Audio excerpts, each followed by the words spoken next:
Hao Dageng let out a sigh of relief. Bloodline bind. Blood-red threads shot out like lightning, piercing through layer upon layer of insect swarms, and wrapping precisely around the queen broodmother at the crown of the ancient tree. Sensing danger, the broodmother tried to unfurl her wings and flee, but the threads bound her immovably in place. Now, Iron Claw attacked the broodmother. Iron Claw controlled the ion pulse cannon, condensing a thin beam of laser light that struck unerringly into the broodmother's chest. With a wet hiss, the laser pierced her carapace, blasting a bloody hole straight through her body. And Yun move. The Ziyuan hauled itself toward the crown of the ancient tree, the gray tungsten-silver core spire aligning with the bloody hole before driving in savagely. The Xiling bottle erupted once more with a powerful suction force, drawing the broodmother's vital blood in an unending torrent, while the essence blood origin progress bar soared madly upward. Notifications flashed. Progress bar 28. Current progress 100. The regular upgrade progress bar is full. The essence blood origin progress bar is full. The two progress bars fused completely. The Ziyuan began its advancement, upgrading. 10, 50, 100. Upgrade complete. The Ziyuan had advanced to a levels even starship. A prompt followed. Levels even starships require secondary remodeling. Please gather metallic or veins. Another prompt appeared. Condense one life source able to bind a single core crew member, whose level will be linked to that of the starship.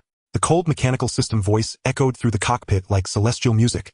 The hull of the Ziyuan began to shudder violently as pale violet radiance flared outward, and its mass expanded once more, growing from 30 meters tall to 50. It now resembled a colossal purple pyramid emanating a suffocating aura of dominance.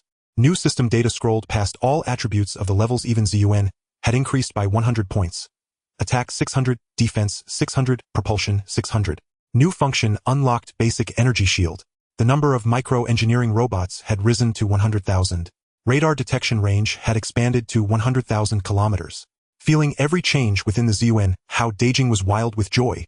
A levels even starship with all three major attributes reaching 600 points, and an energy shield unlocked as well. By now the queen broodmother had been completely drained of blood. Her enormous body toppled from the ancient treetop and crashed heavily to the ground, sending a dull thunderclap rolling through the forest. The remaining swarm of royal bees, robbed of the broodmother's command, plunged into chaos and could no longer pose any threat to the Ziyuan. Retreat! Head back to the canyon. Hao Dageng ordered. Under Yun's control, the Ziyuan broke through the encirclement of the swarm and sped toward the distant gorge. The royal bee swarm could only give futile chase, soon being left far behind. None of them realized that this seemingly smooth decapitation strike had already enraged a terrifying existence. In a hidden valley 1,000 li away from the jungle, a colossal silhouette slowly stirred from slumber. It was a zerg tyrant more than 120 meters long, its form resembling a gigantic centipede clad in pitch-black rock-hard armor, every plate studded with razor-sharp bone spurs. Most grotesque of all, from either side of its head jutted two thick human-like arms. In its grasp it held a crude steel fork forged from some unknown metal, the tines still stained with dried blood. The zerg tyrant possessed no race of its own. In its pursuit of ultimate combat power, it had completely severed its ability to reproduce. It could only cultivate other broodmothers, taking them in as subordinates to help it plunder resources. The recently slain 7th-grade queen brood mother hunted down by Hao Dageng was one of the capable subordinates the tyrant had painstakingly nurtured over several decades. When the deathly aura of the queen brood mother reached its senses, the tyrant snapped its eyes open, a scarlet blaze of fury flashing through its gaze. Roar! A deafening bellow shook the valley as the sound erupted. Trees all around splintered and collapsed, and the ground split open with massive cracks. The tyrant beat the wings on its back and shot toward the direction of the queen brood mother's death like a streak of black lightning. When it beheld the shattered nest atop the ancient tree and the shriveled corpse of the brood mother, its rage erupted completely. The decapitation strike by the Ziyuan was simply too swift, lasting only a few minutes from start to finish. At that time the tyrant had not yet fully awakened. Thus it failed to detect the Ziyuan and could only vent its fury upon the nearby light-shielded zones. Those shielded areas were strongholds of the Chosen Ones from the Black Continent nations on Blue Star. Their starships were of low grade, the highest merely 4th or 5th level. The tyrant descended like the incarnation of death, brandishing the steel trident in its hands as it cleaved toward the first light-shielded area. The steel trident, carrying terrifying power, smashed viciously against the light shield. A sharp crack rang out as the shield shattered in an instant like fragile glass. Although Blue Star's had already reinforced the light shields, once they still could not withstand the tyrant's assault. The tyrant surged into the shielded area, trident whirling as starships were hacked cleanly in 2 explosions, thundering one after another. The Chosen Ones screamed in terror, fleeing in all directions, yet none could escape the tyrant's claws. In barely 10 minutes, the first light-shielded zone was utterly annihilated, every vessel and crew member reduced to nothing. The tyrant did not pause but flew on toward the second and third light-shielded zones. The steel trident in its hands became a scythe harvesting lives. Wherever it passed, shields shattered, starships exploded, and flesh and blood were torn apart. 7 or 8 light-shielded zones were blown apart one after another beneath the tyrant's fury, as fragile as paper. The chosen ones from the Black Continent nations were almost without exception slain, all buried beneath the tyrant's steel trident. Even so, the rage of this Zerg tyrant was far from appeased. It stood atop a field of ruins, its scarlet eyes fixed on the distant horizon. Meanwhile, Hao Dageng, piloting the ZUN, had already returned safely to the underground space within the gorge. He had no idea that killing a 7th-grade brood mother had triggered such a tragic chain of consequences. Of course, even if he knew, given Hao Dageng's temperament, he likely would not care in the slightest about the lives of those people from the Black Continent. The ZUN descended slowly onto the open ground of the underground space, its matrix shield gradually retracting. Hao Dageng gazed at the stats of the 7th-grade starship on the screen, his face alight with excitement. Second reconstruction. Anticipation flickered in Hao Dageng's eyes. Anin Ironclaw, prepare the materials. We are going to make the ZUN even more powerful. Anin's single red eye flickered with crimson light, while Ironclaw's optical sensors flared with a surge of blue. The busy hum of machinery once again echoed through the gorge. The pale golden radiance of the super smelting furnace illuminated the entire refining chamber. The intense heat emitted by the stellar core crystal melted the dark spirit lead cores into liquid. Afterward, under the shaping of engineering robots, the liquid became sheets of metal, as thin as cicada wings laid over the surface of the hull. At this moment, the pale violet starship hull was densely covered by swarms of micro-engineering robots. Like diligent worker ants, they wielded high-frequency welders and energy drills, precisely inlaying each refined dark spirit lead core into the skeleton of the ship. At that very moment, 1,800,000 kilometers above the GX-739 planet, an event occurred in orbit around a dead silent moon. An event enough to change the fate of the entire world below. A starship of pure white descended slowly onto the moon's surface like a swan unfurling its wings. Its design was most peculiar, taking the classic form of a sailing vessel, with a long slender hull, more than 200 meters in length. Its immaculate sails spread like clouds unfurled in the vacuum of space, radiating a sacred and solemn aura. The starship was shrouded in an exquisite yellow energy shield flowing like liquid gold, and sealing out cosmic radiation and meteor impacts. 3 streams of yellow exhaust spewed from the aft thrusters like burning flames, driving the starship to descend steadily. If Anin were here, it would certainly recognize this as a 3rd-tier yellow-grade starship. High-grade starships classes could be judged by the color of their thrusters and shields. The 7 colors corresponded to 7 tiers. This was a starship of the elven race within the Milky Way, the Dawnbreaker wing. A truly formidable vessel endowed with the might to roam the interstellar void unhindered. Inside the starship's cockpit, a tall elven woman stood before the holographic display, her gaze calm as she regarded the moon below. She had a cascade of dazzling golden hair draped over her shoulders like sunlight. Her delicate features were as if carved into perfection, and in her emerald eyes shimmered a light of wisdom and cool composure. The only feature that set her apart from humans was the pair of pointed ears at her temples like the wings of a sprite, proclaiming her elven heritage. She was the captain of the Dawnbreaker wing, Ayla. At her side stood another beautiful elf, her deputy Leah. Leah's gaze swept over the scan data on the holographic screen as she spoke. Captain, according to the mission coordinates, the Galactic Federation's research vessel crashed in the vicinity of this moon. Preliminary analysis suggests 2 possible causes for its fall. First, it may have encountered a solar storm that erupted nearby, destroying its energy core. Second, it might have run into powerful Zerg and been directly sunk. To determine the true cause, we will likely need to send a team down to investigate. She paused, then continued, however, my scans show that this GX-739 planet is actually a trial world established by the Galactic Federation, and the trial is still ongoing.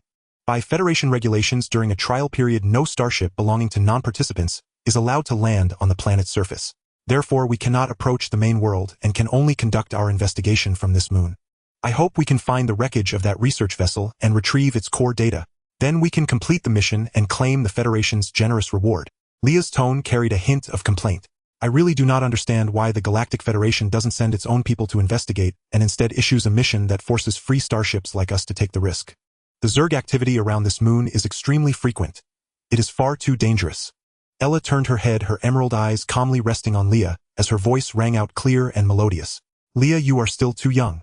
You should know that the Galactic Federation is already stretched to the breaking point. The Zerg's assaults grow ever more ferocious. Many research stations and colonial planets beyond the galactic boundary have been uprooted entirely by the swarm. The Federation's main fleets are all pinned down on the front lines with no spare forces available for exploratory missions like this. That is why they issued such a highly rewarded commission to lure free starships like ours to lend assistance. She drew a deep breath, her tone turning resolute. Enough complaints. Leah, you will lead the team. Select 20 elite members and descend to scout the satellite. You must locate the wreckage of the research vessel and retrieve its core data. The Zerg run rampant in this region. We must complete the mission swiftly and return to Federation space. Understood. Leah did not dare show the slightest negligence and immediately turned to leave the cockpit. Soon the starship's hatch opened and more than 20 team members emerged. They were of many different races, forming a formidable unit. There were orcs with beast heads and human bodies, their massive frames corded with muscle radiating overwhelming strength. There were also mechanical beings like Ironclaw, their bodies forged from advanced alloys, optical sensors flickering with a cold light. Short-statured dwarves clutched all manner of precise instruments in their hands, born engineers by nature. There were also elves and humans, all of them exceptional warriors. This satellite was nothing like the primary world GX-739. It had no atmosphere, no ecosystem. The entire sphere lay exposed to the vacuum of space. Yet among these more than 20 team members, not a single one relied on any protective equipment. They stood bare to the vacuum, protected only by their own bodies. A faint layer of energy shimmered over their skin, the manifestation of their own power sufficient to withstand the ravages of the vacuum. From this alone, one could imagine how terrifyingly strong this team truly was. Attention everyone, split into 4 squads and scout the 4 quadrants of the satellite. Leah's voice, carried by spiritual power, resonated through every mind in the unit. Once you discover any wreckage of the research ship, report immediately. Stay on high alert and beware of Zerg ambushes. Understood. Got it. The team members responded in unison, then split into 4 groups and shot off in 4 directions across the satellite. Their speed was tremendous, leaving faint afterimages across the satellite's surface before vanishing from sight. Meanwhile, in the subterranean cavern below the canyon, the secondary reconstruction of the ZUN was once again entering a frenzied phase of enhancement. Over 20,000 dark spirit lead cores salvaged from the wreckage of the Onyun had, after undergoing high-temperature refinement in the super-smelting furnace, been purged of all impurities and rendered even more pure. These purified dark spirit lead cores were being carefully embedded into the hull of the ZUN by swarms of micro-engineering robots, continuously reinforcing the starship's structural frame. The entire process was painstakingly slow. The installation of each dark spirit lead core required precise calculation and calibration. The slightest error could result in catastrophic structural collapse. As more and more dark spirit lead cores were added, the ZUN's form began to change. Its former pyramidal shape gradually became more futuristic. The hull lines grew sleeker, and the number of thrusters at the stern increased from 3 to 6, each emanating a far more potent pulse of power. Micro-core engineering robots densely carpeted the entire hull. Their mechanical arms swung ceaselessly, welding, shaping, calibrating, and adjusting. The whole underground space thrummed with the drone of machinery. At that moment, Ironclaw stood before the wreck of the Onyun, commanding 10,000 micro-core engineering robots as they dismantled its weapon systems. These weapon systems were standard equipment for high-tier starships. Though eroded by 2 millennia of time, they still radiated terrifying power.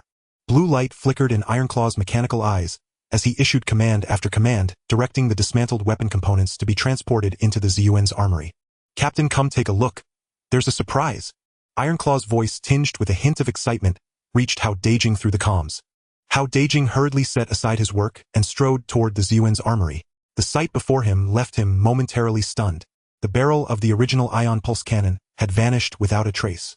In its place within the armory stood a cluster of intricate devices crisscrossing in complex arrays, and linked directly to the ZUN's energy core, emitting a faint thrum of power. At the very spot where the barrel had once protruded, a circular transparent mirror was now inlaid. The mirror gleamed with iridescent hues, a full meter in diameter. Its surface was smooth as glass, and under the cabin lights it radiated a gorgeous brilliance, looking extraordinarily beautiful. What is this? Hao Dageng pointed at the iridescent mirror, asking in puzzlement. The spherical body of Onyun floated over its single black eye, glowing red as it explained. This is the starship's weapon emitter. We call it a cannon mirror. The weapon systems of high-tier starships all employ this cannon mirror design. Whether it is ion energy, laser energy, or dark matter energy, all forms of power are condensed and discharged through it. The shape and size of the cannon mirror determine the form and might of the emitted energy. It is far more flexible than a barrel and far more efficient. Hao Dageng nodded, then asked, "What about the barrel? Why abandon the barrel altogether?" Barrels. Onyun's tone carried a hint of disdain. Barrels are relics of low-tier starships, inefficient and prone to damage. The energy output of high-tier starship weaponry is so great that barrels simply cannot withstand it. Cannon mirrors, by contrast, are forged from transcendent crystal and quantum condensate. Their hardness and energy conduction efficiency far surpass those of any barrel. This quantum condensate is exceedingly rare and worth a fortune. Ordinary low-tier starships could never even dream of affording it. Only a vessel as lavishly resourced as our former Anyun could equip such cutting-edge hardware. Anyun paused for a moment before continuing. All the Tier 2 metals we salvaged from that fallen Tier 2 starship, the entire heap together, would not be enough to trade for this single cannon mirror. This cannon mirror is one of the core weapon components of the Anyun, and its power is truly boundless. Hearing this, Hao Dageng could not help blurting out an expletive of shock. Damn, that valuable! Even so, he still had no real sense of what that value meant. After all, he had never set foot in the vast expanse of the Milky Way, and had no idea what a cannon mirror forged from quantum condensate represented on the interstellar market. He could only through Anyun's description vaguely imagine just how unimaginably wealthy the Anyun must once have been. With the installation of the cannon lens complete, the weapon system of the ZUN was elevated to an entirely new level. Iron Claw fused the piece of dark matter cosmic rare, or they had confiscated earlier, into the weapon system, forging an entirely new auxiliary cannon array. This auxiliary battery, powered by dark matter energy as its core, possessed far more terrifying might and greater penetrating force, designed specifically to deal with enemies renowned for their formidable defenses. Only now did the ZUN truly possess the qualifications to venture into outer space. Though it still could not undertake long-distance interstellar voyages, its overall performance already far surpassed trial starships of the same class. Taking a short flight into the boundless sea of stars would pose no real problem now. Within the starship itself, tremendous changes had also taken place. Beyond the expanded rest cabin, cockpit, and energy bay, a brand new section had appeared, the ecological zone. This ecological zone spanned over 100 square meters. In the future, it could be used to grow all kinds of vegetables, and housed a small pond as well. Simulated sunlight from the ship poured down into the area, filling the entire zone with vibrant life. Hao Dageng gazed at the ecological zone, his eyes full of doubt. Anyun, ever since we awakened our class abilities, we simply no longer need to eat, he said. So why leave such a large ecological area? Isn't it just a waste of space? Anyun's black single eye flickered as he gave his explanation. You only know one side of the matter, not the other. Although martial cultivators once awakened no longer need food and can survive solely by absorbing cosmic energy, that does not mean they never crave it. You must understand, interstellar journeys often last for years, even decades. During such times, crew members might go a year or two without seeing a resupply station. If there is an ecological zone where vegetables are grown and fish and shrimp are raised, everyone can cook their own delicious meals. He paused for a moment, then continued, moreover, interstellar travel is extremely dull. When we have more crew in the future, everyone can sit together in the ecological zone, eat, drink, chat, and while away the time. Although there are advanced food synthesis devices that can use energy to produce all sorts of food, he added, those synthesized meals are in essence still just energy lacking the texture of real natural ingredients. Therefore, when high-grade starships are developed, they always reserve an ecological zone. It is not only to satisfy appetites, but also to stabilize the crew's state of mind. Enlightenment dawned on Hao Dageng, and he nodded. So that's how it is. This is indeed a thoughtful consideration. His gaze swept over the ecological zone and then dropped to the underside of the ship. There, a massive interface port was visible, looking as though it were meant to connect to some kind of equipment. Anyun, what is that interface at the bottom of the ship for? Are we reserving it for something? Hao Dageng asked curiously. Anyun smiled, his red single eye gleaming with a mysterious light. That interface is a slot reserved for the final reconstruction when the starship upgrades to first rank. When the time comes, you will naturally understand. Explaining it now would be meaningless to you. Once the ZUN upgrades to a first-rank starship, the function of that slot will astonish you. Seeing that Anyun was unwilling to elaborate, Hao Dageng did not press the matter. He knew that Anyun and Iron Claw were veterans who had survived interstellar wars. Their knowledge far exceeded his own. All he needed to do was trust them, and that would be enough. The underground space was now even busier than when they had forged the 36 matrix cores. Iron Claw personally led the team, commanding swarms of micro-engineering robots as they continuously dismantled all kinds of instruments from the Anyun. These included a more advanced radar system, engine rotors, storage compartments, life support systems, and more. All of these instruments would be installed on the ZUN to further enhance its performance. Watching the frenetic activity, Hao Dageng shook his head, and once again assumed the role of a hands-off overseer. He turned away from the weapons bay and walked toward Pin Ru's rest cabin. Just as he reached the door, he heard bursts of cheerful laughter from inside. Pushing the door open, he saw Pin Ru and Jenny sitting at a table, each holding a deck of playing cards synthesized from the ship's energy, completely absorbed in their game.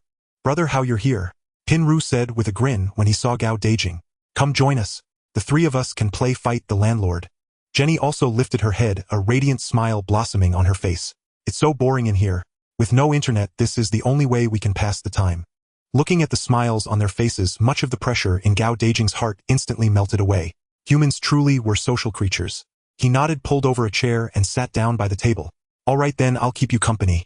But whoever loses will have to accept a punishment. The three of them played cards and chatted, laughter filling the entire rest cabin. On this peril-ridden trial planet, this could be considered a rather unusual form of recreation. After all, when it came to upgrading the Starship, Hao Dageng understood nothing, and could only entrust everything to the two robots Anyun and Iron Claw. Anyun and Iron Claw, for their part, were more vigilant than ever, devoting themselves wholeheartedly to the construction of the ZUN. To them, the ZUN was not merely a starship. It was the rebirth of the Anyun, the embodiment of their hope for vengeance, and the foundation of their future. Within the underground space, the hum of machinery still echoed. Arrayed energy floodlights cast a pale golden radiance, illuminating the ZUN's slender hull. A true interstellar warship was quietly coming into being. As time passed, the light within the underground space slowly withdrew, and the roar of the super smelting furnace gradually subsided. 100,000 micro-engineering robots receded like a withdrawing tide, revealing the ZUN's entirely new form after its second reconstruction. It had completely shed the immaturity of a trial ship. Its lines were now smooth yet razor-sharp. Its pale violet hull was covered by a thin film of refined dark spirit lead core, which reflected a cold metallic sheen under the lights. The ship's height extended to 80 meters. Its overall design was more futuristic, its entire form exuding a suffocating sense of pressure. The core instruments from the Anyun had been almost completely stripped away. 3 engine rotors from 4th-rank starships were mounted at the stern of the ZUN. Arranged in a triangular pattern, faint blue energy veins flowed across the rotor surfaces, radiating a powerful surge of thrust. The original ion pulse cannon system had been replaced with the Anyun's primary weapon system. A quantum condensed crystal cannon, lens 1 meter in diameter, was embedded in the forward bulkhead, streams of 7-colored light roiling within it, harboring power capable of annihilating heaven and earth. The shield system had also been upgraded. 36 gray tungsten-silver core spheres were rearranged and connected to the Anyun's shield generator, forming an entirely new defensive matrix. However, within the cockpit, the darkened one-eyed was flashing with a hint of seriousness.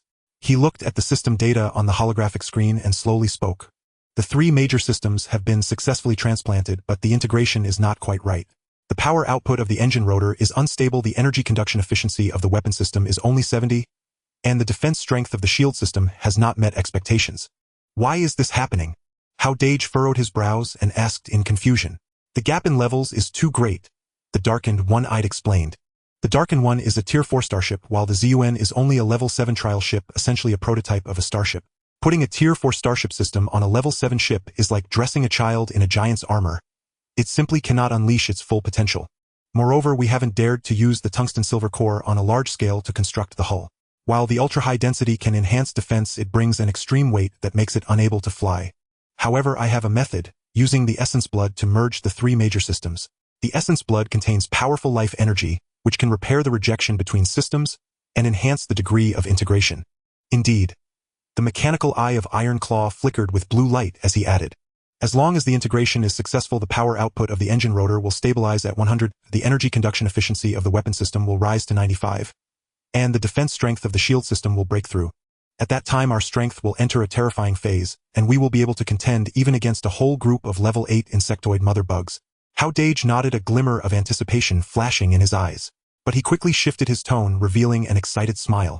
After fighting so many battles, it's always either hunting insectoids or ambushing the coalition.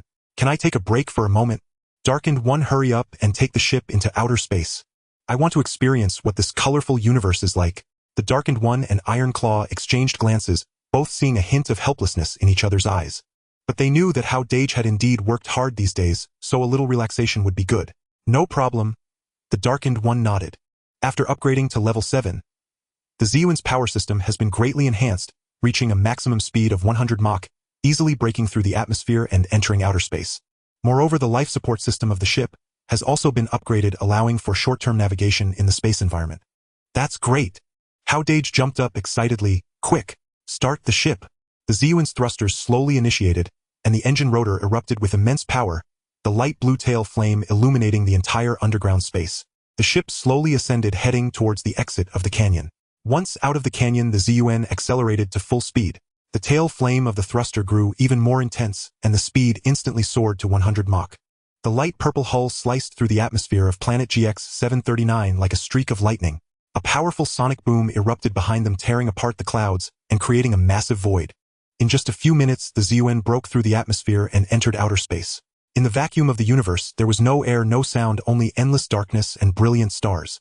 Hao Dageng stood in the cockpit, gazing at the scene before him through the holographic screen, instantly rendered speechless by the shock. Countless stars sparkled like diamonds embedded in black satin, emitting a faint glow. In the distance, planet GX-739 appeared like a giant brown gem, its surface covered in white clouds breathtakingly beautiful. Around it, over a dozen satellites slowly orbited on different trajectories, some with diameters exceeding 10,000 kilometers, nearly matching the size of the blue planet. However, these satellites appeared extremely desolate, their surfaces riddled with impact craters and cracks showing no signs of life. Darkened One, can you let me take a closer look? Hao Dageng said excitedly. Activate the external scene simulation system. With the Darkened One's command, the scene inside the cockpit underwent a dramatic transformation. The original control panel seats and screens vanished in an instant. In their place was a vast universe. Hao Dageng felt as if he was in outer space, surrounded by brilliant stars with the massive GX-739 planet beneath him. He could clearly feel the starlight shining on him, and that immersive sensation made him utterly enchanted. This is... Hao Dagen's eyes widened in disbelief. This is a new feature unlocked after the ZUN upgraded to level 7. 100 external scene simulation.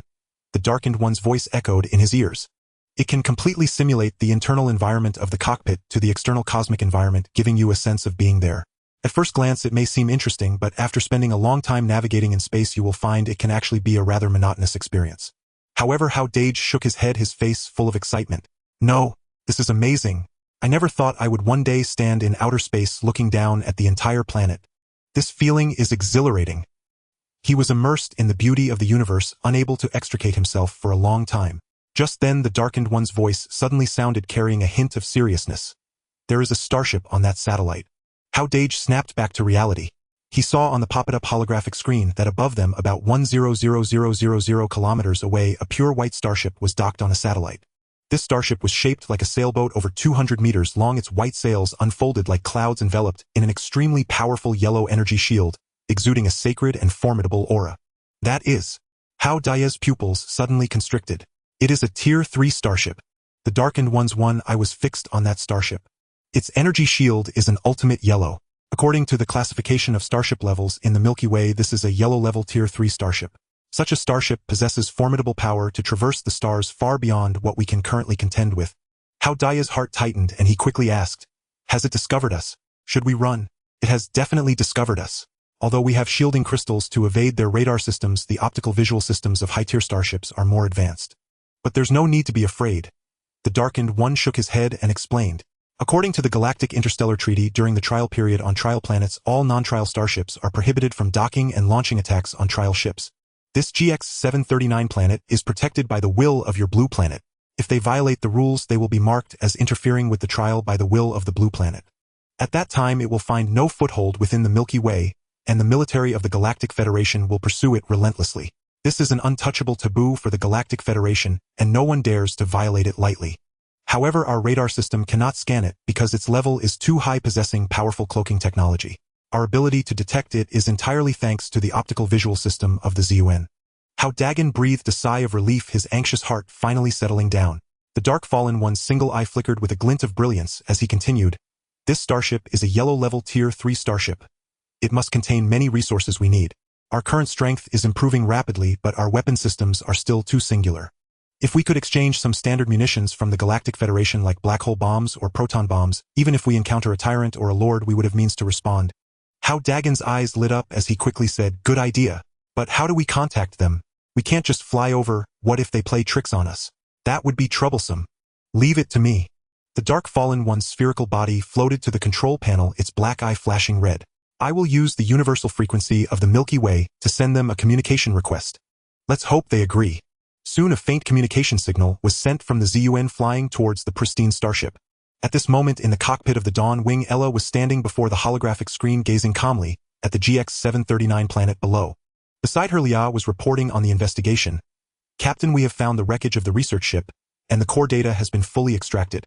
However, we have discovered a large amount of bug activity near the wreckage. It won't be long before the bugs arrive. We should leave as soon as possible." Ella nodded, preparing to order the starship to launch, when suddenly a communication request popped up on the holographic screen. "Captain, a trial spacecraft has sent us a communication request." Lia's face was filled with surprise. "How did it find us? How could our cloaking system be penetrated by a trial spacecraft?" A glimmer of curiosity flashed in Ella's eyes. She had already noticed the light purple small spaceship from the moment it broke through the atmosphere. The reason she had ignored it was that it was merely a low-level trial spacecraft hardly worth her attention. Yet she had to admit that the foundation of this small ship was quite solid and its power system was advanced unlike that of an ordinary trial spacecraft. "Answer it," Ella said calmly. The image on the holographic screen flashed and Hao Dageng and the Dark Fallen's figure appeared. Hao Dageng was handsome, tall, and his eyes carried a hint of curiosity and excitement. Beside him, the Dark Fallen's spherical body floated silently, its black eye flickering red, exuding an aura of advanced technology. Ella's appearance also appeared on the holographic screen of the ZUN. Hao Dageng was instantly taken aback. He had never seen such a beautiful woman with golden long hair, emerald green eyes, pointed ears, and exquisite features resembling the elves described in books. The divine and noble aura made him hold his breath involuntarily. The Dark Fallen, however, remained completely composed. He respectfully addressed the screen in standard galactic language. "Esteemed Elven Lady, greetings. I apologize for the intrusion. We are the trial spacecraft ZUN from the GX-739 planet. We are here to see if we could exchange some resources with you." A faint smile curved at the corner of Ella's mouth with a hint of playful teasing in her tone. "Oh, exchange resources. What kind of resources could your small Tier 7 trial spacecraft possibly offer in exchange with me?" Although her tone was teasing, she did not underestimate the other party. The presence of the Dark Fallen forced her to be cautious. The spherical body of the Dark Fallen was obviously made from advanced technology which should not appear on trial planets. She speculated that the other party was likely a descendant of some prominent family in the Milky Way participating in the trial, with the Dark Fallen being their high-tech intelligent robot. The trial is quite fair as the selection of candidates from each planet is random, and even those descendants of prominent families cannot avoid it. Lia also chimed in, "The captain is correct. Our Dawnwing is a Tier 3 starship and the resources on board are worth their weight in gold. Your Tier 7 spacecraft probably cannot offer equivalent resources. Rest assured, since we dared to bring it up, we are certainly prepared," the Dark Fallen said calmly. "However, what we wish to exchange for are the standard missiles produced by the Galactic Federation, such as black hole bombs, proton bombs, or gamma ray bombs." A glint of surprise flashed in Ella's emerald green eyes. Black hole bombs, proton bombs, gamma ray bombs.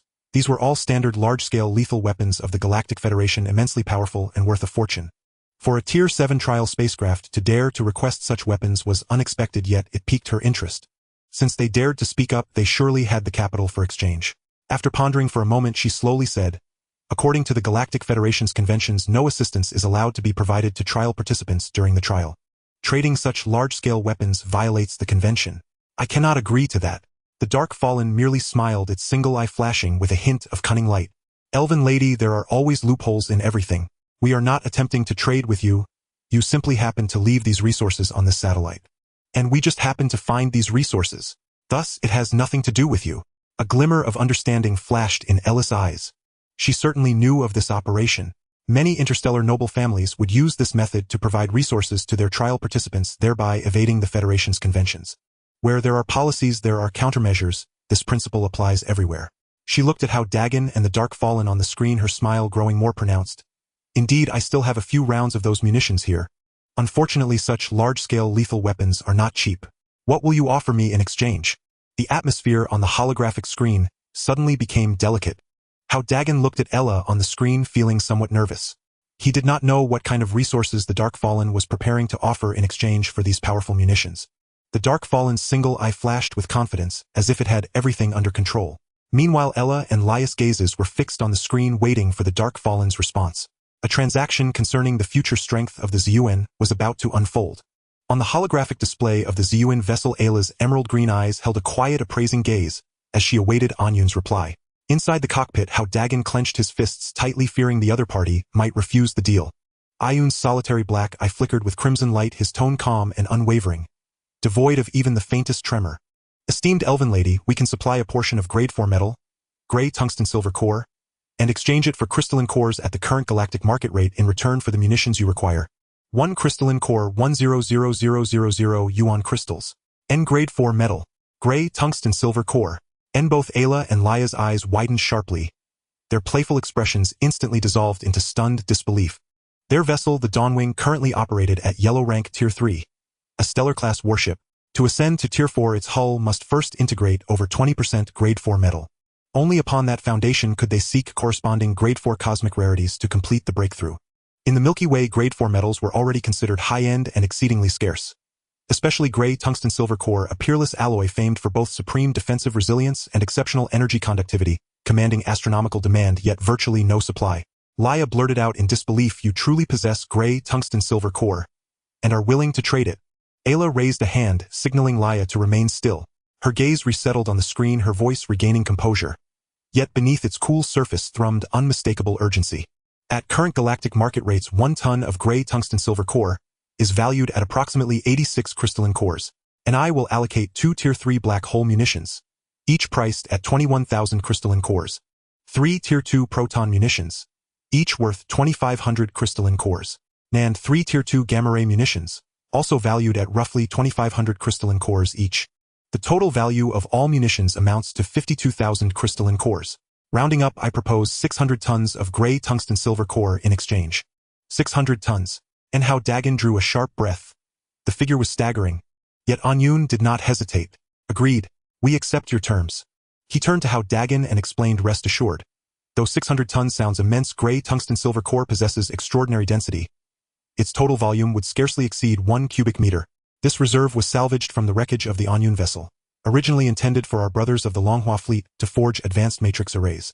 But circumstances demand urgency. Elevating the ZUN's combat capability is now paramount. Matrix development can wait." And Hao Dageng nodded, reluctant yet fully understanding Anyun's reasoning. The Longhua fleet's crews remained secure within the light shield zone, while the ZUN's flagship needed overwhelming strength to survive the trials ahead. Moments later, the ZUN's cargo bay opened, and a 1-meter cubic metallic container was launched outward. Forged from dark spirit lead essence, its surface bore intricate energy-conductive glyphs, capable of shielding against cosmic radiation and micrometeoroid impacts. Like a silent meteor, it drifted slowly toward the satellite's surface. On board, the Dawnwing Leia manipulated a mechanical arm to retrieve the container with meticulous care. She swiftly scanned the gray tungsten silver core inside, confirming both quantity and purity, then gave Ayla a firm nod. Ayla smiled satisfied. "Pleasure doing business." And she then ordered a storage container left behind on the satellite surface. The Dawnwing's thrusters ignited with brilliant golden exhaust, lifting the vessel gently upward. "And this is our Elven Enclave's off-galactic port coordinates." Ayla's voice resonated warmly through the comlink, her expression kind and sincere. "And when you depart this trial planet, should you require aid or sanctuary, you are welcome to visit our port. The Elven people welcome all friends with open hearts." And with those words, the Dawnwing shimmered with radiant golden light and vanished into the star-strewn void as a streak of incandescent velocity. This was hyperspace jump, a signature capability of elite-tier starships enabling instantaneous interstellar transit across vast cosmic distances. And watching the vessel vanish, Hao Dageng felt a surge of awe and longing. He too dreamed of one day piloting the ZUN through hyperspace, soaring freely across the Milky Way. "And Captain, we should proceed." Ayun's voice brought him back to reality. "And wait," Hao Dageng interjected urgently. "What if they betray us?" "No need for concern," Anyun replied, shaking his head. "They dare not violate the Galactic Federation Accord, and having completed their mission, they hold no motive to oppose us further. Moreover, they've already departed. A starship cannot execute a second jump so soon after the first." And with that, Anyun guided the ZUN steadily toward the satellite. Soon the ZUN settled onto the satellite's barren surface. Anyun deployed miniature core engineering drones to retrieve the container and bring it safely aboard. The new container measured over 2 meters in length, only 1.5 meters in width and height, significantly larger than the previous one. With delicate precision, the robotic manipulator lifted its lid, revealing contents that left Hao Dageng utterly speechless. Inside, the munitions rested in specialized energy cradles, compact, far smaller than he'd imagined. Clearly, galactic technological integration surpassed even his highest expectations. Especially the 2 Tier 3 black hole munitions, each no longer than half a meter jet black, their surfaces etched with labyrinthine energy conduits. Through translucent casings, their cores glowed, excised yet pulsing with eerie gravity. That minuscule core radiated an unsettling gravitational distortion, as though capable of devouring all matter within its reach. The 3 Tier 2 proton munitions and 3 Tier 2 gamma-ray munitions resembled conventional artillery shells, over a meter-long, gleaming silver-white, their surfaces likewise adorned with intricate circuitry. Each emitted a subtle resonant energy hum, sophisticated, awe-inspiring, and profoundly futuristic. Hao Dageng turned to Anyun, puzzled. "Ayun, why are these so expensive? 600 tons of gray tungsten silver core for only 8 munitions. And weren't those gray tungsten silver cores meant for our own future upgrades?" Ayun's solitary black eye flared crimson as he replied calmly, "These are standardized Galactic Federation weapons of mass destruction, unrivaled in power, thus justifiably priceless. A single Tier 3 black hole munition can obliterate an asteroid, Tier 2 proton munition pierces the carapace of a 9th-rank xenomatriarch with ease. And 1 Tier 2 gamma-ray munition eradicates tens of thousands of low-tier xenomorphic swarms in an instant. And such destructive potency makes this price not merely fair, but modest. He paused briefly before continuing. As for the gray tungsten-silver cores, you need not worry. The hull of the Darkfall vessel was originally constructed using over 10 million tons of gray tungsten-silver core. Though eroded by time and scarred by great battles, the remaining quantity remains remarkably substantial. Moreover, our final upgrade to a Tier 1 starship will require far less. I estimate that by the third reconstruction phase, the ZUN vessel's hull size will be stabilized at approximately 100 meters. 5 million tons of gray tungsten-silver core will suffice. The remaining 5 million tons can still be sold to acquire other vital resources. Darkfall's tone turned solemn. Do not dwell on these materials. Materials held in hand are merely cold, inert metal. Only when exchanged for weapons that enhance combat prowess can we survive upon this peril-laden trial planet. Moreover, we have now entered the late trial phase. Higher-tier insectoid species awaken in increasing numbers, and even Tier 2 or Tier 3 insectoid tyrants may appear. With these 8 rounds of ordnance, though we remain outmatched against them, we now possess the means to escape safely. Upon hearing Darkfall's explanation, Hao Dagen's lingering reluctance vanished instantly. He nodded firmly, a resolute smile spreading across his face. You're absolutely right. Enhancing our strength is paramount. We've admired the cosmic vistas, secured the ordnance. Now it's time to return. Affirmative, Darkfall replied. Set course for planet GX-739. Activate radar and locate the lairs of level 7 insectoids. We must swiftly gather their essence blood to integrate with the vessel's 3 core systems. The ZUN vessel's thrusters ignited gradually. Its engine rotors surged with immense power, casting a pale blue exhaust trail that illuminated the satellite surface. The vessel ascended smoothly, hurtling toward planet GX-739. Piercing the atmosphere, it re-entered the planet's airspace. Darkfall immediately activated the radar system. The holographic display flared with a dense constellation of luminous points. Radar system upgrade complete. Detection range extended to 100,000 kilometers. Scanning. Detected 12 level 7 insectoid queen layers. Detected 3 level 8 insectoid queen layers. Detected traces of an insectoid tyrant. A cold mechanical system alert resonated through the cockpit. Hao Dageng gazed at the scan results on screen, a spark of exhilaration flashing in his eyes. A detection range of 100,000 kilometers offers extraordinary coverage, meaning they could detect insectoid movements from far greater distances, allowing ample time to prepare. Darkfall, lock onto target. Hao Dageng commanded, voice low and steady. Prioritize the smallest level 7 insectoid hive. We proceed with the decapitation protocol. Acknowledged. Darkfall's solitary red eye blazed with intensity. Target acquired, a level 7 rock-scale queen lair, located 50,000 kilometers ahead. The colony is small and sluggish, ideal for swift elimination. Instantly, the ZUN vessel's thrusters roared anew, unleashing tremendous thrust. Its lavender-hued hull sliced through space like lightning, racing toward the rock-scale queen's lair.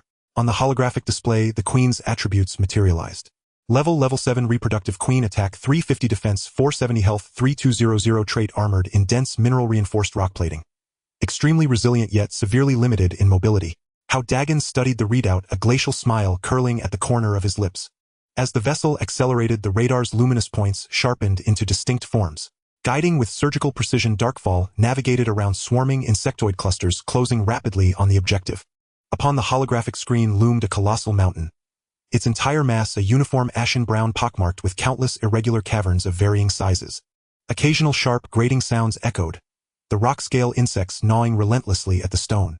This is their nest. Hao Dageng stared at the image, astonishment flickering in his gaze. They've excavated so many tunnels into a single mountain. Their burrowing capability is truly terrifying. Rock-scale insects subsist solely on mineral-rich stone. Their mandibles are razor-sharp, capable of effortlessly shearing through Tier 3 alloys. Darkfall's crimson eye pulsed faintly. This mountain's bedrock abounds with rare minerals. Nature's own granary for rock-scale insects. Radar confirms the largest aperture near the mountain's core houses the level 7 rock-scale queen. The queen is massive, immobile yet impervious, making her the optimal source for essence blood collection.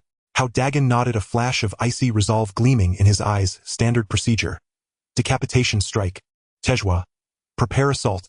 Target the central largest aperture. Confirmed. Tejwa's ocular sensors flared cobalt blue as his mechanical fingers danced across the console. Weapon systems fully charged. Cannon lens converging, energy projectile. Maximum output. Fire.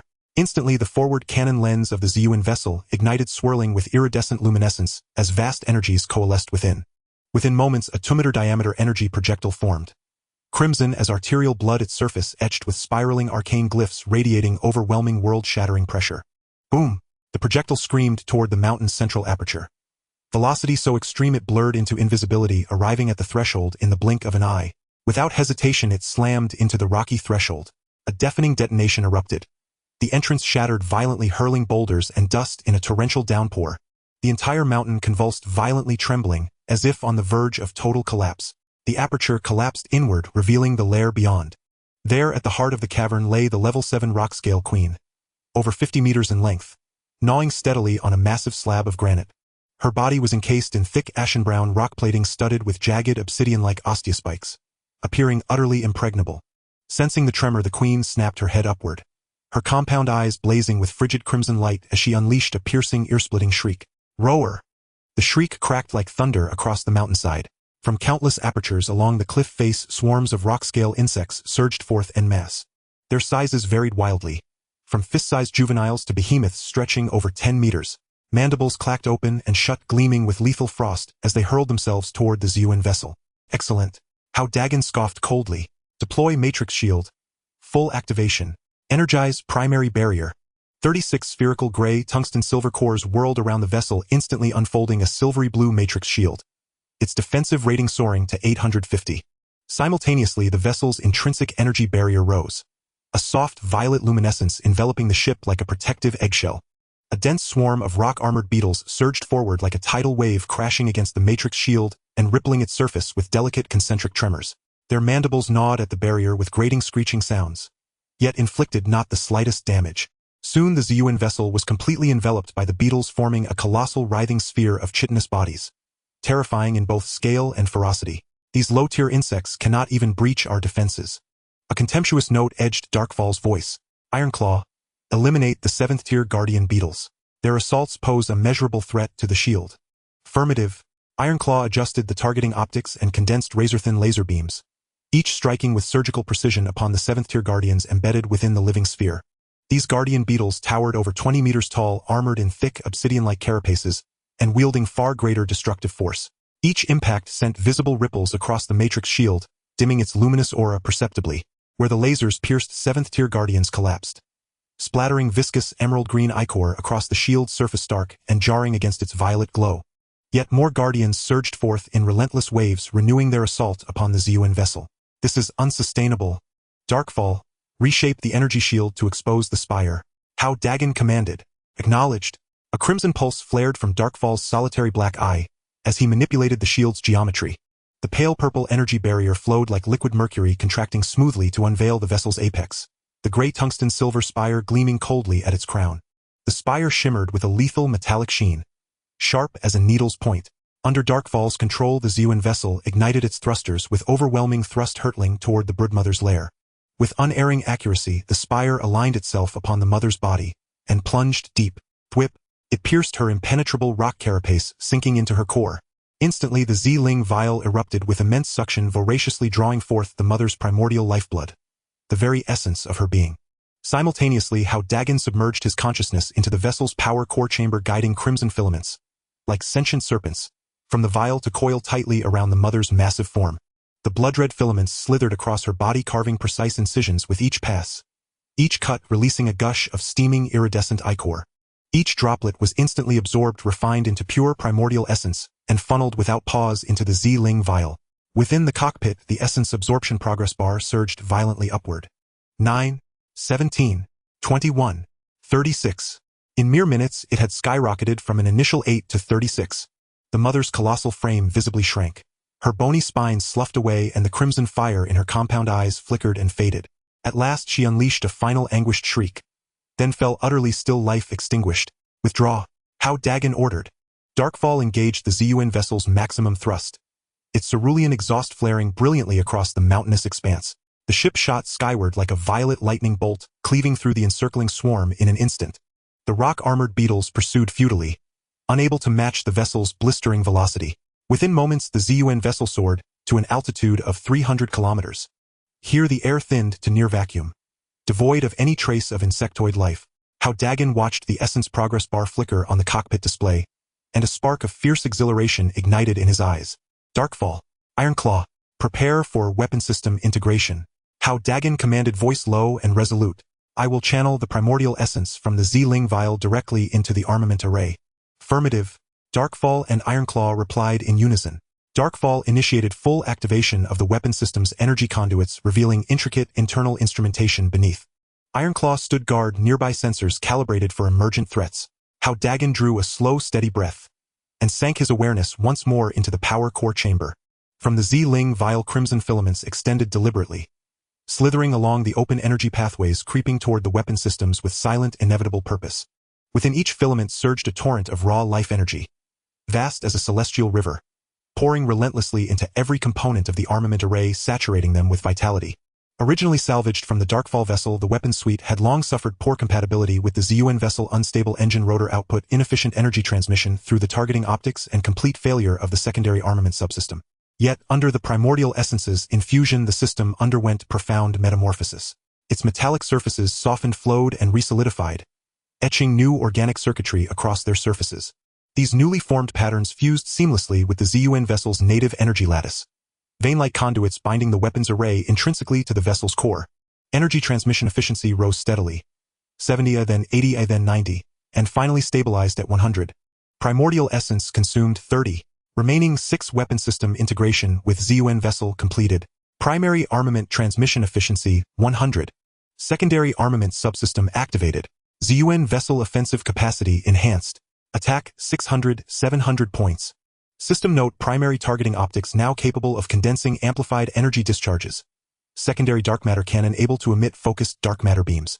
Under optimal conditions, offensive yield may reach Tier 1 Starship levels. A crisp, emotionless system chime echoed through the cockpit.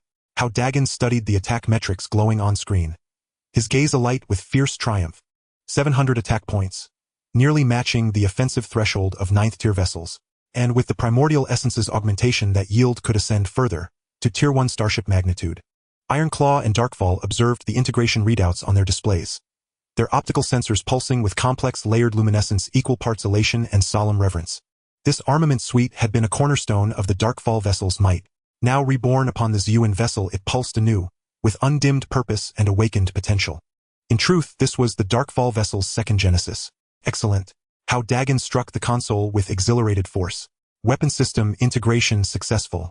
Offensive power raised to 700 points. We've ascended another tier in strength. He paused, urgency sharpening his tone. Now, continue the hunt. Today we shall integrate the shield and propulsion systems as well. Darkfall. Activate long-range radar and locate our next target. Affirmative. Radar system initiating full spectrum scan. Darkfall manipulated the console, the holographic display erupting with countless luminous blips across its expanse. Its detection radius spanned 100,000 kilometers, scanning vast swathes of terrain. Almost immediately, a familiar signature appeared. Target acquired. A note of surprise tinged Darkfall's voice.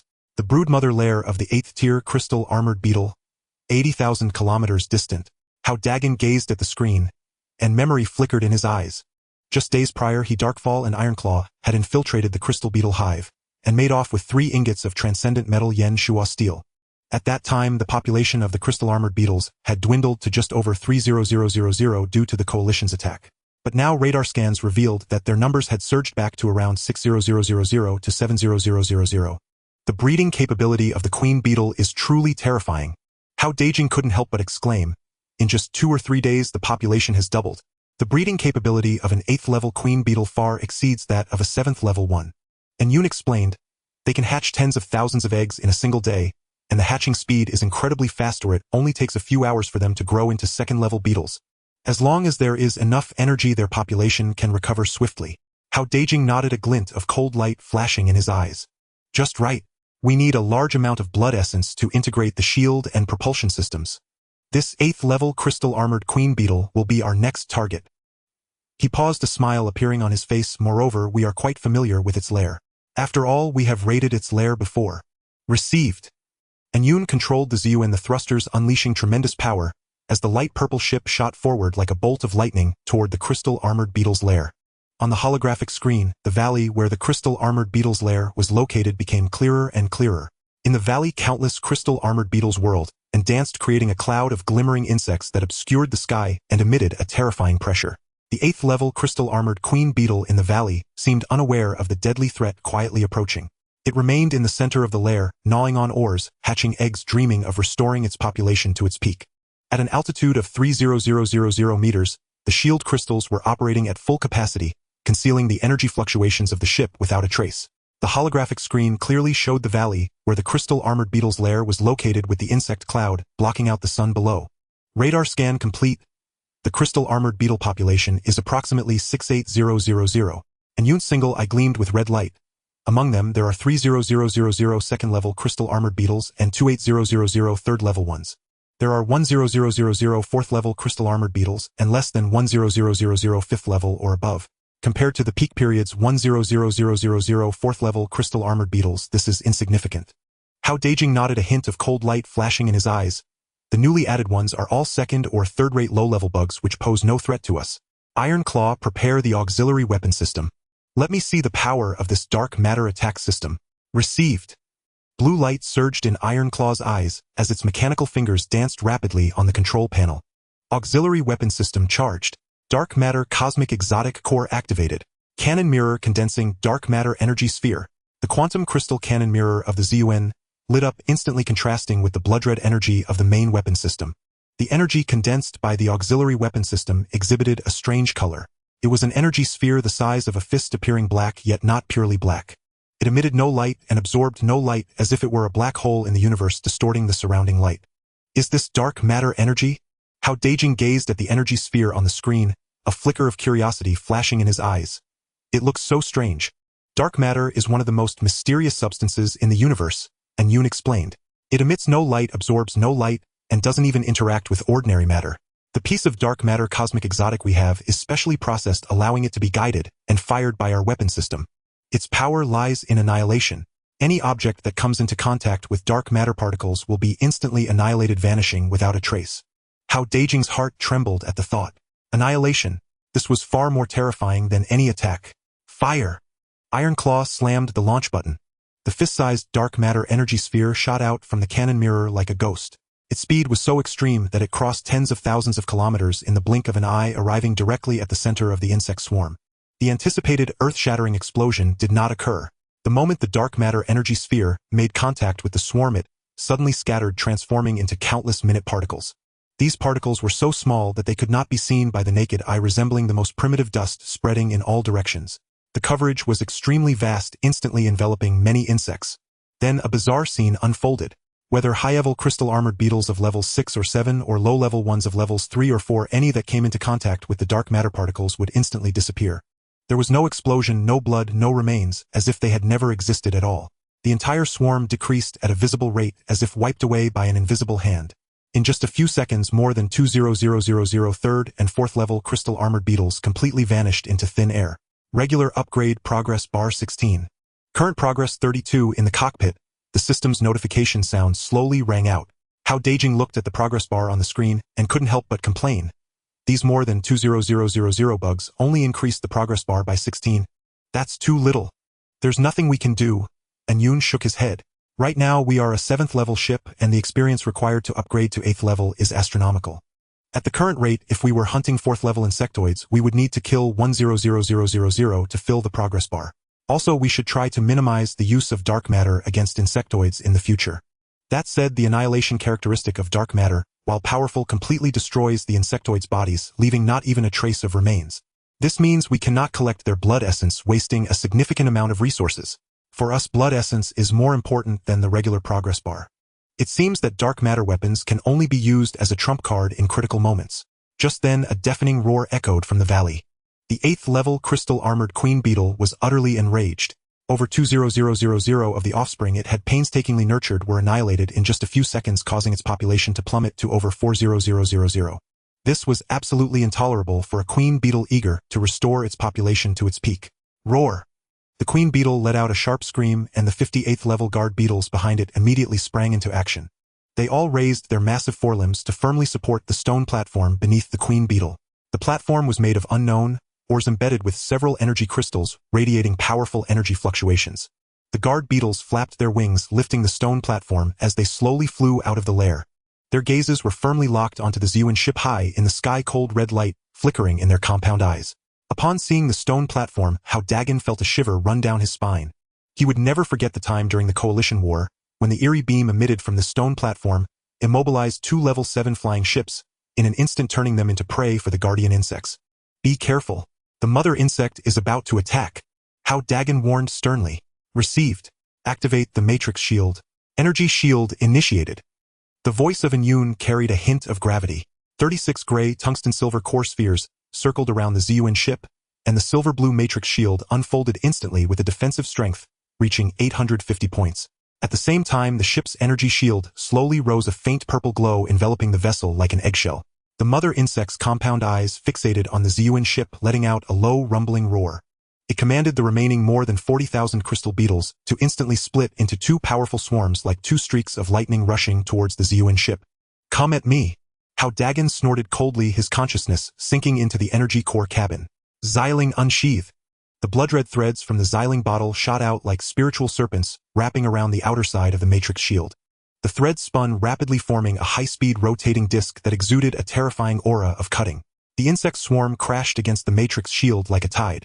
Wherever the blood-red threads passed, crystal beetles were sliced in half, and before their blood could splatter, the threads instantly absorbed it, converting it into pure essence blood source. Absorbed level 2 crystal beetle essence blood 100. Progress bar 0. 01 absorbed level 3 crystal beetle essence blood 50. Progress bar 0. 02. The progress bar for the essence blood source rose slowly, but for the vast insect swarm this gain was negligible.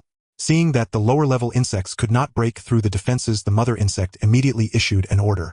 50 level 8 guardian insects detached from the stone platform, flapping their wings, and launching an attack on the matrix shield of the Ziyun ship. Their forelimbs struck the shield like sharp steel blades. Bang! Bang! Bang!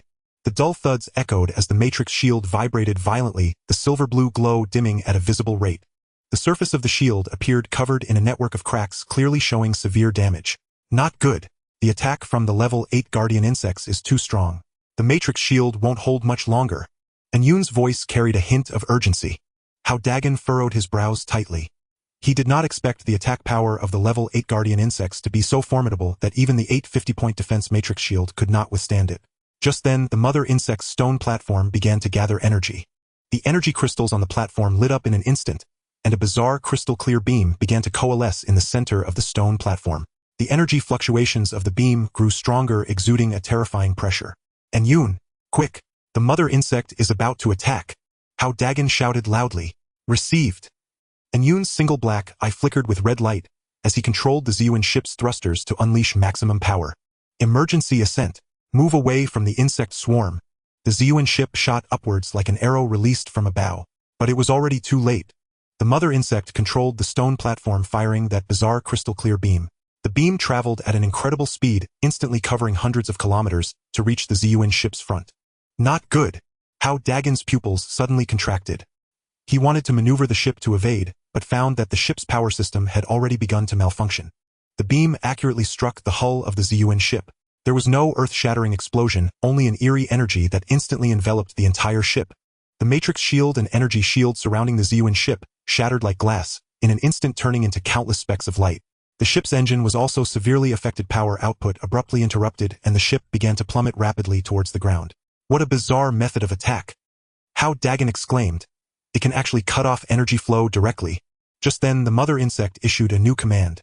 Those level 8 guardian insects once again flapped their wings, swiftly approaching the Ziyun ship. Their forelimbs continuously struck against the ship's hull. Bang! Bang!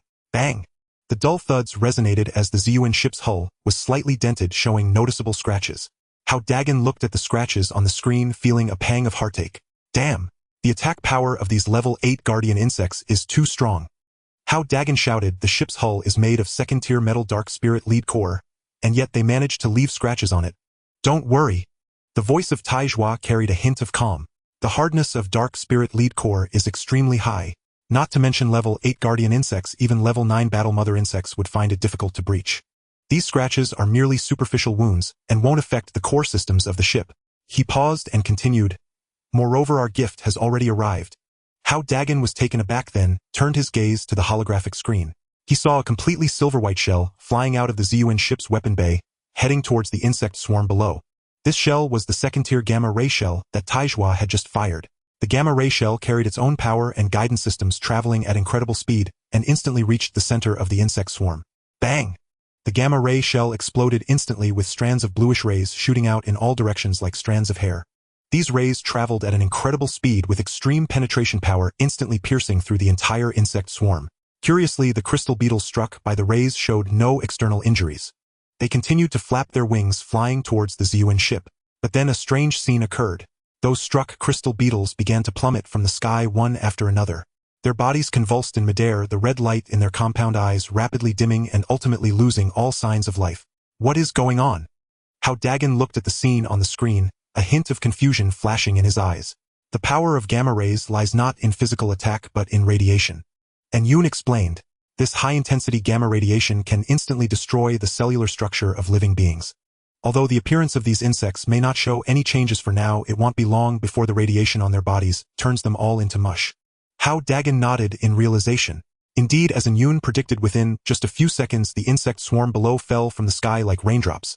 Over 40,000 crystal beetles were completely annihilated by a single second-tier gamma-ray shell. On the ground lay a thick layer of crystalline insect corpses shimmering with an eerie light under the sun. The voice of Yoon carried a hint of pride. Was it worth the money? A second-tier gamma-ray bomb has annihilated over 400,000 crystal beetles. Its power is far superior to our conventional attacks. Hao Dageng glanced at the insect corpses on the screen and nodded involuntarily. Definitely worth it. So worth it. With this batch of standard ammunition, we can practically dominate this planet. At that moment, the system prompt sound of the ZUN ship rang out. Energy operation has returned to normal. Engine power output is stable. Matrix shield reboot successful. Energy shield reboot successful. Hao Daya's eyes sparkled with excitement. Great! The ship is back to normal. He then piloted the ZUN and the thrusters erupted with immense power, halting the ship's descent and slowly lifting it into the air. The matrix and energy shields instantly deployed, sending more than 20 level 8 guardian insects flying. After being knocked away, the guardian insects charged toward the ZUN again. However, their attacks merely created ripples on the shield, failing to inflict any substantial damage. Hao Dageng looked at the level 8 crystal beetles on the screen, a cold smile flashing in his eyes. At this moment, the mother insect was crouching on the stone platform, watching the annihilation of its army below, fear and despair filling its compound eyes. At this point, it had only over 20 guardian insects left, which posed no threat to the ZUN. And Yoon Tai-Jua, prepare for battle. Hao Daya's voice carried a hint of excitement. Next, let's turn this level 8 mother insect into our nourishment. The ZUN's thrusters erupted with powerful energy, racing towards the level 8 crystal beetle mother. The quantum condensed crystal cannon began to glow, its iridescent light swirling, emanating an aura of destruction. A new hunt was about to begin. The level 8 crystal beetle mother watched as the ZUN approached. In its enormous compound eyes, a final frenzy erupted, and the massive stone platform beneath it lit up once more. A crystalline beam slowly gathered at the center of the stone platform. The strange attack capable of immobilizing the ship was about to descend again. Too late. Tai-Jua's eyes surged with blue light as he pressed the launch button with his mechanical fingers. The quantum condensed crystal cannon of the ZUN instantly lit up and a thick crimson laser shot out. Moving at lightning speed, it pierced through the guardian insects, blocking the mother insect's path in the blink of an eye. The beam accurately struck the energy crystal at the center of the stone platform, accompanied by a crisp sound. The crystal shattered violently, and the gathering beam dissipated. Roar! The mother insect let out a mournful roar, and the remaining level 8 guardian insects went mad. They flapped their wings and charged at the ZUN recklessly. Their forelimbs glimmered with a cold light as they spat out silver beams exuding a deadly pressure. Come at me! A glint of excitement flashed in Hao Daya's eyes. Tai-Jua, attack with full force. These level 8 guardian insects are the perfect experience package. Understood. Tai-Jua controlled the cannon, firing a barrage of crimson lasers. These lasers condensed through the cannon possessed immense power, easily piercing the carapaces of the level 8 guardian insects. Though the level 8 guardian insects were formidable, they stood no chance against the fully restored ZUN. Their attacks on the matrix shield merely created faint ripples. While they would leave cracks, with the ZUN's ample energy supply it would quickly recover. In contrast, the ZUN's lasers could effortlessly penetrate their bodies. Kill level 8 guardian insect 1. Regular upgrade progress bar 10. Current progress 52. Kill level 8 guardian insect 1. Regular upgrade progress bar 10. Current progress 62. Kill level 8 guardian insect 1. Regular upgrade progress bar 10. Current progress 72. Having hunted just 6 level 8 guardian insects, the regular upgrade progress bar was instantly filled. Hao Dageng looked at the progress bar on the screen, a hint of regret crossing his eyes. What a pity the essence blood source progress bar is not full, so we still cannot upgrade. There's nothing we can do about that. And Yoon's single black eye flickered with red light. Our ship has a dual progress bar upgrade, making the upgrade difficulty twice, or even thrice that of normal ships, but the benefits are also immense. Every level increase directly boosts attribute points by 100, far surpassing the normal ship's 50 points. Once we upgrade to a level 8 ship, all 3 attributes will reach 800 points, making our strength comparable to a tier 1 starship. Hao Dageng nodded, his gaze locking onto the level 8 crystal beetle mother once more. At this moment, the mother insect, witnessing its guardian insects being hunted one by one, was filled with fear. It manipulated the stone platform, attempting to turn and flee, but it was already too late. Thinking of escaping? No way. Hao Dageng snorted coldly, his consciousness sinking into the energy core chamber. The blood-red threads in the xylene bottle shot out like ethereal snakes, instantly wrapping around the stone platform. The threads tightened, rapidly binding the platform, firmly rendering the mother insect unable to move an inch. Tai Zhua compress attack. Target the mother insect's shell. Understood. Laser compression mode activated. Tai Zhua controlled the cannon, continuously compressing the blood-red laser. The originally thick laser, under immense pressure, continually shrank in diameter, ultimately turning into a beam as thick as a fist. The penetrating power of this beam reached its peak. Fire! The fist-thick laser beam accurately struck the mother insect's shell.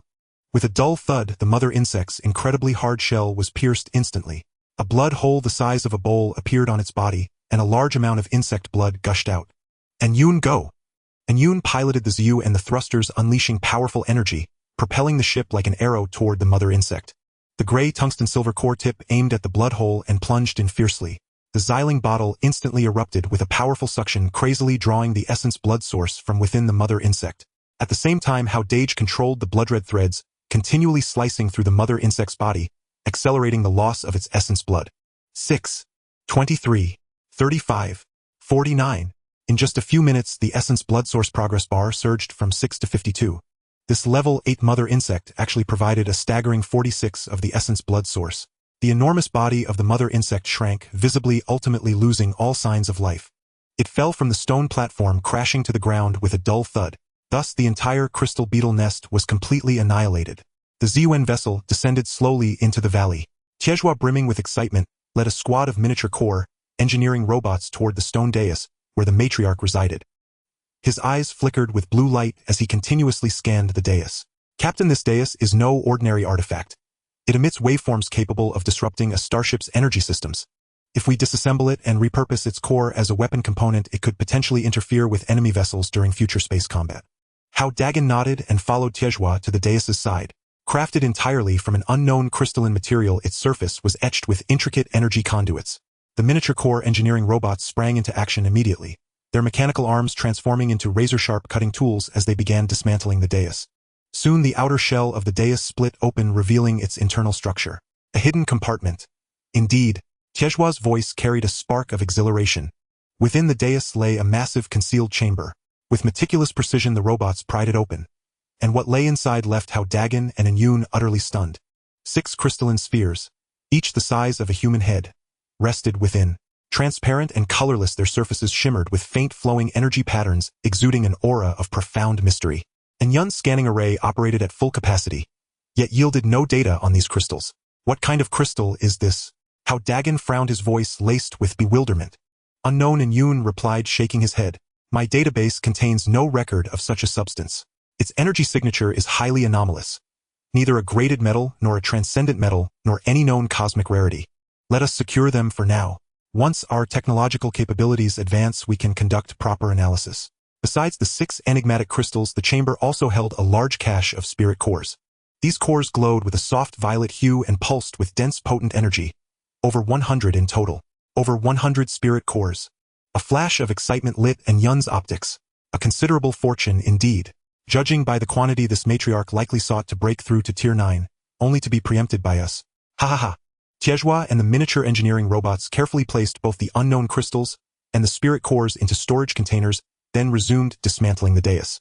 They extracted every energy-bearing component embedded within the dais, intending to transport them aboard the ZUN vessel for further study.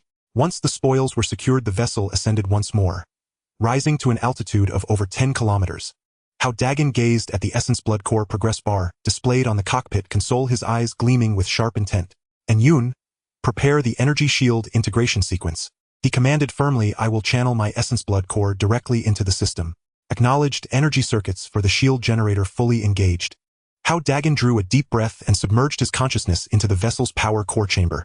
He mobilized 30% of his essence blood core, guiding it along the energy pathways into the shield generator. A torrent of immense life energy surged unceasingly into the complex apparatus. Originally incompatible with the ZUN vessel, the shield output had been unstable. But under the infusion of essence blood core, the device underwent a radical metamorphosis. Just as with the weapon system, the metallic surface of the instrument melted and recoalesced, forging new organic circuitry. Patterns that harmonized perfectly with the ZUN vessel's own energy network and fused seamlessly with its central core. Essence blood core consumption 30. Current reserve 22. Energy shield integration with ZUN vessel completed. Shield generation efficiency 100. ZUN vessel defensive attributes enhanced. Defense 600-700 points. A cold synthetic chime echoed through the cockpit as Hao Dageng stared at the soaring defense metrics on screen. His eyes alight with triumph. 700 defense points. Combined with the Matrix shield's 850 points, the ZUN vessel's defensive capability had reached a truly terrifying threshold. Yet he quickly steadied himself, brow furrowing deeply. And Yoon, this path is unsustainable. Our vessel consumes too much essence blood core. Each system integration drains vast quantities. Relying solely on our own hunts is inefficient. And Yoon nodded, falling silent in contemplation, until a sly glint sparked in Hao Dageng's gaze and a plan coalesced in his mind. And Yoon, what if we repeat our last maneuver? Lure a massive swarm of xenocreatures toward the coalition, provoke them into mutual annihilation, and remain concealed, harvesting essence blood core from the carnage. His voice brimmed with fervor. This way we amplify our strength while simultaneously weakening the coalition, and spare humanity the self-inflicted devastation wrought by those vermin. He paused, then continued analytically. Moreover, with our current speed and radar range, evasion is virtually impossible for them, unless they retreat behind light shield zones. But the coalition comprises the chosen ones of over a dozen nations. Per trial regulations, cross-national entry into another nation's light shield zone is strictly prohibited. Thus I assess with high confidence they are currently regrouping and upgrading somewhere in an open terrain. And Yun's solitary optic pulsed rhythmically. An excellent stratagem. This plan is viable. Though the coalition sustained heavy losses in the prior engagement, I estimate they retain at least 12,000 vessels. Time to stir up fresh chaos for them. Hao Dageng nodded, a cunning light dancing in his eyes. And Yoon, activate full-spectrum radar. Locate the coalition's position. I intend to let them taste the ocean of insects. Once again. Confirmed. Radar system fully deployed. Detection radius 100,000 kilometers. Instantly Yoon engaged the array, the holographic display blooming with countless luminous specks. A detection radius spanning 100,000 kilometers enveloped a vast expanse. At that very moment, deep within a colossal canyon, the coalition's 12,000-strong fleet rested, undergoing repairs and upgrades. This constituted the coalition's entire operational force. Vessels ranging from Tier 3 to Tier 7 densely arrayed across the canyon floor, radiating overwhelming martial pressure. At the canyon's heart, aboard a massive Tier 7 flagship, the coalition's high command convened in council. Seated around a grand circular table, their faces flushed with triumphant fervor, they debated future enhancement protocols with animated intensity. Mark's voice rang with smug confidence. Once we assimilate these spoils, our collective strength will ascend yet another tier. Then we shall sweep every chosen one across this planet, and crown ourselves sole sovereigns. Destroy all those vessels and ours will swiftly ascend to Tier 9. Precisely. Lucy interjected, her tone icy and incisive. It is their honor to become instruments of our ascension. Nods and approving murmurs rippled through the chamber, their expressions twisted with avarice and arrogant elation.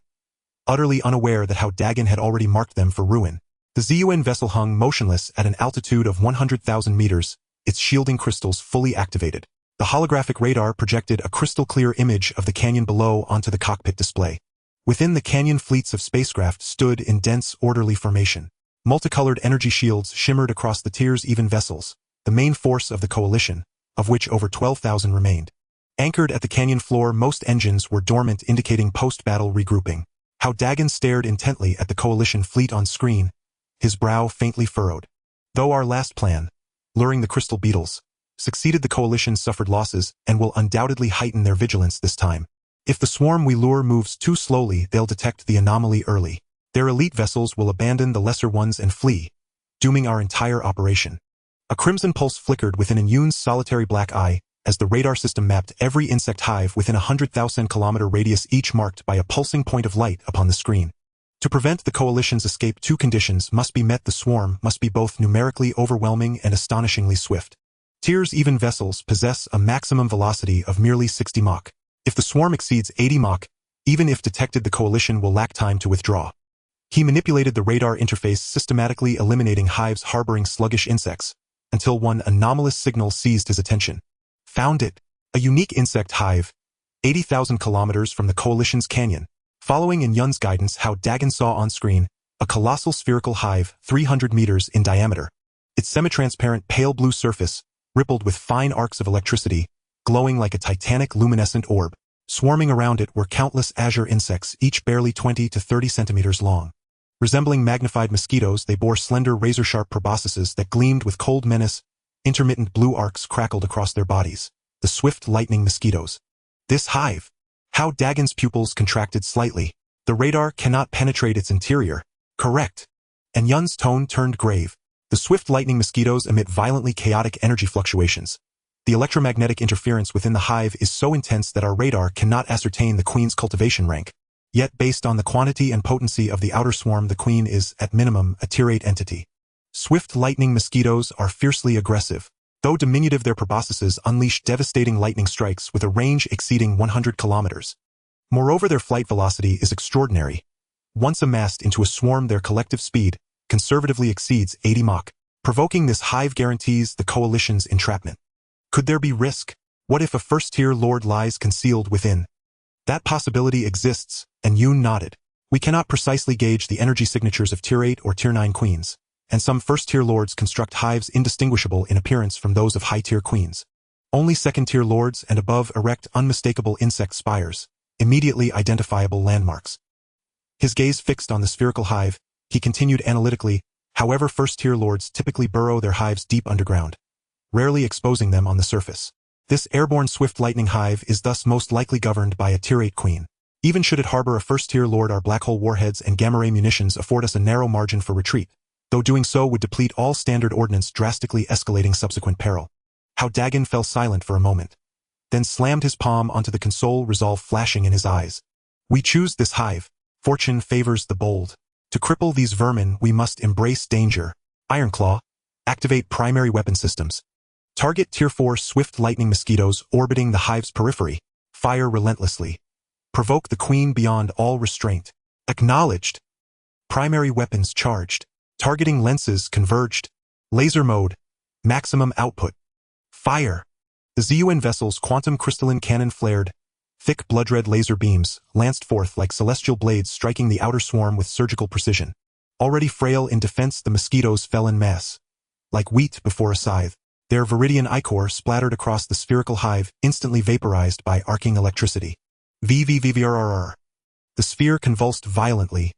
Its surface erupted with frenzied arcs, shrieking with piercing resonance. Then its apex slowly parted, releasing a torrent of swift lightning mosquitoes. Their sizes varied wildly. Some mere 20 to 30 centimeters, others over half a meter. Tier 4 and Tier 5 specimens. Within minutes, over 10,000 had poured forth. They coalesced midair into a vast hemispherical cloud of living chitin. Within that cloud, countless azure arcs coalesced, serpentine currents weaving through the swarm, converging finally into a single colossal bolt 10 meters wide that descended upon the ZUN vessel with cataclysmic force. Danger! They're charging an attack. And Yun's voice sharpened with urgency. Deploy matrix shield. Full defensive capacity. 36 great tungsten silver core spheres ignited simultaneously, enveloping the vessel in a shimmering silver-blue matrix shield. The titanic azure arc struck with a thunderous detonation. Crack! The shield shuddered violently. The silver-blue radiance dimmed, visibly fracturing into a web of hairline fissures across its surface. Defensive integrity at 850 points. And it couldn't withstand a single strike. Hao Dageng drew a sharp breath. The swift lightning mosquitoes' offensive power is terrifying. Their lightning attacks specifically nullify energy-based shielding. And Yun's voice grew somber. The matrix shield won't survive a second impact. Ironclaw, engage dark matter weaponry. End this swiftly. Acknowledged. Secondary weapon system. Dark matter assault initiated. Ironclaw guided the targeting lens, drawing forth the exotic energy of cosmic dark matter. At the lens's center, a fist-sized sphere of dark matter energy coalesced. An abyssal mote absorbing all light, radiating eerie gravitational distortion. Fire! The dark matter sphere shot forth like a phantom, arriving instantly at the heart of the hemispherical swarm. As before, upon contact, it dissolved into countless microscopic particles, spreading silently in all directions. Without sound or flash, over 10,000 swift lightning mosquitoes vanished, erased utterly from existence, leaving not even ash or echo. Ruhar! A roar of fury erupted from the spherical hive, the queen's wrathful bellow. Immediately the exit of the nest fully opened and more swift electric mosquitoes surged out like a geyser. This time the number that flew out directly exceeded 30,000, among which were many level 5 and 6 swift electric mosquitoes, some over half a meter long. Not enough. We need to thoroughly anger the mother insect. Hao Dageng roared fiercely. Tai Claw used the Annihilation Strangulation Cannon. Annihilation Strangulation Cannon. Tai Claw said excitedly. This was his specialty. No problem. Leave it to me. A hint of ruthlessness flashed in Hao Dage's eyes. We must make the mother insect lead the entire swarm to chase us. Received. Annihilation Strangulation Cannon activated. Energy charged to 100. Tai Claw operated the weapon system. In the center of the cannon's view, two grayish energy orbs slowly gathered, resembling two small black holes emitting a terrifying gravitational pull. Fire! With Tai Claw's command, the two energy orbs began to spin rapidly. The upper orb rotated clockwise while the lower orb spun counterclockwise, the immense torque causing the surrounding space to warp. Soon the diameters of the two energy orbs expanded to 1,000 meters, transforming into two gigantic disks, resembling rotating galaxies in the universe, exuding a heart-pounding pressure. Then the disks erupted with horrifying suction, distorting the surrounding space and forming chaotic energy currents. 30,000 swift electric mosquitoes could not resist this suction and were instantly drawn into the energy turmoil. Countless small black cracks flickered in the space, and as soon as the swift electric mosquitoes came into contact with the cracks, they were instantly torn apart into atomic states, leaving not even a drop of blood. This demonstration was thanks to the ship's attack system being fully developed, its power far surpassing the first time. The spherical nest let out a deafening roar filled with extreme rage this time. Multiple exits of the nest opened and countless swift electric mosquitoes surged out like a tide. This time, the number of swift electric mosquitoes that flew out directly exceeded 300,000. Among them were 200,000 level 4 swift electric mosquitoes, 100,000 level 5, and even quite a few level 6 swift electric mosquitoes over 1 meter long. It worked! A glint of excitement flashed in Hao Dage's eyes. The mother insect is thoroughly enraged. Annihilation full speed ahead. Target the Allied Forces Canyon. Received. Ship's power at full throttle. Speed 100 Mach. Annihilation controlled the ZUN, and the thrusters erupted with a strong pale blue tail flame, racing towards the direction of the Allied Forces Canyon. At this moment, the top of the spherical nest slowly opened, and a giant swift electric mosquito mother insect over 50 meters long gradually flew out. Its entire body was deep blue, covered in lightning patterns, with its mandibles flashing cold light, and its compound eyes filled with angry red light. This mother insect was surprisingly level 9.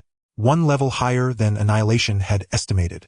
The mother insect let out a sharp howl, commanding 30,000 swift electric mosquitoes to form a massive sea of insects. The sea of insects tightly enveloped the spherical nest, and then like a blue lightning bolt swiftly pursued the fleeing ZUN. The speed of the sea of insects reached an astonishing 98 Mach. It was hardly slower than the ZUN. Level 9 mother insect. Annihilation's red eye suddenly shrank. We're in big trouble. It's too fast. Hao Dageng looked at the screen showing the relentless pursuit of the sea of insects, his eyes flashing with seriousness. The Matrix shield probably won't hold. Reinstate the Matrix shield, activate the energy shield. Full defensive mode. Received. Matrix shield deactivated. Energy shield activated. Annihilation controlled the retrieval of the Matrix core while starting the energy shield generator. A pale purple energy shield enveloped the ZUN like an eggshell, with faint energy patterns flowing on its surface. Among the sea of insects, countless blue arcs began to condense. This time, the diameter of the condensed arcs reached 50 meters, resembling a blue dragon striking down fiercely at the ZUN. Boom! The arc struck the energy shield with a deafening bang. The energy shield trembled violently, the pale purple glow dimming for a moment, but quickly returning to normal. Defense strength at 700 points, plus a threefold increase from the Annihilation's shield generator. Actual defense strength at 2,100 points. Annihilation's voice carried a hint of relief. We withstood it. Their combined attack can't break our defense. Hao Dageng sighed in relief, looking at the screen, showing the relentless pursuit of the sea of insects, a cold smile crossing his lips. Chase. The tighter the better. The ZUN and the sea of insects raced through the sky above the wasteland at nearly 100 Mach. Blue arcs continuously struck the energy shield. Although the shield vibrated violently, it remained unbroken. Soon the outline of the Allied Forces Canyon appeared in sight. 3,000 kilometers to the Allied Forces Canyon. Estimated arrival in 15 minutes, the sea of insects will enter the Allied attack range. The cold system notification echoed in the cockpit.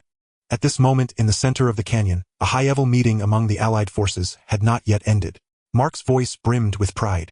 As long as we take down the spaceship from the Monkey Kingdom, more ships can rise to level 7. Then this planet will be ours. Exactly. Lucis' voice carried a chilling tone. The nearby light shields are surrounded by the insect race. We can help them open a passage, then lure their ships out, and at that time we can catch them all at once. Everyone agreed, their faces filled with greedy smiles. Just then a piercing alarm suddenly rang out. Warning. Massive insect race signal detected. Quantity exceeds 3,000. Speed 98 Mach. Distance 3,000 kilometers. Estimated arrival in 15 minutes. The alarm rang out like thunder, plunging the entire conference room into silence. The faces of everyone turned pale in an instant, their eyes filled with disbelief and fear as they stared at the insect race signal on the screen. 3,000 insect race. Speed 98 Mach. Mark's voice trembled. How is that possible? Where did so many insects come from? Lucy's face darkened to the point of dripping water. She stared intensely at the insect race signal on the screen, suddenly realizing something, her expression becoming even more grim. This situation is definitely someone deliberately tripping us up. The conference room erupted in chaos. High-level members of the Allied forces exchanged fearful and angry glances. Quick! Activate the spaceship. Retreat! No! Our speed is too slow. It's too late. Then let's scatter. Stay behind Ua. With so many low-level ships, they can act as cannon fodder, making us safer. Arguments, shouts, and screams intertwined, turning the entire conference room into a mess. Meanwhile, high above, the distance between the ZUN and the sea of insects grew closer. Hao Dageng looked at the screen showing the chaotic Allied ships, a cold smile curling at the corners of his mouth. Allied friends, enjoy this gift. Chaos reigned inside the Allied command chamber. Voices clashed and roared. Ma Ku slammed his fist on the table and bellowed for retreat, while Lu Shi gritted her teeth, adamant about saving the lower-class starships. Each side clung to its own argument, unable to produce a coherent plan. Then a faint purple streak tore across the sky as if a phantom had appeared. The ZUN hovered above the canyon like a ghost. The shield crystal absorbed every energy fluctuation until the Allied radar was rendered useless. Tiezhua, fire!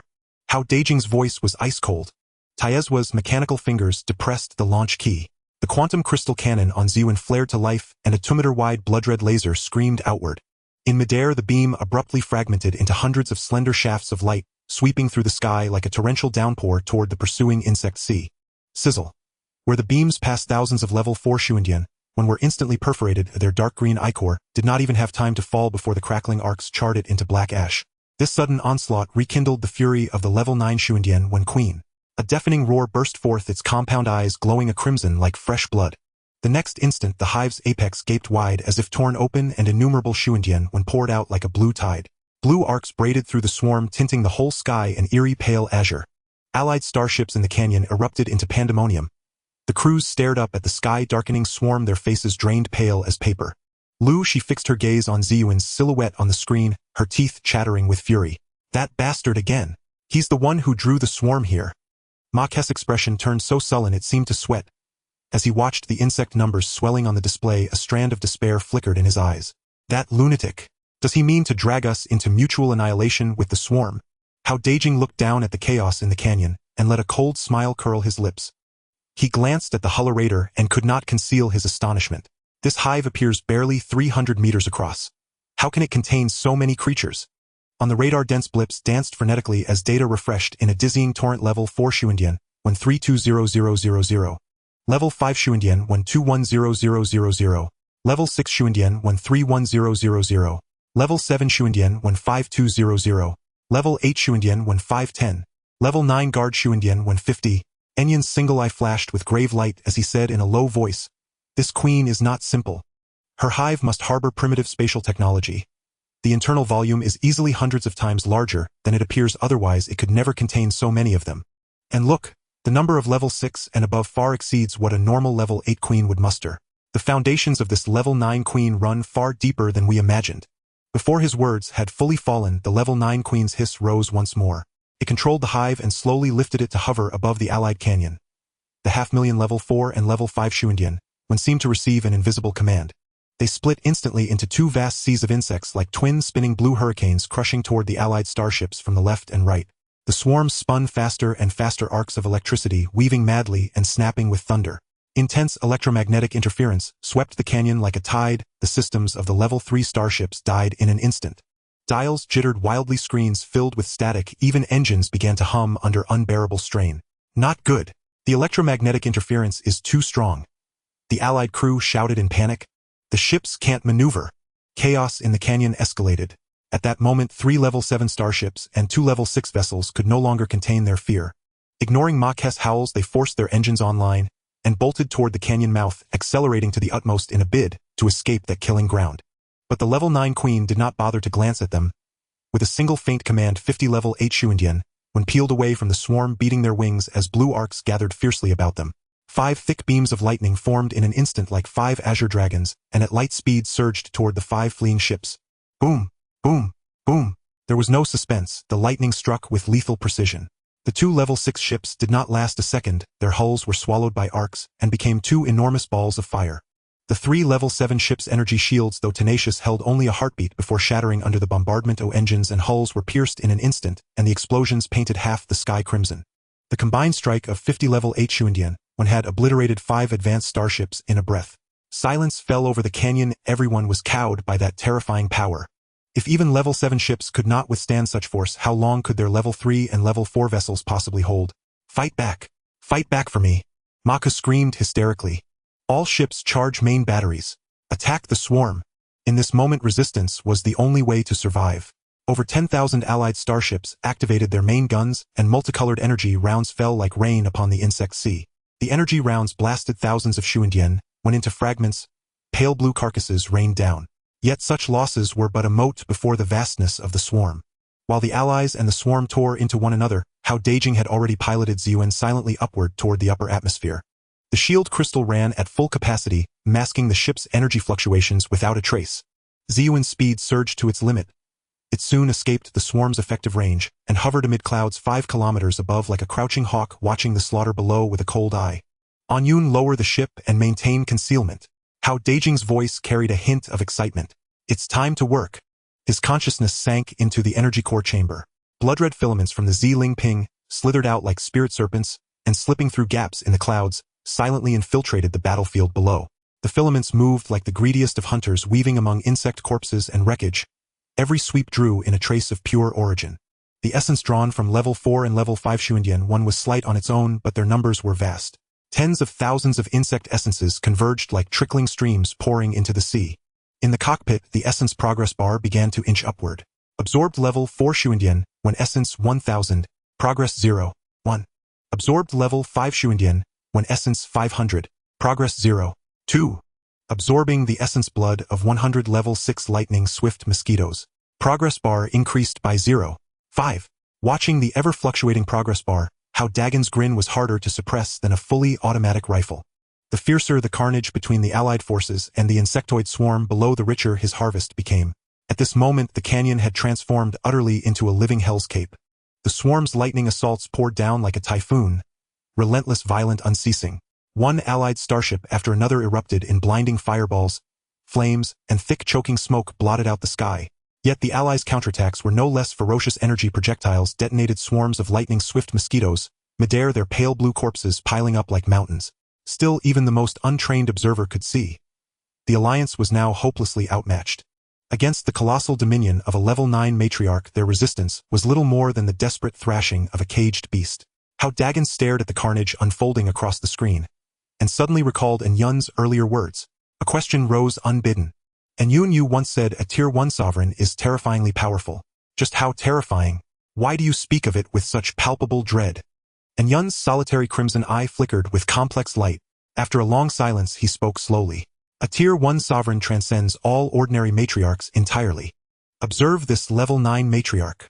Her swarm's backbone remains composed of Level 4 and Level 5 lightning swift mosquitoes. Not because she lacks ambition, but because her reproductive capacity is finite and her resources insufficient to cultivate higher-tier insectoids. A sovereign is different. He paused, then continued. A sovereign's fertility dwarfs that of a Level 9 matriarch, by tenfold, even 100-fold. Moreover, her elite guard are not merely high-tier insectoids. They are insect kings. Each Tier 1 insect king rivals a Level 9 combat matriarch in raw power. Their Insect King Legion forms the Sovereign's sharpest talons, capable of leading legions of lesser insectoids across vast territories to seize resources while the Sovereign herself remains deep within the hive spires ceaselessly breeding. Even more horrifying, the low-tier insectoids born under a Sovereign's brood are cast immediately into brutal combat upon emergence. Only the fittest survive, natural selection distilled into pure, merciless law. Every survivor attains at least level 5, each imbued with savage ferocity and combat prowess far surpassing ordinary insectoids. And with the resources plundered by the Insect King Legion, the Sovereign's domain expands at a rate bordering on the apocalyptic. Worse still, Sovereigns possess extraordinary longevity. A Tier 1 Sovereign may easily endure for over a millennium. Consider this: what might her dominion become over 1,000 years? Even if she never ascends to Tier 2, her swarm would be more than sufficient to annihilate every sentient lifeform on an entire planet. As for Tier 2 Sovereigns, Yun paused, his crimson eye glinting with distant memory. Their hive spires acquire hyperspace jump capability. They no longer confine themselves to a single world, but launch their colossal swarms across the cosmos, scouring star systems bare. Where they pass, nothing lives. No blade of grass, no whisper of life remains. Incidentally, he murmured, gazing at the level 9 matriarch on screen. Much of galactic technology originated from the insectoid race itself. Spatial manipulation, hyperspace jump drives, even energy shielding systems, all trace their lineage back to the insectoids. They are an ancient race, their existence predating every known intelligent species in the Milky Way. So never underestimate them, especially Sovereign-class entities. Hao Dageng felt a jolt ripple through his chest. His eyes remained locked on the level 9 matriarch, ruthlessly slaughtering the alliance below. In that instant, his prior understanding felt laughably shallow. Meanwhile, in the canyon below, the alliance's starships had already suffered catastrophic losses. Amidst roaring flames and churning smoke, the alliance's battle cries grew fainter, weaker. The matriarch's compound eyes swept slowly across the slaughter field, almost as if weary of such one-sided carnage. Incidentally, he murmured, gazing at the level 9 matriarch on screen. Much of galactic technology originated from the insectoid race itself. Inside the cockpit, the Essence Blood Core progress bar on the holographic display ticked steadily upward, then settled firmly at 43. Enough! A flash of exhilaration lit Hao Dagen's eyes as he slammed his fist onto the console. Yun, activate the power system's energy conduits. I will trigger the Essence Blood Core and complete the final fusion. Acknowledged. Power system. Rotor engine energy conduits fully engaged. Yun's solitary red eye pulsed sharply as he commanded the dormant rotor engine, relic of the Yun vessel, to extend its full network of energy pathways. These conduits crisscrossed like capillaries, linking seamlessly to the Ziyun's core. Yet a subtle dissonance lingered, an almost imperceptible rift. Hao Dageng drew a slow, deep breath and sank his consciousness into the energy core chamber. Crimson filaments unspooled from the Z-Ling vessel, threading along the energy conduits toward the rotor engine. 30% of the Essence Blood Core flowed steadily, saturating every component of the engine. What had once been alien to the Ziyun, a mismatched artifact, now underwent a profound metamorphosis beneath the core's nourishment. Metal gears within the engine softened, melted, then resolidified, etched now with luminous energy patterns identical to those of the Ziyun's own core.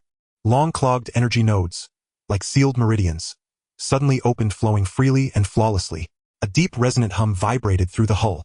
The rotor engine roared, a low commanding thunder, as brilliant cobalt flame surged from its exhaust, fiercer and more stable than ever before. The cockpit's attribute panel flashed instantly, bold characters blazing forth. Essence Blood Core consumed 30, remaining 13. Power system fully integrated with Ziyun. Rotor engine energy transfer efficiency 100. Ziyun power stat increased. Power 600, 700 points. Alert vessel maximum velocity exceeded 200 Mach. The cold synthetic system voice echoed crisply within the cockpit. Hao Dageng clenched his fists, eyes fixed on the soaring power metrics. 700 points. Maximum velocity 200 Mach. It meant the Ziyun's maneuverability now eclipsed vessels of its class, and rivaled even Tier 1 starships. Excellent! Hao Dageng declared, elation surging in his voice. Power system integration successful. All three primary attributes now stand at 700 points.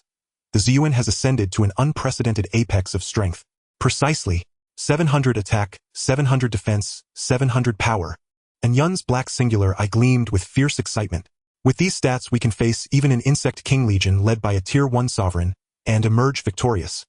Their jubilation froze mid-breath as the holographic battlefield flickered back into view, bringing chilling clarity. The canyon, once a strategic stronghold, had become a true hellscape. Pale blue insectoid corpses stacked into grotesque mountains, shattered starship hulls burning with hellish fire with thick, acrid smoke clawing violently at the heavens. After detonating the starship, the swift lightning mosquitoes did not depart immediately. Instead, they alighted en masse upon the wreckage, their slender proboscises piercing deep into the hull to voraciously drain the residual energy crystals within. Cobalt blue arcs crackled across their chitinous bodies as their forms swelled visibly, muscles thickening, carapaces hardening, while their ambient energy signatures surged with escalating intensity. These swift lightning mosquitoes can actually feed on refined energy. Hao Dagen's pupils contracted slightly. Their strength is rising rapidly. And Yoon observed the data streaming across the screen. Over 10,000 level 4 swift lightning mosquitoes have been lost, but the energy they've absorbed is sufficient to elevate the surviving swarm by an entire tier. The Allied fleet is in grave peril. On screen, the fleet's initial armada of over 10,000 vessels had dwindled to barely 6,000. Nearly all level 3 ships lay utterly destroyed. Not a single intact hull remained. Even level 5 and level 6 vessels had suffered catastrophic attrition. Only the formidable level 7 warships, with their reinforced shielding and overwhelming firepower, still held the line, albeit precariously.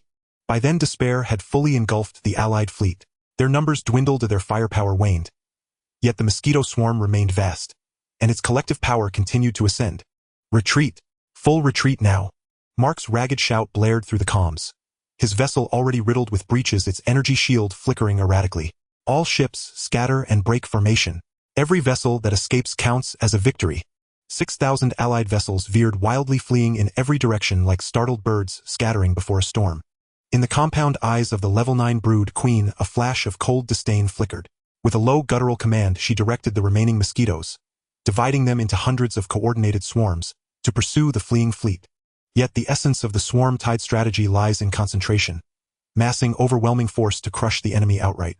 Once fragmented, the mosquitoes' tactical advantage evaporated. Synchronized large-scale assaults became impossible. Though each pursuit squadron remained lethally potent, they could no longer shatter Allied vessels with effortless precision. The battered fleet, though disordered, seized the opening, and many slipped away. In the end, only 3,000 of the 6,000 Allied vessels broke free. The rest, nearly 10,000 ships, were obliterated, reduced to jagged heaps of wreckage strewn across the canyon floor. Meanwhile, the brood queen's losses exceeded 200,000 swift lightning mosquitoes. Yet to her such a toll was negligible. A mere hair from the hide of a mountain ox. Gazing down at the colossal mounds of shattered hulls, she emitted a deep, resonant growl of satisfaction. Within those ruins pulsed vast reservoirs of source crystals, enough to elevate her entire brood to a new echelon of power. She issued an immediate command: all surviving mosquitoes were to descend upon the wreckage and feast upon the source crystals. Hao Dageng watched the battlefield unfold on his screen, and a glacial smile touched his lips. With crimson filaments of blood thread under his control, he continued harvesting primordial lifeblood from the field. Yet this harvest fell far short of expectations. Absorbing primordial blood of level 4 swift lightning mosquitoes. Progress 0. 5. Absorbing primordial blood of level 5 swift lightning mosquitoes. Progress 1. Current primordial blood reservoir 35. Only 35%. Hao Dageng shook his head, faint regret in his gaze. This haul of lifeblood proved disappointing. But no matter. Having lured the Alliance into losing nearly 10,000 vessels, that alone is a resounding victory. And Yoon nodded. The Alliance has sustained crippling losses. For the foreseeable future, they will be incapable of mounting another large-scale extermination campaign. At that moment, the cockpit comm chimed sharply. Jenny's voice burst forth, brimming with exhilaration. Exceptional news. Truly monumental news. Hao Dageng blinked, then instantly accepted the call. Jenny, what breakthrough? Those crystals. The 6 anomalous specimens we recovered from the crystal-armored brood queen's dais. I've fully deciphered them. Her voice trembled with excitement. Their energy resonance is profoundly unique. They can be configured into a unified attack matrix. When activated, this matrix emits waveforms capable of disrupting Starship energy systems, exactly as the crystal-armored brood queen's dais once did. Hao Dageng and Yoon exchanged a glance, and in each other's eyes astonishment flared bright. Truly? Hao Dageng asked, breathless. Can we deploy it now? Not yet, Jenny replied, a trace of disappointment coloring her tone. Activating the matrix demands immense spiritual willpower. My current matrix artisan rank is insufficient. I cannot yet master it fully. A hush settled over the bridge, until Yoon suddenly spoke. We still possess the source of life. Bind it to Jenny and her matrix artisan rank will synchronize with the Z-Yuan vessel, elevating her instantly to rank 7. The source of life, a rare substance synthesized by the Z-Yuan vessel through absorption of primordial lifeblood, teamed with potent vital energy. It deepened the symbiotic bond between core crew and vessel, amplifying both consciousness and capability. Indeed, the first source of life had awakened Taijua, binding him to the ship's soul. Proceed immediately, Hao Dageng declared without hesitation. And Yoon, activate the source of life. Target Jenny. Acknowledged. Initiating source of life deployment. A crimson crystal emerged serenely from the vessel's core chamber, gliding toward Jenny's quarters. The instant the crystal contacted Jenny, it erupted in a blinding scarlet radiance. The light poured into her, enveloping her form in a soft rose-gold aura, as her internal energy surged, swelling with palpable might. Source of life synchronization complete. Jenny's Matrix Artisan rank linked to Z-Yuan vessel. Matrix Artisan rank ascended Tier 5 Tier 7. Core crew granted partial access to vessel energy systems. Jenny's jubilant cry echoed through the calm. A quiet, satisfied smile spread across Hao Dagen's face. A Tier 7 Matrix Artisan, coupled with the anomalous crystal attack matrix. This was the Z-Yuan vessel's ultimate trump card. With it, even high-tier starships would no longer hold absolute dominion over them. Taijua, Hao Dageng commanded over the comm. Report immediately to Jenny's quarters. Collaborate closely. Forge these 6 anomalous crystals into a fully integrated attack matrix. Affirmative, Captain. Taijua's voice rang with fervent anticipation. Mission guaranteed. In the bridge, Hao Dageng gazed upon the holographic battlefield, and in his eyes anticipation burned like distant stars, disrupting enemy starship energy flow. This was nothing short of battlefield cheating. Meanwhile, deep within the distant canyon, the Level 9 Brood Queen had finished consuming all source crystals. Her form had swollen to titanic proportions. Violent cobalt lightning writhed across her armored exoskeleton. Slowly she raised her massive head, her crimson gaze locking once more upon the direction of the retreating alliance, as a low, thunderous growl rolled from her throat. Inside the refining chamber of the ZUN, the atmosphere was bustling with activity, and the mechanical humming resonated incessantly.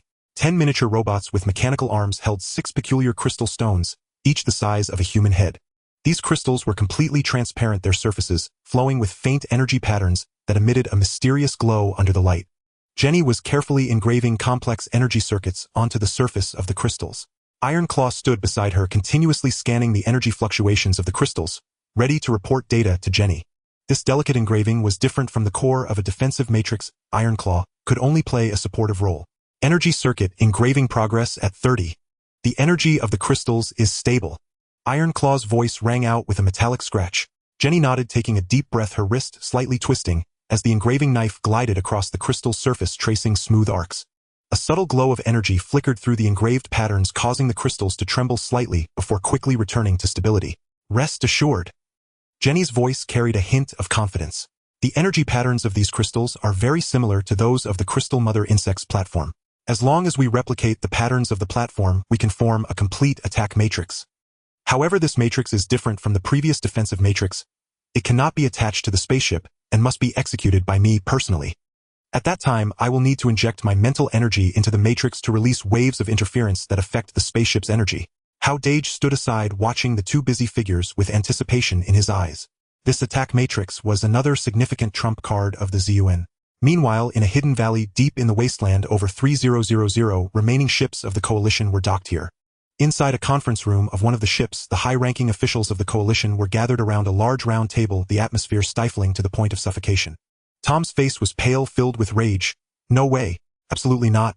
We've already been ambushed by that bastard Hao Dageng twice in a row, losing nearly 10,000 ships. If it happens again, we'll face total annihilation.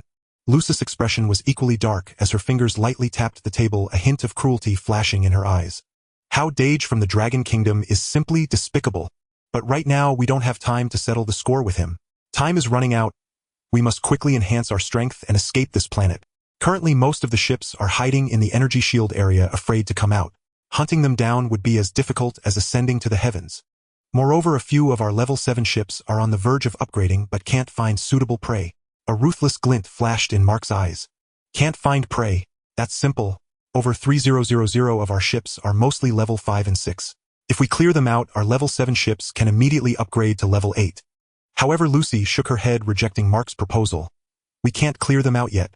They still have great utility. I have a plan. Do you remember? There are still about 10 energy shield areas under attack by the insect race. We can take the opportunity to rescue them, and then concentrate on annihilating them. Her finger tapped on the holographic screen, and immediately the coordinates of more than a dozen energy shield areas appeared. Each energy shield area has at least 3000 ships. 10 energy shield areas mean 30 to 40,000 ships. These ships are enough to elevate all our level 7 ships to level 8 or even 9.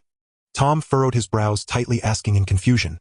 But those energy shield areas are surrounded by the insect race, and there are many of them. Even if we want to rescue, we can't break through the insect race's defenses. Lucy curled her lips into a cold smile, a cunning glint flashing in her eyes. That's the key point I want to discuss. Our more than 3000 ships are not low in level. We can use them to attract the insect race's firepower and help the ships within the energy shield area to withdraw. This way we can effortlessly rescue those ships. She looked at everyone, speaking with conviction. Tonight we will take a break. Tomorrow morning we will start implementing this plan. Within 2 days we aim to lure all the ships from those dozen energy shield areas out. Everyone nodded, a glimmer of greed flashing in their eyes. 30 to 40,000 ships represent a tremendous fortune. As long as they eliminate them, all their strength would achieve a qualitative leap.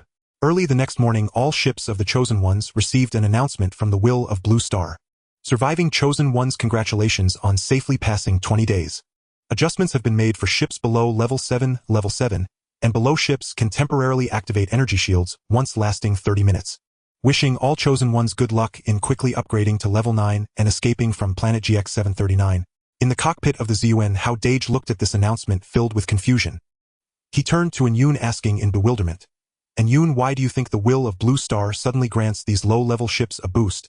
This clearly goes against the trial's rules." Enyun remained silent for a moment before slowly explaining, "This is also unavoidable. Think about it, each energy shield area has at least over 1000 ships. They are in a passive state, ignoring whatever happens outside, just hiding within the energy shield area, waiting for the trial to end in 30 days, leaving their fate to chance. These passive ships account for 1/10 of the total number of participants in the trial. Every time the Will of Blue Star selects 1 million to participate in the trial. This means that about 10,000 people choose to remain passive. If this continues, the success rate of the trial will significantly decrease." The success rate of the trial. Hao Dageng frowned. "What success rate?" "It's about a 1 in 1,000 success rate." Enyun's voice carried a hint of gravity. "Each trial will inevitably produce 1000 first-level starships. This is the bottom line of the Will of Blue Star." He looked at Hao Dageng, continuing to explain, "If internal strife is particularly severe or there are too many passive individuals, it may ultimately lead to failing to reach the number of 1000 first-level starships. Thus, the Will of Blue Star will intervene at appropriate times to assist the low-level ships. This time temporarily allowing ships below level 7 to activate energy shields is intended to encourage those passive ships to leave the energy shield area and upgrade their ship levels." Hao Dageng nodded in a somewhat understanding manner as he gazed at the announcement on the screen, murmuring to himself, "So that's how it is. With this, those low-level spaceships will have the confidence to go out." Enyun nodded, saying, "That's right. According to our original plan, we were supposed to reach level 9 in 20 days. However, the situation has changed. Our spaceship now has an additional blood essence progress bar, which has increased the difficulty of advancement by more than double. Nevertheless, this is also a good thing. The better the foundation we lay, the stronger our future power will be." A glimmer of excitement flashed in Hao Dageng's eyes as he slammed the control panel and said in a deep voice, "All right, since the Will of Blue Star is providing benefits, we cannot fall behind. Enyun, activate the spaceship. Target 017 light shield area." The brothers of the Longhua fleet should have completed the reconstruction of their ships by now. With the addition of the shield, it's time to help them rapidly enhance their capabilities. Received. Target 017 light shield area. Speed 200 Mach. The thrusters of the ZUN ship erupted in a strong pale blue tail flame as it sped toward the 017 light shield area. At that moment in the Valley of the Allied Forces, Lucy once again summoned a high-level meeting. She looked at the announcement from the Will of Blue Star on the screen, a cold smile curling at the corners of her mouth. "Truly, heaven is assisting me. The Will of Blue Star has actually provided temporary shields to low-level spaceships." She looked at the crowd and said with determination, "This time it is our opportunity. With the protection of shields, those low-level spaceships can help us attract more firepower from the insect race. Therefore, I suggest we change our strategy. We should first rescue all the spaceships in those 10 or so light shield areas. This way our fleet can expand back to over 20000 ships." She paused, a glint of greed flashing in her eyes. "Then we will lead these over 20000 ships to attack the insect race's nest. Using the insect race, we will elevate our level to 8. Once our strength increases, we will destroy all these over 20000 ships to elevate to level 9. The high-ranking members of the Allied forces nodded in agreement, excitement gleaming in their eyes. This plan is simply flawless. Let's execute Miss Lucis' plan. Mark shouted loudly, all troops attack. Target the light shield area of the Monkey Kingdom. More than 3000 allied spaceships simultaneously activated their engines, and the colorful energy shields of the level 7 ships unfolded in an instant. The ships surged toward the light shield area of the Monkey Kingdom like a tide. Outside the light shield area of the Monkey Kingdom, dense clusters of level 4 and 5 insects were frantically attacking the shield. The brilliance of the shield flickered uncertainly but remained unbroken. The spaceships inside the shield trembled in fear, not daring to venture out. Just then the allied spaceships arrived. More than 3000 high-level spaceships charged into the insect race's camp like fierce tigers descending a mountain.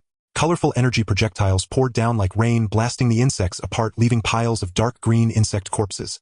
Brothers, we have come to save you. Mark's roar echoed through the communicator, resonating throughout the entire light shield area.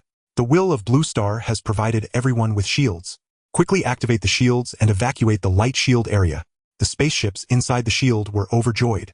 They immediately activated their temporary energy shields and rushed out of the light shield area, following behind the allied ships speeding away into the distance. After that, the allied ships descended like divine soldiers, consecutively rescuing several light shield areas. Although some low-level spaceships were lost during the rescue, the overall losses were not significant. Thanks to the shields provided by the will of Blue Star, most of the spaceships successfully escaped. Soon the fleet of the allied forces expanded from over 3000 ships to more than 20000. The chosen ones who were rescued expressed their immense gratitude, following behind the allied spaceships, feeling a sense of pride. They believed they had encountered a savior, unaware that they had just escaped from the tiger's mouth and now entered the wolf's den. In the cockpit of the allied forces, Lucy looked at the densely packed ships on the screen, a cold smile curling at her lips. A hint of cruelty flashed in her eyes. The prey is already in hand. Proceed according to the original plan. 2 days after the announcement was issued, the wasteland of planet GX-739 welcomed an unprecedented hunting frenzy. The announcement from the will of Blue Star acted like a horn, awakening all the dormant chosen ones. Even the more than 2000 ships in the 017 light shield area, which had been in a laid-back mentality, started their engines. Carefully flying out of the shield, they followed behind the main force to pick off the solitary low-level insects. Meanwhile, the ZUN ship soared like a falcon in the sky, its pale purple hull shimmering with a cold sheen under the sunlight. Hao Dageng watched the compatriots who were picking off the leftovers behind the Longhua fleet on the screen, unconcernedly saying, "Let them pick off the leftovers. We are all compatriots. Every ship that can be enhanced is one more ship." And Yoon steered the spaceship, precisely avoiding the densely packed areas of insects, heading toward various level 6 and 7 insect nests. Those low-level insects pose no threat to us. Our target is those high-level mother insects. Iron Claw was already eager to engage the quantum condensation cannon, constantly lighting up, and blood-red lasers shot out like swords, easily penetrating the defenses of the insect nest.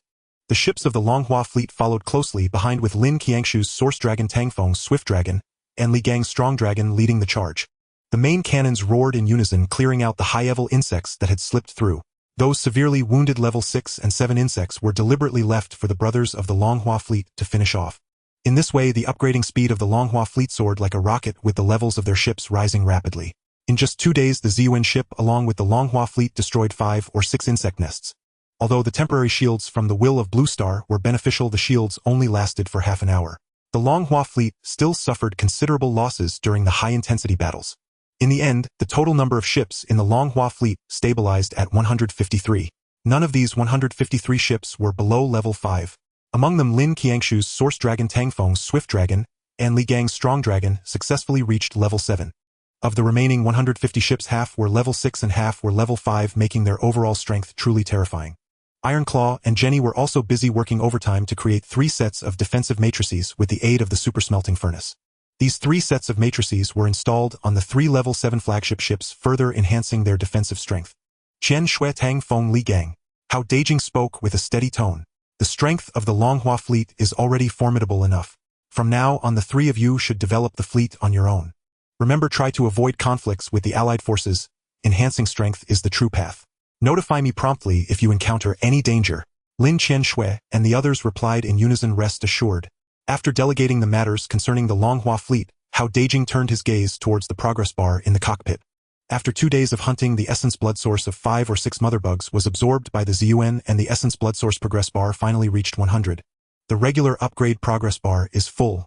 The essence blood source progress bar is full. The dual progress bars have merged successfully. The ZUN is beginning its upgrade. Grading 10, 50, 100. Upgrade successful. The ZUN has advanced to an 8th level spaceship. The ZUN's attributes have been updated: attack 800, defense 800, power 800. The number of microcore engineering robots has increased to 500000. The radar system upgrade is complete. Detection range increased to 500000 kilometers. The engine upgrade is complete. Maximum speed increased to 300 Mach. The cold system notification resonated, and Hao Dageng looked at the attribute data on the screen filled with excitement. An 8th level spaceship. All 3 attributes have reached 800. The radar range nearly covers the entire planet. Speed has surpassed 300 Mach. The strength of the ZUN has once again welcomed a qualitative leap. And Yun Taizhua. Hao Dageng took a deep breath and said solemnly, "The Longhua fleet can now stand on its own. From here on we will act independently. The number of 8th and 9th level insectoids is increasing. It's too dangerous to take the fleet along. We will continue with the decapitation mission and aim to reach 9th level as soon as possible." Understood. And Yun and Taizhua replied in unison. The ZUN's engines erupted with a strong light blue tail flame, racing deep into the wasteland. Meanwhile, the GX-739 planet had already turned into a blood-red purgatory. The chosen ones were crazily hunting the insectoids, the spaceship levels continuously rising, but the insectoid counterattacks were becoming more and more ferocious. More and more lords and tyrants were awakening from their slumber, their power terrifying beyond measure. Wherever they passed, spaceships exploded and flames soared into the sky. The number of spaceships belonging to the chosen ones was decreasing at a visibly alarming rate. Just a few days ago there were over 100,000 ships, but now only about 50,000 remained. However, the remaining ships were all of high level, with those above level 5 accounting for more than half.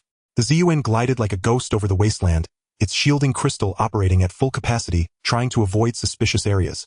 Hao Dageng's goal was clear: an 8th level mother bug. That day the ZUN's radar detected a new target, an 8th level thunder-spiked mother bug's nest. The nest of the thunder-spiked mother bug was quite distinctive. Unlike other insectoids that hid in valleys or underground, it was constructed on a plain surrounded by numerous tall stone forests. These stone forests were deep gray, towering thousands of meters into the sky, facilitating the thunder-spiked mother bug's absorption of lightning power to enhance its own strength. In the center of the stone forest, a gigantic stone pillar with a diameter of 500 meters bore a thunder-spiked mother bug over 100 meters long. Its body was covered in a thick layer of black armor adorned with sharp bone spurs. Occasionally blue arcs of electricity danced along the spurs, exuding a terrifying pressure. "That's the one." A cold glint flashed in Hao Dageng's eyes. "Taizhua, prepare to attack." "Understood." Main weapon system fully charged. Concentrating energy bullets. Fire. A robust blood-red energy bullet instantly coalesced. The energy bullet shot out like a meteor, accurately hitting the thunder-spiked mother bug's armor. Bang! With a deafening sound, a massive blood hole was blasted open in the thunder-spiked mother bug's armor. It let out a piercing roar, attempting to summon lightning power to counterattack, but was firmly suppressed by the laser beams from the ZUN. And Yun maneuvered the ZUN, charging up to the enormous stone pillar. The gray tungsten-silver core tower tip was aimed at the blood hole and fiercely stabbed in. The purple spirit bottle erupted with a powerful suction, frantically drawing the essence blood source from the thunder-spiked mother bug. Absorbing essence blood from the 8th level thunder-spiked mother bug. Progress bar 22. Current progress 34. In just a few minutes, the thunder-spiked mother bug was drained of its essence blood, its massive body falling from the stone pillar with a heavy thud on the ground. Hao Dageng looked at the progress bar on the screen, a satisfied smile creeping onto his lips. As long as he hunted a few more 8th level mother bugs, the essence blood source progress bar would fill up again, allowing the ZUN to push for 9th level. But just then the alarm in the cockpit suddenly blared sharply, and red warning lights flashed wildly. Alarm! Alarm! High-intensity insectoid energy fluctuations detected. Energy level 2nd tier tyrant. Warning! Warning! Target danger level S-class. Please evacuate immediately. Please evacuate immediately. And Yun's voice carried a hint of panic. Not good. This thunder-spiked mother bug is a subordinate of the tyrant. We are in big trouble. Hao Dageng's heart sank sharply as he followed An Yun's gaze to the screen. In the distance, a massive black shadow was rapidly approaching on the horizon. It was a gigantic scorpion over 200 meters long. Its body was pitch black, covered in fearsome bone spurs, and its 2 massive pincers resembled 2 small mountains glinting with a cold light, as if they could tear apart anything. The most terrifying aspect was its tail, a 50-meter-long venomous stinger raised high, shimmering with an eerie purple light, sending chills down one's spine. Target 2nd tier tyrant star-eating scorpion attack, 2,100 points defense, 2,200 points health, 250000 points traits, extremely high attack and defense, capable of easily destroying small planets when fully unleashed. Its tail can fire devastating beams with extraordinarily high penetration power. Seeing the data on the screen, Hao Dageng couldn't help but let out a curse. This is too ridiculous. These attributes are absurd. 2100 attack. 250000 health. How are we supposed to fight this? Run. Run fast. Anyun's voice trembled as he controlled the Ziyuan's engines powering up. Ziyuan maximum speed. Full speed retreat. The Ziyuan's engines erupted with dazzling light blue flames, the spaceship racing off like a bolt of lightning into the distance. But the speed of the star-eating scorpion was even more terrifying. The radar screen displayed the scorpion's speed value, wildly fluctuating, finally stabilizing at 500 Mach. 500 Mach, far surpassing the Ziyuan's maximum speed. As he watched the star-eating scorpion grow closer on the screen, Hao Dageng's heart leaped into his throat. In the compound eyes of the star-eating scorpion, cold red light flickered. Its tail's venomous stinger slowly lifted, the purple light growing brighter, a heart-stopping aura of destruction instantly enveloping the entire wasteland. The crisis for the Ziyuan had suddenly arrived. Inside the cockpit, shrill alarms wailed like death knells, while crimson warning lights bathed Hao Dagen's face in an eerie blood-red glow. On the holographic display, the stinger of the star-devouring scorpion pulsed with intensifying cobalt light. A cataclysmic surge of energy rolled forth like a tidal wave. Alert! Ultra-high energy assault detected. Evade immediately. Evade immediately. No. Activate the matrix shield now. Anyun roared, his single eye blazing with frantic crimson light. Better the matrix shield shatters than let the energy shield falter.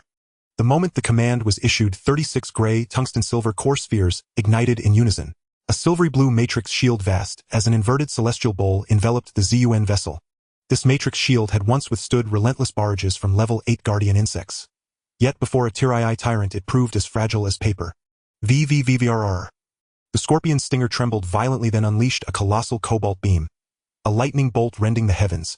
As it streaked across thousands of kilometers and struck the matrix shield with pinpoint precision.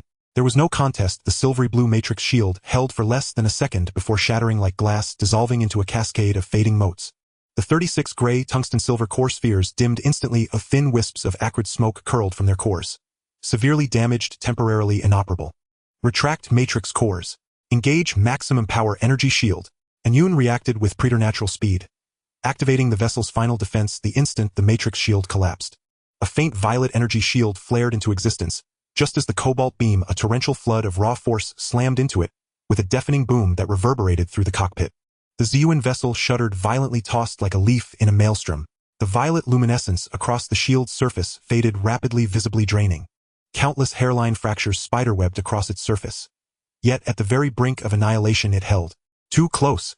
Hao Dagen's heart hammered wildly. His back was drenched in cold sweat. That tyrant's attack is monstrous. Fortunately, our energy shield generator was salvaged from the Anyun vessel. The equipment of a Tier IV starship vastly superior to those aboard low-tier vessels. Anyun's voice carried a tremor of residual dread. His solitary eye flickered with urgent crimson pulses. But the Ziyuan vessel remains only a Tier 8 ship. The power conduits cannot sustain the generator's demand. The next strike will obliterate the energy shield. Once breached, the tyrant's firepower will tear through the hull in moments. Hao Dagen's face drained of color. He turned toward the screen. The star-devouring scorpion loomed ever closer, its distance shrinking by 60 to 70 kilometers every second. After all, their velocity differential exceeded 200 Mach. Tiezhua manipulated the quantum crystal cannon's targeting array, unleashing torrents of blood-red laser fire in desperate attempts to disrupt the scorpion's advance. Yet each beam struck the scorpion's carapace and sparked only faintly, leaving not a single scratch. Useless. The tyrant's defense is impenetrable. 2200 points. Our weapons cannot breach it. Tiezhua's voice crackled with mounting agitation. His mechanical eyes flickered with unstable azure light. Across the desolate wasteland, two streaks of light raced. One pursuing, one fleeing. Both pushing speed to its absolute limit, the Ziyuan vessel at 300 Mach, the star-devouring scorpion at 500 Mach. Their terrifying velocities tore the air asunder, generating thunderous sonic booms. Below, lesser insectoids trembled and burrowed deep into their dens, too terrified to raise their heads. 10,000 kilometers remaining. At this rate, we'll be overtaken in 2 minutes. Anyun stared at the distance readout on screen, his tone edged with despair. Tiezhua, prepare to launch a Tier II mass projectile. We must stall it. Acknowledged. Without hesitation, Tiezhua deployed a gleaming silver projectile from the weapons bay. Hao Dageng winced at the sight. The projectile was a high-grade acquisition traded from the Elven clans, each one exorbitantly valuable. Even the Ziyuan vessel 6,000 kilometers away rocked violently under the shockwave's aftershock. Now accelerate. Equipped with an advanced guidance system, it locked onto its target with uncanny precision, even amid both vessels' extreme velocities. The star-devouring scorpion had clearly not anticipated such a formidable ordnance. It failed to mount any defensive maneuver before the projectile detonated barely 100 meters from its body. Kurakum! A world-shaking detonation erupted, unleashing a tsunami of concussive force. Blinding white light swallowed the scorpion whole. Even the ZUN vessel 6,000 kilometers away rocked violently under the shockwave's aftershock. Now accelerate! Seizing the fleeting opportunity, Anyun pushed the thrusters to their absolute limit. The ZUN vessel surged forward like a wild stallion breaking free of its reins. The distance between them ballooned to over 10,000 kilometers. On the cockpit display, cascading data streams flashed. Hao Dageng stared at the figures and involuntarily sucked in a sharp breath. This can't be real. A Tier-II mass projectile only stripped 5,000 health points from the tyrant. Its total vitality is 250,000. 5,000 points. Mere dust upon a mountain of 250,000. Did you truly believe a Tier-II tyrant would fall so easily? Anyun's voice was laced with bitter irony. Its defense and vitality rival those of a Tier 3 starship. To strip 5,000 points with a single Tier-II mass projectile is already exceptional. A standard Tier-II starship's main battery wouldn't even dent it by 3,000. Then how many projectiles would it take to wear it down? 50. What would that cost? Recall the original Trade 1 projectile had cost nearly 30 tons of gray tungsten silver core. Before he could finish speaking, the blinding white light on screen vanished, and the star-devouring scorpion reappeared. Shallow gashes now marred its carapace. Its compound eyes burned with deeper, more furious crimson light, and raged beyond measure. Ruo War. Its stinger blazed anew, radiating cobalt light, brighter and more volatile than before. A palpable apocalyptic energy tremor rippling outward. Alert! Ultra-high energy assault detected. Evade immediately. Evade immediately. Not good. The tyrant's attacks have intensified. The voice of Anyun trembled slightly. Quick! Draw upon the blood essence to reinforce the energy shield. Hao Dageng did not dare to hesitate for a moment, his consciousness instantly sinking into the energy core chamber. The blood-red thread in the purple spirit bottle thrashed violently. Gritting his teeth, he mobilized 10 of his blood essence and injected it into the energy shield generation device along the energy circuit. 10 of blood essence consumed. Remaining 24. Temporary reinforcement of the energy shield generation device successful. Shield strength increased to 4 times the base attribute. Base defense 800 points, current defense 3,200 points. The surface of the faint purple energy shield suddenly revealed crimson patterns spreading like a spider web. The glow of the shield grew more intense, emanating an eerie pressure. At that moment, the blue ray from the star-eating scorpion shot towards them again. Boom! The ray struck the energy shield violently, and this impact was even fiercer than before. The energy shield fluctuated violently, the crimson patterns flashing frantically. The shield's glow dimmed to the utmost, yet it still stubbornly withstood the blow. Then the shield shattered like broken glass, turning into countless light points that dissipated in the air. We held on. Hao Dageng exclaimed, almost jumping up in excitement. Great! The shield held. Don't celebrate too early. Anyun's voice was tinged with gravity. The tyrant is utterly enraged. The next attack will be even more ferocious. We won't be able to withstand it. Hao Daya's expression darkened instantly as he gazed at the approaching star-eating scorpion on the screen, a glint of determination flashing in his eyes.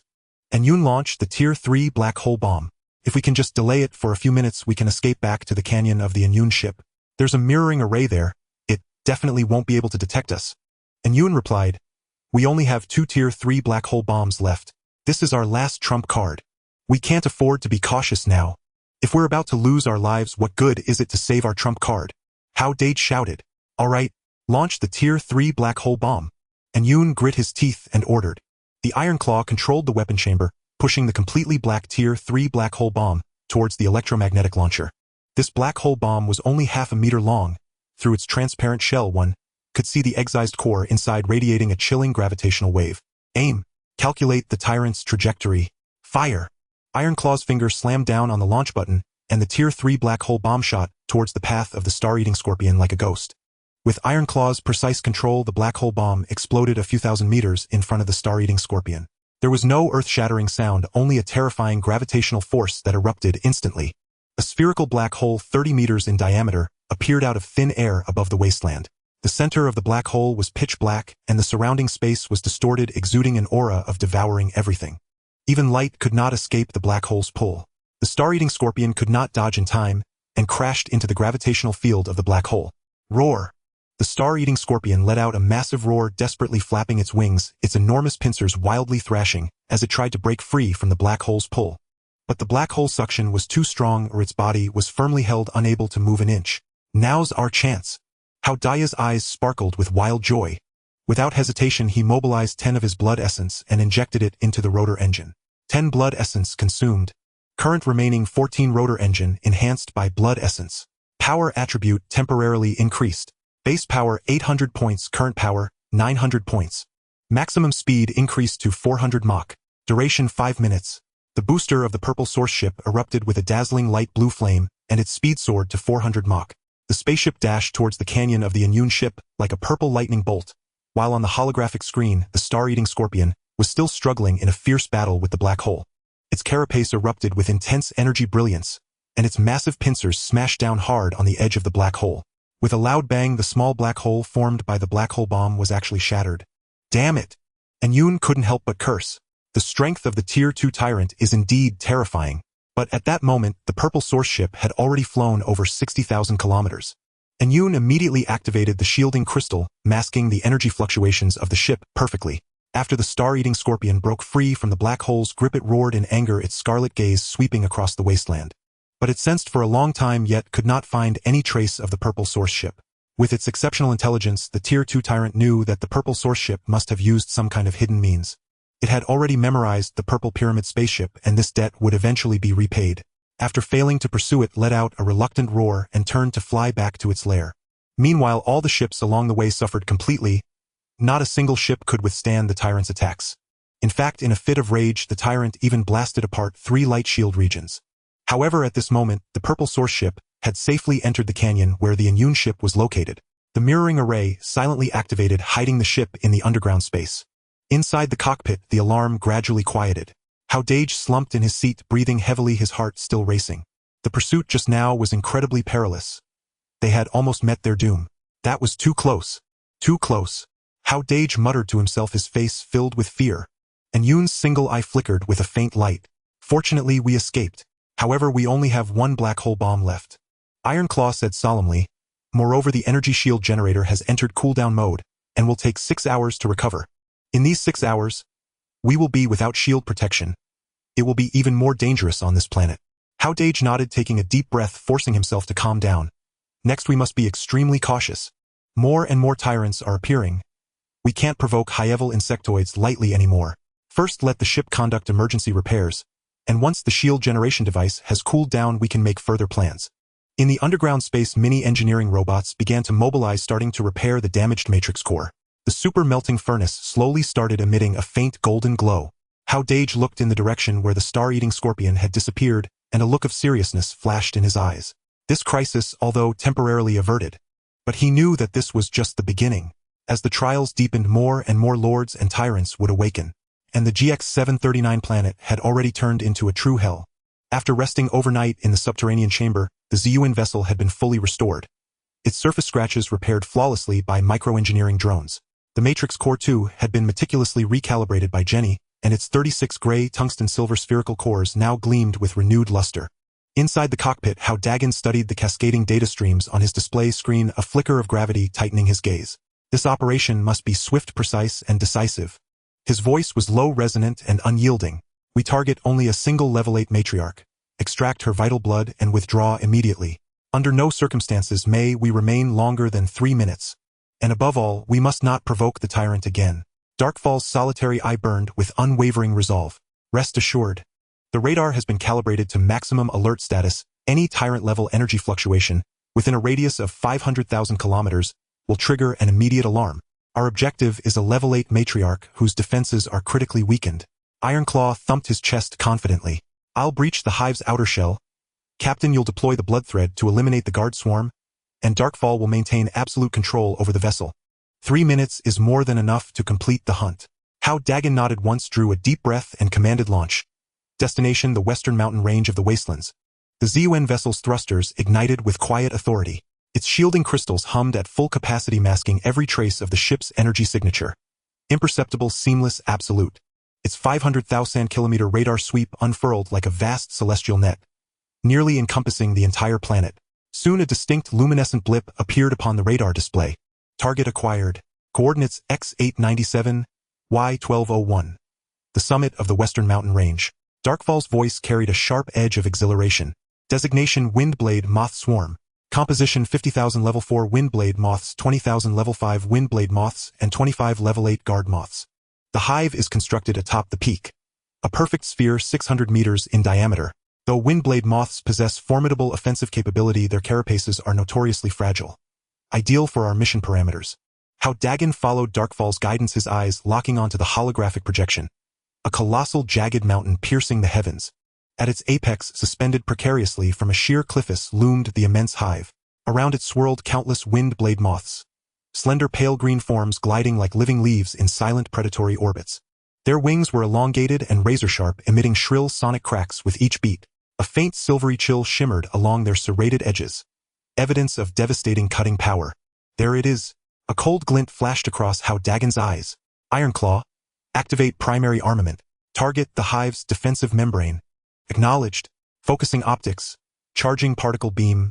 Maximum output. Ironclaw manipulated the weapon's array as iridescent energy spiraled through the targeting lens. Within moments, a slender yet terrifyingly coherent crimson laser beam coalesced. Only 10 centimeters in diameter, yet radiating palpable soul-chilling cutting force, its destructive potency magnified several-fold over prior diffused emissions. Fire. The beam tore across tens of thousands of kilometers in an instant, striking the hive's defensive membrane with surgical precision. SHHHRR. A searing, grating shriek echoed as the beam cleaved through the chitinous barrier like a white-hot blade through butter, carving a gaping 30-meter-wide aperture. Wind-blade moths near the breach were instantly vaporized by the beam's thermal fury. Full thrust. Inside, Darkfall wrenched the controls, thrusters roaring, propelling the Zeon vessel forward like a violet lightning bolt, surging straight through the aperture and deep into the hive's heart. Within the hive, darkness reigned, thick, suffocating, and alive.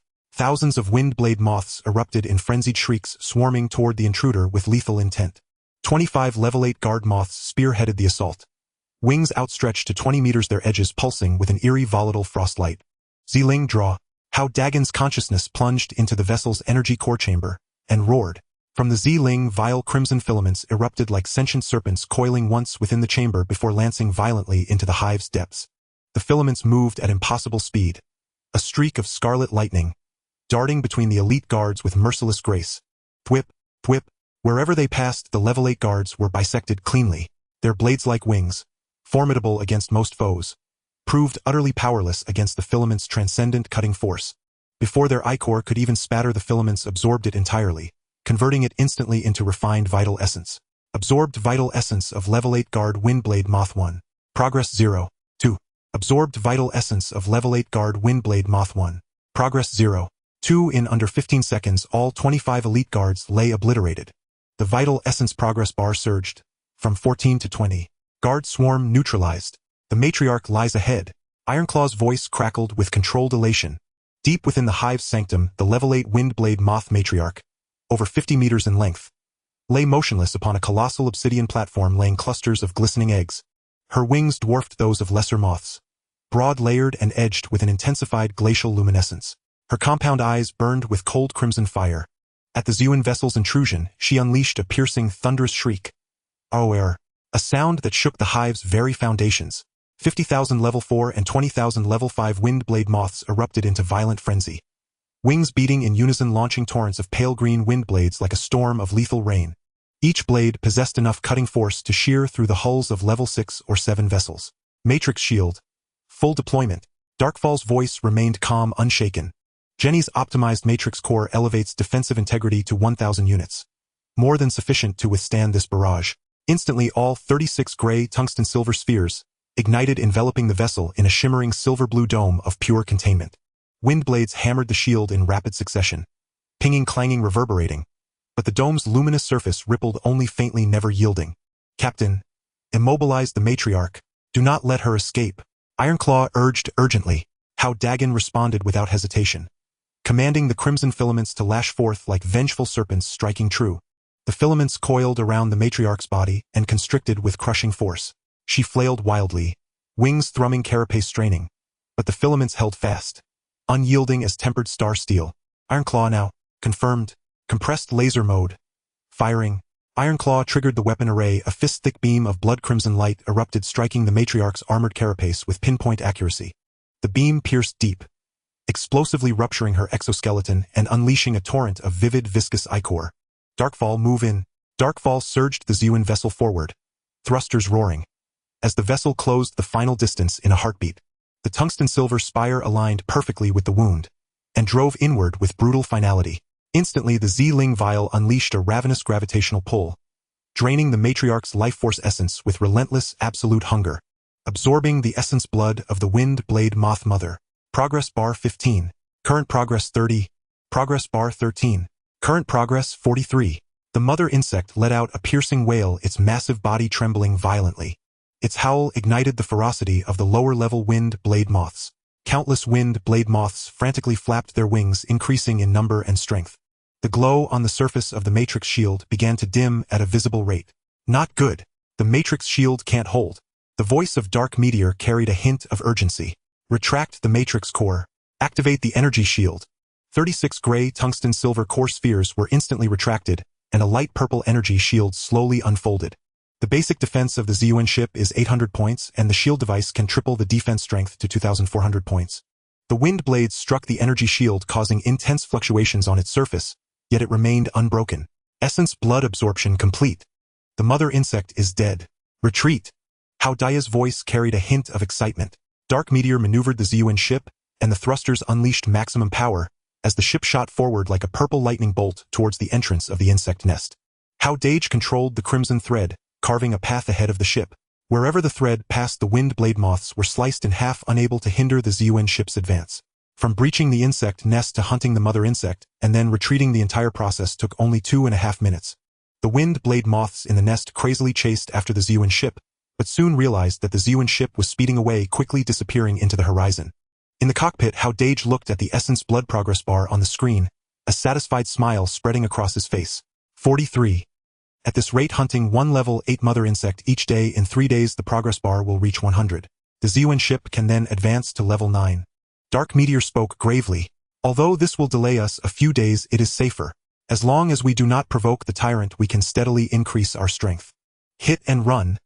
We must not give the tyrant any time to react. Hao Dageng took a deep breath, looking at the mountains retreating on the screen, a glint of determination flashing in his eyes. Let's go. Back to the canyon. Tomorrow we will change locations and continue the hunt. The thrusters of the Zeon ship erupted with a pale blue tail flame as it sped towards the canyon. Meanwhile, on the other side of the wasteland, the battlefield of the Coalition presented a completely different scene. A dense swarm of Coalition ships surged towards the insect race's nest like locusts. Artillery fire raged, explosions ringing out continuously. The high-ranking officials of the Coalition looked on coldly at the battle below. They cared nothing for the lives of the lower-level ships, only for their own upgrade progress. Luce's ship moved like a ghost across the battlefield. Her piloting skills were exceptional, always managing to deliver the finishing blow at the most critical moments, seizing the opportunity to hunt high-level insectoids. Moreover, she had secretly destroyed several level 7 and 8 ships, causing her own ship's level to rise at a terrifying speed. Finally, after blasting another level 7 ship to pieces, a dazzling light flashed on the holographic screen. The upgrade progress bar is full. The ship has advanced to level 9. Hint: a level 9 ship must devour another level 9 ship to upgrade to a tier 1 starship. Unlocking the warp engine grants long-distance space travel capabilities. Lucy gazed at the hints on the screen, a hint of confusion flashing in her eyes. She never expected that to upgrade to a tier 1 starship it would require devouring another level 9 ship. This secret was clearly only known to ships that had reached level 9. She kept this to herself and continued to maneuver her ship across the battlefield. Her gaze like that of a venomous snake fixated on the other high-ranking officials of the Coalition. The next day, Tom's ship also successfully advanced to level 9. Tom was so excited he almost jumped up, but at that moment a thick energy projectile suddenly struck his ship. Boom! The energy shield of the ship shattered instantly, and the hull trembled violently. Tom's face turned pale as he looked at the radar screen, realizing that the attacker was none other than Luce's ship. Lucy, are you crazy? Tom's scream echoed through the communicator.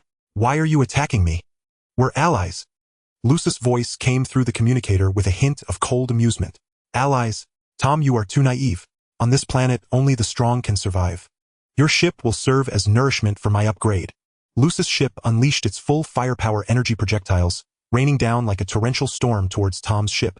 Tom's ship had just advanced its attributes, not yet stabilized, making it unable to withstand Lucis' assault. Bang! With a tremendous explosion, Tom's ship was completely obliterated, turning into a massive fireball. The hatch of Lucis' ship opened and hundreds of thousands of miniature core, engineering robots surged out like a tide, swarming towards the wreckage of Tom's ship. They voraciously consumed the metals and energy cores from the debris, converting them into their own sustenance. As the miniature robots devoured, Lucis' ship began to undergo astounding transformations. The length of the hull expanded rapidly from 100 meters to 200 meters. The color of the energy shield changed to crimson, exuding a powerful pressure. The thrusters at the rear also spewed red flames. Successfully devoured a level 9 ship. The ship has advanced to a Tier 1 starship, unlocking the warp engine, gaining long-distance space travel capabilities. Starship attributes updated: attack 760 points, defense 817 points, power 862 points. Lucy looked at the attribute data on the screen, a smug smile flashing in her eyes.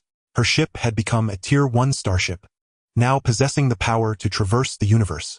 At that moment, an announcement from the Will of Blue Star appeared on her screen. Congratulations! Successfully upgraded the ship to a Tier 1 starship. Please report to the FK-718 planet in the outer battlefield of the galactic realm within 10 days. Those who fail to report will lose their eligibility to enter the galactic system. At the bottom of the announcement, the coordinates of FK-718 planet were provided. Without any hesitation, Lucy controlled her ship towards the coordinates. The thrusters of the Tier 1 starship erupted with crimson light, causing the space around the ship to start distorting. Warp engine activate. With Lucis' command, a dazzling red light enveloped the starship. Immediately afterward, the space flickered and Lucis' starship completely vanished from the sky above the wasteland, as if it had never appeared. In the canyon, the remaining coalition ships stared at the spot where Lucis' starship had disappeared, exchanging bewildered and fearful glances. They did not understand why Lucy had suddenly attacked Tom. They also had no idea why Lucis' ship had vanished so abruptly. Upon the desolate wasteland, the Allied forces had descended into utter chaos. Lucy's ascension to Tier 1 starship and her subsequent departure through the void shattered this fragile coalition beyond repair. A moment's reflection revealed the brutal truth to all the blue planets, while fearing mass unrest deliberately concealed this law, only revealing it once one attained level 9. A level 9 starship was not the culmination, but merely the threshold. Only by assimilating another starship of identical rank could one earn the right to escape planet GX-739. In an instant, the once unbreakable alliance crumbled into dust. High above level 8 starships hovered like starving wolves scenting blood, eyes blazing red as they tore into the battlefield. They abandoned the insectoid hordes as their primary target. Instead, they fixed their gaze upon their comrades' vessels. Cannons no longer aimed at alien nests. Instead, stray barges now struck unwitting allies. Paranoia reigned. Former allies became backstabbing enemies overnight, all in a desperate race to ascend to level 9 before others, and to avoid becoming mere stepping stones for rivals. Every vessel unleashed its full arsenal, training fire upon any viable target for assimilation. Yet as ships dwindled, the path to level 9 demanded vast experience, forcing crews to return reluctantly to hunting insectoids. For a fleeting moment, the Alliance erupted with unprecedented combat prowess, pressing the insectoid forces into retreat. Across the planet's skies, artillery thundered, without pause, explosions echoing in relentless succession. Shattered hulls and mangled insectoid corpses rained down like hail, staining the wasteland a grotesque visceral crimson. Yet all knew this frenzied slaughter would crown only a handful victors. Most vessels would ultimately become fuel for others' ascension, doomed to remain forever in this living hell. And now none wished to be trampled beneath another's ascent. So each fought with savage, unrelenting resolve. Amidst the Alliance's disarray, the bridge of the Zeon vessel hung thick with solemn tension.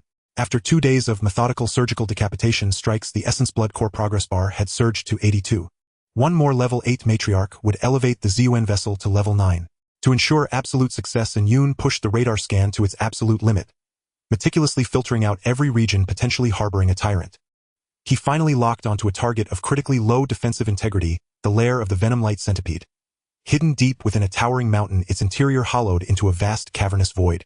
Radar contours revealed a colossal honeycomb structure, labyrinthine tunnels branching densely in every direction. And Yun's preliminary assessment placed the lair's matriarch at approximately level 8, formidable in offense yet glaringly vulnerable in defense. A near-perfect quarry. Matriarchs above level 8 emitted such overwhelming energy signatures that radar waves were severely distorted, rendering precise threat evaluation impossible. Decapitation protocol initiated. Tiejua. Breach the mountainside. Hao Dageng's voice was calm, edged with the quiet anticipation of imminent ascension. Tiejua's mechanical fingers danced across the control console. The quantum crystalline cannon lens ignited, then lanced forth a searing blood-red laser beam cleaving the mountainside with a deafening shriek. Boom! A thunderous detonation shook the earth. The granite yielded like tofu, revealing a colossal aperture over 30 meters wide. Rock surrounding the breach instantly liquefied into molten magma, cascading down the mountainside and releasing acrid fumes of sulfur. Anyun, advance. Affirmative. Anyun piloted the ZUN vessel forward at maximum thrust, surging through the aperture into the mountain's heart. Inside the lair darkness reigned absolute, thick with a nauseating fetid stench. From countless crevices swarmed thousands of venom-light centipedes, each barely 15 to 20 centimeters long, their bodies a sickly yellow-green. Thin chitinous carapaces sheathed their forms, eerie violet light flickered from their mandibles as they hurled themselves toward the ZUN vessel in blind frenzied assault. Ziling draw. Hao Dageng's low command reverberated as his consciousness plunged into the vessel's energy core. Crimson filaments erupted outward, spinning rapidly before the ship to form a razor-edged barrier of blood-hued light. Wherever those filaments passed, centipedes split cleanly in two, their ichor never even spattering before being instantly drained, transmuted into a faint trickle of essence blood. The ZUN vessel carved a path of annihilation, racing deeper until it reached the lair's innermost sanctum, where the sight before Hao Dageng and his crew froze their pupils in shock. At the chamber's center stood a massive stone dais, and upon it lay a colossal centipede nearly 150 meters long. Its body was a deep, ominous purple, armored in thick, overlapping plates. Barbed bone spines bristled across its carapace. Each segment bore a pair of vicious, scythe-like claws. Most unnerving of all, floating above its head was a branch over a meter long. Jet black yet pulsing with viridian radiance, the branch warped the very air around it, exuding a corrosive aura so potent it sent shivers of dread through the soul. At that instant, the radar screen flickered, refreshing with new target data. Target level 9, mutated venom-light centipede matriarch. Attack 1182. Defense 860. Health 86500. Special trait parasitic Darkia venom branch implanted atop head. Emits matter-corroding light. Appears on the cusp of ascending to Tier 1 Overlord. A mutated matriarch. Its stats rival a Tier 1 Overlord, and Yun's voice trembled with alarm, his solitary eye flashing frantic crimson. Tejua now. Fire a Tier 2 mass projectile, eliminate it. Without hesitation, Tejua seized control of the weapons bay and activated the electromagnetic rail launcher. But at that very moment, the Darkia venom branch atop the matriarch blazed with sudden searing intensity, and loosed a viridian beam swift as lightning piercing space itself. It struck the ZUN vessel's matrix shield with perfect precision. Deceptively soft in appearance, the beam carried apocalyptic corrosive force. Even the optimized matrix shield, reinforced by Jenny to a defensive rating of 1000, could not withstand it for a single second. Its silvery blue luminescence dissolved like melting frost. 36 tungsten silver core spheres failed to retract, engulfed instantly by the venom light, reduced to viscous silver-white fluid streaming down the hull. Danger! And Yun roared. Engage energy shield. Maximum output. A pale violet barrier snapped into existence, boasting a staggering defensive strength of 2400. Yet the viridian beam lost none of its fury, slamming into the energy shield with a shrill, grating hiss. Within the bridge, the sound of corrosion echoed like nails on slate, the shield's glow dimming visibly second by agonizing second. In precisely 3 seconds, the barrier shattered, splintering into 1,000 fading motes of light. The emerald light, after shattering 2 layers of shields, finally weakened a bit. Yet it still carried a terrifying corrosive power, striking fiercely against the hull of the ZUN. An eerie scene unfolded. The emerald light wrapped tightly around the pale purple hull, like a maggot emitting a hissing sound.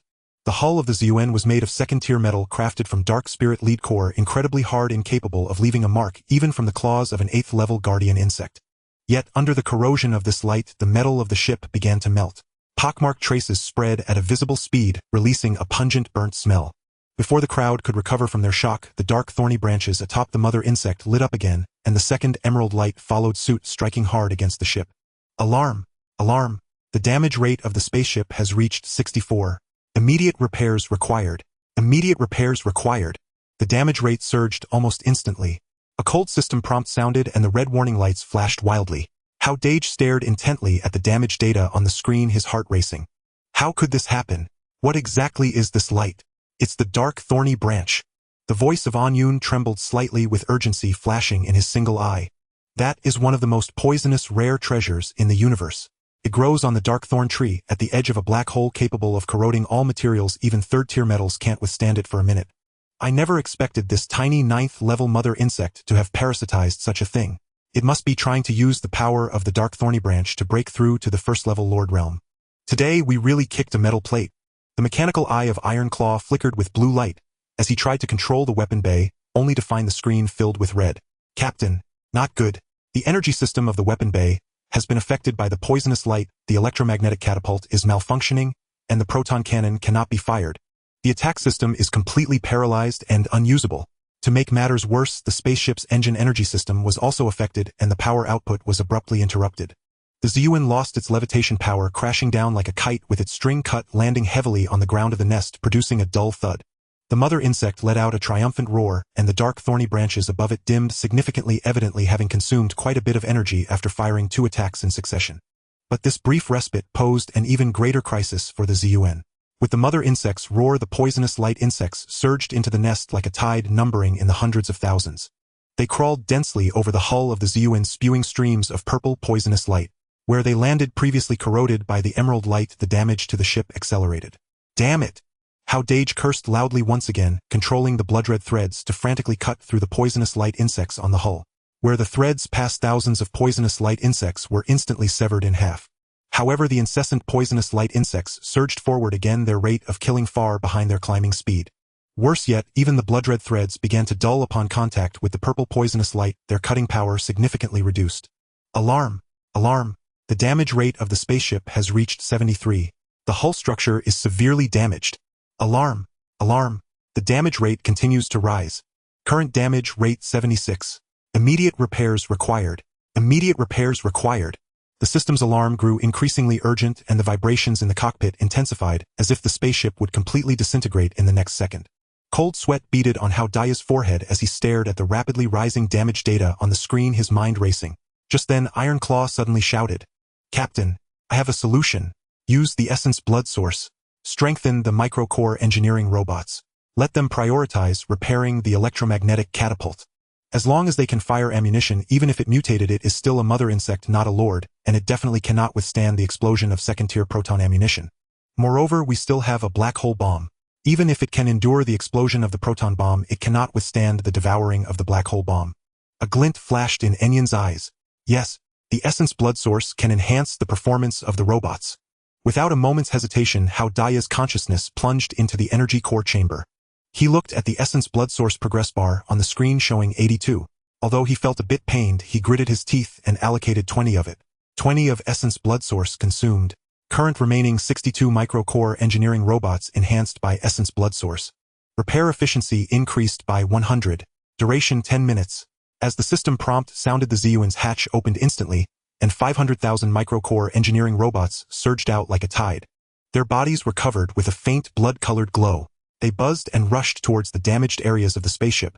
Some robots climbed onto the hull using high-frequency welders to repair the pockmarked body, while others burrowed into the engine and weapon bays, starting to urgently repair the damaged energy lines. Meanwhile, the poisonous light insects crawling on the hull crazily lunged at the micro-robots, continuously spraying poisonous light. Though the micro-robots were only the size of a fist, they had been enhanced by the essence blood source.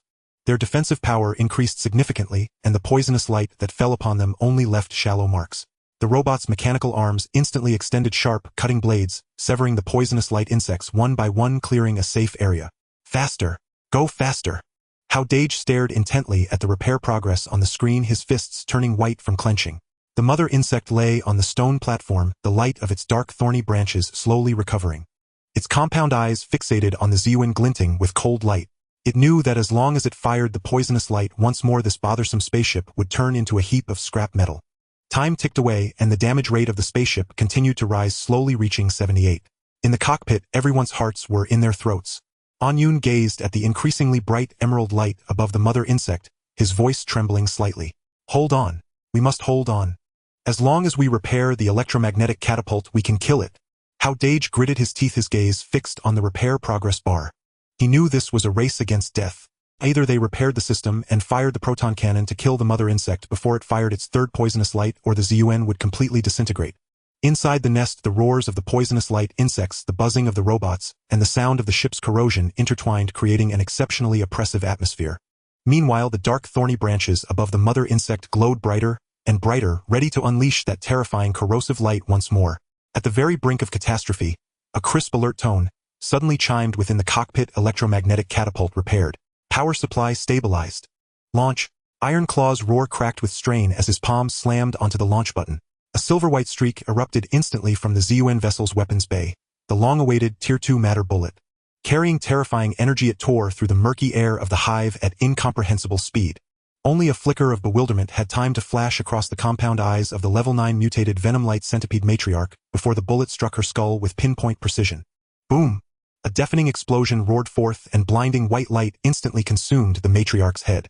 The devastating shockwave surged outward like a tidal wave, reducing her bone-spined cranium to ash and scattering viscous insect blood and shattered chitin in all directions. This Tier 2 matter bullet could strip 5,000 health points from even a tyrant star-devouring scorpion. Against a Level 9 matriarch, it was nothing short of dimensional annihilation. Yet the matriarch was a mutant. Her vitality defied imagination. At the instant her head exploded, her colossal body convulsed violently, but did not fall.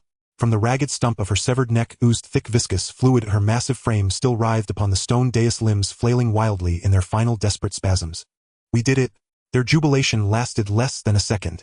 Then the blast's aftershock struck the already grievously wounded ZUN vessel like an invisible hammer. Alert! Alert! Hull integrity loss now at 86. Structural stability deteriorating rapidly. Immediate repairs required. The cold mechanical voice chimed again as violent tremors shook the cockpit. Seats rattled, instruments shuddered. Remarkably, the dense swarm of venom-light centipedes clinging to the hull was largely obliterated by the blast's reverberations. Their yellow-green corpses piled atop the hull, inadvertently shielding the ZUN vessel from the most lethal impacts. That was close. Had those insects not absorbed the blow, hull integrity would have breached 90 instantly. Yet the crisis was far from over. Rather than scattering, the hive's insectoid legions erupted into unbridled fury upon the matriarch's death. Deprived of their sovereign, the venom-light centipedes descended into absolute feral rage. They shrieked, a piercing metallic cacophony, as they surged from every direction like a living tide, hurling themselves at the ZUN vessel. Survivors gnawed ferociously at the ship's armored hull with razor-sharp mandibles spraying torrents of violet venom. The already pitted hull corroded further. Deep bone-exposing gashes spread rapidly across its surface. Alert! Hull integrity loss rising steadily. Current status 89. Engine system, repair progress 35. Energy shield system, repair progress 28. Hao Dagen's brow glistened with cold sweat as he stared fixedly at the screen, where the Essence Blood Core progress bar remained stubbornly frozen at 62. Only upgrading the vessel to Level 9 could avert total collapse. But advancement demanded another 38 Essence Blood Core, and the situation allowed no time for patience. Draw it in now. He channeled his entire spiritual focus into the crimson filament. It lashed through the air in a vicious arc, striking the matriarch's twitching corpse with brutal force. The razor-edged thread sliced deep, gashing open wounds that bled Essence Blood Core, each droplet drawn slowly, deliberately toward the ZUN vessel. Yet this remote extraction was agonizingly slow, less than 0.1 per second. At this pace, filling the bar would take over 10 minutes, and the ZUN vessel would not survive 3. The hull shuddered more violently with each passing second. The frenzied centipedes had begun gnawing at the main hatch. Grating, teeth-grinding screeches echoed through the vessel. Alert! Hull integrity loss exceeds 90. Hatch structure compromised. Breach imminent. Anyun's voice hardened with gravity. It's over. We won't last 3 minutes. We have one matter bullet left. But firing it now would vaporize us in the backlash. Too close. Iron Claw had already launched himself outside, laser blade flashing as he carved through waves of insects. Yet his efforts were a futile drop in an endless ocean. Hao Dagen's heart hammered against his ribs, death's shadow closed in once more. He stood on the precipice of Level 9 ascension. Mere moments from salvation. Was it truly to end in failure? At that direst instant, a majestic ancient voice resonated once more within his mind. The Xiling vessel holds a treasure. The Qilian Ming Sea, the ultimate cutting artifact of the cosmos, infinitely mutable, boundlessly potent.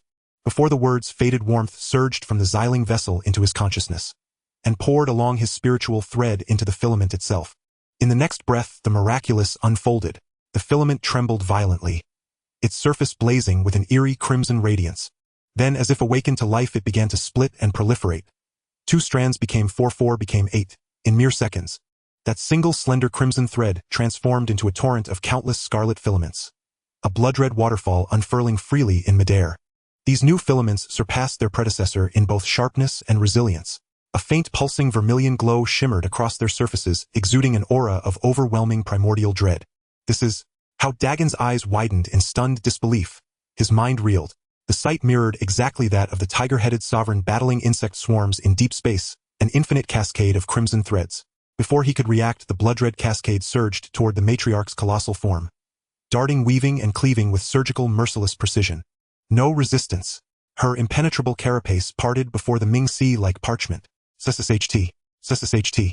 Her body fragmented under the onslaught. Yet the filaments moved with uncanny intelligence, dodging non-essential tissue, entirely converging instead upon the core of her being.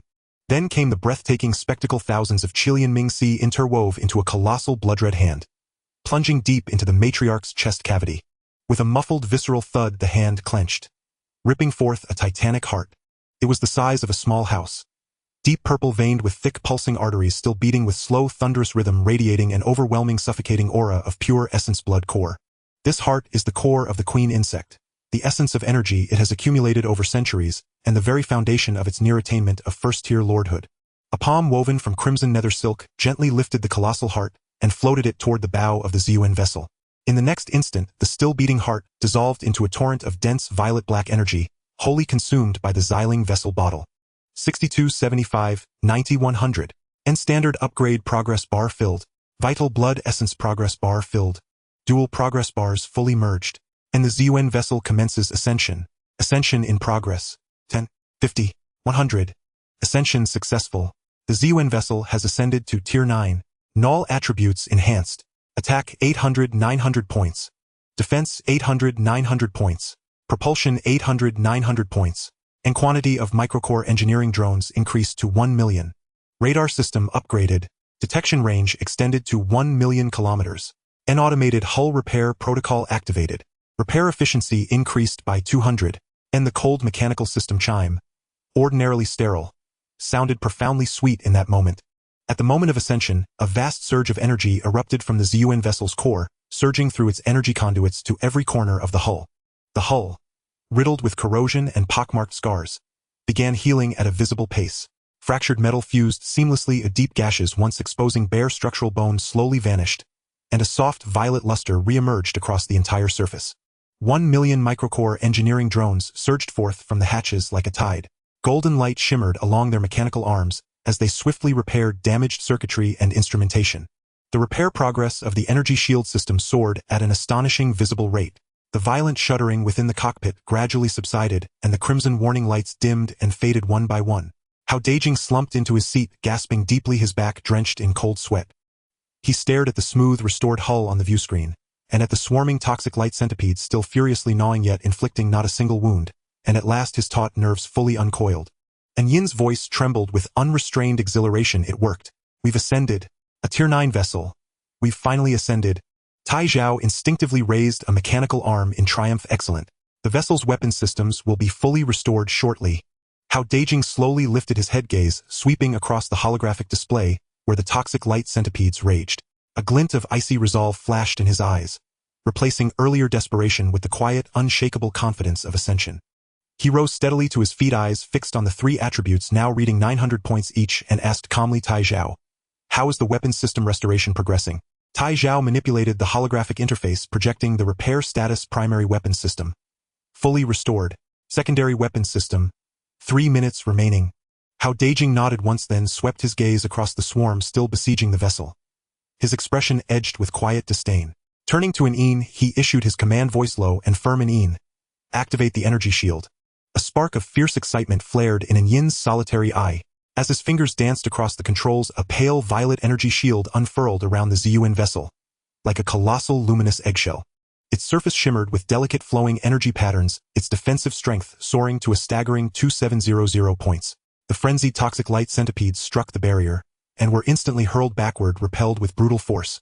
Within the nest, the formerly berserk insectoid horde recoiled, emitting shrill, terrified shrieks, as if sensing an overwhelming primordial dread. Meanwhile, the ZUN vessel's quantum crystal cannon slowly ignited, its lens pulsing with iridescent 7-hued radiance. An aura of apocalyptic power. A one-sided massacre was about to begin, just as Hao Dageng prepared to order the main cannon's activation, to purge the remaining insects. That ancient august voice resonated once more within his mind. The Xiling vessel holds 2 treasures. The second is Tianluo Hongxiao, the red gauze of celestial nets. Born of ultimate cosmic power, at its zenith it could effortlessly crush a planet. Though shattered in the primordial wars, today I shall restore it. The moment those words fell silent, an invisible force swept through the cockpit. The 1 million microcore engineering drones, still repairing the hull, suddenly convulsed, trembling uncontrollably. their silvery bodies flushed with an eerie blood-red luminescence. Then, as if summoned by an unseen will, they all turned toward the energy core chamber, and streamed inward, vanishing entirely into the Xiling vessel bottle. Though the Xiling vessel bottle stood barely over a meter tall, its interior seemed boundless. Hao Dageng stared, stunned and bewildered. Within moments, a blinding crimson light flared from the bottle's mouth. Then slowly a blood-colored ribbon emerged, unfurling from within. At first no thicker than a human finger, the ribbon expanded violently the moment it cleared the bottle, swelling into a crimson sash hundreds of meters long. Unlike the razor-sharp threads of crimson nether silk, this sash radiated raw, overwhelming power. A faint crimson glow suffused its surface, threaded with countless intricate interwoven patterns. Upon closer inspection, those patterns revealed themselves to be formed by the 1 million microdrones, linked head-to-tail in perfect continuity. Each emitted a subtle yet tenacious pulse of energy, binding the entire sash into a seamless living whole. "This is Tianluo Hongxiao," and Hao Dageng stared, transfixed, voice thick with disbelief and awe. As if sentient Tianluo Hongxiao coiled once through the air, then emitted a soft resonant hum before darting toward the dense swarm of toxic light centipedes. Its speed defied perception, leaving only a streak of crimson afterimage in its wake. With effortless grace, it wrapped itself around tens of thousands of centipedes in a single motion. Then, tightening with crushing force, N-crack-crack-zarack, na cacophony of shattering echoed. Trapped within the centipedes had no time even to scream, before being pulverized into viscous yellow-green pulp. Before the pulp could fall, Tianluo Hongxiao's gravitational pull drew it in completely, converting the biomass into pure refined energy, which flowed back into the sash itself. Having claimed its first victory, Tianluo Hongxiao did not pause. It transformed once more into a crimson streak, hurtling toward another wave of insects. Rap! Squeeze! Tens of thousands more perished souls extinguished in an instant. Thus, in mere minutes, the entire nest, home to 200,000 or 300,000 toxic light centipedes, was utterly eradicated.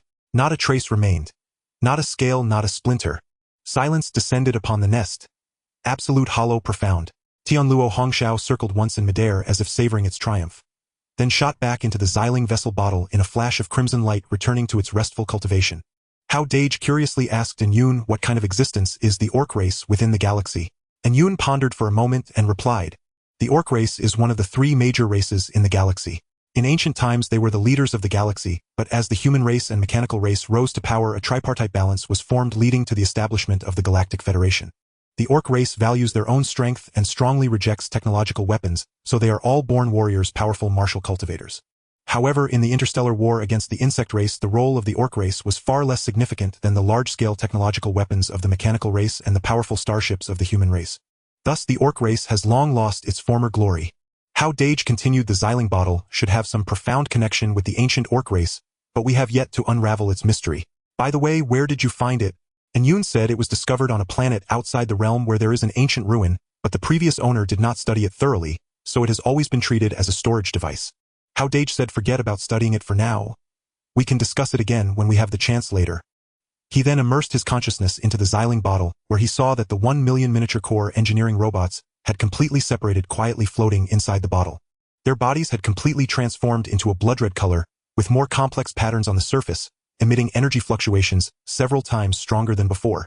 As Hao Daya's thought stirred, 1 million blood-red miniature robots flew out again, rushing towards every corner of the nest like a tide methodically cleaning up the battlefield. At that moment, a new prompt suddenly popped up on the holographic screen of the ZUN ship. A level 9 ship must devour another level 9 ship to level up to a first-grade starship. Unlocking the warp engine will grant long-distance space travel capabilities. Upon seeing this prompt, a glint of understanding flashed in Hao Daya's eyes. After all, Yun had already informed him of this news at the beginning, so Hao Dageng was not too surprised. He said to Yun, "Once we finish collecting the spoils, we will go out in search of a level 9 ship." The upgraded miniature robots worked with high efficiency, and within half an hour the entire nest was thoroughly cleaned. The resources from this mutated poisonous light mother insect were indeed astonishing. Just in terms of crystal nuclei, they found over 300 pieces, each radiating a rich energy fluctuation. There were also mountains of ores, including rare metals of the 2nd and 3rd grades. The most surprising thing was that the dark thorn poisonous branch parasitized by the mother insect remained intact amidst the explosion of 2nd-grade proton bombs. It lay quietly next to the corpse of the mother insect, still emitting a green poisonous light while the surrounding ground was corroded with deep pits. "This thing is indeed as famous as it is said to be," Yun exclaimed in awe. "Why couldn't the explosion of a 2nd-grade proton bomb damage it in the slightest?" Hao Dageng said, puzzled. And Yun explained, "This thing grows on the dark thorn tree at the edge of a black hole. let alone second-grade proton bombs. Even fourth or fifth-grade proton bombs might not be able to damage it. He paused for a moment and continued, this is a real treasure. Once the apothecary level of our future alchemist rises, we can use it to refine deadly poisons and even produce our own exclusive ammunition. When we upgrade to a fourth-grade starship in the future and need to create mobile turrets, we can also use it as the core to develop a specialized toxic energy attack system. Although Hao Dageng did not understand what exclusive ammunition and mobile turrets were, he could tell from Yun's expression that the value of this poisonous branch was extraordinary. However, an awkward problem arose. This thing was too corrosive that even energy beams were corroded upon contact, making it impossible to store. Just as everyone fell into deep thought, Iron Claw suddenly pointed at the enormous corpse of the mother insect and said, Captain, look. The shell of the mother insect cannot even be corroded by the poisonous light of the dark thorn branch, indicating its strong poison resistance. We can use its shell to create a special storage box. Then let Jenny inscribe a matrix seal inside it. In this way, we will have double insurance to ensure that nothing goes wrong. Good idea. A glimmer of light flashed in Hao Dageng's eyes. Iron Claw then wielded a laser sword and began cutting into the shell of the mother insect. Although the shell of the mother insect was incredibly hard, it was as vulnerable as tofu before the laser sword. Soon a gigantic black box was completed, covered in a dark color and covered with hard bone spines emitting a faint fluctuation. Jenny held a matrix engraving tool, carefully inscribing complex sealing matrices inside the box. As the last stroke was completed, a faint blue light illuminated the inside of the box, completely isolating the poisonous light of the dark thorn branch. Everyone cautiously placed the dark thorn branch inside the box and sealed it, finally letting out a sigh of relief. Looking at the mountain of spoils before him, Hao Dageng felt particularly pleased. Although this journey was fraught with dangers, the rewards were indeed substantial. Meanwhile, outside the GX-739 planet, a monumental change had already occurred. As the trial approached its end, more and more chosen ones had figured out the rules for leveling up to a first-grade starship. They slaughtered each other on the planet like madmen, devouring level 9 ships of the same tier. In just a few days, dozens of first-grade starships successfully leveled up, unlocking their warp engines and heading towards the FK-718 planet, guided by the Blue Star's will. On the wasteland, a first-grade starship entirely in black was floating in midair. The starship was over 200 meters long, enveloped by a layer of crimson shield, exuding a heart-pounding pressure. Inside the cockpit, Mark looked at the dense wreckage of ships on the screen, a sinister smile spreading across his face. His ship had successfully leveled up by devouring an allied level 9 ship. That woman Lucy runs fast. A cruel glint flashed in Mark's eyes. But it doesn't matter. I have more important things to do. His finger tapped on the screen and a familiar coordinate appeared. Exactly where the Longwa fleet was located, in the light shield area. Hao Dageng. Mark's voice carried a chilling undertone. It's time to settle that score from back then. Now that my ship is a first-grade starship, crushing you will be as easy as squashing an ant. He barked an order, full speed ahead. I want him to taste the flavor of despair. The black starship's tail erupted with crimson flames, speeding towards the direction of the Longwa fleet. Above the wasteland, a pitch-black first-tier starship raced at a speed of 200 Mach. The crimson energy shield emanated a heart-pounding pressure. Although this was merely a newly upgraded first-tier starship, it was more than capable of crushing the majority of spaceships on planet GX-739. After all, there is an essential difference between first-tier starships and ninth-tier ships.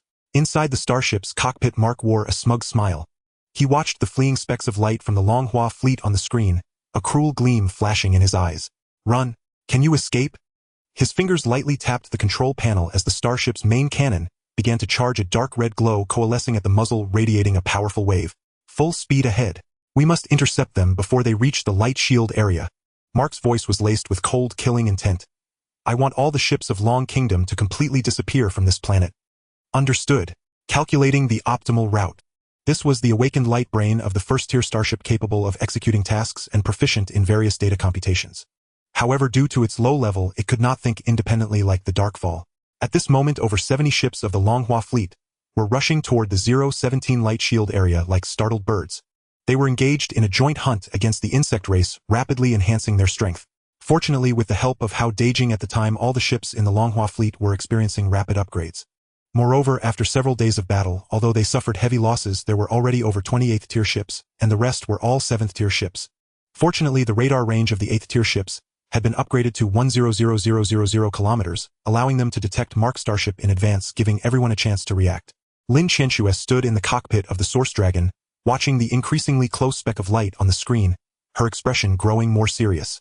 Captain, the enemy's speed is too fast. 200 Mach. Our Source Dragon can only reach 80 Mach, and many of the ships can only do 50 Mach. We can't shake them off at all. A female crew member's voice trembled slightly. There are still 28,000 kilometers to the light shield area. At this speed, they will catch up to us in 25 minutes. Lin Qianxue clenched her fists tightly, her mind racing to devise a strategy, as the enemy charged directly at them, clearly harboring ill intentions. Immediately send a communication to Brother Hao. Lin Qianxue's voice was urgent. Hurry. The communication was quickly connected and Lin Qianxue's frantic voice was transmitted. Brother Hao, a ship moving at 200 Mach is rapidly approaching our Longhua fleet. We are unclear about their intentions. We are doing our utmost to reach the light shield area, but we are afraid we will be intercepted on the way.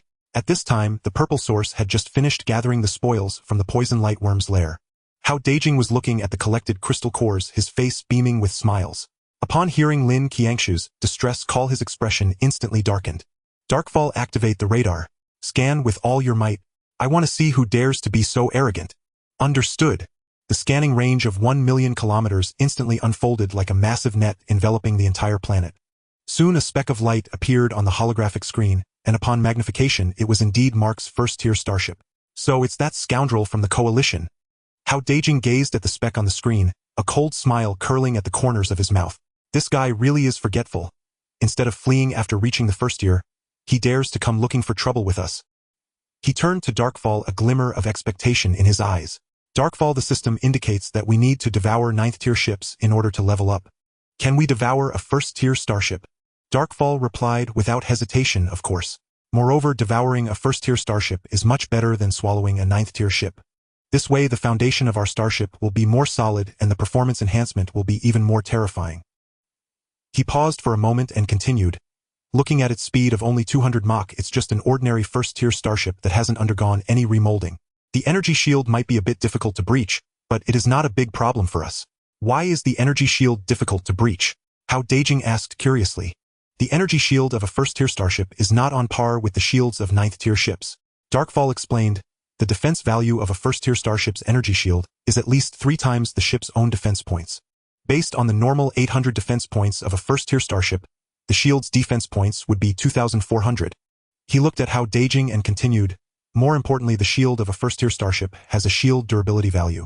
This value is standardized across all starships, 10 times the base defense value. In other words, a shield with 2,400 defense points has a durability value of 8,000 points. This value is quite terrifying. Even if it is a second-tier proton bomb, it would take at least 3 to breach the shield. And considering the strength of the starship body, it would require at least 5 second-tier proton bombs to completely dismantle it. Darkfall's tone carried a hint of gravity. Moreover, standard ammunition can be intercepted. Normally, to take down a first-tier starship, you would need to fire at least 15 second-tier proton bombs to ensure 5 would hit. Hao Dageng frowned, confused, and asked, but that's not right. When we fought the Tyrant last time, a single proton bomb took away 5,000 points of its life. That was because the Tyrant let its guard down. Darkfall shook his head.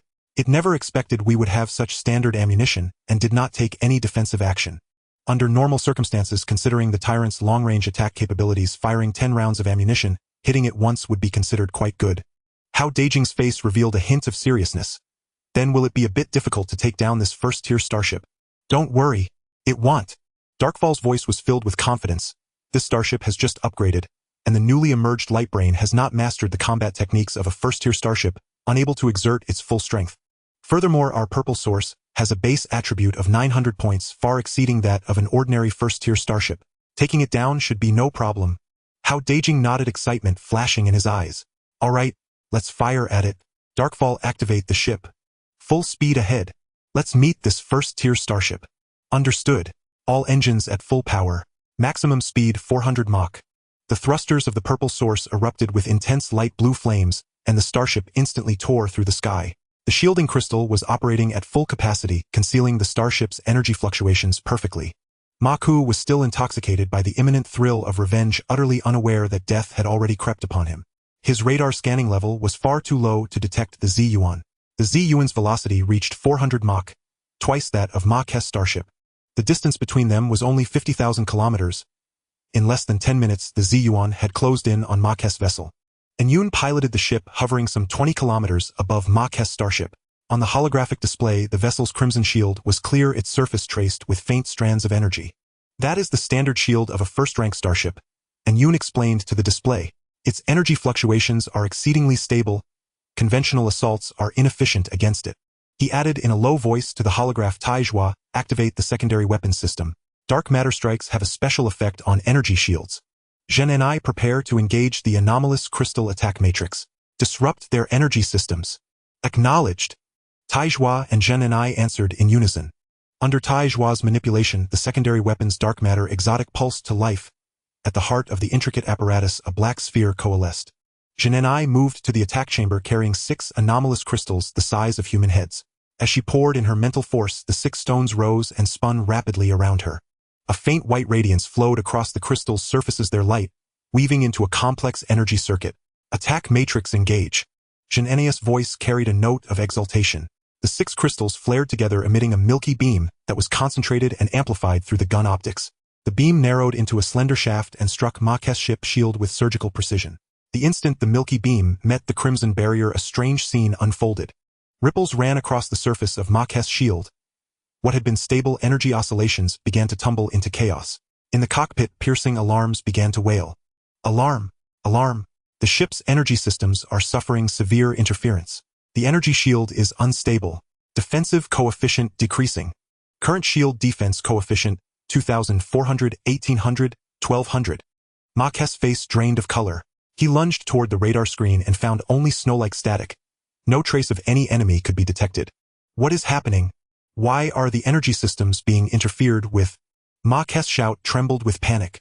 Now, run diagnostics. Repair the energy systems. The light brain began a sweep of diagnostics, but no operation could eliminate the interference. The shield's defensive coefficient kept collapsing and had already fallen to 800. A sliver of fear stirred in Ma's heart for the first time. He sensed vague yet undeniable a terrifying force watching him from the dark. Activate the warp engines. Withdraw immediately. Maku roared without hesitation.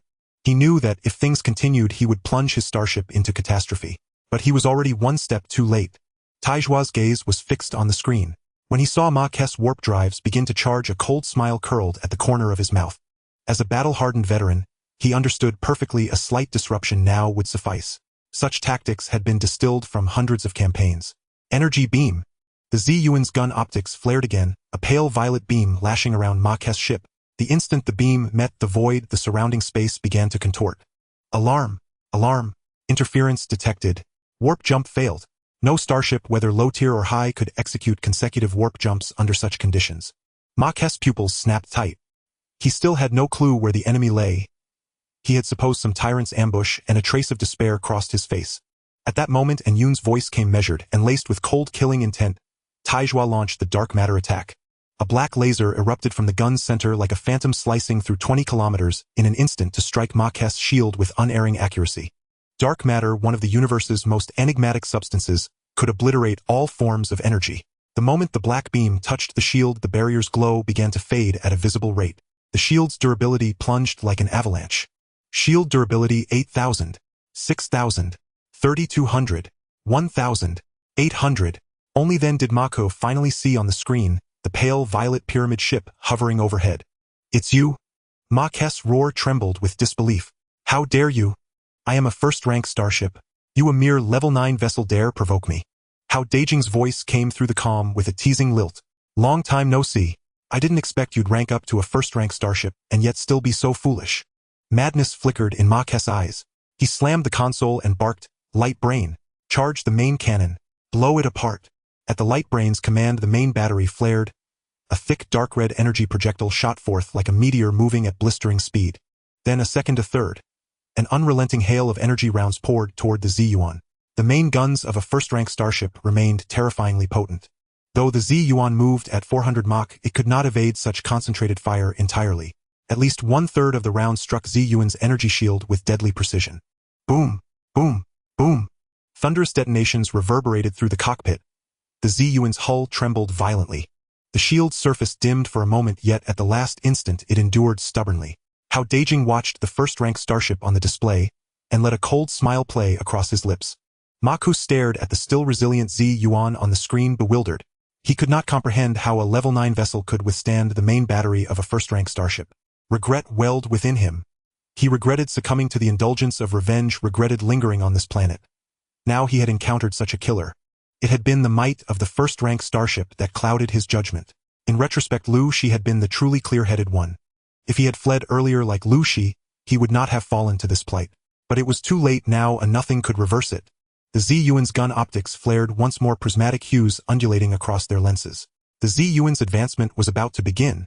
The mechanical arm of the Iron Claw moved rapidly across the control panel, the dark matter core, within the auxiliary weapon system, buzzing ominously. In the center of the cannon lens, a dark matter energy sphere the size of a fist slowly coalesced. This energy sphere remained an eerie black, reflecting not a sliver of light, while the surrounding space was distorted by its terrifying energy. Dark matter energy sphere launch. With a low roar from the Iron Claw, the energy sphere traced an invisible trajectory, instantly crossing a distance of 20 kilometers to strike precisely against the hull of the marked starship. There was no earth-shattering explosion, only a faint sizzling sound barely audible. At the moment the dark matter energy sphere made contact with the hull, it transformed into countless nearly indistinguishable particles, crazily infiltrating the interior of the starship. Wherever it passed, the metal shell of the starship dissolved and vanished at a visible speed, revealing the complex circuits and instruments inside. The once indestructible first-tier starship hull now appeared as fragile as melting butter before dark matter. Alarm! Alarm! The hull is under dark matter attack. Structural integrity is continuously declining. Current integrity 90-85-80. Please evacuate immediately. Please evacuate immediately. The shrill alarm blared wildly in Mark's cockpit. He watched the steadily decreasing hull integrity on the screen, his eyes filling with sheer terror. Run! Get us out of here! Mark screamed hysterically, pounding on the control panel. Maximum power to the thrusters. A calm voice from the AI responded, full speed evacuation. The starship's thrusters erupted with a blinding red tail flame, its speed skyrocketing to the limit of 200 Mach as it raced away. Think you can escape? It's too late. A cold smirk appeared on Hao Dageng's lips as his consciousness plunged into the energy core chamber. Heavenly net red silk deploy. The opening of the purple spirit bottle suddenly emitted a dazzling red light, and a blood-colored silk ribbon, composed of millions of tiny robots, surged out of the purple source ship like a long dormant dragon. It billowed in the wind, instantly transforming into a red river, stretching 1,000 meters long, sweeping toward Mark's starship with world-destroying power. Under Hao Dageng's control, the speed of the heavenly net red silk reached its peak. In the blink of an eye, it caught up to Mark's starship, ensnaring the entire vessel tightly. On the ribbon, blood-red light swirled, and the terrifying power contracted wildly. Creak! Creak! The sound of twisting metal echoed as the hard black hull of the marked starship began to slowly deform under the pressure of the heavenly net red silk. The metal plates on the surface of the hull were forcefully bent, the protruding edges ground down, and the entire starship resembled a crushed soda can. Alarm! Alarm! The hull is under extreme external pressure. Structural integrity is rapidly declining. Current integrity 70-60-50. Mark gazed at the screen showing the blood-red ribbon, tightly coiled around the starship, disbelief filling his eyes. What? What is that? Why is there such terrifying power? He frantically maneuvered the starship, attempting to break free from the binding of the heavenly net red silk. But the force of the heavenly net red silk stemmed from the primordial power of the purple spirit bottle, far beyond what a newly promoted first-tier starship could escape. No matter how he struggled, it was like an ant trying to shake a tree, utterly futile.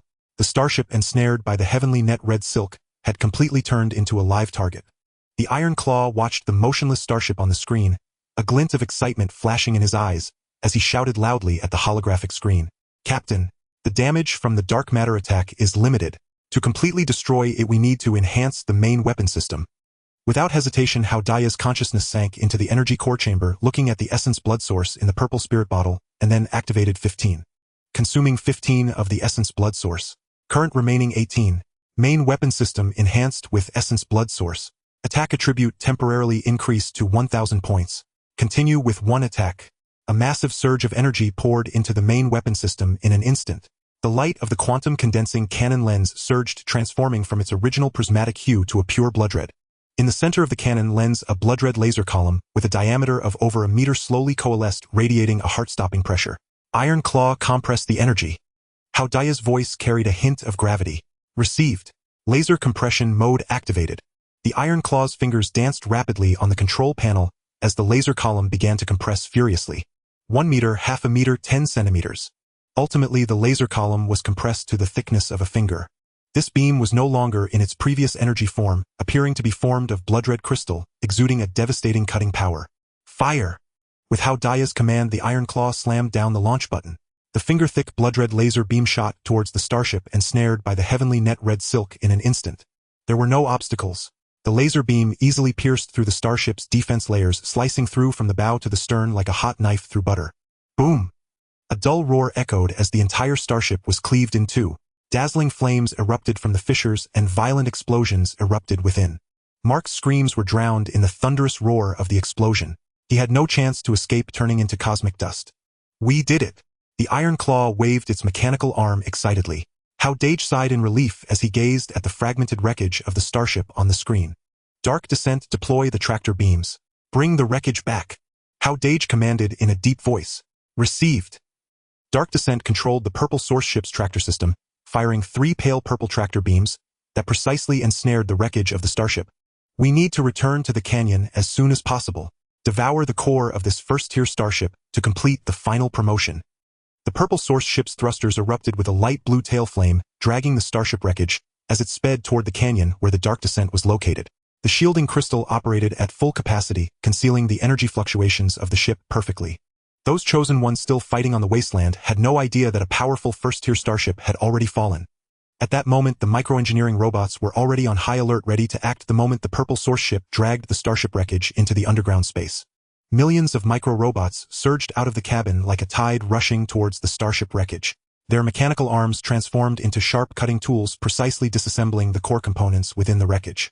Soon a black crystal, the size of a human head, was carefully lifted out by the robots. This core was the energy core of the first-tier starship, radiating a rich energy fluctuation. Activate the devouring program. A hint of excitement laced in Yun's voice. The energy core chamber of the Ziyuan ship slowly opened and a powerful suction surged forth. The black energy core instantly transformed into a stream of light, devoured completely by the Ziyuan ship. Detected a first-tier starship energy core. Start devouring. Devouring successful. The Ziyuan ship is beginning its upgrade. Upgrading in progress. 10, 50, 100. Upgrade successful. The Ziyuan ship has advanced to a first-tier starship. Attributes fully enhanced. Attack 9001000 points. Defense 9001000 points. Power 9001000 points. Captain's level synchronized with the starship. Captain's level upgraded to level 10. Core crew members synchronized with the starship's level. The number of mini-core engineering robots increased to 2 million. Condensed life origin 1. Can bind 1 core crew member. Obtained Starship Reconstruction Opportunity 1. Please collect high-grade metals for reconstruction. Starship AI Awakening. Detected existing AI. This awakening will be replaced with an AI upgrade. A cold system notification echoed in the cockpit like a heavenly voice.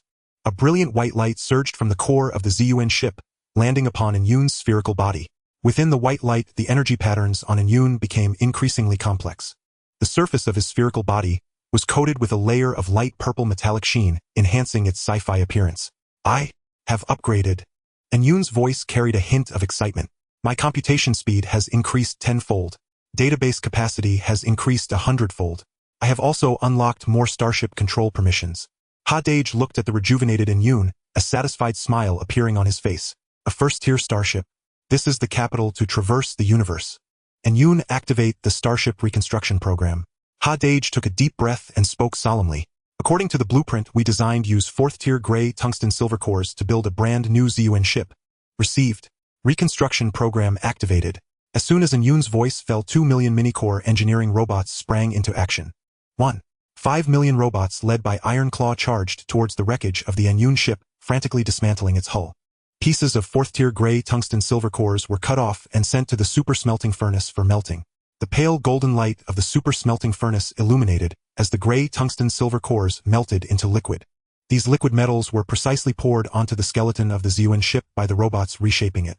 Meanwhile, the remaining 500000 robots under Yun's leadership began constructing a small pyramid spacecraft.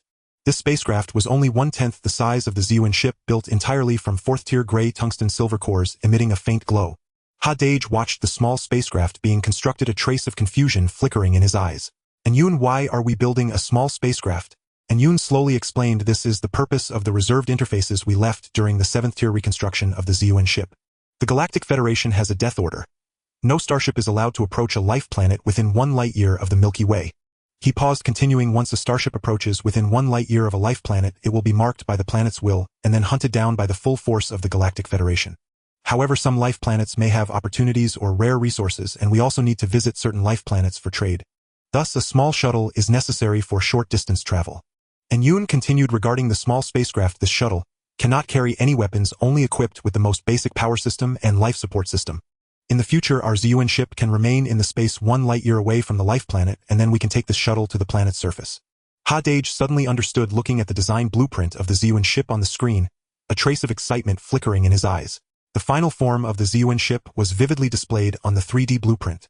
Its upper body still resembled a pyramid, symbolizing the foundation of the ZUN ship. In the middle was a huge base used to connect the upper and lower parts. And below was an inverted small pyramid, which was the shuttle. The 3 parts merged into one, exuding a mysterious and powerful aura. Hao Dageng excitedly said, "With this shuttle, won't we be able to return to Blue Star at will?" And Yoon explained, "We must first head to the outer battlefield to accumulate military merits, and only after regaining our freedom can we act freely. The efficiency of the super smelting furnace is very high, and the melting speed of the gray tungsten silver cores is quick. At the current pace, the Starship reconstruction will be completed in 24 hours. Just then, a brand new announcement suddenly popped up on the holographic screen of the ZUN ship. "Congratulations on successfully advancing to a first-tier starship. Please report to FK-142 planet within 10 days. Those who fail to arrive on time will be permanently deprived of their entry into the Milky Way." Below the announcement, the coordinates of FK-142 planet were attached. Hao Dageng looked at the announcement, his brows slightly furrowed. 10 days. "And Yoon, should we pause the reconstruction and hurry to FK-142 planet? We can't afford to waste time and be deprived of the entry into the Milky Way." And Yoon's eyes shimmered with confidence. "Don't worry. The current maximum speed of our ZUN ship has reached 500 Mach, plus with the unlocked warp jump engine. According to the coordinates, it will take at most 2 days to travel from GX-739 planet to FK-142 planet. We can complete the Starship reconstruction first and then set off." Hao Dageng nodded, a glimmer of expectation in his eyes. He watched the busy robots in the underground space, observing the ZUN ship's hull gradually being covered by the 4th-tier gray tungsten silver cores, filled with longing. Meanwhile, outside GX-739 planet, the announcement of the Blue Star will echoed once more in every surviving spacecraft's cockpit. Announcement: 3 days remain in the trial. All surviving spacecrafts will have their attack attributes temporarily increased by 100 points. Defense attributes temporarily increased by 100 points. Duration: 24 hours. As soon as the announcement was made, the sky above the entire planet erupted in chaos. The remaining tens of thousands of spacecraft were plunged into madness. The temporary enhancement of attack and defense caused their strength to surge. In a desperate bid for the last chance to advance to escape this hellish planet, they fought furiously. The skies were filled with cannon fire and the sounds of explosions. The wreckage of spacecraft and the bodies of the insectoid creatures littered the entire wasteland. This trial has entered its final countdown. Meanwhile, the ZUN ship in the underground space continued its reconstruction in an orderly manner. A powerful starship was about to emerge. After 24 hours of relentless reconstruction, the ZUN vessel had fully taken shape. Its towering hull soaring over 100 meters high. It retained its iconic purple pyramidal silhouette, yet now bore sleek flowing energy traceries along its sharp edges. The hull surface gleamed with a cold metallic sheen from its 4th-tier gray tungsten silver core, radiating an overwhelming aura of advanced technology. Within the subterranean chamber, the once mighty Anshuan vessel had vanished entirely. Every gram of its metal had been refined and fused into the ZUN vessel's skeletal framework and outer plating, a process consuming over 5 million tons of gray tungsten silver core. The remaining 5 million tons were sealed within the Starship's lower-tier storage bays, hard currency that would later secure vast quantities of vital resources. Tiezhua and Anshuan hovered motionless at the center of the cavernous empty space.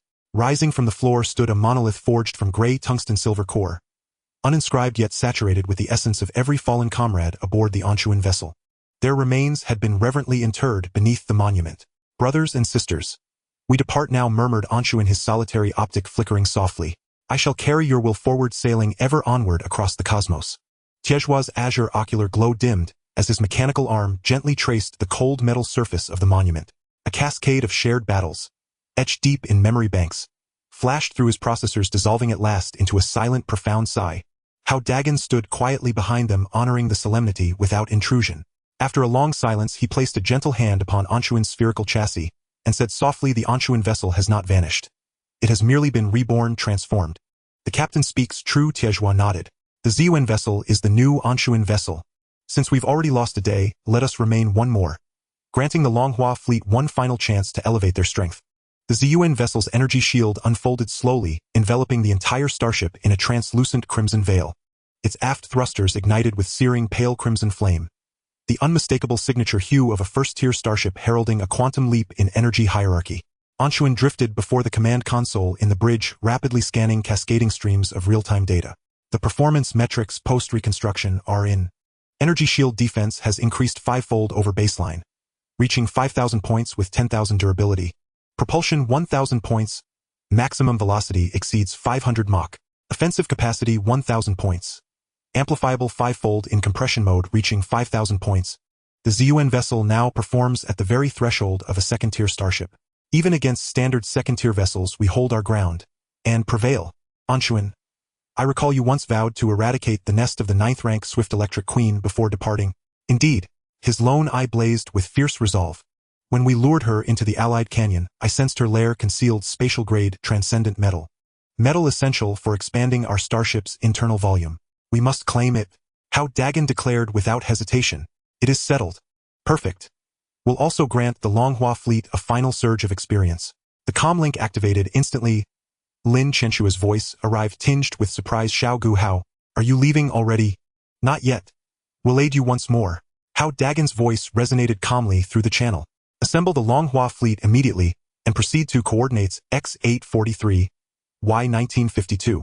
We guarantee every vessel in your fleet will ascend to level 9. Lin Chenshua gasped, astonished then elated. Truly, wonderful. We depart at once. The transmission ended. The ZUN vessel's thrusters roared to life, erupting in pale crimson fire as it surged toward the Swift Electric Queen's nest. Upon the planet GX-739, the ZUN vessel now stood unchallenged. Its only rivals the slumbering lords and tyrants buried deep beneath the world's crust. Having ascended to first-tier status, hunting insectoid species no longer yielded experience points. Advancement now depended solely on rare high-tier metals and cosmic anomalies. So Tiezhua engaged scatter laser mode. Quantum crystal cannons discharged countless slender blood-red laser beams, like celestial blossoms scattering across the sky, sweeping relentlessly over the Swift Electric Queen's nest. 6th and 7th rank Swift Electric mosquitoes shattered instantly under their fury, crippled and plummeting from the air. The Longhua fleet's vessels followed closely behind, delivering precise finishing strikes to the wounded insects. Progress bars surging upward with each kill. Enraged, the 9th rank Swift Electric Queen led a furious counteroffensive, only to be effortlessly repelled by the ZUN vessel's shimmering energy barrier. Tiezhua seized the opening. A single compressed laser blast pierced the Queen's armored carapace. Simultaneously, Anshuan piloted the ZUN vessel forward, the spire of its apex driving deep into her body as the Z-Ling vial ravenously siphoned her primordial blood essence. The battle ended without contest. The Swift Electric Queen's nest utterly obliterated. Microengineering drones scoured the ruins, unearthing 12 ingots of radiant silver-white metal, each pulsing with spatial resonance. Chongji gold. Excellent. Chongji gold. Anshuan cried out jubilant. With this we can expand the ZUN vessel storage compartments by at least 3-fold. Over the next day the ZUN vessel became a mobile artillery platform, leading the Longhua fleet in a sweeping campaign across 5 or 6 nests of 8th and 9th rank insectoids. Tiezhua weakened foes. The Longhua fleet delivered decisive blows, their coordination flawless. By day's end, all 43 surviving vessels of the Longhua fleet had successfully ascended to level 9. Across the desolate plain, 43 level 9 starships stood arrayed in perfect formation. Chenshue Ligong Tangfeng, I am departing. These belong to you. He deployed microdrones to deliver 4,300 tons of gray tungsten silver core to the 3 flagship vessels of the Longhua fleet. A fortune beyond measure. 100 tons each. With this your ship's defensive integrity will rise dramatically. Lin Chenshue gazed at the figure displayed on screen, her eyes glistening faintly. This is far too precious. Tang Feng added, Senior, I wish to serve beside you again. Li Gang whispered, far too precious. Take it. Hao Dageng replied, voice light with quiet confidence. Only one day remains in the trial. Focus now on hunting level 9 vessels, striving to elevate all to first-tier starships. If enemies prove scarce, coordinate internally. You'll find ways to assemble enough vessels. Understood. Stay safe. Lin Chenshua's voice broke with emotion. Li Gang spoke solemnly farewell. As the Longhua fleet receded, the ZUN vessel rose slowly into the sky. Yet Hao Dageng did not steer toward FK-142. Instead, he pivoted sharply, guiding the starship deep into the heart of the wastelands. Anshuan sensed the deviation and asked, shall we not report? A spark of exhilaration lit Hao Dagen's gaze. Reporting can wait. Anshuan, do you recall the second-tier tyrant, the star-devouring scorpion? Anshuan replied, that is a second-tier tyrant. Though our strength has grown, we are still no match for it. I know. Hao Dagen's eyes fixed on the distant horizon, his tone unwavering. Still, I wish to test ourselves. Even if victory eludes us, escape is certain. And only by confronting true power can we master the ZUN vessel's full potential. After a pause, Anshuan affirmed, very well. Let us go. The ZUN vessel accelerated to its absolute limit, soon arriving at the desolate expanse where they had first encountered the star-devouring scorpion. Hao Dagen drew a slow, steady breath and commanded deactivate shielding crystals. Release the starship's full energy signature. At Anyun's command, the shielding radiance enveloping the ZUN vessel instantly dissipated. The terrifying energy fluctuation of a Tier 1 starship surged outward like a tsunami sweeping across the entire desolate plain. This wave reverberated through heaven and earth like the loudest declaration of war. In the blink of an eye, the distant horizon tore open with a colossal fissure. A monstrous scorpion, jet black over 200 meters in length, emerged wreathed in overwhelming pressure capable of shattering heavens and rending earth. It loomed before the ZUN vessel, the very same Tier 2 tyrant that had once chased the vessel relentlessly across the skies. The tyrant's compound eyes glinted with cold crimson light. Its venomous tail barb rose high, pulsing with intensifying violet radiance. It recognized the purple pyramidal starship. Within the compound eyes of the Tier 2 tyrant, Xingshi scorpion crimson light swirled. Not merely predatory but suffused with intelligence rivaling that of humankind. It fixed its gaze unflinchingly upon the vessel, now reborn, sensing at once that its spiritual energy signature had grown several times more formidable than before. Yet pride, the indomitable arrogance of a Tier 2 tyrant, left no room for retreat. Without warning, the scorpion whipped its tail, and its colossal form vanished, reappearing instantly beside the ZUN vessel as if teleporting. Its twin pincers, each mountainous in scale, immediately shimmered with dense black energy. The air itself shrieked under the crushing weight of that power. Danger! It's closing in! Anyun's solitary eye contracted sharply as he urgently maneuvered the ZUN vessel to evade. Though the vessel's top speed matched the tyrant's, reaching 500 Mach, its instantaneous agility paled in comparison to this ancient Tier 2 tyrant which had reigned unchallenged across planets for centuries.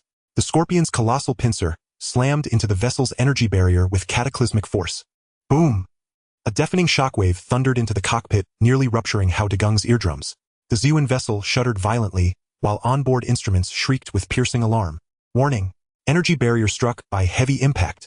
Durability 10007000. Hao Dageng stared at the screen as the barrier's durability plummeted, his pupils constricting in stark realization. Only now did he truly grasp the tyrant's terrifying might. This single strike must have exceeded 6,000 points. His voice trembled with awe.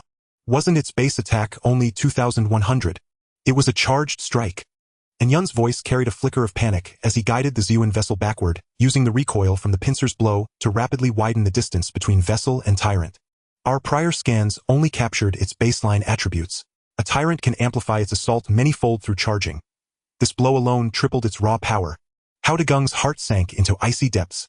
If this were merely an offhand strike, what devastation would a full-powered assault unleash? At that moment, Taijua's primary weapon system finally completed its charge.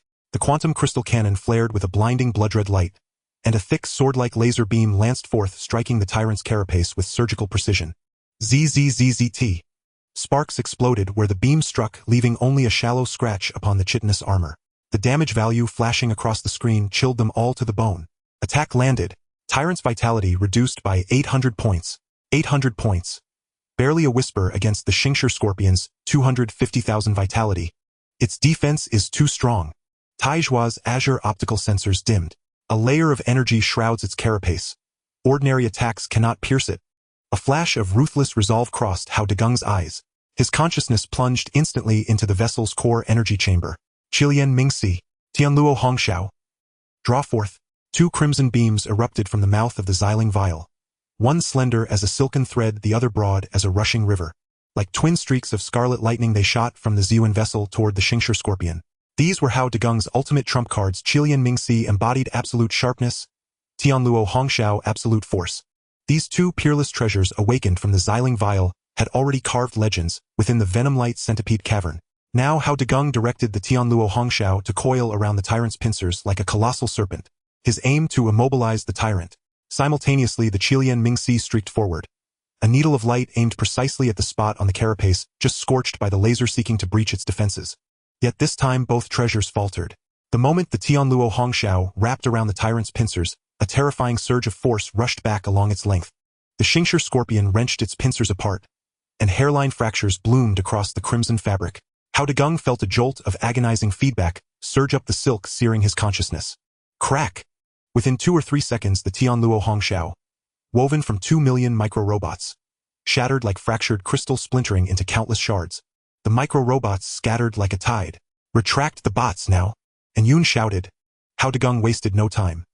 He hastily recalled the swarm, which fled back into the Ziyuan vessel and dissolved once more into the Xiling vial to recover. Meanwhile, the Qilian Mingxi struck true upon the tyrant's carapace, but only produced a grating metallic screech. Its tip pierced less than half a centimeter before lodging fast, utterly unable to advance further.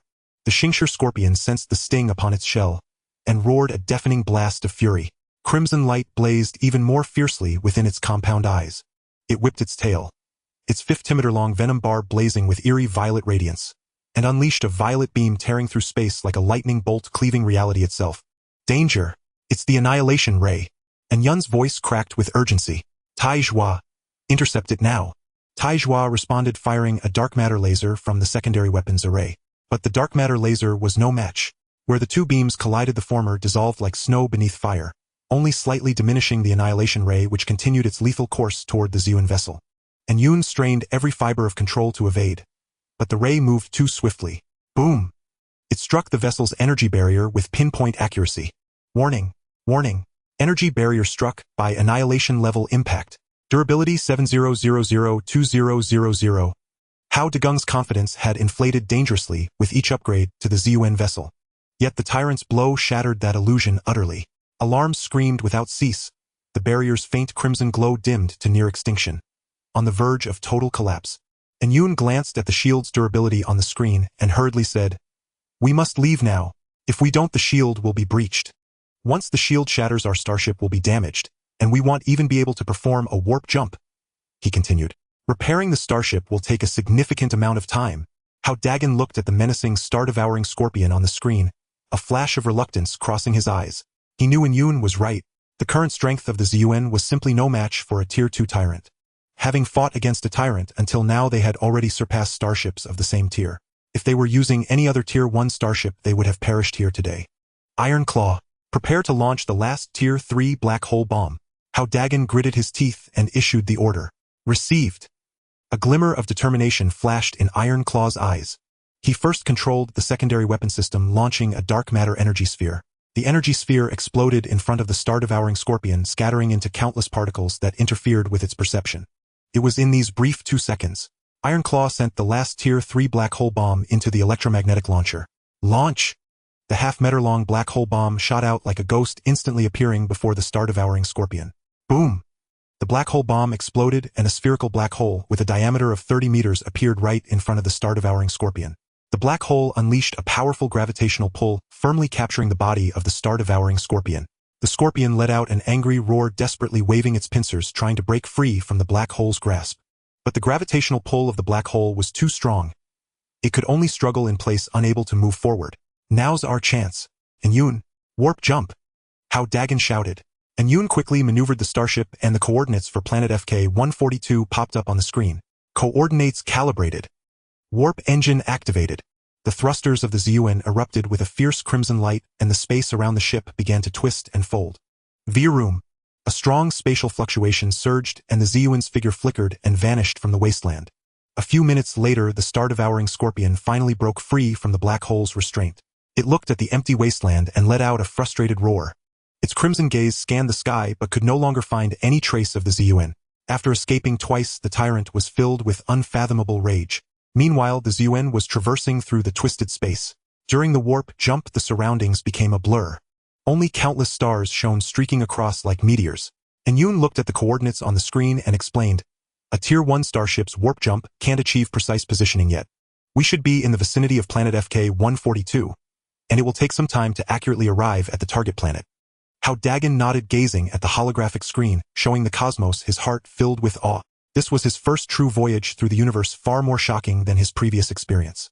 In the pitch-black universe, stars dotted the sky. In the distance, a massive nebula slowly rotated, radiating splendid light. Occasionally, meteors streaked by, leaving long trails of flames as they vanished into the endless darkness. This vastness and mystery expanded Hao Dagen's heart instantly. The sense of defeat from the earlier battle with the star-devouring scorpion had also dissipated significantly. And Yoon, how far can a Tier 1 starship's warp jump cover? Hao Dageng asked curiously.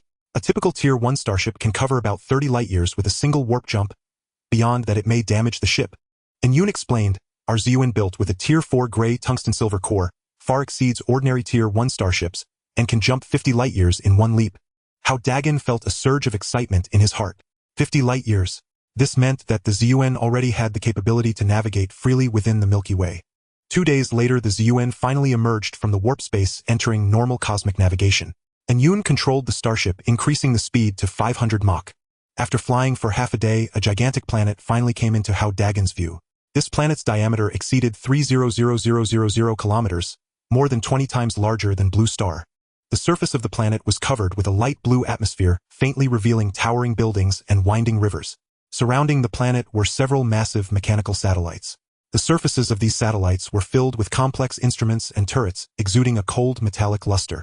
Even more astonishing was that countless starships were moving back and forth in the planet's orbit like airplanes on Blue Star, endlessly bustling. These starships varied in size, with the smallest only a few dozen meters, and the largest over 1,000 meters, each emblazoned with a variety of emblems clearly from different factions. Is this FK-142 planet? Hao Dageng looked at the scene on the screen, his eyes filled with awe. It's magnificent. And Yoon's single eye sparkled with excitement. Indeed, this is one of the gathering points of the outer battlefield of the Milky Way. There are probably tens of thousands of such gathering points across the entire periphery of the Milky Way. This is the last line of defense of the Milky Way, where countless starships rest and resupply before heading to the outer battlefield to hunt the Zerg and earn military merit. Just then, a pale blue beam of light suddenly shot into the cockpit of the ZUN. Immediately after, a melodious female voice echoed within the cabin. Welcome to planet FK-142. Detected that your starship is a newly promoted starship meeting docking standards. Please dock your starship at docking bay GS-2583 on satellite 8, or staff will come to assist shortly. Virtual world access has been granted for your starship and a military merit accumulation system has been installed. As Yoon maneuvered the ZUN towards satellite 8A, he explained, the virtual world is the universal network of the Milky Way. Once access is granted, we can enter the virtual world throughout the Milky Way. In there, we can entertain ourselves, trade, communicate, and learn various cosmic knowledge. We can also take on various tasks released by the authorities. Most importantly, the military merits we earn from hunting the Zerg also need this network to accumulate. Hao Dageng was filled with excitement. He gazed at the vibrant planet on the screen, watching the bustling starships, his heart brimming with anticipation. From the purgatory of planet GX-739 to the prosperity of planet FK-142, his journey through the universe had officially begun. The access to the virtual world was about to open a brand new door for him. The ZUN vessel settled steadily into docking bay No. 8 of satellite No. 8. Its faint crimson energy shield gradually retracted, revealing the vessel's sleek cold hull forged from gray tungsten-silver alloy. FK-142. The primary star radiated a soft cerulean halo. A dozen artificial mechanical satellites orbited it like loyal sentinels, while starships darted ceaselessly between them. Before long, a clearance notification appeared on the holographic display in the docking zone. Hao Dageng was discussing the military merit system with Yoon when 3 figures materialized on screen. 2 robots. Entirely silver, movements perfectly synchronized. Each carried a metallic case. Between them stood a tall, elegant woman clad in a precisely tailored interstellar professional uniform. Her long hair was drawn back into a sharp, disciplined ponytail, and her features were exquisitely refined. Let's go greet them. Hao Dageng adjusted his attire and strode toward the airlock. Beside him, Yun's spherical body hovered silently. His single optical sensor rotated subtly, scanning the incoming trio's energy signatures. The 3 soon arrived at the ZUN vessel's docking platform. Without uttering a word, the 2 robots set down their metallic cases and withdrew an array of precision instruments. Once activated, the instruments emitted a gentle blue luminescence and began a full-spectrum scan of the ZUN vessel's hull. They then queried Hao Dageng for basic identification data to upload into the central database. Simultaneously, a slender metallic needle extended and lightly pricked Hao Dagen's fingertip, collecting a single drop of blood. The entire procedure lasted no more than 5 minutes. The tall woman retracted the instruments and offered a perfectly calibrated smile, bowing slightly toward Hao Dageng. Greetings, Captain of the ZUN vessel. Your virtual world access privileges have been successfully activated, and the military merit system has been seamlessly installed. You may now travel freely between this vessel and FK-142's primary planet under your granted authority. Official combat assignments from the Joint Military Command will be transmitted to your terminal within 48 hours. Wishing you every success on FK-142. With that she turned and departed with the two robots. Brisk, efficient, and utterly decisive. Leaving Hao Dageng momentarily stunned. That's it. He scratched his head, having expected a tedious registration process. Instead, everything concluded in under 10 minutes. And Yoon remarked casually, "It was never meant to be difficult. They collected your blood to bind your biometric signature, essentially assigning the ZUN vessel a unique cosmic IP address. The military merit system is fundamentally a surveillance protocol. It precisely logs the rank and number of insectoid species we eliminate, preventing fraudulent merit accumulation. All data streams live to the military's central database, with corresponding merits directly credited to your IP identity. Let's head to the primary planet first and make some purchases. With your newly activated privileges, the military's novice protection protocol is now active. No fleet deployment will be assigned for at least 2 days." Hao Dageng followed, closely puzzled. Why must we wait for official assignment? Couldn't we simply pilot the ZUN vessel to the extraterritorial battlefield and hunt insectoids independently to accrue merit? And Yun's voice deepened slightly as he replied, "First-tier starships enjoy no such autonomy. Every first-tier starship ascending from a trial planet must first join a military fleet and accumulate 1 million merit points before earning independent operational rights. First fleet operations significantly enhance survival odds for novices. Second, first-tier vessels are inherently fragile. Operating solo makes them easy prey for high-rank insectoid predators." He added, "And this is an age-old military regulation. By the time you've earned 1 million merits, you'll likely be able to redeem a second-tier cosmic exotic treasure. Once upgraded to second-tier status and released from the novice fleet, your chances of survival rise dramatically. After all, starships remain humanity's core weapon against the insectoid hordes. The military has no intention of watching them perish needlessly. By the way," and Yoon shifted tone, "this applies only to small-scale novice fleets. Grand campaigns involve tri-species coalition warfare. Human starships deliver long-range precision strikes, the mechanoid clans deploy mass destruction ordnance to scour swarms, and the beastkin warriors engage elite insectoids in close-quarters combat. But those conflicts lie far beyond our reach. For now, we focus solely on what lies immediately before us. Let's go explore the primary planet." And Yun's voice held a quiet, anticipatory warmth. The FK-142 trade district ranks among the most renowned commercial hubs in the galactic periphery. The ZUN vessel glided smoothly from its dock and accelerated toward FK-142's primary planet. As it pierced the pale cerulean atmosphere, the landscape below sharpened into breathtaking clarity. Skyscrapers of staggering height pierced the heavens, their peaks vanishing into cloud cover. The tallest towers breached even the upper cloud layer. Their facades shimmered with cascading lights interspersed with alien scripts and emblems of interstellar powers. Above, autonomous levitation vehicles navigated orderly aerial lanes. Their photonic engines hummed softly, silent, emission-free, and flawlessly precise. Below, beings of myriad forms traversed the streets, stone-skinned giants standing 3 meters tall, their bodies encased in natural rock armor. Delicate elves with translucent wings fluttered beside burly fur-covered beastkin trailing long, sinuous tails. Hao Dageng, Jenny, and Pin Ru stared at the holographic feed, eyes wide with awe. This was their first glimpse of such rich interstellar civilization. A stark, luminous contrast to the infernal wastelands of GX-739. Only Yoon and Taizhua remained unfazed. Yoon deftly guided the ZUN vessel into its designated landing zone on the primary planet, and the five boarded a gleaming silver autonomous levitation vehicle bound for the central trade district. The vehicle rode with serene stability and astonishing speed.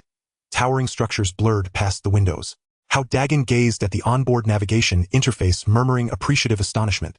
Soon the vehicle entered a vibrant thoroughfare. Shops of every conceivable design lined both sides.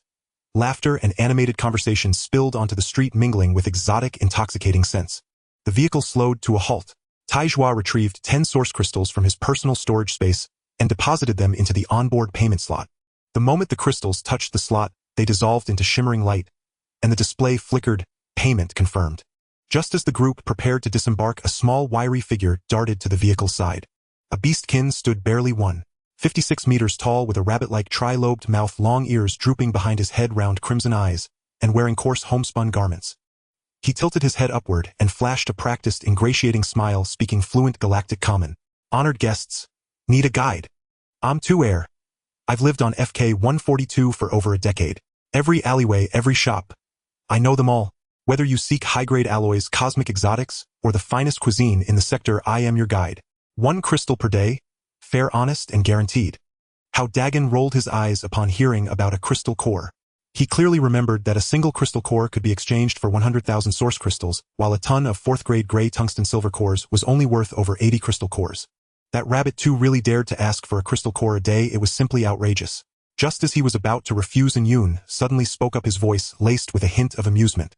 I can do that, but I don't want an ordinary guide. You must take us to the most reputable merchant on this planet.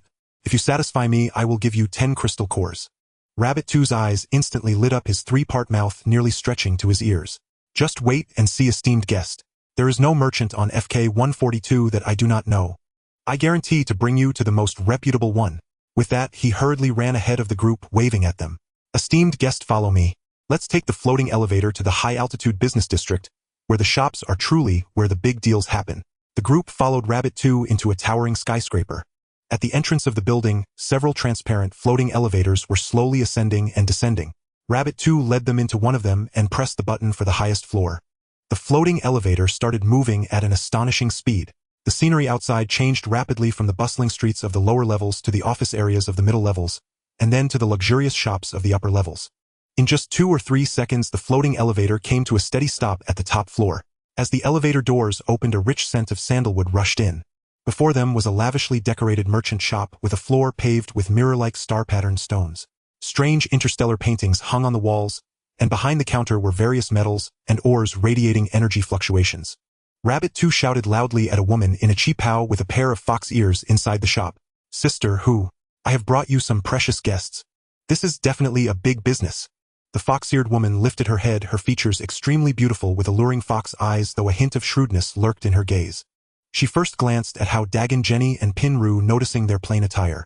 A trace of mild doubt flashed in her eyes. These three did not seem like they could make significant transactions. But when her gaze fell on Yun and Iron Claw, her expression instantly changed. The spherical body of Yun shimmered with a unique luster, a sign of advanced artificial intelligence. Moreover, Iron Claw's mechanical arm was etched with intricate and mysterious patterns, clearly indicating a high-level warrior. Rabbit 2 was perceptive enough to know he shouldn't stay at this moment. He cupped his hands to the group and wisely retreated. Their group valued not interrupting customer transactions the most, otherwise they would break the rules, and would no longer be able to establish themselves on FK-142. The fox-eared woman quickly approached, her face radiating a warm smile, as she slightly bowed to Hao Dageng. Sir, may I ask what you wish to trade? Hao Dageng did not speak, but Yun floating beside him said, We have a batch of 4th-grade gray tungsten silver cores, and would like to ask boss how much you can offer per ton. The fox-eared woman's smile faltered slightly, as if she couldn't believe her ears. A batch? She confirmed, You mean? A batch? How much is it? And Yun replied nonchalantly, 100,000 tons. 100,000 tons? The fox-eared woman was genuinely shocked now, her fox eyes widening. The gray tungsten silver core is the core material for building 4th-grade starships and is highly sought after. Most ordinary merchants only manage to stock 10,000 tons at most, but this artificial intelligence is opening with 100,000 tons, which is definitely a big deal. She immediately retracted all her condescension and quickly walked in front of Hao Dageng. Personally pouring a cup of tea radiating a greenish glow for him, her smile grew increasingly earnest as her tone became more respectful. Captain, please enjoy this tea. It is high-grade spiritual tea just transported from Biling Star, which can soothe the mind and greatly benefit spiritual recovery. She had realized that among this group, the seemingly ordinary young human was the real decision-maker. Hao Dageng picked up the teacup, gazing at the green tea inside with a faint refreshing aroma lingering at the tip of his nose. He couldn't help but marvel that the universe and Blue Star are quite similar. The wealthy are always kings. Listening to Yun and the fox-eared woman finalized the last details of the transaction, Hao Dagen's smile grew wider. This negotiation went far smoother than expected. When Yun quoted the 100,000 tons of 4th-grade gray tungsten silver cores, the fox-eared woman's shock was not feigned. 4th-grade metals are indeed the core materials for constructing 4th-grade starships, and are highly sought after in interstellar battlefields. The stock available to ordinary merchants is only a few tens of thousands of tons, and 100,000 tons would make any faction envious. After several brief back-and-forths, both parties finally settled on a price. 89 crystal cores per ton. This price was even 3 crystal cores higher than Yun's estimate, reflecting the sincerity of the Beast Merchant Association. 100,000 tons of gray tungsten silver cores, totaling nearly 100 million crystal cores. No, Yun's next sentence caused the fox-eared woman's breath to stop for half a second. Not 100,000 tons, but 500,000 tons. We have 500,000 tons of 4th-grade gray tungsten silver cores all for sale. 500,000 tons. The fox-eared woman suddenly stood up, her beautiful face filled with joy. She had been managing the FK-142 branch of the Beast Merchant Association for decades. The great businesses she had handled were countless, but she had never seen anyone present 500,000 tons of fourth-grade metals in one go. This was a fortune that could drive even third-grade Starship factions crazy. 500,000 tons. 89 crystal cores per ton. The fox-eared woman quickly calculated, her jade fingers lightly tapping in her palm. That totals 45 billion crystal cores. If this transaction could be completed, she would earn a massive commission. It is known that even million-level transactions are rare, let alone those exceeding 100 million. For 45 billion crystal cores. This sum of money was already equivalent to the entire fortune of an ordinary third-grade starship. The fox-eared woman took a deep breath, forcibly suppressing the joy in her heart. We at the Beast Merchant Association will take this deal. I will report to headquarters immediately. I absolutely won't keep you waiting. The quicker the efficiency, the better. Additionally, we are also very interested in your association's scarce resources. Of course. The fox-eared woman's eyes brightened as she quickly took out a palm-sized energy tablet from her storage space and handed it to Hao Dageng with both hands. This is our Beast Merchant Association's rare resource catalog. You too can take a look. Don't mention high-grade metals and cosmic rarities, even standard ammunition strictly controlled by the military we can get our hands on. Hao Dageng took the energy tablet, his fingertip lightly touching it, and the screen instantly lit up. At the very top of the list were rows of information regarding Tier 5 standard ammunition. Tier 5 black hole bomb priced at 3.2 million crystal cores, capable of forming a micro-black hole with a diameter of 100 meters lasting for 10 minutes. Tier 5 proton bomb priced at 3.5 million crystal cores with explosive power sufficient to severely damage a Tier 3 starship's shield. Tier 5 gamma ray bomb priced at 3 million crystal cores with a radiation range covering 8,000 kilometers, particularly effective against low-level insectoids. Tier 5 quantum bomb priced at 4 million crystal cores, causing spatial quantum turbulence that tears apart all matter. Tier 5 core fragmentation bomb priced at 5 million crystal cores, with an explosion temperature high enough to melt advanced metals, truly a starship killer. Each piece of ammunition was priced above 3 million crystal cores, making Hao Dageng's eyelids twitch. This price is simply terrifying. He continued to scroll down the contents of the list, becoming increasingly shocking with various cosmic wonders dazzling before him. There were concentration herbs that could enhance mental strength, source energy crystals capable of repairing starship cores, and void stones that could strengthen shields. The variety of extraordinary metals was beyond count, each marked with jaw-dropping prices. Additionally, there were various precious individual equipment, high-energy laser swords, spatial storage wristbands, energy bracers, and invisibility cloaks, each a coveted item for interstellar hunters. Among them, the prices of Tier 2 cosmic wonders generally hovered around 3 million crystal cores, while Tier 3 wonders skyrocketed to 30 million crystal cores, a tenfold increase. Hao Dageng grew more astonished as he browsed. The depths of interstellar trade were far beyond his imagination. Just as he was about to close the list, his gaze was suddenly captivated by a line of information at the bottom. Item: Crystal Bloodvine Seed. Level unknown. Price: 280 million crystal cores. Description: a supercosmic plant cultivated by the peak 9th tier alchemist of the Orc clan Xino. 280 million crystal cores. This price had reached the level of a Tier 4 cosmic wonder. Hao Dageng's heart skipped a beat. He gazed at the holographic projection of the blood-red seed on the screen and felt an inexplicable sense of familiarity surge within him. This crystal bloodvine seed. Hao Dageng raised his head, looking at the fox-eared woman, curiosity filling his eyes. What is its purpose? The fox-eared woman shook her head, a hint of helplessness on her face. To be honest, I'm not very clear either. Lord Xino perished 300 years ago, and this seed is his relic deposited with our trading company for consignment. Over the years, countless people have inquired about it, but due to its high price and the lack of specific information about its use, no one has ever purchased it. Hao Dageng's curiosity deepened. He felt that there was an indescribable connection between this blood-red seed and his purple spirit bottle. Can I see the actual seed? Hao Dageng asked in a low voice. The fox-eared woman hesitated for a moment, then nodded. Of course. However, this seed is quite valuable, and the actual item is stored in our trading company's underground vault. If you wish to see it, I can take you there. That would be troublesome. Hao Dageng stood up. The fox-eared woman did not dare to delay, immediately summoning 2 strong men. These 2 men were over 2 meters tall, their muscles bulging, and they clearly exhibited feline characteristics. Their gazes were sharp, exuding a strong martial aura. These 2 are the captains of our trading company's guard team, Bao Lai and Bao Yong, both Tier 5 martial practitioners of the Orc clan. The fox-eared woman introduced.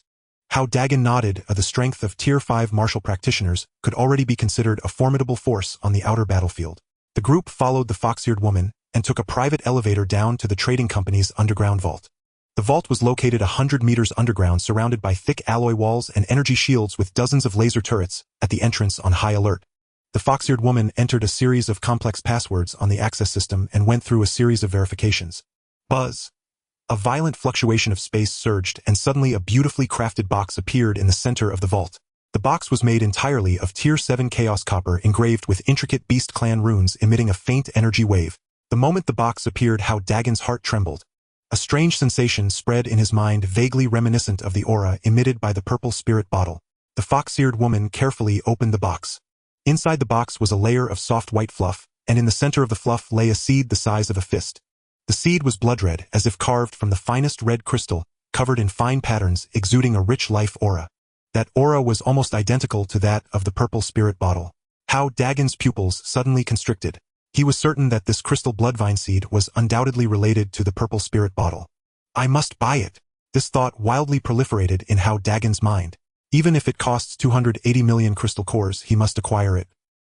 He suppressed the excitement within him and nodded towards the fox-eared woman, saying, "Thank you, Boss Hu, for opening my eyes." The fox-eared woman noticed Hao Dagen's interest in the seed, but did not ask further. In interstellar trade, curiosity was the norm. She only needed to do her business well. The group exited the vault and returned to the reception room. And Yoon observed Hao Dagen's expression and instantly understood his thoughts. He calmly addressed the fox-eared woman, saying, "Boss Hu, the delivery location for the gray tungsten silver core is our Starship's docking bay. You arrange for someone to inspect the goods, and after confirming everything is correct, transfer the crystal cores to our Starship account." He paused and continued, "As for the supplies from your trading company, we will not select them one by one. We will review the list in the virtual world later and place an order directly. At that time, you can arrange for someone to deliver the goods to our docking bay." All right. The fox-eared woman nodded eagerly. "I will arrange for someone to pick up the goods immediately, and the crystal cores will be transferred to your account as soon as possible." With the matters settled, the five bid farewell to the fox-eared woman and took a hovercar back to the Starship docking area. Upon returning to the cockpit of the Purple Source, Yoon immediately began teaching Jenny and Pinru how to use the virtual world. Once the permissions are activated, you can access the virtual world from anywhere within the Purple Source using your consciousness. Yoon manipulated the Starship's energy to condense a virtual helmet. Wearing this helmet will allow your consciousness to enter the virtual world. Everything there is identical to reality. You can shop, learn, communicate, and entertain yourselves, among other things. Jenny and Pinru, the two young girls, had never seen such high-tech gadgets.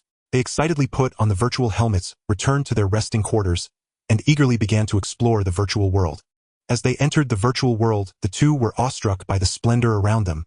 Various shops showcased an array of goods. Moreover, the delivery speed was astonishing. As soon as they placed an order, a drone would promptly deliver it. They could no longer contain themselves and entered into a frenzied shopping mode. They bought new clothes, skincare products, snacks, and all sorts of intriguing gadgets, thoroughly enjoying themselves.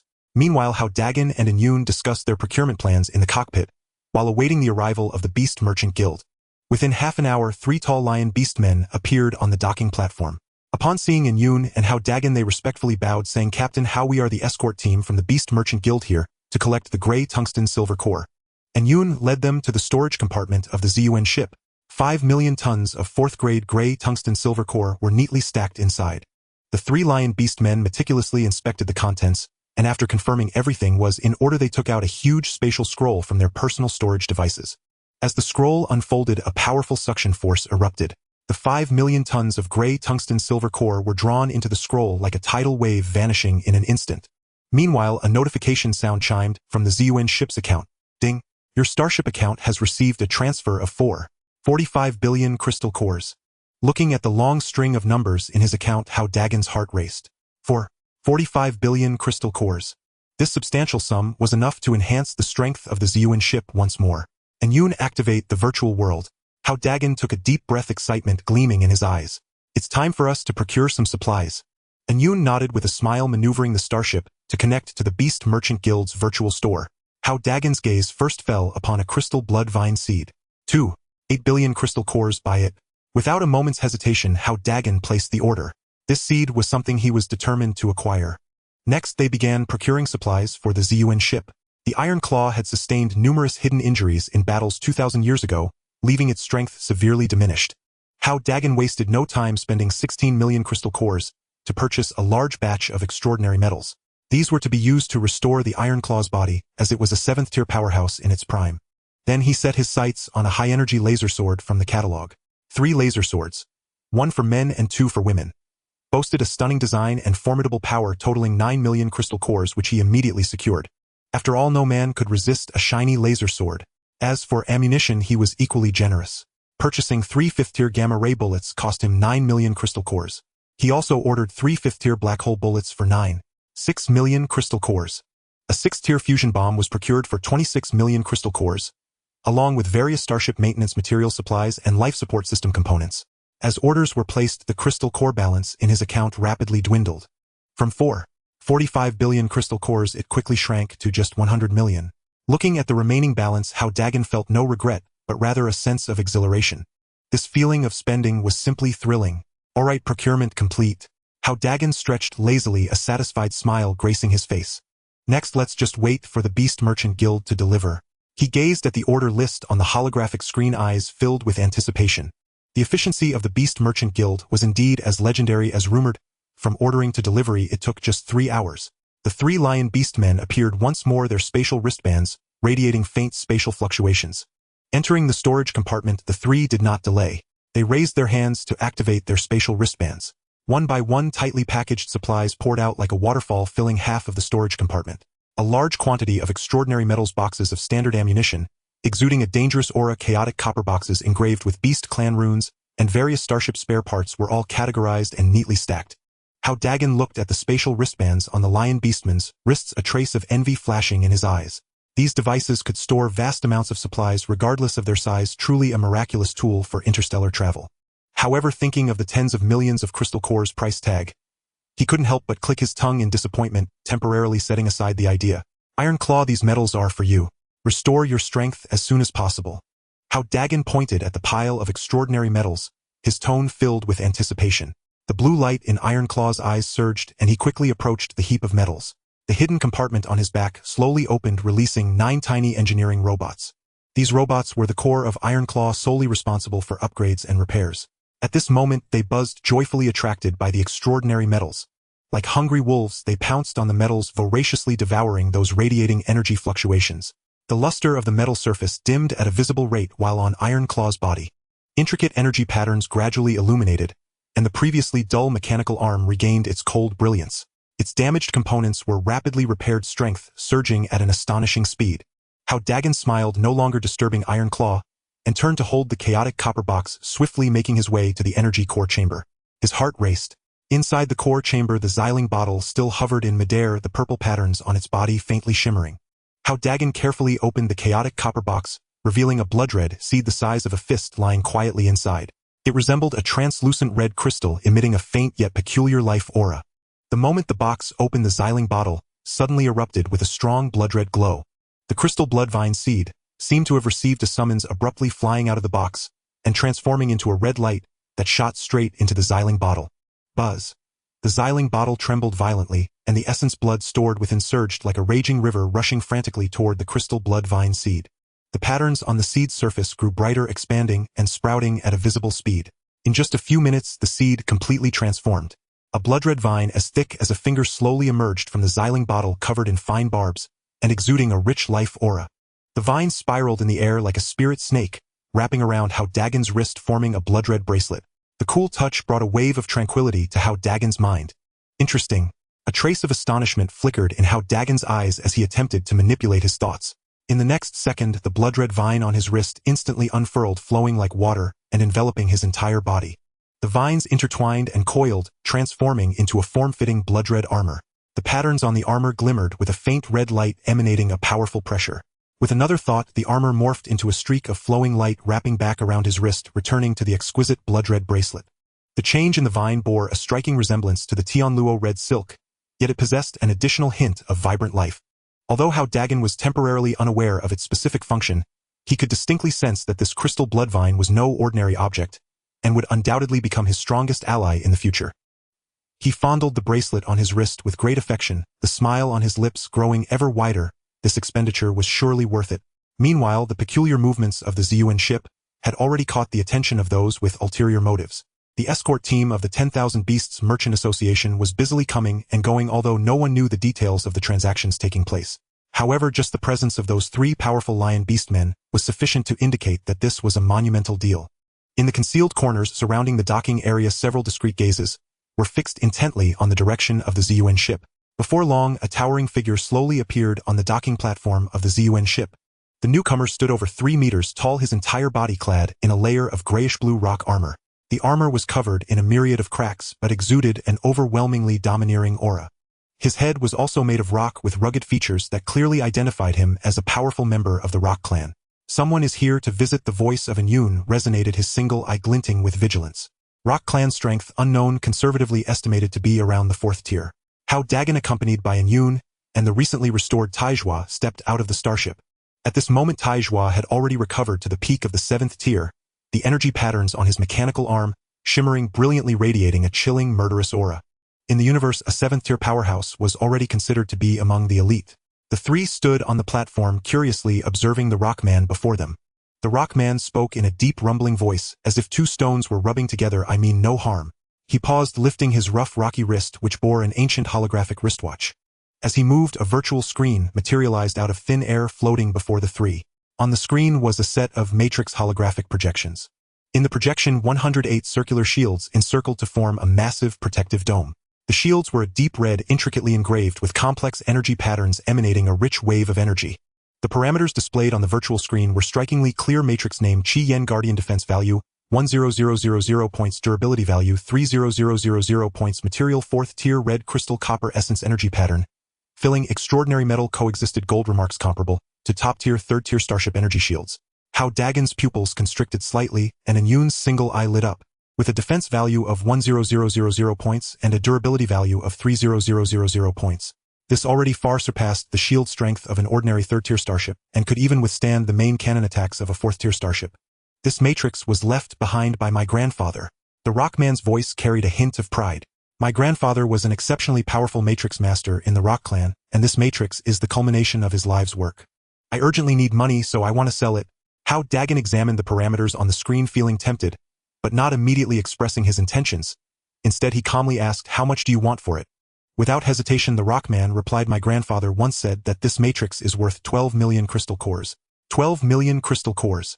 This price caused Hao Dageng to furrow his brows slightly. Although he was currently wealthy, he would not casually become a fool. He turned to the starship and shouted, "Jenny, come out for a moment." Shortly after, Jenny hurriedly ran out. She had just bought a large number of new clothes and cosmetics, and was currently dressing up in her room.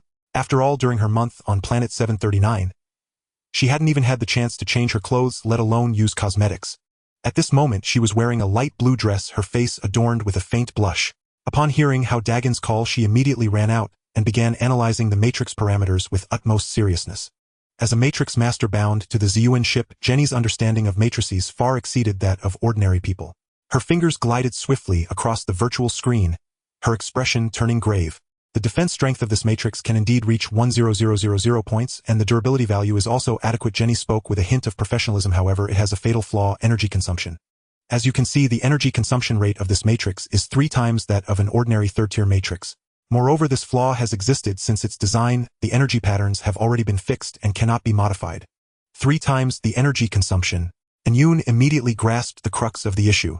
Although the defensive capability of this matrix was strong, such a terrifying energy consumption would deter any 2nd or 3rd-tier starship. After all, the energy reserves of ordinary starships are limited and cannot support such a massive consumption. 12 million crystal cores is too expensive.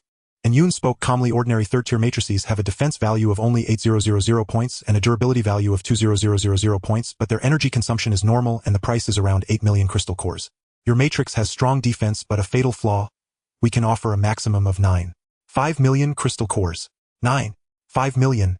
No way. The Rockman shook his head vehemently, a hint of stubbornness flashing across his rugged face. "This is my grandfather's lifelong work, at least 12 million. Not a single cent less." Saying this, he abruptly turned and prepared to leave. This left Hao Dageng and the others dumbfounded. Since when do people sell things like this? Not even leaving a bit of room for negotiation.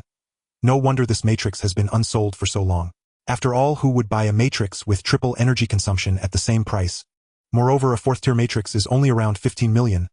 This one, despite its durability reaching the 4th tier, still had 3rd-tier defense. Hao Dageng suddenly shouted, "Wait, I have something to say."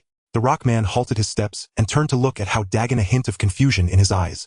Hao Dageng smiled slightly, his tone calm, as he said, "I can buy this matrix at the original price of 12 million crystal cores." The Rockman's eyes sparkled with a hint of surprise. But he then heard Hao Dagen's words shift. However, I have a condition. What condition? The rock man quickly inquired. The cultivation notes. Hao Dageng looked into his eyes, speaking each word deliberately. As long as you hand over your grandfather's notes, I will pay you immediately. The rock man's expression instantly became grim. The cultivation notes were the crystallization of every matrix master's lifelong efforts, containing insights on cultivation design, thoughts on matrices, and even some untold secrets. This thing was more precious than the matrix itself and would never be easily shared. This? The rock man hesitated, his fists clenched tightly. He indeed urgently needed money. The home planet of the Rock Clan had suffered an attack from the insect race. Although the Galactic Federation had mobilized considerable emergency supplies, the overall gap was still significant. After all, for such a minor tribe, the Galactic Federation would not invest too much funding. This array had been hanging for a long time, yet due to its energy consumption flaws it remained unregarded. If it weren't for being at the end of his rope, he wouldn't have come to the FK-142 starport to try his luck. Hao Dageng observed his hesitation without urging him, merely stating, "If you are unwilling, then please leave. While we need the matrix, it is not this particular one that we must have." With that he turned and left, appearing utterly unconcerned. The rockman watched Hao Dagen's retreating figure, internally conflicted. After a long while he finally gritted his teeth and shouted, "All right, I agree to your terms." Hao Dageng paused, a barely perceptible smile gracing his lips. The rockman took a deep breath, his tone tinged with reluctance. "Please wait here a moment. I will fetch it right away." With that he strode down the docking platform.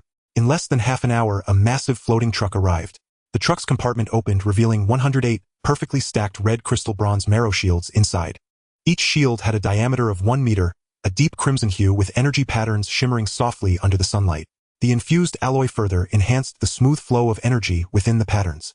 The rockman jumped down from the driver's seat, holding a palm-sized storage crystal. He handed it to Hao Dageng, saying, "This contains the lifelong efforts of my grandfather." Hao Dageng accepted the storage crystal, probing into it with his spiritual force, discovering it densely packed with cultivation insights and design blueprints ranging from 1st to 4th tier, exceedingly detailed. He nodded in satisfaction, giving a knowing glance to the dark meteor, who promptly transferred 12 million crystal cores into the rockman's account. The transaction was complete. The rockman looked at the number of crystal cores in his account, and the tension on his face finally eased. He bowed slightly to Hao Dageng and the others, saying nothing further before turning and leaping onto the floating truck, speeding away. He needed to return to his home planet quickly to bring this money back. Hao Dageng toyed with the storage crystal in his hand, turning to pass it to Jenny behind him, smiling as he said, "This is for you to study thoroughly. It will surely benefit your matrix cultivation greatly." Jenny received the storage crystal, and as she probed into it with her spiritual force, her eyes lit up instantly upon seeing its contents. This was the cultivation notes of a 4th-tier matrix master. Under normal circumstances, even spending 1,000,000 crystal cores might not secure such a treasure. She looked up at Hao Dagen's gentle smile, feeling a wave of emotion in her heart. The thoughts of a young girl are always exceptionally pure. She tiptoed and kissed Hao Dagen's cheek, leaving a faint trace of lipstick. "Thank you, brother Hao." With that, her face flushed, she cradled the storage crystal and hurried back to her resting cabin, eager to study this precious record. Hao Dageng touched the lipstick mark on his cheek, chuckling helplessly. "Iron Claw, let's get to work," came the excited voice of Dark Meteor. "Connect the energy circuits of these 108 shields to the energy core of the ZUN. This is our final preparation before heading to battle." As Hao Dageng issued the command, millions of micro-robots surged out from the core cabin, flooding towards those red crystal bronze marrow shields like a tide. On the docking platform, the work was in full swing. When the last energy circuit was connected, a crisp, buzzing sound emitted from the microengineering robots. The matrix of 108 red crystal bronze marrow shields was finally completed and connected to the Starship. Dark Meteor floated before the control panel, rapidly scanning the data streams on the screen, his tone filled with excitement. "The Red Rock Guardian matrix has been installed. The energy circuit connection success rate is 100. The matrix shield is perfectly compatible with the Starship's energy core." Hao Dageng looked at the parameters dancing on the main control screen, a glimmer of satisfaction flashing in his eyes. "Energy consumption is immense. Not a problem, the ZUN has an abundance of energy." Red Rock Guardian activated. Base defense value 10000 points. Durability 30000 points. Current defense configuration of ZUN energy shield 5000 points. Durability 10000 points. Matrix shield 10000 points. Durability 30000 points. With the double shield stacking the overall defense capability rivals that of top-tier, 3rd-tier starships. Ammunition reserves 5th-tier gamma ray shells X3, 5th-tier black hole shells X3, 6th-tier fusion core bomb X1. Looking at this impressive array of parameters, Hao Dageng couldn't help but grin. The current Ziyuan was armed to the teeth. Not to mention a first-tier starship. Even against an ordinary third-tier starship, a volley of ammunition would leave the opponent unable to recover. Of course, this formidable combat power came with a substantial financial investment. Dark Meteor pulled up the balance of the Starship's account, and the numbers on the screen made Hao Dageng click his tongue slightly. After a frenzied procurement spree, the massive sum of 440 million crystal cores had dwindled to less than 100 million. Money flows like water. Hao Dageng sighed, then smiled in acceptance. But it's worth it. Strength is the fundamental to survive in the universe. Just then, the holographic screen suddenly lit up with a red alert box, revealing an encrypted message from the military. Combat mission assigned. Mission number YH53484-inch. Mission objective: join the Thunder Fleet to undertake the defense task of the research base. Mission level: A-class. Assemble time within 24 hours. Mission reward: military merit points distributed, based on combat contributions with no upper limit. Finally, it has arrived. A flicker of battle intent flashed in Hao Dageng's eyes. Dark Meteor: activate the Starship. Target Thunder Fleet assembly point. Received. Warp engine preheating complete. Coordinates calibrating. The Ziyuan's thrusters erupted with blazing pale red flames, as the ship slowly drifted away from its docking position, like a red lightning bolt tearing through the skies of FK-142 starport, speeding towards the mission coordinates. The Ziyuan's warp jump speed was astonishing. In less than a day, it reached the designated desolate planetary space. This area of space was eerily silent, devoid of any stellar light, only a vast expanse of dark cosmic dust. In the center of the dust, 10 starships floated quietly, resembling slumbering beasts. The leading starship stood out, its entire body, a thunderous silver blue measuring over 300 meters in length. A communication request arrived, and a holographic screen flickered to life, revealing the imposing figure of a powerfully built man. Captain Hao Dageng of the Ziyuan. His voice was deep and commanding, resonating with the unyielding iron will of a seasoned soldier. I am Captain Hale of the Thunder Fleet, and this second-tier starship, the Thunder, is my flagship. From this day forward, you are assigned to the Thunder Fleet and will carry out missions alongside us. He paused, his tone hardening abruptly. Our fleet observes but one rule: absolute obedience to orders. Unauthorized detachment from the fleet is strictly forbidden. On the battlefield, any unilateral action may trigger total annihilation. Is that understood? Understood. Hao Dageng replied in a low, steady voice laced with quiet respect. A captain capable of commanding a second-tier starship was no ordinary officer. Captain Hale nodded approvingly. Excellent. Now link to the fleet's main comms channel for the full briefing. The moment the channel activated, several figures materialized on the holographic display. They varied widely in appearance, men and women alike. Some bearing unmistakable traits of offshoot human lineages, an elven hybrid with silver hair and pointed ears, a marine descendant with azure skin and gill-like markings along the jawline. Greetings. I am Hao Dageng, captain of the Ziyuan. He offered a slight dignified nod toward the screen, speaking fluent galactic standard. It is an honor to join the Thunder Fleet. Please guide me kindly. Welcome, newcomer. I'm Captain Carter of the Stormbringer. A broad-shouldered giant boomed with hearty laughter, flashing brilliant white teeth. Lillian, captain of the Nightingale. A delicate-faced woman winked playfully. Locke, captain of the Boulder. A taciturn man gave a single solemn nod, his voice low and gravelly. The crew exchanged introductions in turn, the atmosphere warm if guarded. Hao Dageng observed them quietly, noting the calm, battle-honed steadiness in each pair of eyes. These were no green recruits but hardened veterans through and through. Once all introductions concluded, Hale cleared his throat, his expression turning grave. Enough pleasantries. Let us begin. He tapped the interface, and a planetary hologram bloomed before them all. The world was uniformly ashen-brown, modest in size, just over 20,000 kilometers in diameter. Its surface pockmarked with craters and utterly barren. This is HB 741, Hale intoned. Beneath its crust lies a classified military research facility, developing a novel substitute material for rift-burst warheads. This substance, a rare cosmic element, enhances spatial fragmentation effects by threefold while having production cost. A ripple of astonishment passed across the faces of the assembled captains. Rift-burst warheads ranked among the apex ordnance of 5th-tier armaments. Each unit cost over 5 million crystal cores to produce, and upon detonation could shatter spacetime across a 1,000-kilometer radius. Truly weapons of cataclysm. If this breakthrough succeeded, it would irrevocably reshape the balance of power on the outer frontier. But misfortune struck first.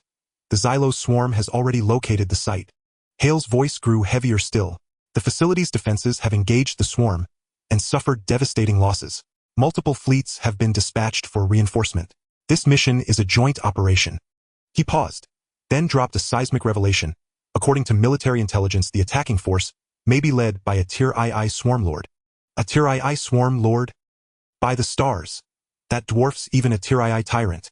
This assignment's difficulty must exceed Grade A thresholds. The bridge erupted into murmurs. Shock etched deeply on every face. A Tier II Tyrant was already a fearsome adversary. A Tier II Swarm Lord commanded legions of sovereign insectoid warlords. Its strength multiplied geometrically. Hale raised a hand, silencing the room. High risk demands high reward. Should this defense succeed, the military guarantees a collective merit award of 1 million points. 11 of us. Each shall receive no less than 80,000 merit points. 80,000 merit points. At once their eyes gleamed with fierce anticipation. After all, 1 million points granted full operational autonomy, and 80,000 represented a decisive tenth of that threshold. Let's do it. Since when has the Thunder Fleet feared a Tier II Swarm Lord? Captain Carter slammed his thigh, roaring with defiant energy. Exactly. With Captain Hale at our helm, we'll grapple even with a Tier 3 Lord. Lillian punched the air with a tiny fiery fist, her eyes alight with exhilaration. Watching morale surge, Hale nodded in satisfaction. Excellent. Engage the synchronic drive array. Thunder leads the vanguard with 5 vessels flanking port and starboard respectively. Full speed to HB 741. Acknowledged. The synchronic drive activated. 11 starships connected by shimmering cerulean energy beams forming a unified formation. The Thunder surged ahead. The ZUN took position at the rear of the port wing, accelerating in lockstep toward HB 741. This formation linkage boosted the fleet's collective velocity to 400 Mach, significantly enhancing survivability, as even top-tier first-tier starships rarely exceeded 300 Mach under normal conditions. Given the relatively short distance, no warp jump was necessary. The dozen-hour transit passed in near silence, until HB 741 loomed into view and every breath aboard the fleet stilled. Swirling around the ashen world was a vast, dense armada. A celestial net woven tight, enshrouding the planet entirely. Human fleets dominated in scale, over 100 starships arrayed in disciplined formation, their multi-hued energy shields interlocking like overlapping scales radiating palpable authority. Their hulls varied wildly, spherical needle-shaped discoidal, evidence of disparate origins and allegiances. Yet most conspicuous were the mechanoid forces. Hundreds of starfaring combat automatons, each towering 100 meters, hovered motionless in vacuum. Forged from gleaming silver alloy, they bristled with artillery batteries and missile launchers, their optical sensors burning cold crimson. Their ranks were aligned with surgical precision, exuding a chilling aura of technological supremacy. In contrast, the Beastkin contingent appeared almost austere. Their vessels bore ancient weathered designs, carved with intricate bestial sigils that whispered of forgotten epochs. Lacking offensive armament, they served solely as warp-capable troop transports. True combat power resided not in the ships, but in the thousands of Beastkin warriors suspended in open space around the massive diverse elemental. Lionhead, tiger-backed, wolf-faced, with razor-clawed hands and rippling muscle, they emitted faint resonant energy pulses. Bare-handed, unshielded, they hung in the frigid void, defying cosmic radiation and absolute zero with sheer raw vitality. Their auras were mighty and overbearing. Even the weakest among them was a second-tier powerhouse, while third-tier cultivators abounded. What an overwhelming formation! Hao Dageng gazed upon the scene before him, his heart trembling with awe. This was the true might of the Milky Way. 3 races united in common defense against the insectoid invasion. Haley's voice crackled over the comms channel laced with gravity. All personnel attention. Assume your designated positions. Deploy according to military sector assignments. The insectoid vanguard may strike at any moment.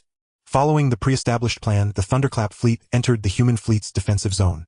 The ZUN vessel eased into position along the left flank's outer edge, its energy shield, and the Crimson Rock defense matrix activated simultaneously. A shimmering interplay of pallid and deep crimson light radiated immense defensive potency. Hao Dageng stared at the holographic display, rows of battle-ready allied forces, and felt a fierce surge of martial ardor rise within him. He knew this battle would prove far more arduous than imagined. At that very moment, a terrifying aura surged forth like a tidal wave sweeping across the planet. Then, sirens blared violently inside every starship cockpit. On the ZUN's holographic screen, countless crimson blips flared across the void like wildfire surging from the distant depths of space toward planet HB 741. Massive insectoid energy signature detected. Quantity: in the millions. A swarm is forming. And Yoon fixed his gaze on the screen, his voice heavy with solemnity. Hao Dageng's pupils contracted sharply. On the hologram, millions of magnetoants moved as if guided by an invisible hand. Linking head to tail, rotating inward, coalescing into a gray-brown vortex over hundreds of kilometers in diameter. That vortex churned cosmic dust in its wake, exuding an oppressive aura so profound it seemed to warp light itself along its path. 500,000 kilometers, 400,000, 300,000. The swarm advanced with astonishing speed. Within moments it had breached the 5,000 kilometer perimeter around HB 741. Suddenly the spiraling vortex halted, then split apart like receding tides. At its center, a colossal obsidian silver spire emerged slowly from the swarm. Over 2,000 meters tall, the spire gleamed with metallic luster, its surface riddled with countless apertures, each flickering intermittently with magnetic light. From its apex, a scarlet beam pierced the heavens, a torrent of terrifying energy. Insectoid designation: Magnetoant clan. Tier composition: 2,000,000 7th tier Magnetoants, 200,000 8th tier Magnetoants, 20,000 9th tier Magnetoants, 2,000 1st tier Insect Lords, 200 2nd tier Insect Lords. Traits: carapaces composed of magnetically reactive metal. Extremely resilient, bite force capable of rending the hulls of first-tier starships. Capable of launching long-range magnetic pulse ordnance to disrupt starship energy systems. A million-strong swarm can generate resonant energy fields, amplifying offense, defense, and velocity synergistically. Command entity: presumed second-tier overlord. Concealed within the spire. Energy emissions are too intense for radar penetration. The ZUN scanning array rapidly processed and projected these data onto the main display. Staring at those staggering figures, Hao Dageng's expression grew increasingly grim. This was his first true confrontation with an insectoid host commanded by a second-tier overlord. A swarm exceeding 2 million Magnetoants could obliterate hundreds of first-tier starships, let alone the 2,000 first-tier and 200 second-tier insect lords, each possessing cataclysmic destructive power. A million-strong swarm. And Yun's voice carried a weighty hush. This is the insectoid's most fearsome tactic. The overlord commands directly synchronizing all units into a single combat network through shared energy resonance. Their offensive power, defensive resilience, and mobility multiply geometrically, hundreds of times more lethal than the scattered swarms or clouds we've faced before. He gestured toward the colossal spire on screen. Observe that spire. It is the second-tier overlord's core hive and primary weapons platform. Magnetoants innately manipulate magnetic forces. The second-tier overlord's mastery of energy has reached its zenith, capable of unleashing devastating magnetic pulse beams powerful enough to cripple third-tier starships. This battle will be exceedingly difficult. Hao Dageng nodded, his gaze shifting to the allied formations. At that moment, aboard a sleek obsidian-black standard-issue starship over 500 meters long, inside the command chamber, several senior staff officers clad in white military uniforms stood around a vast holographic tactical sand table. Their fingers danced swiftly across its surface, eyes alight with incisive intelligence. These were elite military strategists, whose cognitive processing speeds surpassed even conventional photonic computers. Mechanical Legion, heed orders. Advance immediately to the front lines and establish a fire barrier. Objective: suppress 7th and 8th tier Magnetoants. Halt the swarm's approach to the planet. Human Fleet, heed orders. Occupy mid-range orbital sectors. Main batteries lock onto 9th tier Magnetoants.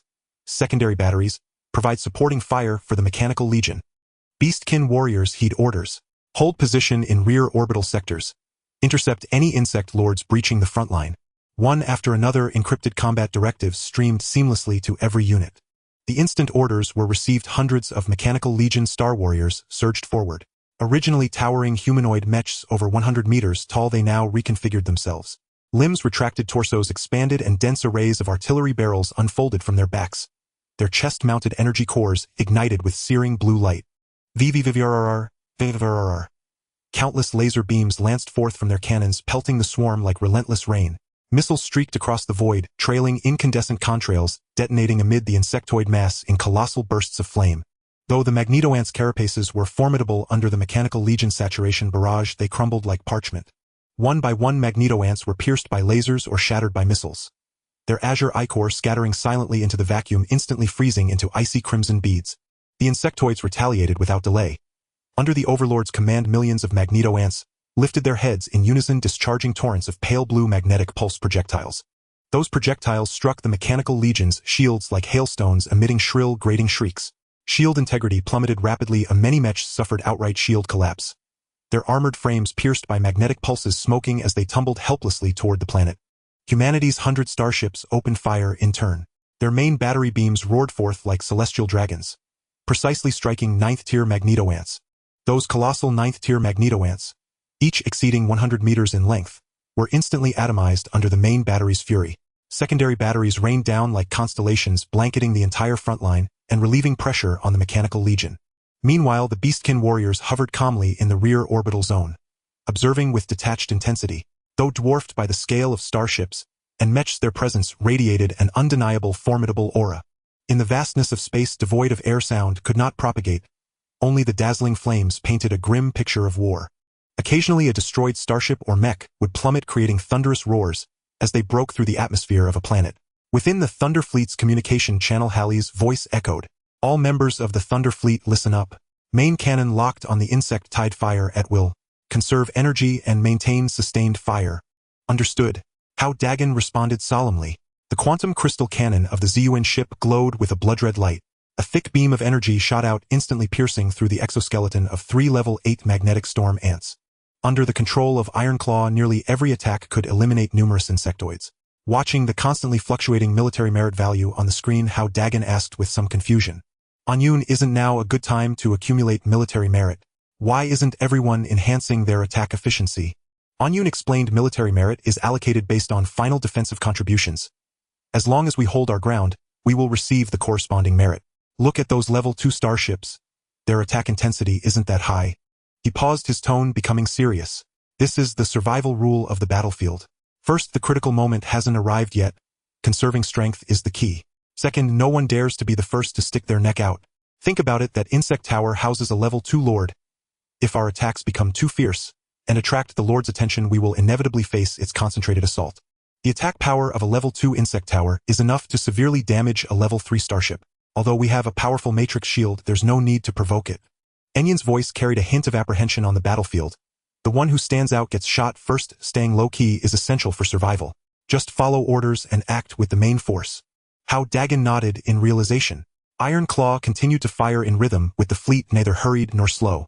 Time ticked by and the battlefield situation fell into a stalemate. The mechanical race's star battle robots were continuously destroyed, while the bodies of the insectoids piled up like mountains. Both sides exchanged blows, locked in a fierce struggle. This tug-of-war lasted for 2 to 3 hours. Suddenly, the battlefield situation escalated. Amidst the insect tide, 2,000 level 1 insect kings suddenly broke away from the main force, forming a black-blue torrent that charged towards the mechanical race's defense line. Their speed was astonishing, with metallic gleams flashing off their shells, and the magnetic storm bombs they spat out had far greater power than ordinary magnetic storm ants. The mechanical race's defense line was instantly torn open. 300 level 1 insect kings pierced through the firepower net like sharp knives, rushing towards the human fleet. Not good. The insect kings have breached the defense line. Halley's voice rang out in the communication channel, tinged with urgency. Everyone be alert. Lock onto the insect kings. Intercept with full force. The human fleet hastily redirected their cannons, unleashing firepower at the insect kings. However, the defense of those level 1 insect kings was incredibly strong, with most attacks landing harmlessly on their shells, causing only minor injuries. As the insect kings were about to break into the formation of the human fleet, the orc warriors in the rear sprang into action. Over 1,000 orc warriors simultaneously unleashed powerful auras, their bodies swelling in size with their fur standing on end. The manes of the lion tribe burned like flames, the claws of the tiger tribe shimmered with cold light, and the eyes of the wolf tribe were filled with a bloodthirsty gleam. They wielded a variety of weapons. Great axes, wolf-tooth clubs, long swords. These weapons appeared simple and unadorned but emanated rich energy fluctuations. These were the orc race's innate divine weapons, resonating with the source energy within them, unleashing combat capabilities far exceeding their own. Kill. The orc warriors charged out, meeting the level 1 insect kings, which exceeded 200 meters in size. A lion warrior swung his great axe, striking it heavily against the shell of an insect king. Golden light erupted from the great axe, directly splitting the insect king's shell and creating a massive crack. The insect king let out a piercing roar, its enormous pincers slashing towards the lion warrior.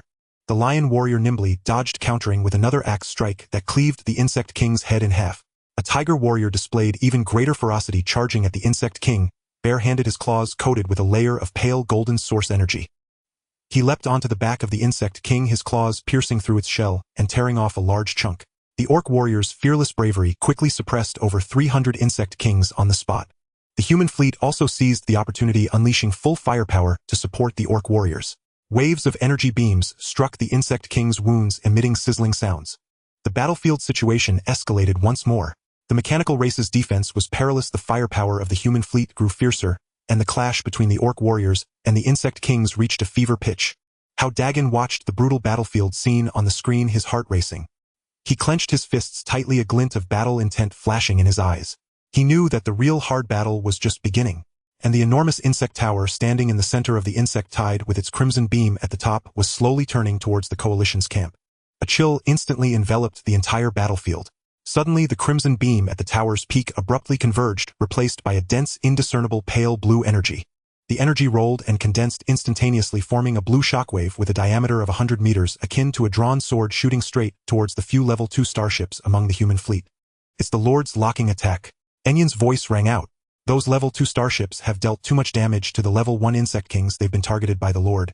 Hao Dageng fixed his gaze on the screen, seeing one of the level 2 starships, named the Chien ship, its outer layer instantly deploying a pale golden matrix shield. The blue shockwave crashed violently into the matrix shield, the pale golden shield, rippling like a lake struck by a boulder, energy values plummeting rapidly. Z-bang. In just 3 seconds, the matrix shield shattered. The shockwave, undeterred, slammed into the Chien ship's energy shield. The orange shield flickered violently like a candle in the wind, barely holding for 2 seconds before dissipating into countless light points. Without the protection of the 2 layers of shields, the body of the Chien ship was directly exposed to the shockwave. The blue energy swept across the ship's hull, instantly melting the outer armor, leaving a long charred mark. The ship shook violently, retreating in disarray towards the planet's rear. The double-layer shield of a level 2 starship could only withstand for 5 seconds. Hao Dageng gasped. Enyun explained solemnly, "The magnetic storm shockwave from the insect tower is a full-force strike from a level 2 lord, powerful enough to severely damage a level 3 starship. It is already the limit for a level 2 starship to withstand a single strike. Without the shield, they are like eggshells, unable to withstand a second hit, and can only retreat for emergency repairs." As the words fell, the blue light at the top of the insect tower lit up once more. The second shockwave followed closely, and yet another second-tier starship shield was breached, causing the ship to sustain damage and retreat in a panic. In just a few minutes, 4 or 5 second-tier starships lost their combat capabilities and withdrew from the front lines. It's worth noting that there were only about 10 second-tier starships in the fleet gathered for this joint operation. They were the core of mid-range firepower. Without their suppression, the number of first-tier insect kings breaching the mechanical race's defenses rapidly increased, soon soaring to over 500. The pressure from the rear surged instantly. Over 500 first-tier insect kings, like uncontrollable behemoths, furiously assaulted the defensive line formed by the human fleet and the orc warriors. The magnetic storm projectiles they spewed forth had the power to penetrate the shields of first-tier starships. The massive pincers swung, tearing apart the outer armor of several starships, sending them spiraling towards the planet, trailing black smoke. In the depths of space, blue insect blood shattered starship debris, and parts of the mechanical race floated scattered. "No more hiding our talents. Iron Claw, unleash a full-scale attack," commanded Hao Dageng in a deep voice.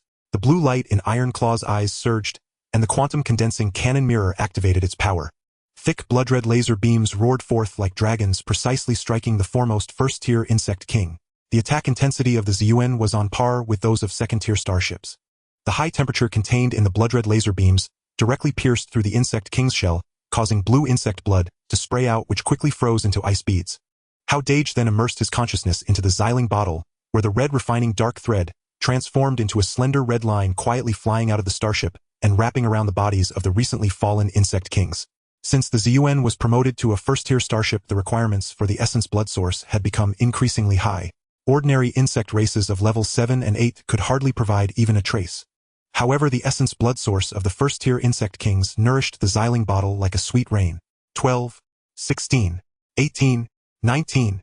The red progress bar on the screen rose slowly, and a glimmer of joy flashed in Hao Dageng's eyes. This essence blood source was the foundation for the Zun's rise, capable of significantly enhancing its basic attributes, and it was his strongest trump card. As the human fleet unleashed a full-scale offensive, the orc warriors fought with increasing ferocity. The claws of the tiger race tore through the bodies of the insect kings, while the fangs of the wolf race bit down on the insect king's antennae. The onslaught of over 500 first-tier insect kings was astonishingly withstood. What was even more unexpected was that the insect race began to retreat. Millions of magnetic storm ants withdrew like a tide, regrouping 5,000 kilometers away, forming a standoff with the joint forces. Without the dense attacks, the battlefield finally settled down temporarily, allowing the joint forces to catch their breath. At that moment, energy fluctuations emanated from the depths of the distant universe. Countless starships, mechanical race star battle robots, and orc warriors were racing towards the HB-741 planet. "It's the reinforcements!" exclaimed Enyun excitedly. Over 300 starships, more than 800 star battle robots, and several thousand orc warriors. Looking at the continuous stream of reinforcements, Hao Dageng's doubts deepened. "Enyun, you said it's just a second-tier lord. Why is the military dispatching so many reinforcements? This seems overly excessive, doesn't it?" and Yoon floated before the main control panel, his single eye flashing rapidly, clearly performing swift calculations and analyses. After a long while he slowly spoke, his tone carrying a hint of gravity. This mission is likely not as simple as we imagine. The military might be lying. Lying? Hao Dageng raised an eyebrow. That's right, and Yoon nodded. The laboratory below is definitely not developing ammunition. While those rare materials might attract the Lord, they would not be sufficient to incite the Lord to mobilize 1 million insect tide to compete for them. More importantly, if it were merely developing ammunition, the laboratory could evacuate at any time. There would be no need to hold out here at such a great cost. He paused, continuing, the military's continuous reinforcements indicate that they anticipated the insect race would act up, and even calculated that the current forces cannot hold, which is why they are consistently sending reinforcements. Given the current troop scale, even facing a third-tier Lord, it could barely hold. This only points to a huge secret hidden within this planet, a secret that cannot be temporarily moved and must be held at all costs. Hao Dage's brows furrowed, and Yoon's analysis was reasonable, and recalling the military's vague statements about the mission details, he felt that something was amiss. In the following time, the insect race remained still, while the joint forces hurriedly repaired the damaged starships and robots, counted supplies, and consolidated their forces.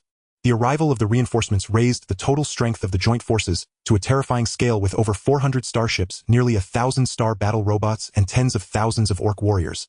Such a formation was more than enough to deal with a second-tier Lord. Yet the more it was like this, the stronger the unease in Hao Dage's heart became. After a night passed, the calm battlefield was once again shattered. In the distant cosmic dust, 2 scarlet beams shot up into the sky. Soon after, 2 magnetic storm ant towers, each over 2,000 meters tall, slowly appeared in the joint forces' line of sight. Yet another 2 second-tier insect towers. Detected new insect race forces. Magnetic storm ant tower 2.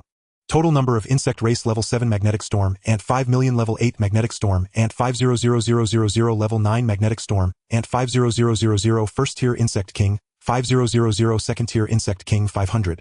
The numbers on the holographic screen caused everyone to gasp in shock. 5 million insect races, 3 second-tier insect towers, and 5 million insect soldiers.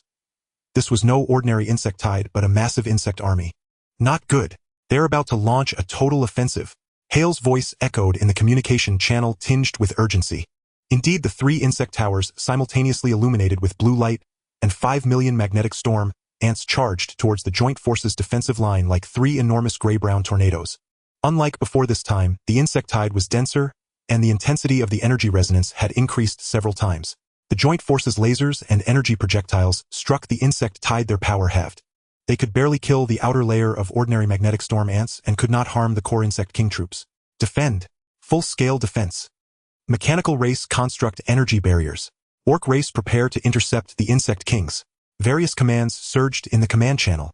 But faced with the mad charge of 5 million insects, the joint forces' defense line felt like a lone boat amidst tumultuous waves ready to capsize. The shields of several starships had begun to flicker, and the mechanical race's energy barriers were riddled with cracks. At this critical moment of survival, a rift suddenly opened in the atmosphere of the HB 741 planet. A mysterious device flew out from within the planet at sublight speed. This device is entirely silver-gray, shaped like a massive disk with a diameter of over 100 meters. The edges of the disk are adorned with intricate energy patterns, while a deep blue crystal is embedded in its center.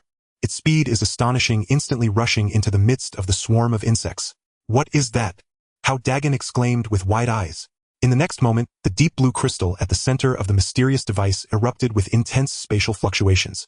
The disk began to rotate slowly, and the surrounding space started to warp and deform as if ripples were spreading across the surface of water after a stone was thrown in. Even more bizarrely, the light in that area of space began to refract as though seen through a convex lens, causing the figures of the insect swarm to be partially magnified and distorted. The movements of 5 million magnetic storm ants slowed down, their bodies starting to twist and stretch uncontrollably. Buzz!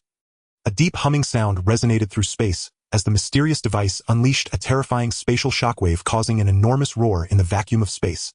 The distorted space abruptly contracted and restored, while over 1 million magnetic storm ants within it exploded like shattered glass, instantly disintegrating. Blue insect blood and broken insect corpses scattered in the vacuum, the ferocious charge of the insect swarm forcibly halted. This scene left all members of the coalition in shock, with Hao Dageng particularly dumbfounded. What kind of weapon is this? He muttered. And Yoon spoke in a deep voice. It is a military-grade spatial weapon. Such equipment is a top secret, and under normal circumstances the military would not deploy it. It seems that the secrets hidden in this planet are far more significant than we imagined. Since the military has prepared such a devastating weapon in advance, it indicates they are aware of the severity of the situation. Why not send a more advanced starship directly? It's not that they don't want to, but that they can't, and Yoon explained. The insect race has deployed numerous scout insects around the periphery of the galaxy. If the military were to send starships of third tier or above or continuously use large-scale destructive weapons, the insect race would also dispatch higher-level leaders, even attracting the attention of the insect race's sovereign-level entities. At that point, it would no longer be a defensive battle, but a brutal interstellar war, with both sides suffering tremendous losses. He paused for a moment and continued, the military's current approach is a gradual increase, slowly raising their forces, neither making the insect race feel overly threatened nor revealing their secrets. It is a balance as well as a gamble. Hao Dageng nodded, finally resolving the doubts in his heart. As the two were conversing, the remaining 3 million magnetic storm ants suddenly halted their charge, retreating like a tidal wave back to the space 5,000 kilometers away, resuming their standoff with the coalition. They did not launch another attack, merely floating quietly, as if waiting for something. The coalition's command channel fell into silence.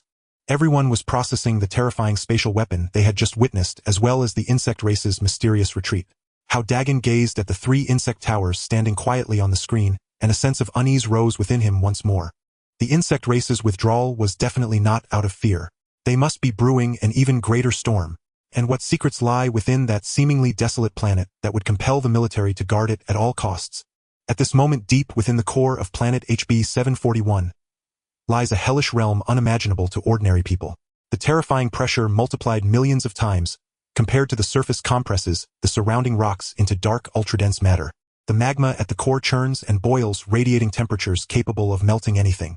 The orange-eared magma flows like a gigantic dragon, with a pungent smell of sulfur permeating the air.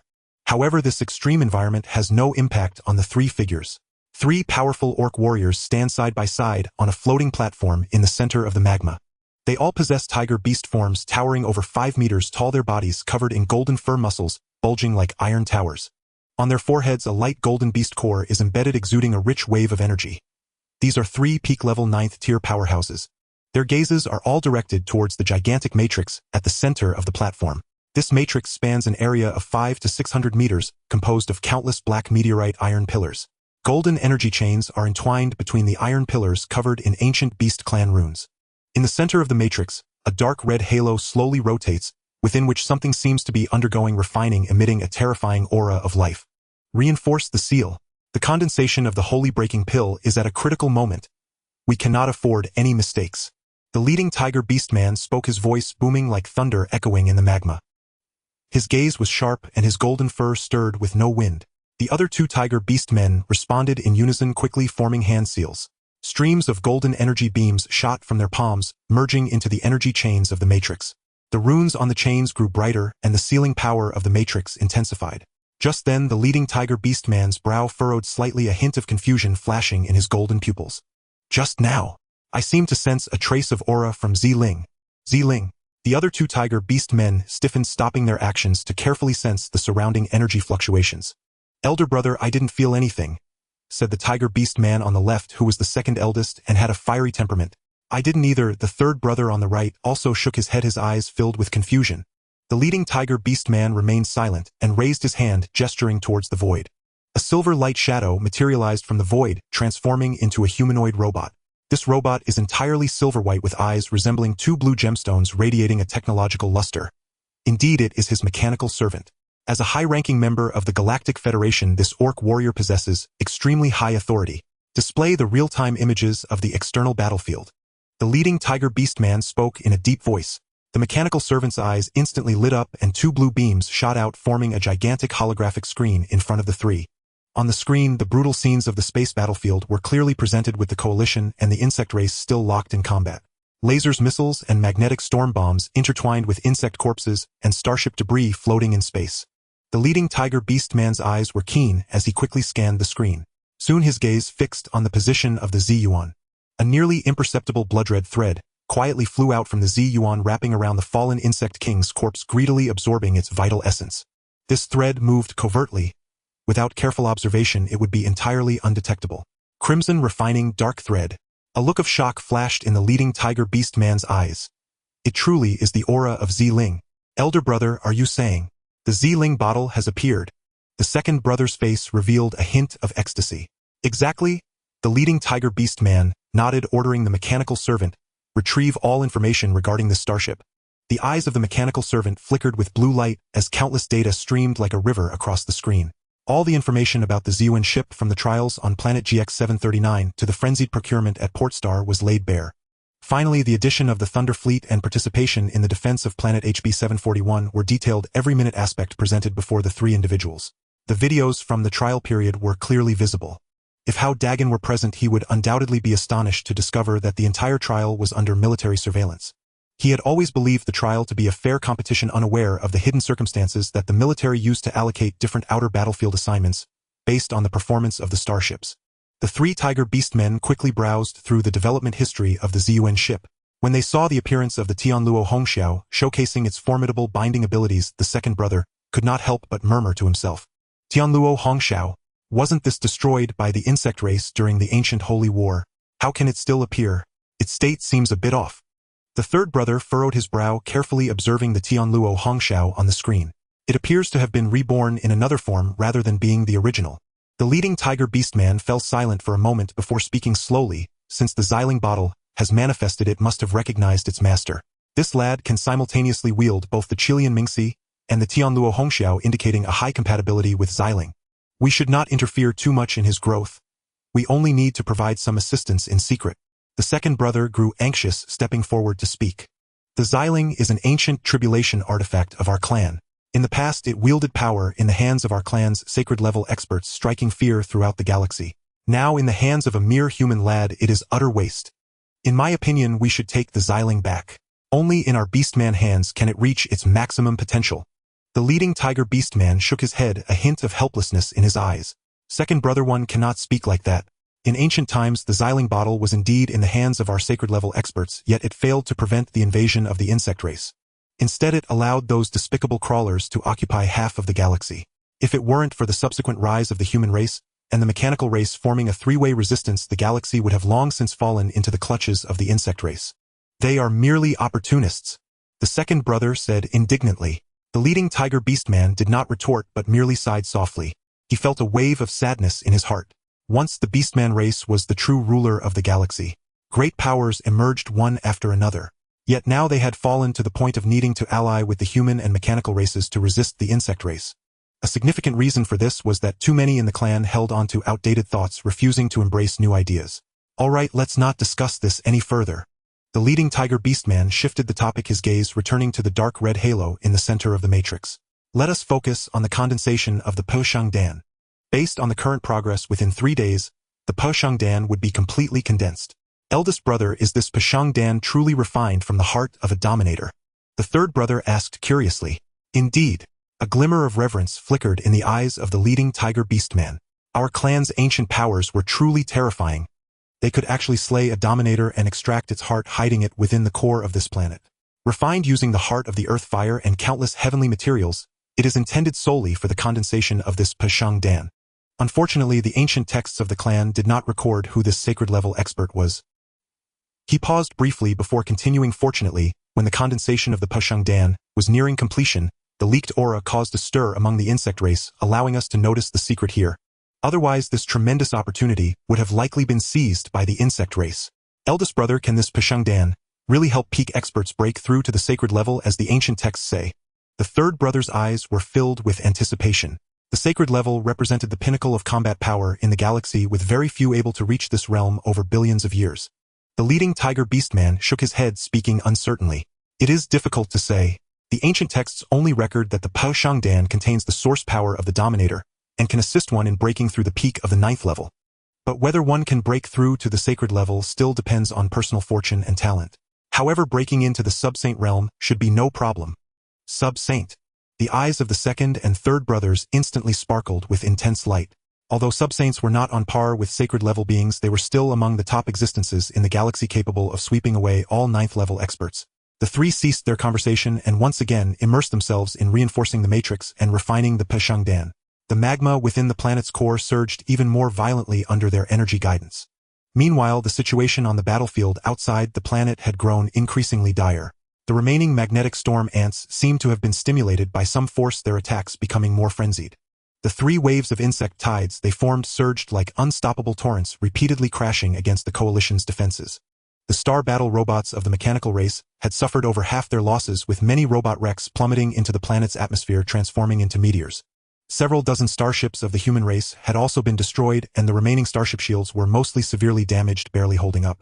The strongmen of the Beastman race also suffered heavy casualties, with fewer than 8,000 remaining from over 10,000 each bearing wounds, yet still gritting their teeth to persevere. The coalition members had no idea that this seemingly barren planet's core concealed such a staggering secret. All they knew was that they must hold the line and not allow the insect race to approach the planet. During these 3 days, Hao Dageng and the crew of the ZUN ship were exceptionally busy. Ironclaw operated the cannon mirrors, continuously firing lasers and energy projectiles to support the coalition's defenses. And Yoon focused on piloting the Starship, evading the magnetic storm projectiles from the insect race. Meanwhile, Hao Dageng took advantage of the chaos to release Mingxi, frantically absorbing the essence blood source of the fallen insect king. 23, 28, 34, 43. The red progress bar on the screen rose, rapidly increasing from 19 to 43 in just 3 days. As the essence blood source accumulated, the aura emitted by the Xiling bottle grew increasingly rich, and the crystal blood vine wrapped around Hao Dagen's wrist seemed to become even more lively. At the same time, the military merit points of the ZUN ship were rapidly accumulating, having reached over 800. While not excessively high, it was still a modest gain. However, the onslaught of the insect race grew ever more frenzied, as if there were no end in sight. What's wrong with these insects? Why are they becoming more and more insane? Hao Dageng frowned tightly as he looked at the magnetic storm ants surging like a tide on the screen. And Yoon's red single eye flickered with a grave light. I fear. The insect race's reinforcements are arriving. No sooner had he spoken than a terrifying wave of energy surged from the depths of the distant universe. This wave was far more powerful than the previous second-level insect tower, carrying a pressure capable of annihilating everything, enveloping the entire battlefield like dark clouds. Alarm! Alarm! Detected a superclass insectoid energy fluctuation. Level 3rd rank. The ZUN's radar system screamed an alert. Hao Dageng looked up at the holographic display. Amid distant cosmic dust, a ghostly azure silhouette slowly took shape. It was a 3rd-rank tyrant of the Sabao Izu. Its length exceeded 300 meters, several times larger than a 2nd-rank tyrant. Its entire body was sheathed in an azure magnetized carapace, etched with intricate patterns that shimmered with faint magnetic light. Its compound eyes gleamed like 2 enormous sapphires, radiating a cold, murderous intent. Thick coils of blue energy wound around its massive pincers, as if capable of tearing the fabric of space. Species Sabao Izu Tyrant. Level 3rd rank. Attack 3,280. Defense 3,075. Hit points 360000. Trait Magnetized Carapace negates 30 of energy attacks. Magnetic Storm Domain. Upon release forms a magnetic storm zone within a radius of 1,000 li, disrupting Starship energy systems. Ultramagnetic Storm Ray, condensing whole-body energy to fire a terrifying magnetic storm beam with power sufficient to grievously wound a 4th-rank starship. The holographic screen displayed the tyrant's terrifying data with crystalline clarity. 3,280 attack. 3,075 defense. 360000 hit points. And a trait that negates 30 of energy attacks. Staring at those figures, Hao Dageng felt his scalp go numb and his heart pounding wildly. With such monstrous combat power, even a 3rd-rank starship could be torn apart with ease. It's over. Now that a 3rd-rank tyrant has appeared, our defenses won't hold. Hao Dageng's voice trembled. Yoon, however, remained unnaturally calm. He fixed his gaze on the 3rd-rank tyrant on the screen and said slowly, "It's all right. The military has contingency plans for combined operations of this caliber. Now that the insectoids have deployed a 3rd-rank tyrant, the military's trump card should be revealed." No sooner had he spoken than a green light sliced through the darkness in the depths of space. A colossal starship glided into the fray. The vessel stretched nearly 300 meters, its hull a deep green veined with complex energy patterns. A pale green energy shield gleamed like jade, exuding a fearsome presence. The emblem on its prow bore the high-rank insignia of the Galactic Federation military, revealing it as a 4th-rank starship. The arrival of the 4th-rank starship was like an adrenaline shot to the Allied fleet. Hope flared anew in the eyes of every Allied member. Hao Dageng watched the dark green 4th-rank starship and finally felt the burden in his chest lift. 4th rank versus 3rd rank. The climactic duel was about to begin above the skies of HB 741. Deep within the planet's core, 3 beastfolk champions sensed the tyrant's aura, and each wore an altered expression. I didn't expect the insectoids to deploy a 3rd-rank tyrant. The second brother's eyes darkened with gravity. Big brother, shall we intervene? The leader, a tiger beastfolk, shook his head, eyes resolute. No. The Pushangdan is about to coalesce. We cannot leave. Trust this fourth-rank starship to hold it. His gaze returned to the dark red halo at the center of the matrix. The Pashangdan was on the verge of formation. On the battlefield, the collision between the two colossal entities had become the absolute focal point. Around the dark green starship hovered 6 gigantic spherical mobile turrets, each nearly 100 meters in diameter. Their surfaces were mirror-smooth, traced with fine energy lines, with each rotation. Dozens of pale green laser beams spat forth like a torrential downpour pouring toward the third-rank tyrant. Coupled with the main cannon's intermittent bursts of massive energy pillars, and the woven fields of fire from the secondary guns, they somehow withstood the tyrant's frenzied assault. Anyun stared at the fourth-rank starship on the screen, and explained these mobile turrets are core equipment for a fourth-rank vessel employing synchronized energy conduction technology to maximize the output of the ship's energy core. Lasers struck its magnetized carapace, erupting in showers of sparks but leaving only shallow white scars. Its defensive strength was staggering. So these are the fourth-rank ship's exclusive mobile turrets. Hao Dageng watched the turrets on the hologram with envy. That level of firepower is unbelievable. Anyun stared at the fourth-rank starship on the screen, and explained these mobile turrets are core equipment for a fourth-rank vessel employing synchronized energy conduction technology to maximize the output of the ship's energy core. Look, the ship's energy fluctuations have reached the pinnacle of fourth rank. It is likely preparing to ascend to fifth rank, which is why it can so steadily suppress this third-rank tyrant. Then, compared to the Anyun at its peak, which is stronger, Hao Dageng asked. Anyun fell silent a moment before answering. In overall combat power, it may be slightly stronger. After all, being affiliated with the military means many cutting-edge systems are prioritized for them. Otherwise, who would risk life for the military instead of becoming an independent shipmaster? The Anyun at its peak excelled in speed and stealth. In a heat-en engagement, it indeed does not match this military fourth-rank starship. Hao Dageng nodded, his heart alight. Who would not be stirred by such overwhelming firepower? As the two spoke, the third-rank tyrant was utterly enraged. It ceased blind ramming, its compound eyes flared crimson, the vast body suddenly contracted, and a frenzy of azure magnetic light surged across its form. Countless strands of magnetic storm energy converged into its mandibles, forming a deep blue beam dozens of meters wide. The surrounding space writhed violently. Its finisher, the ultramagnetic storm ray. The beam's force was several times more terrifying than the magnetic shockwave of a second-rank lord. Its mere energy tremors made the distant Ziyuan shudder violently. The fourth-rank starship had clearly prepared. A pale golden matrix shield blossomed around the hull. The magnetic storm beam slammed into it with brutal force. The pale gold shield buckled like a seawall under a giant wave, collapsing inward as its energy plummeted. In barely 5 seconds, the matrix shield was declared shattered. The beam's momentum remained undiminished, and it streaked straight for the starship's energy barrier. Hao Dageng expected the terrifying ray to pierce the shield and grievously wound the vessel. But the moment the beam neared the pale green energy shield, an exceedingly thin silver ripple appeared outside the barrier. The ripple shimmered like the surface of water. When the magnetic storm beam struck it, the beam vanished as if swallowed by the sea. Gone without a trace. What kind of maneuver is that? Hao Dageng was dumbfounded, utterly unable to comprehend that defense. A flash of comprehension crossed Enyun's eyes as he explained, "This is spatial defense technology. The strongest defensive method known. It channels incoming attack energy into an alternate space, thereby utterly nullifying the assault's potency. This technology is tightly monopolized by the military and seldom disclosed. Most starships that possess it are deeply affiliated with military command. Spatial defense." Hao Dageng murmured, his heart filled with longing for such advanced craft. At that moment, the fourth-rank starship launched a counterattack. 6 mobile turrets began to revolve slowly around the flagship, accelerating until they became 6 streaks of green light. Strangely, the 6 turrets simultaneously unleashed emerald green beams, each striking the flagship's gun aperture with unerring precision. The emerald energy converged and compressed at the aperture, forming a basketball-sized energy core that radiated a chilling, oppressive pressure. "Look, that starship is going to erupt," Hao Dageng shouted. The next instant, the flagship's aperture detonated, and a 1-meter diameter emerald column shot toward the third-rank tyrant. The column moved with blinding speed, far surpassing any previous attack. The third-rank tyrant reacted with astonishing quickness, its enormous bulk whipping aside. Yet the beam was so swift it still grazed the tyrant's left shoulder carapace. A strange scene unfolded. The indigo carapace did not explode nor dent. Instead, it disintegrated and dissolved at a visibly perceptible pace, turning into trails of indigo dust that drifted through the vacuum. "This is the fourth-rank starship's signature attack," Anyun explained in a low voice. "It requires the captain to resonate profoundly with the ship, to summon the energy core's primal power, and release this ultimate strike. The ship's cosmic relic likely bears decomposition, attributes containing overwhelmingly corrosive energy that can directly shatter molecular structures, devastating to both flesh and metal. The third-rank tyrant emitted a tortured howl as a large swath of its left shoulder carapace was dissolved, exposing blue flesh within and spewing viscous ichor. It descended into madness. The magnetic storm energy that coursed through its body grew ever more violent as it waged even bloodier combat with the fourth-rank starship. The battlefield gripped by this titanic clash became more ferocious.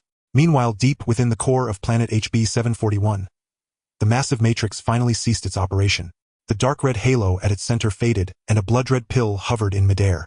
The pill was roughly the size of a fist, its surface etched with intricate veins and exuding a rich life aura. The post-apocalyptic refined from the Zhuzai heart. The leading Tiger Clan warrior's eyes glinted with wild joy as he reached out cautiously and placed the post-apocalyptic into a specially made jade box. The post-apocalyptic has condensed successfully, he said in a solemn tone, turning his gaze to his third brother. Third brother, stay behind and observe the Starship's UN covertly. Big brother? The third brother asked with some puzzlement. After refining the post-apocalyptic, the Zhuzai heart still retains a considerable residue of vital blood essence, the Tiger Clan leader explained. Those vital blood residues are an irresistible lure to the Xiling Ping, and equally a deadly temptation to the insect race. That brat has the Xiling Ping. He will certainly sense the presence of the vital blood essence and try to take it. He paused, then continued. If he carries it off, it will bring about the insect race's frenzied pursuit. You will observe from the shadows. If he faces mortal danger, intervene discreetly to assist. Remember, do not reveal your identity and do not interfere excessively. Understood, big brother. The third brother nodded, curiosity flickering in his eyes. He was quite intrigued by the human youth who could wield the Xiling Ping. Big brother. He's only a human. Why care? The second brother spat angrily. Let the insect race kill him, then we can simply reclaim the Xiling Ping. The Tiger Clan leader said nothing, merely shaking his head, with a hint of disappointment. He ignored the second brother, gripped the jade box and said, "Let us go." As his words fell, golden energy erupted around the two, and the surrounding space began to convulse. Their silhouettes blurred in the warped fabric and then vanished entirely. With their departure, the lingering vital blood aura of the Zhuzai heart within the planetary core, no longer suppressed by the matrix, spread outward like a tidal surge, instantly permeating the entire planet and even seeping into the space battlefield. A trio of deafening howls thundered from the three insect spires. The three lords sensed the Zhuzai vital blood's presence, their eyes flashing with greed and madness. Although those residual vital blood essences had been reduced to mere fragments, to them, it was a monumental opportunity. Absorbing even a portion could greatly increase their chances of ascending to third-rank lord. This was the true motive behind the insect race's ferocious assault on planet HB-741. Millions of magnetic storm ants, driven mad, unleashed an even more savage onslaught. The three insect spires simultaneously erupted with intense blue energy, unleashing magnetic storm shockwaves that poured toward the Allied defensive line. Even more astonishing, 100 second-rank insect kings suddenly coalesced into a black flood. Ignoring the fire blockade from the mechanicals and humans, they smashed through the Allied defenses. Their colossal pincers carved a tunnel straight to the planetary core and then dove in. Within minutes, 100 second-rank insect kings burst from the tunnel. 10 of them bore on their pincers a sliver of dark red flesh, fragments of the Zhuzai heart. They did not linger in battle. Grasping the heart fragments, they turned and flew toward the insect spires to deliver the pieces to their lords for absorption. At that moment, a military order crackled through the Allied command channel. All units, attention. Mission complete. Evacuate HB-741 immediately. Return to the port star for assembly. Repeat, evacuate immediately. Done already. Hao Dageng stood stunned. The military's objective had been achieved: to lure the insect race into bringing the Zhuzai heart fragments into the open, or put another way, to provide cover for the transfer of the post-apocalyptic. Now that the post-apocalyptic had been taken by a beastfolk strongman, and the Zhuzai heart fragments lay exposed, the military had no reason to continue holding the position. The Allied starships and forces immediately began a fighting retreat toward the port star. Chaos reigned on the battlefield. Hao Dageng's gaze remained fixed on that object, feeling the Xiling Ping's intense throbbing. The crystalline blood vine coiled about his wrist pulsed wildly, as if yearning for something. Anyun Iron Claw! Hao Dageng suddenly shouted. This chance must not be lost. We must seize one. I can sense that thing contains an unparalleled vital blood essence. It is crucial to the Xiling Ping. An instant of hesitation flickered in Yun's eyes. This is far too dangerous. Those second-tier insect sovereigns are immensely powerful, and swarms of lesser insects surround them. If we draw their attention, escape will be nearly impossible. Fortune favors the bold. Hao Dageng's gaze hardened with resolve. Besides, the Allied forces are retreating. The chaos creates the perfect opportunity. Tai Zhua began channeling energy into his weapon systems. Captain, I am ready. Seeing the unwavering determination in both men, Yun withdrew his objection very well. Tai Zhua, full offensive assault. I'll pilot the starship to evade. Affirmative. Nearest to the Zun was a shard of the colossal heart, guarded by 10 second-tier insect sovereigns. They flew straight toward the insect spire, swift and unguarded. Taizhua, deploy the annihilation reaving cannon. Hao Dageng commanded, voice low and steady. Taizhua manipulated 2 synchronized weapon arrays. Twin energy circuits ignited simultaneously. A blood-red sphere and an obsidian-black sphere coalesced and spun rapidly at the cannon's muzzle. This was Taizhua's upgraded annihilation reaving cannon, fusing 2 antithetical energies. Its destructive power multiplied several times over. Annihilation reaving cannon. Fire. 2 luminous projectiles shot forth like streaks of divine wrath, hurtling toward the 10 second-tier insect sovereigns. Mid-flight, the spheres expanded explosively, transforming into 2 colossal rotating discs, each a kilometer in diameter, one spinning clockwise, the other counterclockwise, radiating overwhelming reaving force. The 10 sovereigns sensed imminent peril. Halting midair, they raised massive pincers and slammed them down upon the onrushing discs. Boom! A cataclysmic shockwave erupted as the discs collided with the pincers. Crimson and obsidian energies entwined violently, coalescing into a vast vortex that ensnared all 10 sovereigns within its inexorable grip. Within the vortex, reaving force tore ferociously at their chitinous carapaces. Though impossibly dense, even those armored shells fractured under the upgraded annihilation reaving cannon, hairline cracks spiderwebbing across their surfaces. Incredible. A surge of elation rose in Hao Dageng's chest. Taizhua explained calmly, the carapaces of the magnetic storm ant clan are exceptionally resilient. Against most other insect species, the strike would have reduced them to dust. Even as he spoke, the 10 sovereigns were grievously wounded. Azure ichor gushed from fissures in their armor as they writhed, desperate to break free from the vortex. Now, at Hao Dagen's mental command, the Chilean Mingxi, a slender thread of crimson light, shot forth from the Zun, coiling like a celestial serpent through the vortex to wrap tightly around the dark red heart shard. Simultaneously, countless filaments branched from its opposite end, piercing the 10 mortally wounded sovereigns and instantly severing every thread of their vitality. The heart shard lifted, wreathed in scarlet light, and sped back toward the Zun. Nearly 3 to 5 meters in diameter, it felt unnervingly cold to the touch, yet thrummed with potent primordial life energy. It vanished in a flash of crimson, forcibly drawn into the Z-Ling bottle. Detected sovereign's vital blood essence. The crimson progress bar on screen surged upward, reaching 68 in a single heartbeat. The Z-Ling bottle blazed with fierce sanguine radiance. We succeeded. Exultation roared through Hao Dagen's mind. By then, the Allied forces had begun phased withdrawal. Chaos reigned, and few noticed the Zun's subtle maneuver. Only one second-tier insect lord sensed the sudden absence of the heart shard's aura, and fury blazed in his eyes. Meanwhile, the Thunder Fleet followed retreat protocols, accelerating toward Port Star. But the insect swarm would not relent. Instantly, an elite vanguard detached, launching a frenzied pursuit against the Thunder Fleet.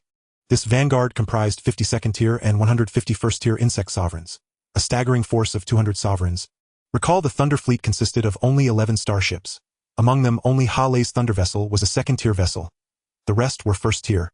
50 sovereigns alone could shred the entire fleet. 200. Utter annihilation. Alert! Alert! Massive sovereign energy signatures detected. Closing fast. Count 200. 52nd tier, 151st tier. The Thunder Vessel's radar shrieked. Hale's face drained of color. Over the fleet-wide comms, he bellowed, were targeted by overwhelming insect forces. All hands. Maximum acceleration. Evade the Sovereign's pursuit. He seized control of the Thunder Vessel, fingers flying across the tactical interface to plot an evasive vector. Yet the Allied fleets had already scattered, each trailed by its own insect hunters. No one had capacity or bandwidth to aid the Thunder Fleet. Wyas, a crewman's voice trembled with despair. We can't possibly withstand this many sovereigns. Hao Dagen's heart sank. He knew the swarm's disproportionate response almost certainly stemmed from his seizure of the heart shard. Hale reacted instantly. All ships. Concentrate fire aftward. Obstruct their advance at all costs. Confirmed. The Zun unleashed a torrent of fire. At intervals, Taizhua fired the annihilation reaving cannon, each blast spawning a temporary vortex to impede the Sovereign's charge. And Yun meanwhile analyzed Sovereign trajectories in real time, constantly recalibrating the Zun's flight path. Yet the insect pursuit was relentless. 52nd tier Sovereigns advanced like mobile artillery batteries, launching magnetic storm shells at the fleet's rear vessels. 151st tier Sovereigns charged like ravenous wolves, lunging to shatter the fleet's formation. Boom! A starship's shield buckled under a magnetic storm shell, its hull ripped open by a jagged gash, thick black smoke billowing as its velocity plummeted. No, its captain screamed. A cry of utter desolation. Within minutes, 2 vessels lay destroyed. The rest bore severe damage. Fortunately, first-tier escape pods had evolved extraordinary resilience. The Thunder vessel instantly deployed tractor beams, retrieving survivors from the wreckage. The 200 Sovereign pursuit clung like a curse, unyielding, inescapable. The Thunder fleet now faced its gravest crisis in recorded history. Hao Dageng stared at the screen, where the Sovereign swarm loomed ever closer. A steely resolve hardened in his eyes. He knew flight alone offered no salvation. Only decisive counteraction could carve a sliver of hope. Taizhua, prepare the 5th-tier gamma-ray warhead. Hao Dageng commanded, voice taut as drawn steel. And Yun, brace for combat. We must hold them off. And Yun's solitary eye glinted with grim intensity. Affirmative. Activate the Qian Guardian Matrix at full output. Taizhua engaged the electromagnetic rail launcher and hurled the warhead into the void. A missile, its entire body, a deep, eerie cobalt blue, shot forth from the electromagnetic catapult of the Ziyuan-class vessel. There was no thunderous detonation, no billowing fireball. Only delicate hair-thin strands of cobalt light unfurling slowly across the void. Exquisitely beautiful yet harrowing to behold, those azure rays carried lethal intent. Like sentient entities, they surged outward with uncanny speed, enveloping all 200 sovereign insects, and slipping silently through their magnetized carapaces into their bodies. Strangely, the sovereign insects showed no immediate injury, still brandishing colossal pincers, roaring as they pressed onward in pursuit. Anyun, what's happening? Hao Dageng frowned, bewildered. Don't rush. These are sovereign insects, not ordinary vermin. Their vitality and radiation resistance far surpass those of common swarmfolk. The gamma radiation requires time to incubate within them before erupting, catastrophically shattering their cellular architecture. Before he finished speaking, Haley's voice crackled over the channel, stunned.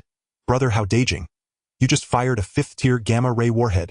Even as he spoke, the electromagnetic catapult flared again. Another 5th-tier ordnance screamed into the abyss, a black hole warhead. Boom! The warhead detonated ahead of the sovereign insect swarm, unleashing a sphere of absolute blackness that swelled instantly into a micro-black hole 100 meters in diameter. Its gravitational field warped space itself, even light bent and vanished. And at that very moment, the sovereign insects, pierced by the gamma rays, finally began to falter. Their movements slowed. Countless black speckles bloomed across their azure carapaces, the unmistakable herald of internal radiation collapse. Their once lustrous armor dulled and grew brittle.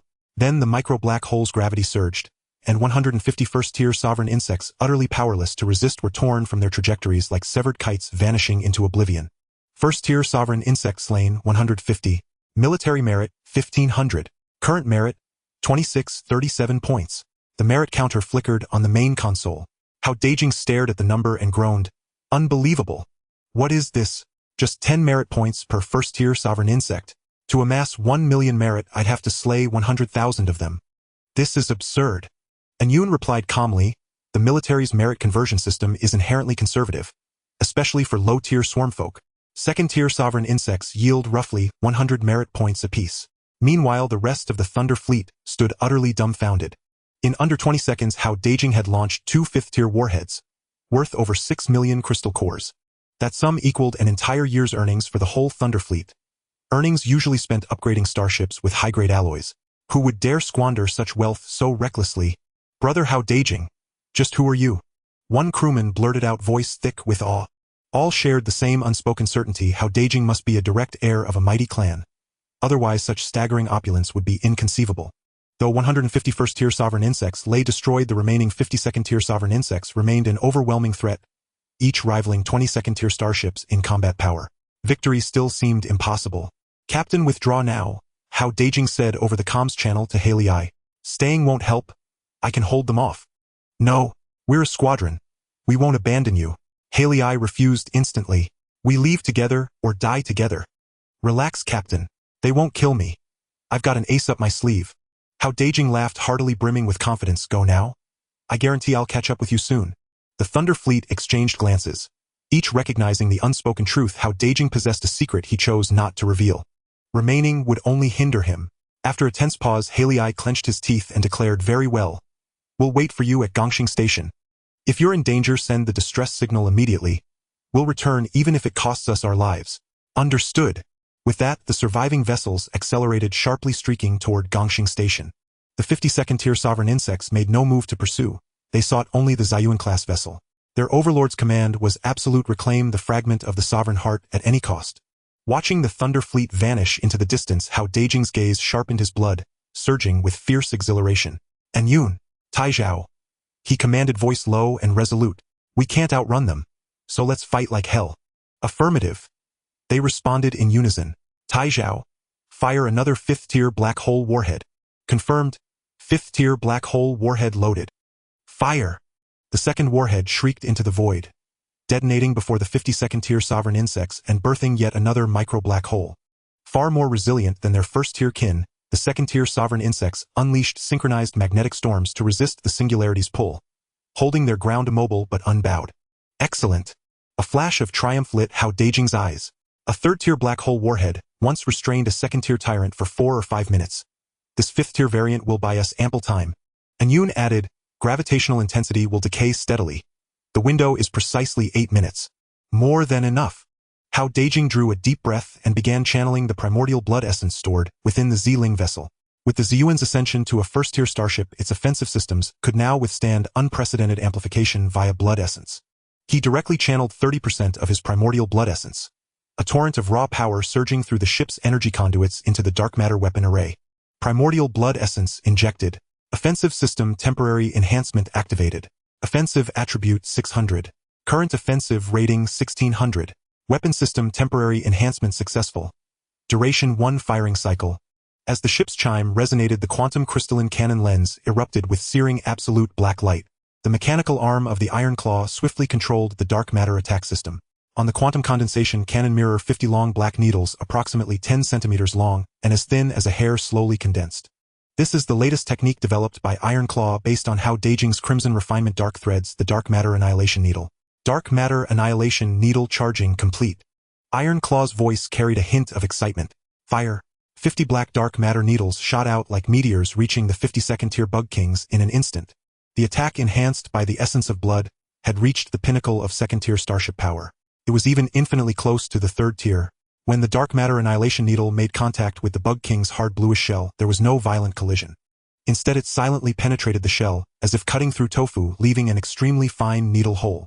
The annihilation energy of the dark matter instantly disintegrated the shell's defensive structure. Zling, draw out.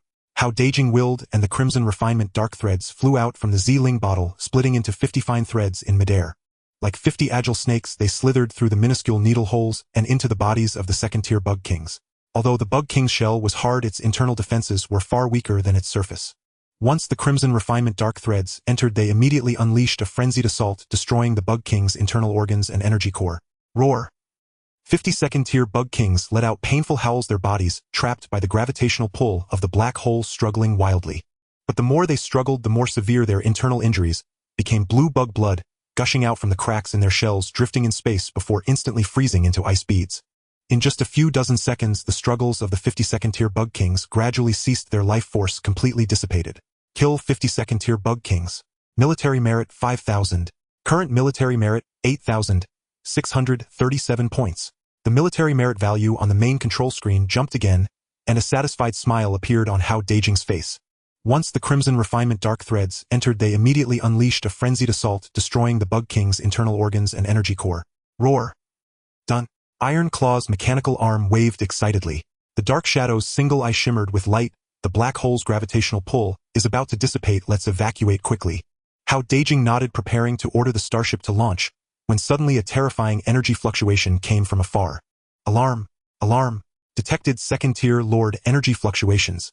Approaching rapidly. The starship's radar system blared frantically. Hao Dageng looked up at the holographic screen and saw in the distant cosmos a towering magnetic storm ant bug tower over 2,000 meters high, hurtling towards the Ziyuan ship at an astonishing speed. The flight speed of the bug tower exceeded imagination, trailing a long blue tail, exuding a chilling pressure. Clearly the Lord, seeing that the 52nd tier Bug Kings had been completely annihilated, could no longer hold back and decided to take action personally. It actually caught up. A hint of surprise flashed in Hao Dageng's eyes. Dark Shadow, how much military merit can we get for taking down one 2nd tier Lord? Dark Shadow quickly retrieved the military data and said, according to the military's extermination mission, completely annihilating a 2nd tier Lords group, including the Lord Bug Tower, and all Bug soldiers yields about 6 million military merits. However, this time the Lords group has suffered heavy losses after several days of battle, leaving only around 1,000,000 8th tier magnetic storm ants, so the military merit may be discounted to about 2 million. 2 million? Hao Dageng was somewhat puzzled. Why is it so little? Dark Shadow explained the exchange ratio of military merit to crystal cores is roughly 1:3. The total gains inside the second-tier Lord's bug tower, including bug cores, shells, energy crystals, etc., are likely within 20 million crystal cores, and the military needs to take a portion of the profits so military merit won't be too high. If military merit is too high, the military won't profit. 2 million military merit is enough for us to regain our freedom. Greed sparkled in Hao Dageng's eyes. Dark Shadow, with all the ammunition we have plus that 6th-tier fusion bomb, can we take down this lord? Its main bug soldiers have all been deployed, and now there are only around 100,000 8th-tier magnetic storm ants in the bug tower, significantly weakened. Dark Shadow was silent for a moment, then quickly calculated. Currently our ammunition reserves are 2 5th-tier gamma ray bombs, 1 5th-tier black hole bomb, and 1 6th-tier fusion bomb. Along with the Chien matrix, the success rate is quite high. But there is one point. It's not cost-effective. Killing it yields 2 million military merits, equivalent to about 6 million crystal cores. Even with the gains from its bug tower, it totals around 25 million. However, we would need to expend all our reserved ammunition, which has a total value exceeding 40 million crystal cores. It would be a pure loss. A loss? Not at all. Hao Dageng shook his head, his tone firm. Ammunition can be bought again, but once we accumulate enough military merit, we can regain our freedom. Following the main force's movements, many trump cards can't be conveniently exposed, significantly impacting our development. As long as we obtain this 2 million military merit, we will be free to act. He turned and shouted at the screen, Iron Claw, prepare to attack. Target second-tier Lord Bug Tower. Received. All weapon systems are preheated. The 6th-tier fusion bomb is ready. Iron Claw's voice was filled with excitement. In the distant void, a golden figure was quietly hidden within the cosmic dust, the Tiger Clan powerhouse, left behind to secretly protect the Z-Yuan ship. When he saw Hao Dageng actually planning to take on a second-tier Lord with a first-tier starship, a hint of shock flashed in his golden pupils, quickly followed by intense curiosity. Interesting. A mere first-tier starship dares to challenge a second-tier Lord, the Tiger Clan powerhouse murmured. Although this Lord's group has suffered heavy losses, a starving camel is still bigger than a horse. After all, it is a second-tier Lord. How many trump cards does this kid still have? He suppressed his aura and focused more intently on observing the battlefield. He wanted to see if this human kid capable of wielding the Z-Ling bottle could create a miracle. The hull of the Z-Yuan ship slowly turned, the quantum condensation cannon mirror aimed at the swiftly approaching bug tower. The energy core of the 6th-tier fusion bomb slowly condensed in the electromagnetic catapult, emitting a terrifying heat that warped the surrounding space. On the second-tier Lord's bug tower, countless holes simultaneously illuminated with blue light, and hundreds of thousands of magnetic storm bombs rained down towards the Z-Yuan ship. A pinnacle confrontation between a first-tier starship and a second-tier Lord is about to unfold in this cold universe. In the ink-black vastness of space, hundreds of thousands of pale blue magnetic storm warheads hurtled like a dense hail toward the Z-Yuan. Each warhead brimmed with savage electromagnetic energy. Before they even struck, ripples ran through the starship's power circuits. Matrix shields, full resistance. And Yoon stared fixedly at the shield durability, readout, his voice taut. At the instant, the Chi-Yen Guardian Matrix unfolded. 108 circular matrix shields wove together into a reddish-golden barrier. The warheads pelted the barrier in unrelenting density, emitting ear-splitting clashes of energy that reverberated through the cockpit. What had been 30,000 points of durability cascaded downward like an avalanche. 30,000 to 25,000 to 20,000 to 15,000. The numbers blinked so fast they made one dizzy. In merely 10 seconds, it plunged below 1,000. The circular shield surface became webbed with fractures. Shields about to collapse. Retract the matrix circular shields. And Yoon decided without hesitation. The 108 shields contracted in an instant, dissolving into streaks of light that retreated into the Z-Yuan. Almost at once, a faint red energy hull snapped open and barely absorbed the remaining impacts. The starship's energy hull had only 5,000 defensive value and a base durability of 1,000 points, but with the matrix shield neutralizing 90% of the force. The remaining strikes reduced its durability to 3,680 points, and it managed to hold. Just held. Hao Dageng exhaled, then issued an order in a low voice. Taizhua, fire the 6th rank fusion core bomb. The already loaded rank 6 fusion core bomb launched from the electromagnetic catapult, trailing an orange-eyed plume. Like a small meteor, it streaked toward the Chongta, more than 2,000 meters tall. The value of that warhead far outstripped the tower itself. On the extramural battlefield, few would employ a rank 6 doomsday device against a rank 2 lord. The cost performance was outrageously poor. But Hao Dageng did not seek economy. He sought swift resolution and the 2 million military merits that came with it. The fusion core bomb erupted the moment it struck the tower's shell. There was no cataclysmic roar, only an extreme white incandescence, a tiny sun born from nothing which instantly swallowed the entire Chongta. Where the light touched, space itself seemed set alight, of visible ripples of warped space radiated outward. When the brilliance slowly faded, everyone inhaled sharply. The once intact tower now bore a huge molten hole 300 to 500 meters across. The rim was mirror-smooth, gleaming with the sheen of superheated fused metal. The magnetic storm ants within could not react in time. Nearly 50,000 rank 9 ants were vaporized by the heat, leaving not a trace behind. More than 50,000 remaining rank 9 magnetic storm ants poured from the breach, and the tower's apertures like a blue tide charging madly toward the Zun. Though bereft of their broodlord's guidance, they retained their bloodlust and frenzy. Taizhua deploy the remaining 2 rank 5 gamma-ray warheads. Hao Dageng spoke without hesitation. 2 ghostly blue gamma warheads screamed out and detonated amid the swarm. There were no flames. Only 2 expanding azure radiation waves that instantly enveloped a large portion of the insects. Radiation energy that a rank 2 broodlord must cultivate over time becomes an annihilating scourge for lower-tier insect cells. For rank 9 magnetic storm ants, it was catastrophic. Over 30,000 ants were pierced by the radiation. Their carapaces lost their luster, and their bodies began convulsing uncontrollably. Within seconds their bodies underwent massive necrosis. Blue ichor geysered forth and froze into crystals in the vacuum, and their life was extinguished. The effect is astonishing. Hao Dageng watched dumbfounded. And Yun explained, gamma radiation inflicts irreversible cellular destruction on lower-tier insect strains. Rank 9 magnetic storm ants possess far less radiation resistance than a broodlord and therefore cannot withstand it. Deep within the Chongta, the Lord's multifaceted eyes fixed on the Zun with unbelieving rage. A mere rank 1 starship equipped with rank 6 fusion core bombs and rank 5 gamma warheads. This defied its comprehension. In barely 2 minutes, over 80,000 rank 9 ants were wiped out. The remaining 20,000, though still frenzied, could no longer pose a substantive threat to the Zun. Taizhua adjusted the gun sight. The Annihilation Strangler cannon fired every dozen seconds. Twin red-black energy vortices erupted among the swarm, dragging ants into their maws and shredding them to pieces. Hao Dageng simultaneously unleashed the Tian Luo Red Veil Tian Luo Hongxiao and the Qi Lian Netherthreads Qi Lian Mingxi. The red veil unfurled into kilometer-long scarlet ribbons supple as whips. Each sweep entangled hundreds of ants and pulverized them into paste. The Qi Lian Netherthreads split into hundreds of filament blades, slicing ants cleanly in two wherever they passed. Blue carcasses multiplied on the field, and the rank 9 numbers plummeted. Roar! Within the Chongta, the Lord emitted an ear-splitting bellow, plunging into outright madness. This colossal creature, over 500 meters long, lay bloated upon a stone dais, its bulk sheathed in a heavy dark blue carapace. Above its crown floated an azure crystal 10 meters in diameter, spewing intense waves of energy. It was a precious rank 2 cosmic relic the Lord had gathered over a century, suffused with concentrated magnetic energy powerful enough to serve as a rank 2 starship's energy core. At this moment, the azure crystal convulsed violently and began to swell. Fissures crisscrossed its surface. Alert! Alert! Detecting violent energy fluctuations. Intensity reaching rank 3. Evacuate immediately. Ziyuan's alarm system screamed as red warning lights flashed throughout the cockpit. No! It's going to detonate the rank 2 cosmic relic. And Yun's voice trembled with shock. This broodlord intends mutual destruction. The self-detonation of a rank 2 cosmic relic could grievously wound a rank 3 starship. Their energy hull would not withstand it. Hao Dageng's face drained of color. He had never imagined the Lord would be so deranged as to sacrifice a treasure of such value by detonating a rank 2 relic. If the energy erupted, even if the Zun did not disintegrate, it would suffer grievous damage and might lose combat capability. Nearby in the void, a Hu clan powerhouse who had been observing in secret went pale. No!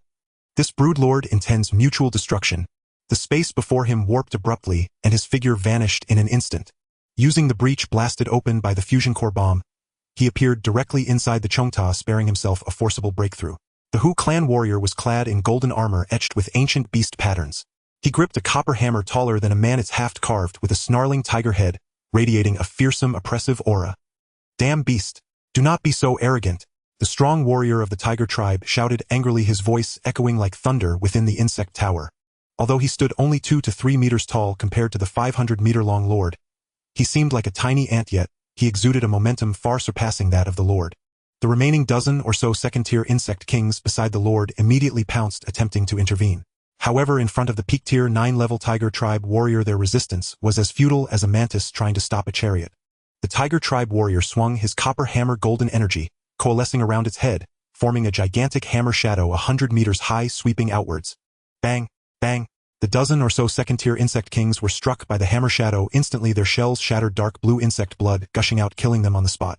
After eliminating the insect kings, the tiger tribe warrior leaped onto the Lord's stone platform, once again, condensing the massive hammer shadow, bringing it down fiercely upon the Lord's head.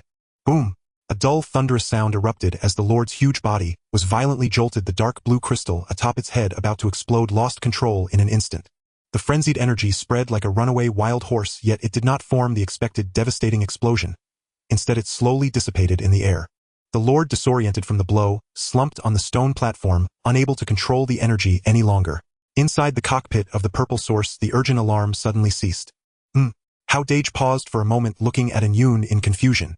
What's going on? Why did the alarm stop? What exactly is the Lord doing? Yun quickly scanned the surrounding energy fluctuations. The energy fluctuations have disappeared. It seems that the terrifying energy from earlier has inexplicably dissipated. The two exchanged glances, completely unaware that the hidden Tiger Tribe warrior had intervened, helping them avert this catastrophe. On the battlefield, there were now less than 10,000 remaining 9th-level magnetic storm ants. The energy shield of the purple source had also been shattered during the battle, and there were some slight scratches on the surface of the ship. We must mobilize 30 of the essence blood source to strengthen the outer layer of the ship. Hao Dageng decisively commanded. The essence blood source in the purple spirit bottle surged rapidly, spreading through the energy circuits to every corner of the starship.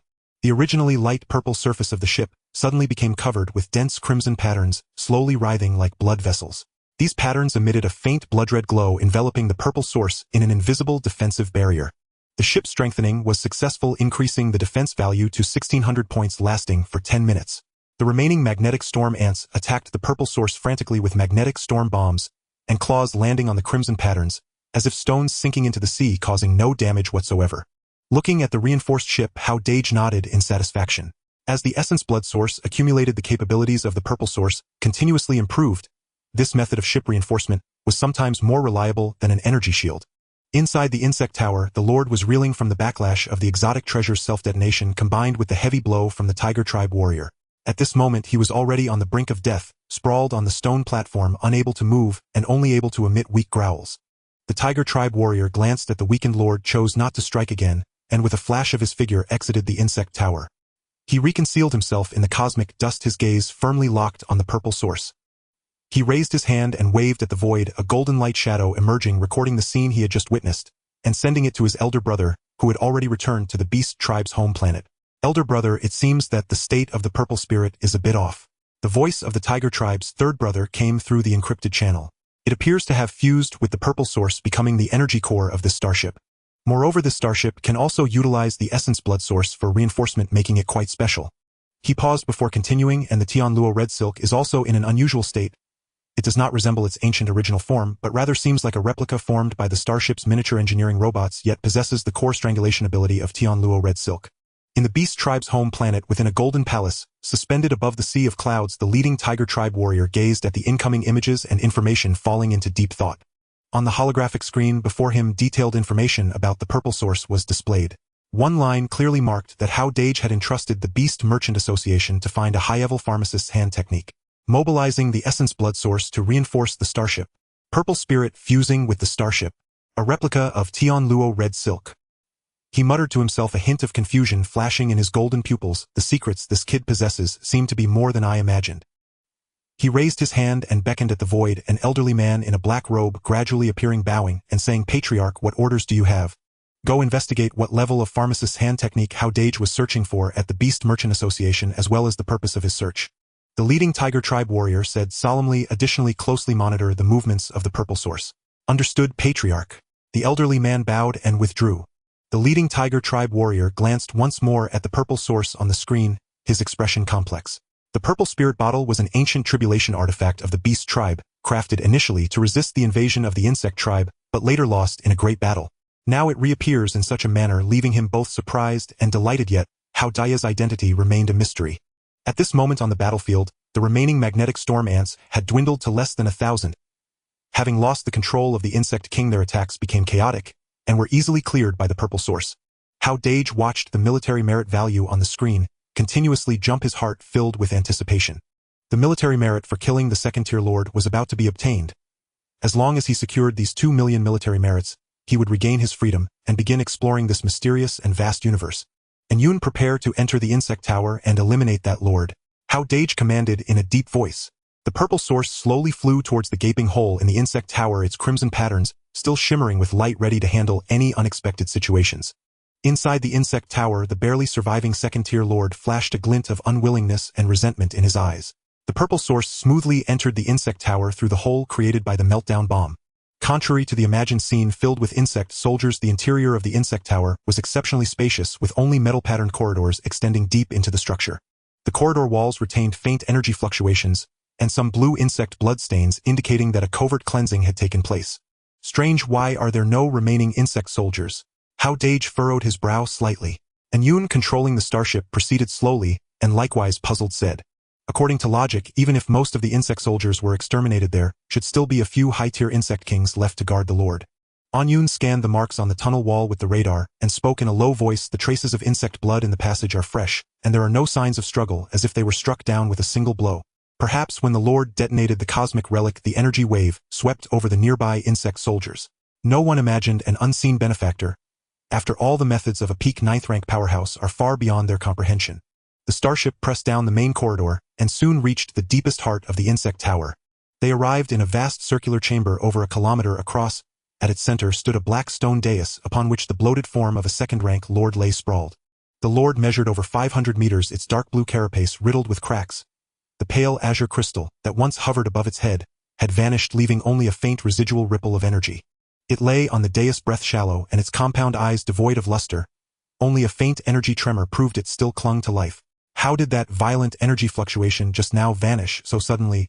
Hao Dageng stared at the lord's condition, growing increasingly puzzled. It does not look like a mere backlash. Rather, it seems to have been grievously wounded by someone. Yoon rapidly scanned the lord's bodily data. The core is severely damaged, the carapace shattered in many places, and internal energy is hemorrhaging. Most likely, when detonating the cosmic relic, it failed to fully control the power, inflicting devastating self-damage, and causing its energy to dissipate. What a pity for that second-rank cosmic relic.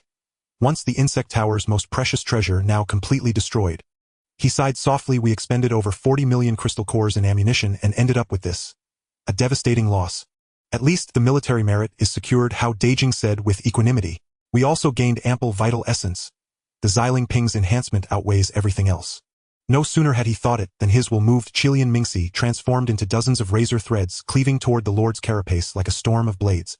With several crisp snaps, the heavy carapace was easily cut open, exposing the raw crimson flesh within. The Ziyuan's prow drove straight in, and the Xiling Ping unleashed a violent suction, beginning to ravenously draw out the lord's vital essence. Absorbing the second-rank lord's vital essence source. Progress 68 to 75 to 83 to 92 to 97. The red progress bar on the main control screen rocketed upward, reaching 97% in mere minutes. The Xiling Ping floated in the core bay, enveloped in dense blood-red light. Its light dimmed and flared, as if straining to digest such immense energy, faint signs of a breakthrough shimmering. This energy is immense. Hao Dageng felt the Xiling Ping's tremor and rejoiced inwardly.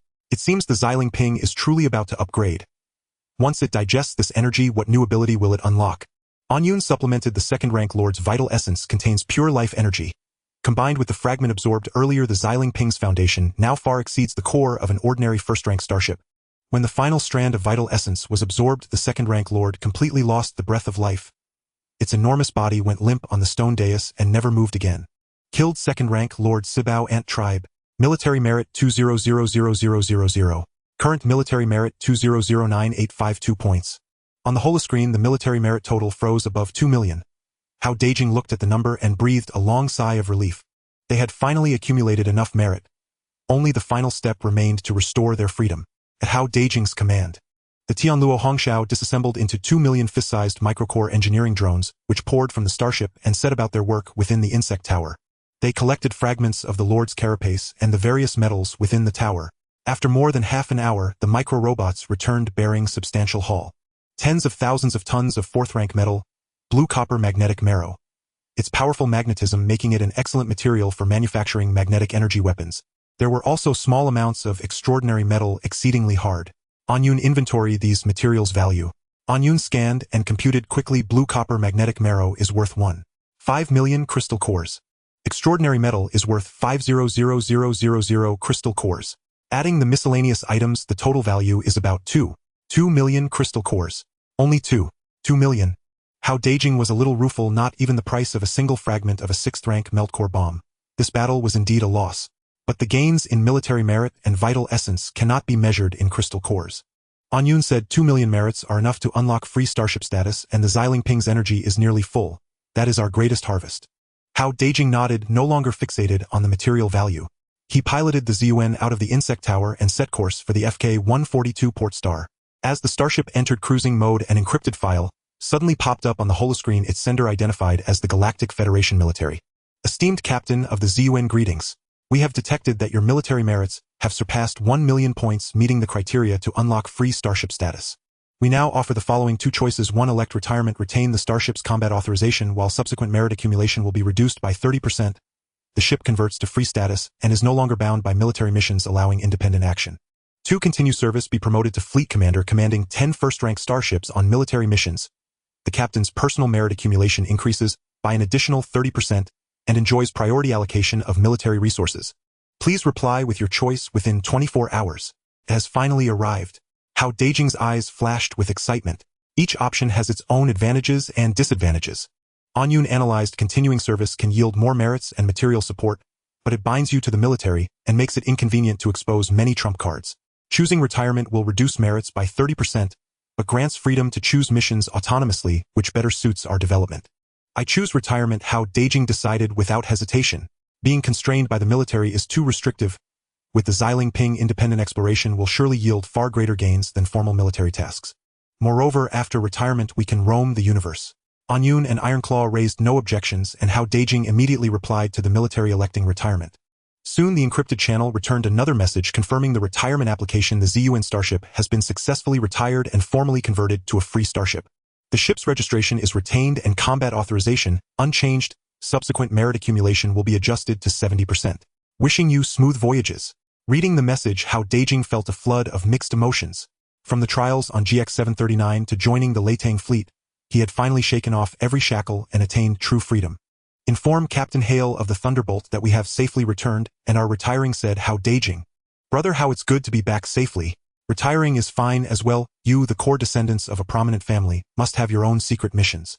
It must be a bit beneath you to follow us, the ordinary fleet. Hao Dageng smiled and shook his head, not explaining. Their misunderstanding spared him a lot of trouble. Let's keep in touch and cooperate again if there's an opportunity. Definitely. Hale nodded. If you encounter any trouble, feel free to contact me. The Thunderbolt fleet will always be your support. After ending the communication, the ZUN continued its journey towards Port Star.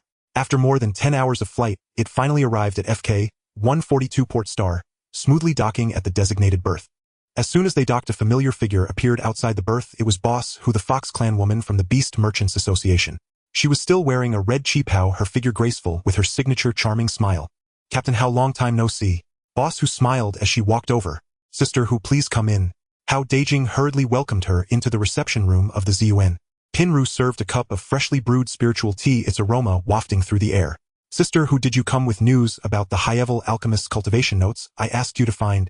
Hao Dageng got straight to the point, his eyes filled with anticipation. Boss Hu took a sip of the spiritual tea and nodded. That's right, I came here for that. After extensive investigation by our Beast Merchants Association, we finally have a lead. She paused and continued. A peak alchemist from our Orc clan, the creator of the seed you purchased, Lord Shinua, was renowned 1,000 years ago and excelled in refining various high-level potions. According to reliable sources, Lord Shinua was in seclusion at a place called Meteor Valley in the asteroid belt several years ago. That was his private laboratory. However, that was several hundred years ago, and the area around Meteor Valley has now been completely occupied by the insect clan, turning it into their nest. Meteor Valley. Hao Dageng noted this name in his mind. Boss Hu took out a light blue storage crystal from her storage ring and handed it to Hao Dageng. Inside is a star map of the area near Meteor Valley, along with some intelligence we collected regarding the insect clan's nest. You can take the star map and try your luck. You might find the cultivation notes left by Lord Shinua, and perhaps even other precious potions or formulas. Hao Dageng took the storage crystal and said, solemnly, thank you, Sister Hu. I truly appreciate your help this time, and I will remember this favor. No need to be polite. We are partners, Boss Hu said with a smile. If you need to replenish supplies, repair the starship, or have any treasures you want to sell, remember to find me first. The prices at the Beast Merchants Association are definitely fair. Definitely. Hao Dageng nodded. In a couple of days we have a big deal to conduct, and I will surely look for Sister Hu then. Boss Hu smiled with satisfaction, stood up to take her leave, and said, then I won't disturb you any longer. I wish you a smooth journey. After sending off Boss Hu, Pinru immediately leaned in, her eyes filled with joy. Brother, how is that cultivation notes for me? Hao Dageng teased her intentionally. No, it's for a friend of mine. Pinru's expression instantly fell, showing a bit of disappointment. But then she thought about it. Aside from her and Jenny, there were only 2 robots left. How could Hao Dageng possibly have other friends in need of alchemist notes? Brother, how you're lying. Pinru reacted, playfully hitting Hao Dageng. Who else on the ship needs this besides me? It's just for you. Looking at Pinru's lively appearance, Hao Dageng couldn't help but laugh. Okay, I won't tease you anymore. This notes is indeed for you. Once we finish our current matters, we will set off for Meteor Valley to help you retrieve the cultivation notes. Pinru's face instantly blossomed with a radiant smile, and she jumped up excitedly. Great. Thank you, brother Hao.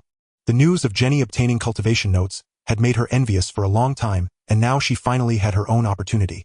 Meanwhile, outside the docking position of the ZUN, a tall figure slowly approached. It was the Tiger Clan powerhouse who had been observing in secret. He had concealed his aura and disguised himself as an ordinary 8th-level martial artist. Captain Hao, sorry to disturb you. The Tiger Clan powerhouse spoke, his voice steady and powerful. Hao Dageng, hearing the voice, walked out in confusion. Before him stood a man over 2.5 meters tall with muscles bulging all over his body, wearing a black combat suit. He had a faint scar on his face and his eyes were sharp, exuding an aura of someone seasoned in battle. Most striking were his slightly pointed ears and the 2 faint tiger stripes on his forehead. May I ask who you are, senior? Hao Dageng asked respectfully. I am Hu Lai, an 8th-level martial artist, the Tiger Clan powerhouse replied. I was referred here having learned that Captain Hao's starship is in need of personnel, and I came to earn a living. Referred? Hao Dageng's heart stirred. He subconsciously thought it might be Boss who referred him. After all, it was quite a coincidence that just after sending off Boss Hu, someone came to apply for a position. Please come in, senior. Hao Dageng did not dare to be negligent and hurriedly invited Hu Lai into the reception room. Pinru quickly served tea to the senior. After sitting down, Hao Dageng respectfully asked, May I ask how much salary you require each month? Hu Lai smiled and said, as for salary, the standard market rate is fine, 1 million crystal cores per year, not too much, right? For an 8th-level martial artist, 1 million crystal cores per year was indeed a fair price. It is known that the annual salary of an 8th-level martial artist in the market is at least 800,000. Hu Lai's asking price was not excessive. Please wait a moment, I need to discuss it with my partners, and will return shortly, Hao Dageng said. After all, he was an unknown powerful figure, and it was a bit inappropriate to let him join recklessly. He needed to discuss it with Yun and Taizhua. Hao Dageng brought Yun and Taizhua to the control cabin. This was the core area of the starship with excellent soundproofing suitable for discussing confidential matters. Yun, Taizhua, what do you think of this, Hu Lai? Hao Dageng opened the conversation first. An 8th-level martial artist with an annual salary of 1 million is a fair price, but he comes from an unknown background. It's too dangerous to let him board the ship rashly. Yun's single eye sparkled with light. I scanned his energy fluctuations earlier. He indeed possesses the strength of an 8th-level martial artist and is not disguised. However, his aura is very subtle, unlike that of an ordinary 8th-level martial artist. He seems more like an experienced powerhouse who has survived countless life-and-death battles. We truly need a high-level martial cultivator now, Yun remarked. Although the ZUN is formidable in combat, it lacks close combat specialists, which makes it vulnerable during boarding operations or ground missions. After all, Ironclaw is a mechanical tribe. Although its energy level has reached the 7th tier, its overall combat power is far inferior to that of the same tier Orc tribe. Hu Lai possesses great strength. If he can genuinely serve us, it would be a tremendous asset. But the key issue is that we cannot ascertain his true intentions. Hao Dageng nodded. Indeed, having an unknown individual aboard the ship is a potential risk. However, if we miss this opportunity, it won't be so easy to find another 8th-tier martial cultivator. The 3 of them fell into contemplation, pondering whether to take in Hu Lai or not. If we take him in, how can we ensure he harbors no ill intentions? If we don't take him in, where else can we find a suitable close combat specialist? Meanwhile, Hu Lai in the reception room held a teacup, his expression calm, as he patiently awaited their response. At the same time, in the Beast Merchant Association, Mr. Hu, who had just returned to the top-floor office, felt a sudden vibration from the communicator on his wrist. The encrypted symbol that popped up on the screen made her expression change. It was the exclusive communication channel of the Fox tribe leader. She quickly connected and a holographic image materialized. In the image, a woman clad in a moon-white long dress appeared, her figure even more graceful than Hu Mai's, her beauty striking, with only a pair of slightly upturned fox ears revealing her identity as an orc. Her eyes were calm and unwavering, yet bore an innate authority. She was Hu Lan, the current leader of the Fox tribe. Hu Mei, there is a matter that requires your attention. Hu Lan's voice was light yet carried an undeniable tone of command. This is a task entrusted to our tribe by the Tiger tribe. It must be handled properly, and there must be no mistakes. Understood, leader, Hu Mei replied with a bow, not daring to show any signs of slackness. After the communication was cut off, an encrypted document was automatically sent to her terminal. Hu Mei quickly unlocked it, and the content of the document was straightforward. If Hao Dageng inquires about Hu Lai's identity, inform him that he is a specially recommended expert by the Beast Merchant Association, and the connection to the Tiger Tribe must be kept strictly confidential. Immediately elevate the membership level of the ZUN to Supreme VIP, granting a 20 discount privilege applicable to all branches and businesses. Closely monitor the movements of the ZUN, without proactive intervention, only providing necessary assistance when required. Hu Mei looked at the document's content, a glimmer of curiosity flashing in her beautiful eyes. Supreme VIP. That is the highest level of membership in the Beast Merchant Association, with no more than 100 individuals across the entire galaxy, all being significant figures or leaders of top powers. The ZUN is merely a newly developed first-tier starship, although it possesses some wealth. Yet Hao Dageng does not appear to be the heir of any top power. Why would the Tiger Tribe place such importance on him, and have the leader specifically instruct to elevate his membership level? Although she was filled with doubt, she also knew better than to ask unnecessary questions. The Tiger Tribe and the Fox Tribe both belong to the Orc faction, but the Tiger Tribe, as one of the royal families, holds far greater power than the Fox Tribe. Since it was a matter entrusted by the Tiger Tribe, it was best to follow through. She quickly organized herself, took out the specially crafted Black Supreme VIP card from the Beast Merchant Association, and hurried back to the docking position of the ZUN. At this moment, inside the ZUN, the discussion among Hao Dageng and the others was becoming tense. Iron Claw, you are a 7th-tier mechanical tribe. If Hu Lai suddenly turns hostile, can you stop him? Don't talk about the 8th tier, even if it's the 6th tier, I would likely be unable to defeat him. What? Hao Daya's face was filled with questions. Is the gap that big? Iron Claw's tone carried a hint of helplessness. Captain, don't joke about that. He is an 8th tier orc warrior, and from the aura, he seems to have royal blood. Don't talk about the 8th tier, even if it's the 6th tier, I would likely be unable to defeat him. What? Hao Daya's face was filled with questions. Is the gap that big? You are a 7th tier and he's only 8th tier. It's just one level difference. The standards for tier classification are completely different, Iron Claw quickly clarified.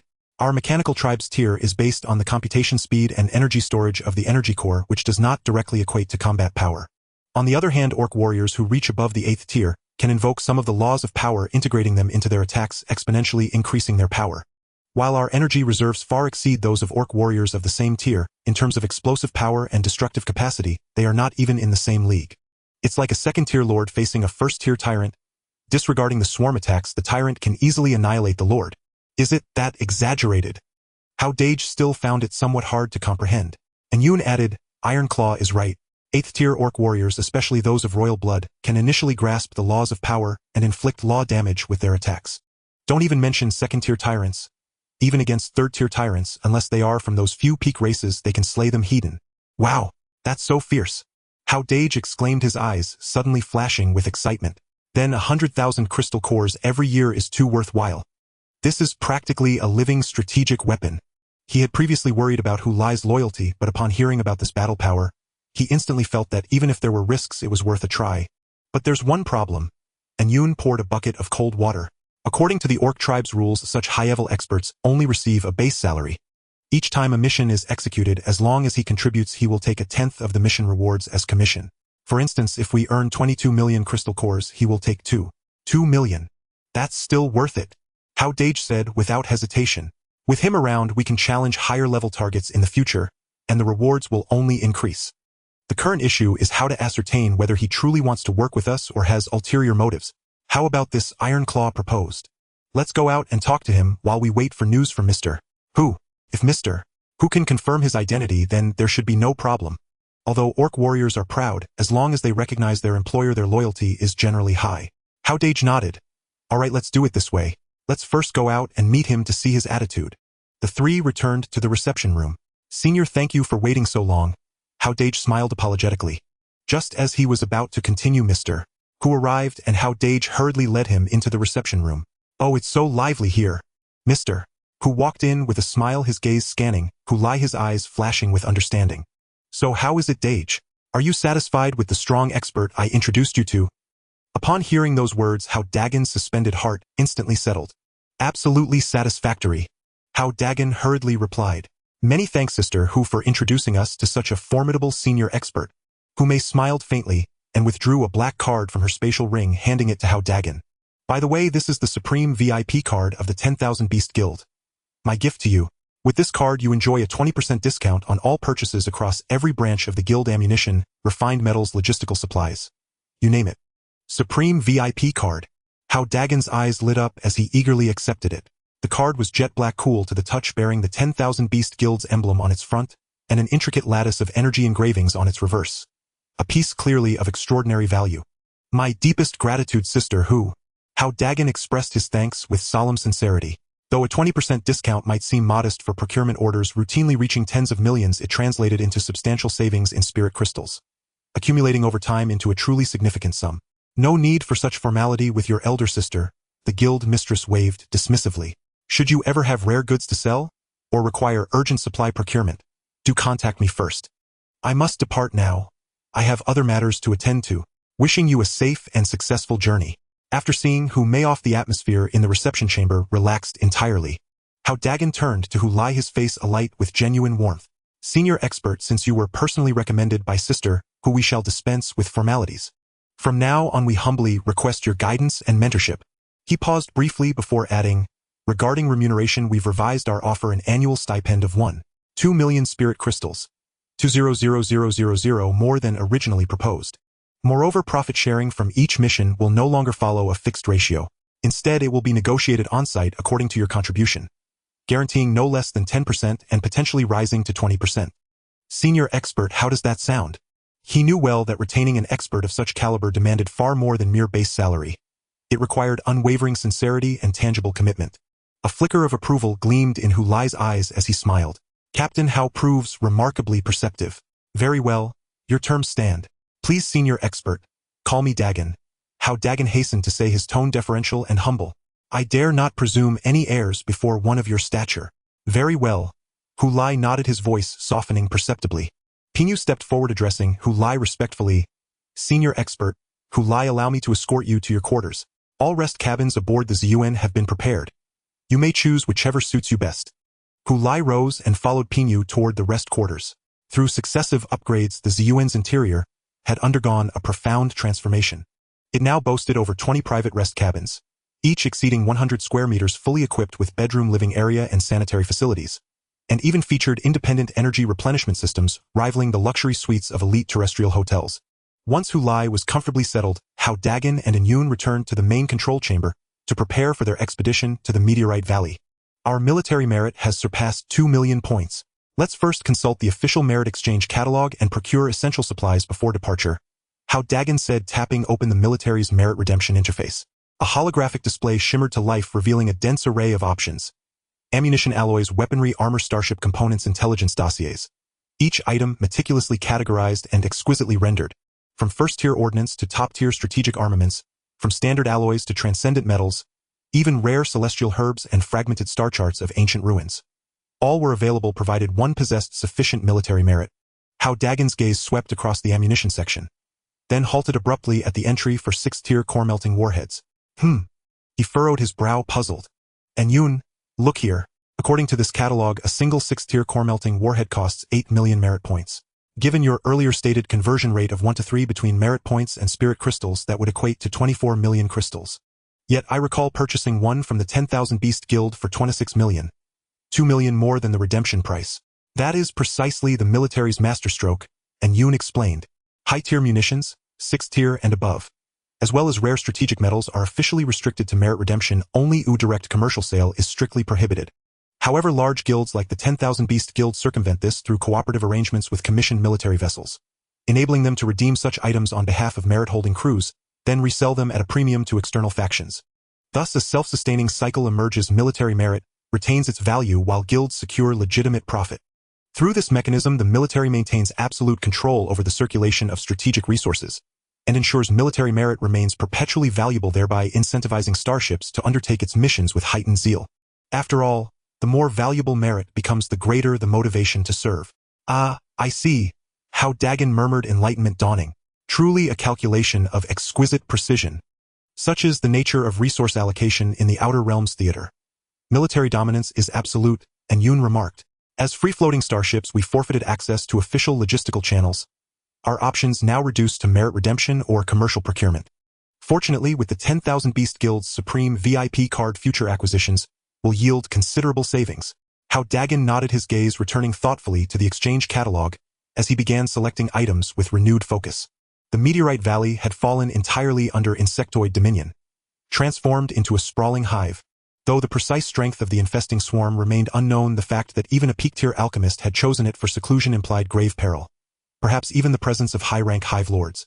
To locate Elder Shino's laboratory safely and retrieve his cultivation treatise demanded exhaustive preparation. We currently hold 2 million merit points, plus acquired assets totaling approximately 2 million spirit crystals, and maintain a reserve of 100 million crystals, Hao Dageng calculated aloud. Let's first redeem critical ordnance, then supplement via the 10,000 Beast Guild, elevating the Ziyuan's combat capability to a new tier. Agreed, and Yoon affirmed. Prioritize 5th-tier black hole warheads and gamma-ray projectiles. They prove exceptionally effective against both swarms and elite insectoids. And secure 1 6th-tier warhead as well. Understood. Hao Dageng nodded and began selecting items within the catalog. On the main console screen, merit points dwindled steadily as each acquisition was added to the redemption queue. The Ziyuan's mobilization for battle had officially commenced. Meanwhile, within his rest cabin, Hu Lai observed the vessel's status indicators. The purple spirit vessel reappears. The Heavennet Crimson Gauze reborn. Primal blood essence reinforced. He murmured softly. So far, this young man's temperament appears commendable. It seems this journey may yet prove intriguing. He could sense the rich essence of blood originating from within the Ziyuan ship, along with the faint fluctuations of the sacred artifact deepening his interest in Hao Dageng. Once all the supplies were ready, they set sail. The warp engine's halo enveloped the Ziyuan ship as it traversed the vastness of the universe. The coordinates to Meteor Valley were extremely distant, and due to the cooling mechanism of the warp jump, continuous jumps were not possible, requiring 3 to 4 days of travel time. This journey, which was not short, became particularly lively with the addition of a new member. Hu Lai exhibited none of the authority expected of a high-level powerhouse, instead resembling a friendly neighbor quickly settling into the Ziyuan ship. The ecological zone established during the initial upgrade of the Ziyuan ship had remained abandoned. Unexpectedly, this fellow unearthed a batch of peculiar seeds from somewhere and enthusiastically began cultivating the ecological zone. Every day, Hu Lai could be seen busy in the ecological zone, dressed in a simple coarse short robe, tilling the soil and watering the plants with great enthusiasm. His focused demeanor, rather than resembling that of a top-tier powerhouse, seemed just like an ordinary orc farmer. Even more surprising was Hu Lai's passion for cooking. It is known that even the lowest-tier martial cultivators in the universe can sustain themselves by absorbing cosmic energy without the need for food. Yet Hu Lai took great pleasure in it, rummaging through his storage ring for all sorts of strange ingredients, setting up a grill in the open space of the ecological zone.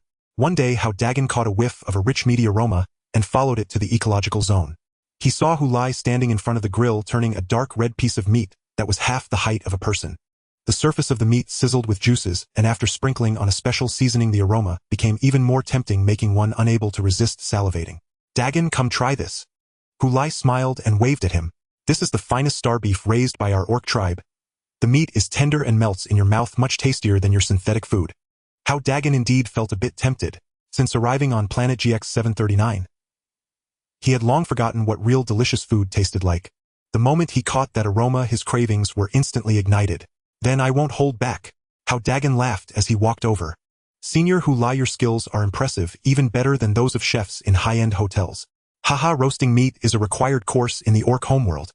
Hu Lai smiled proudly and used a special knife to cut a large piece of roasted meat, handing it to him. Give it a try. It's freshly grilled, crispy on the outside and tender on the inside. Hao Dageng took the roasted meat and took a big bite. The meat was indeed, as Hu Lai described, tender and juicy, with no hint of fishiness, instead carrying a faint milky fragrance. It melted in his mouth, sliding down his throat and warming his belly, bringing a sense of comfort. Delicious. It's so good. Hao Dageng couldn't help but exclaim. Why enjoy alone when you can enjoy together? Let's call Pinru and Jenny over to eat. Hu Lai suggested. Hao Dageng quickly notified the two women. Pinru and Jenny arrived shortly, attracted by the aroma of the star beef on the grill, their eyes sparkling. The four of them sat around the grill eating roasted meat while chatting. Hu Lai took out an ancient ceramic bottle from his storage ring. He then pulled out 4 crystal-clear beast bone wine cups and poured an amber-colored liquid, the rich aroma of the wine filling the air. This is the Monkey Tribe's specialty spirit fruit wine, brewed from 1,000-year spirit fruits from their homeworld, aged for 300 years. It's not only delicious but also nourishes the body. You should all try it. As Hu Lai spoke, he handed the wine cups to the 3 of them. Hao Dageng raised his cup and took a sip. The wine was spicy upon entry, then transformed into a warm current flowing within him, carrying a faint fruity aroma with a long-lasting sweetness. It truly was a rare fine brew. Pinru and Jenny also took small sips, their faces revealing surprised expressions. Who lie without a hint of the demeanor of a powerful being, chatted and laughed with the three, sharing fascinating stories from the universe. For instance, the melodious merfolk, the eccentric cosmic beasts, and various amusing anecdotes from the Orc Alliance. His storytelling was vivid and captivating, making the three listen intently. This was the first time in a while that Hao Dageng and the two women had relaxed so much while chatting and dining. There were no tense battles, no unknown dangers, only delicious food, fine wine, and a relaxed atmosphere. Unconsciously, the spirit fruit wine in the ceramic bottle reached its bottom, and the four of them had consumed quite a bit. Pinru and Jenny's cheeks turned red, their gazes dreamy, clearly already intoxicated. Hao Dageng also felt his head spinning, the effects of the wine surging, making him feel feverish. I can't take it anymore, I'm feeling a bit dizzy. Pinru swayed her head, unable to stand steadily. Jenny was not much better, leaning against the side wall. Let me take you back to the resting cabin. Hao Dageng stood up, feeling a bit tipsy himself, but still managing to stay somewhat clear-headed. He supported Pinru, with Jenny following behind, making their way towards the resting cabin. Hulai watched the three retreating figures, chuckling as he tidied up the grill and utensils. Hao Dageng first escorted Jenny back to her room, then assisted Pinru back to hers. As he pushed open the door, a faint floral fragrance wafted over. During this time, Pinru had procured quite a few items, decorating her room in a lovely pink hue with light pink walls. The bed was adorned with pink bedding, and various cute interstellar plush toys filled the space, radiating a youthful charm. As he helped Pinru onto the bed, Hao Dageng was about to leave when Pinru suddenly grabbed his wrist. Brother Dageng, don't go. Her voice carried a hint of drunkenness, her gaze dreamy, and her cheeks flushed. Hao Dageng looked at the charming Pinru before him, and with the influence of the alcohol, a surge of impulse rose within him. He did not break free. Instead, he sat down at the edge of the bed. What followed unfolded naturally. Alcohol blurred his reason, igniting long-suppressed feelings. Hao Dageng could not recall the specifics of what transpired, only that in the end, Pinru and Jenny, who had come in upon hearing the commotion, all fell into a deep slumber. That night, Hao Dageng had a beautiful dream. He dreamt of returning to Blue Star, still that hardworking ox, working for a living yet striking it rich with a huge lottery, when gaining the favor of a rich and beautiful girl, living a prosperous and happy life. The next morning, Hao Dageng awoke to a soft sensation. He groggily opened his eyes, feeling the warm and delicate touch on his hand, just like the scene in his dream. He suddenly sat up, his eyes widening in shock. The two women were nestled beside him, their skin pale and smooth, their curves enchanting. The soft light illuminated their beautiful faces, tinged with a hint of blush. The events of last night surged back into his mind like a tidal wave, and Hao Dageng instantly realized. It was not a dream, it was real. His cheeks instantly flushed bright red, his heart racing wildly. Hearing the noise, Jenny was the first to wake up. She opened her eyes and immediately understood the situation upon seeing Hao Dageng naked in front of her. Her cheeks turned bright red in an instant.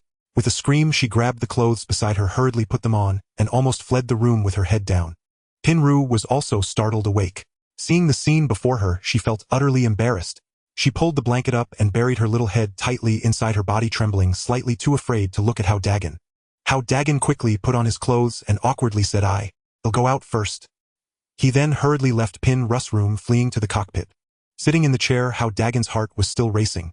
He gazed at the empty cockpit, his mind filled with the scenes from last night, which contained both sweetness and a hint of regret. Drinking too much really causes trouble, Hao Dageng said, patting his head with some helplessness. In such an important moment, I didn't feel a thing at all. If I had known, I wouldn't have drunk so much. In the following days, Pinru and Jenny both became unusually shy. Pinru hardly stepped outside, staying in her room. When she did come out, she kept her head down, too embarrassed to look at Hao Dageng, her cheeks flushed. Jenny was no better. Other than necessary work, she spent the rest of her time hiding in her room. When she saw Hao Dageng, she would only quickly greet him before rushing away. Hao Dageng also felt awkward, unsure how to face them. The atmosphere among the three became somewhat delicate, but fortunately Hulai seemed to sense something and did not bring it up. Still busy every day in the ecological zone, occasionally chatting with Hao Dageng eased some of the awkwardness. In this subtle atmosphere, the ZUN ship finally arrived at its destination, the meteor valley located within the fragmented star belt. The holographic screen clearly displayed the complete picture of this fragmented star belt. It was extraordinarily vast, extending over 1,000,000 kilometers with countless massive rock fragments floating in space. Each fragment was about several thousand kilometers in diameter, resembling small planets. These fragments had pockmarked surfaces covered with traces of meteorite impacts, emitting faint energy fluctuations, clearly a spectacle formed by the explosion of two colliding stars. Is this the meteor valley? Hao Dageng frowned slightly as he looked at the image on the screen. It's all just fragments. There's not a hint of a laboratory in sight. And Yun fixed his gaze on the scanning data, and said solemnly according to the star map the meteor valley should be located in the central area of this fragmented star belt. However, the environment here is too complex. The gravitational fields between the fragments are chaotic, and there are strong electromagnetic interferences that greatly affect radar scans. Moreover, he paused before continuing. The radar has detected a large number of insectoid signals. Preliminary estimates suggest that there are over 5 million insectoids in this fragmented star belt, and the lowest level is the 9th grade crystal armored bug. And we've also detected energy fluctuations from 2 second-tier insect towers indicating that there are 2 second-tier leaders stationed here. Hao Dagen's heart sank. He was familiar with this type of insectoid, which was only the size of a human head and seemed insignificant, but its shell was extremely hard with strong defensive capabilities. Once entangled, it would be difficult to escape. 5 million 9th grade crystal armored bugs plus 2 second-tier leaders represented a terrifying combat force. The most crucial point is that we cannot find Master Zeno's laboratory. And Yoon continued, this fragmented star belt is too large, and the electromagnetic interference is severe. The radar cannot penetrate the fragments for detection at all. Moreover, as a peak pharmacist, Master Zeno's laboratory must be hidden very discreetly. Hao Dageng nodded, looking somewhat grim. They had worked so hard to travel here, taking on such great risks, and if they couldn't find the laboratory, it would truly be a wasted trip. And Yoon, do you have any ideas? Hao Dageng asked. Master Zeno is a peak pharmacist, and due to the nature of his profession, his combat power isn't very outstanding. And Yoon analyzed, but given his status and connections, he would likely ask friends to help set up defensive formations. Considering the need for concealment, the most probable formation would be the mirror formation. This is a formation that perfectly integrates the target area with the surrounding environment. Unless the formation is triggered or there are corresponding methods to crack it, it is impossible to discover it. To set up a mirror formation that envelopes the laboratory, his friend must be a peak-level mirror master. At that time, the captain of the Inyun ship was a mirror master, but unfortunately his level was only 4th tier. Mirror formation? Hao Dageng frowned. Doesn't that mean we can't find it at all? Indeed, it's very difficult with conventional methods. Inyun said, however, perhaps we can ask Elder Hu Lai. He is an experienced orc powerhouse with extensive knowledge and might know how to crack the mirror formation or know Master Zeno's friend. At this point, they had no choice but to proceed. Hao Dageng immediately contacted Hu Lai through the internal communicator and invited him to the cockpit. Hu Lai entered the cockpit, looking at the image of the fragmented star belt on the screen with a glint of understanding in his eyes. I know Master Zeno, Hu Lai began. 1,000 years ago, he was quite famous in the Orc Alliance and was recognized as a top pharmacist. His potions not only had excellent effects but could also cure various difficult ailments, and many super-strong individuals have sought his help for injuries, giving him extensive connections. Indeed, pharmacists generally have weak combat power, and Master Zeno is no exception. When he chose to retreat in the Meteor Valley, he would certainly ask friends to set up defensive formations. The possibility of a mirror formation is the highest, and the person who set it up is most likely his close friend, a peak mirror master named Emochen. Emochen. This was the first time Hao Dageng had heard this name. That's right. Master Emochan was the top mirror master 1,000 years ago, and his mirror techniques were superb, capable of blurring the line between reality and illusion. He could even set up a large mirror formation that enveloped an entire planet. Hu Lai continued, he and Master Zeno are sworn brothers, and it is highly likely that Master Zeno's laboratory is protected by a mirror formation set up with his assistance. Such a formation set up by a peak mirror master cannot be discovered unless one has the corresponding mirror key or another peak mirror master comes to crack it. Hao Dagen's expression turned completely grim. A peak mirror master was a level of existence they could hardly approach, let alone obtain a mirror key. Could they really return empty-handed? No, we cannot go back like this. Hao Dageng gritted his teeth, feeling somewhat unwilling. To obtain this cultivation manual, he absolutely could not give up halfway. At that moment, his eyes suddenly brightened as a thought struck him. Right? Hao Dageng exclaimed with excitement. I have Jingshueting growing on me. It is the cosmic plant Master Shinua cultivated long ago. The Jingshueting must share a resonance with Master Shinua. Perhaps through it we can sense the laboratory's location. He paused, then continued. I can use my energy sensing skill. If I can detect an energy signature similar to Jingshueting or any lingering energy fluctuations from Master Shinua, we might pinpoint the laboratory. That could work, On Yoon said. Jingshueting is Master Xinuo's masterpiece and must carry his energy imprint. Your energy sensing ability might indeed penetrate the mirror array and detect the laboratory's location. Taizhao nodded as well. We can try. The pinnacle mirror array is formidable but not infallible. If there is an energy source left by Master Shinua inside the lab or a kindred aura of Jingshueting, it could be detectable. Hao Dageng wasted no time. He closed his eyes and began to resonate deeply with the Ziyuan. He sank his consciousness into the Ziyuan's radar systems and activated his natal skill energy sensing, expanding its range to the utmost. The two merged into one, sweeping their scanning range across the entire fragment belt, hunting for even the faintest energy disturbance linked to jinxueting. The cockpit fell silent. Everyone held their breath, eyes fixed on Hao Dageng. Hao Dageng's awareness spread like an invisible net, enveloping the whole fragment belt. Gravitational waves from the fragment's electromagnetic interference, the energy surges of the insect hordes. Countless chaotic signals flooded his mind, yet he remained focused on finding the kin aura of jinxueting. Seconds ticked by. Sweat beaded on Hao Dageng's brow and his face paled. Pushing energy sensing to its limit exacted a severe toll on his mental fortitude. Just as he was about to collapse from strain, a faint familiar energy fluctuation slipped into his perception. The disturbance was vanishingly weak, obscured by cacophonous electromagnetic noise and the fragment's energy churn. Without the Ziyuan's radar, he could never have detected it. Yet its aura bore an astonishing similarity to jinxueting's energy. Clearly from the same source. Found it. Hao Dageng shot open, his eyes a flash of wild joy in them. The main screen zoomed in and finally fixed on a fragment scarred with ravines. This irregular shard measured over 10,000 kilometers across. Bigger than Blue Star by some margin. Its surface was sheathed in dark gray rock, crawling with black specks like swarms of ants, hundreds of thousands of grade 9 crystalcrapace lice. The insects were not large, about the size of a human head. Clad in dull golden shells etched with fine patterns that reflected a cold gleam. They swarmed across the fragment in dense columns, occasionally taking flight to form thick insect clouds that blotted out the sky. Radar scans indicate over 300,000 crystalcrapace lice on this fragment, with numerous insect nests tucked into crevices of the rock. Enion's monocular flashed a stream of data. The fragment's internal gravity field is chaotic and electromagnetic interference is intense. Our detection radar cannot penetrate the surface rock, nor can it confirm the exact location of the mirror array. Hao Dageng watched the dense insect swarms on the screen, his brow knitting into a tight knot. The Ziyuan was over 100 meters in scale, huge. If it approached the fragment, it would surely attract the insect's notice. 30,000. No, 300,000 grade 9 lice surging at the ship would leave only the option of fighting back. Any loud combat would summon still more of the horde. And the shuttles, though small and nimble, had no offensive power. If besieged by the swarm, they could not even defend themselves. Tai Zhao suggested, why not try long-range strikes to clear a path? No. Anyun dismissed the idea at once. Attacks will incite the insects into a frenzy, and there are 3 million crystalcrapace lice in total. Even if we spent all our munitions, we could not cleanse them. More importantly, a second-rank lord lurks in the shadows. If our presence is exposed, we risk being ambushed by the lord and the swarm from both sides. The consequences would be dire. The scene fell into a stalemate, the mood heavy. Then Hewley spoke up casually, as if the matter were trifling. What's difficult about it? Come. I'll take you there myself. Senior, you mean? Go straight to the fragment. Hao Dageng brightened, then faltered with hesitation. But the insects are so dense. How can we avoid detection? My methods are beyond the perception of those crawling things. Hewley smiled faintly as a subtle energy shimmered about him. I can enshroud you in an energy barrier that masks every trace, letting us descend onto the fragment without a sound.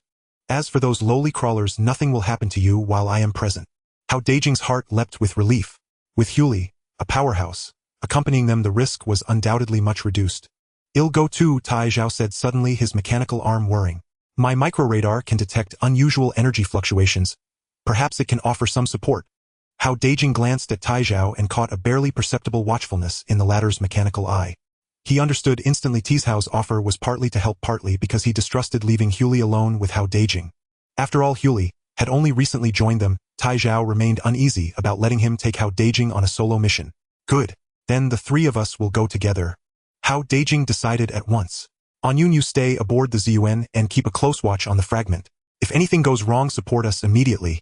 Pinrujini, you remain on the ship and be ready to provide aid. Understood. The crew answered in unison.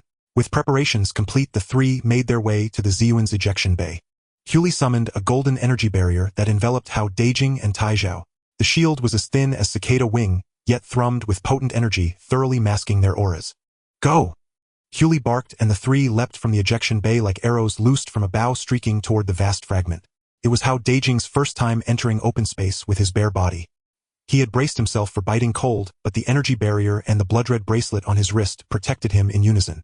The blood-red bracelet had been born of jinxueting. At this moment, it seemed to awaken, beginning to pulse rapidly.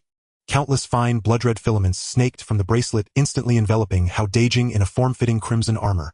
The surface of the armor was covered with intricate patterns pulsating like blood vessels, emanating a faint crimson glow. This armor made from the crystal bloodvine is indeed extraordinary. Hao Dageng couldn't help but move his body slightly. The armor was light and agile, completely unimpeding his movement, instead making him feel a surge of power and a sense of security. The speed of the tiger split was astonishing, its golden energy barrier cutting through space like a shooting star. The swarm below remained oblivious, still aimlessly crawling across the surface of the shattered star. Within just a few minutes, the three of them had smoothly landed on the rocky surface of the shattered star. With his feet firmly on the ground, Hao Dageng truly felt the enormity of this shattered star.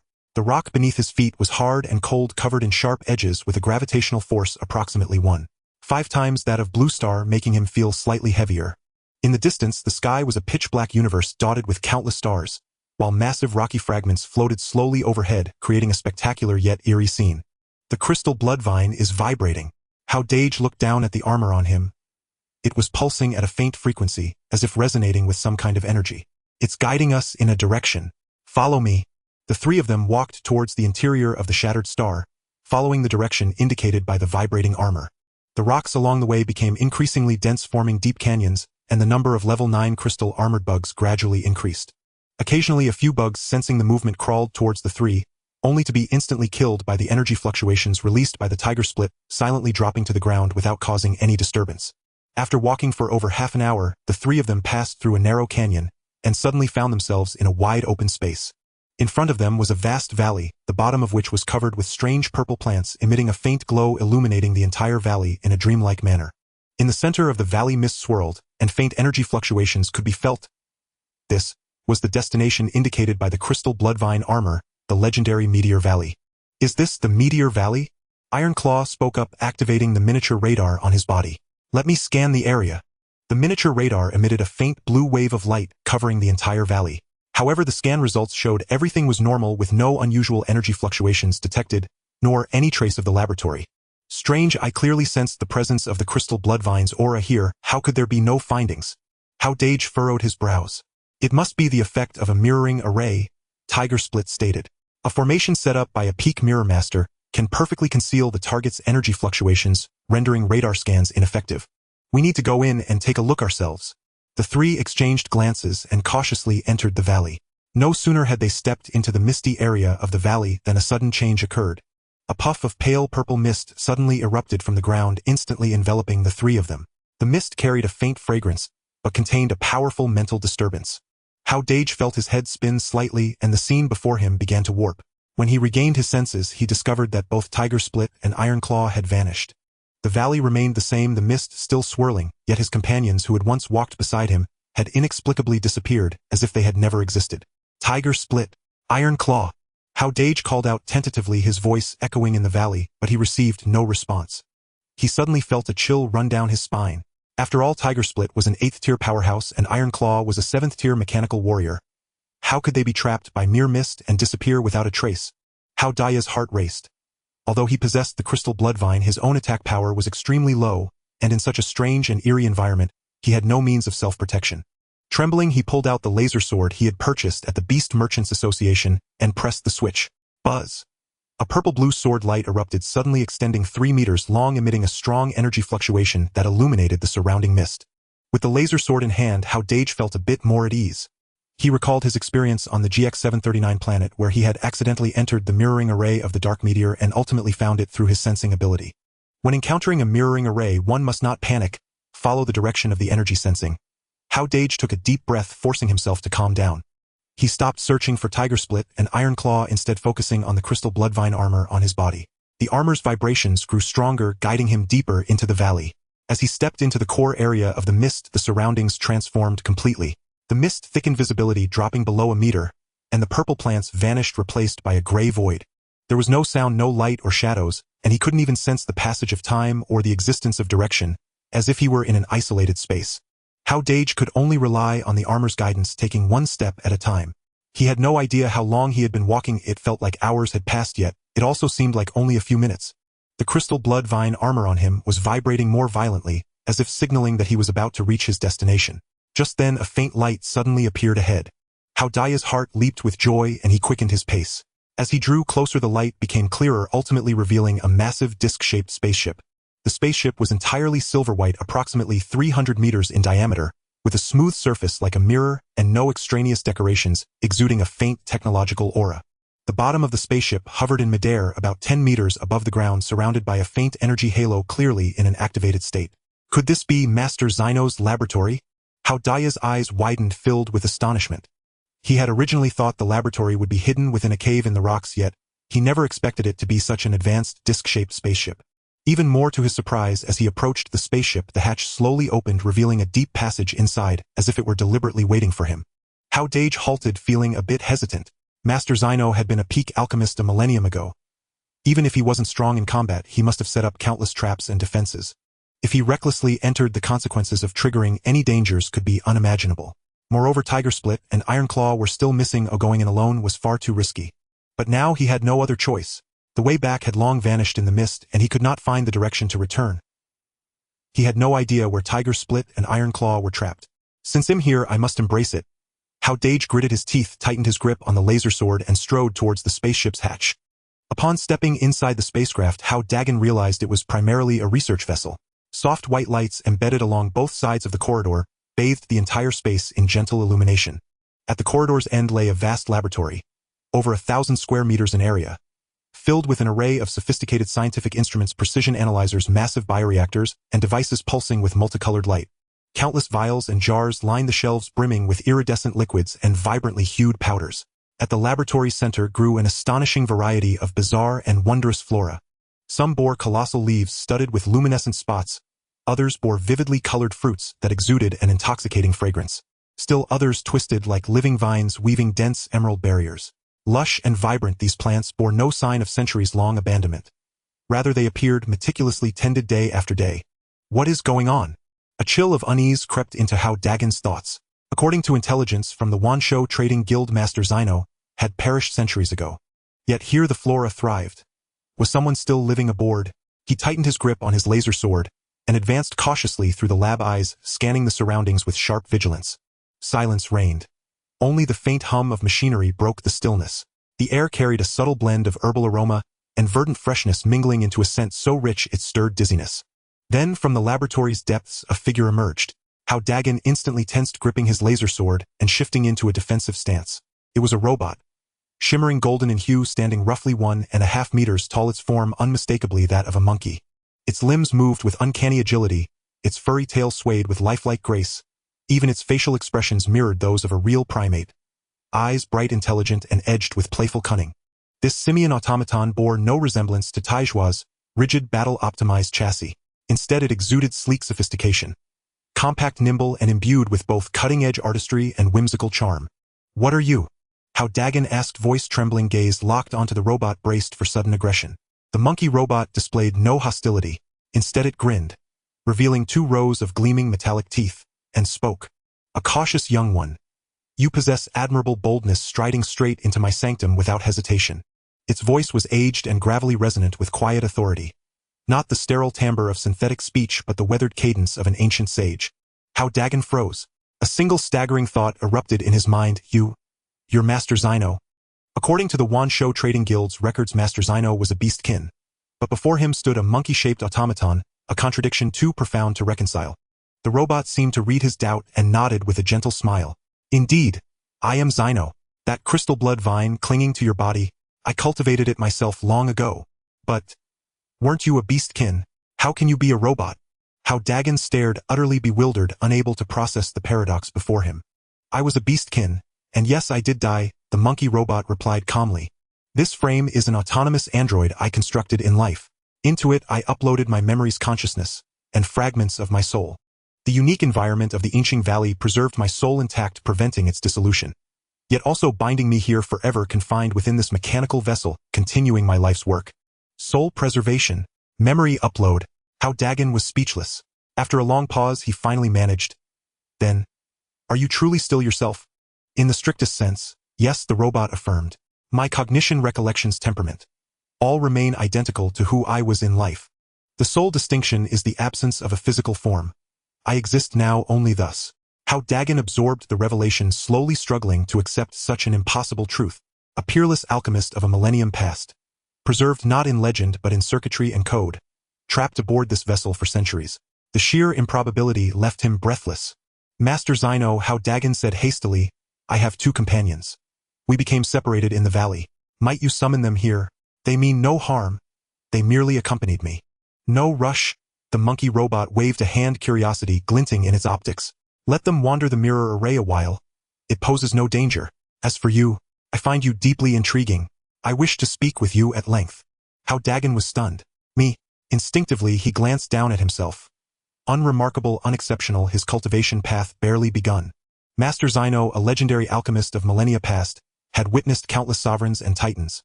Why focus on him? Doubt coiled within him, laced with a quiet, instinctive dread. Though outwardly benign, this entity had endured thousands of years. Its motives inscrutable, its wisdom unfathomable. The air in the laboratory thickened, heavy with tension. Sweat dampened Hao Dagen's palm where it gripped the laser sword, his gaze fixed unwaveringly upon the golden primate. The robot's luminous metallic eyes narrowed slightly, knowing, serene. If my intuition serves me well, the Z-Ling vial rests in your possession. Hao Dageng recoiled as if struck. His laser sword nearly slipped from his grasp. The Z-Ling vial was his most guarded secret, known only to Yun and Taizhua. How could a 1,000-year-dead alchemist possibly know? He stared, mouth agape, voice failing him entirely. No need for astonishment. Master Zino's voice remained calm, ancient, and unshaken.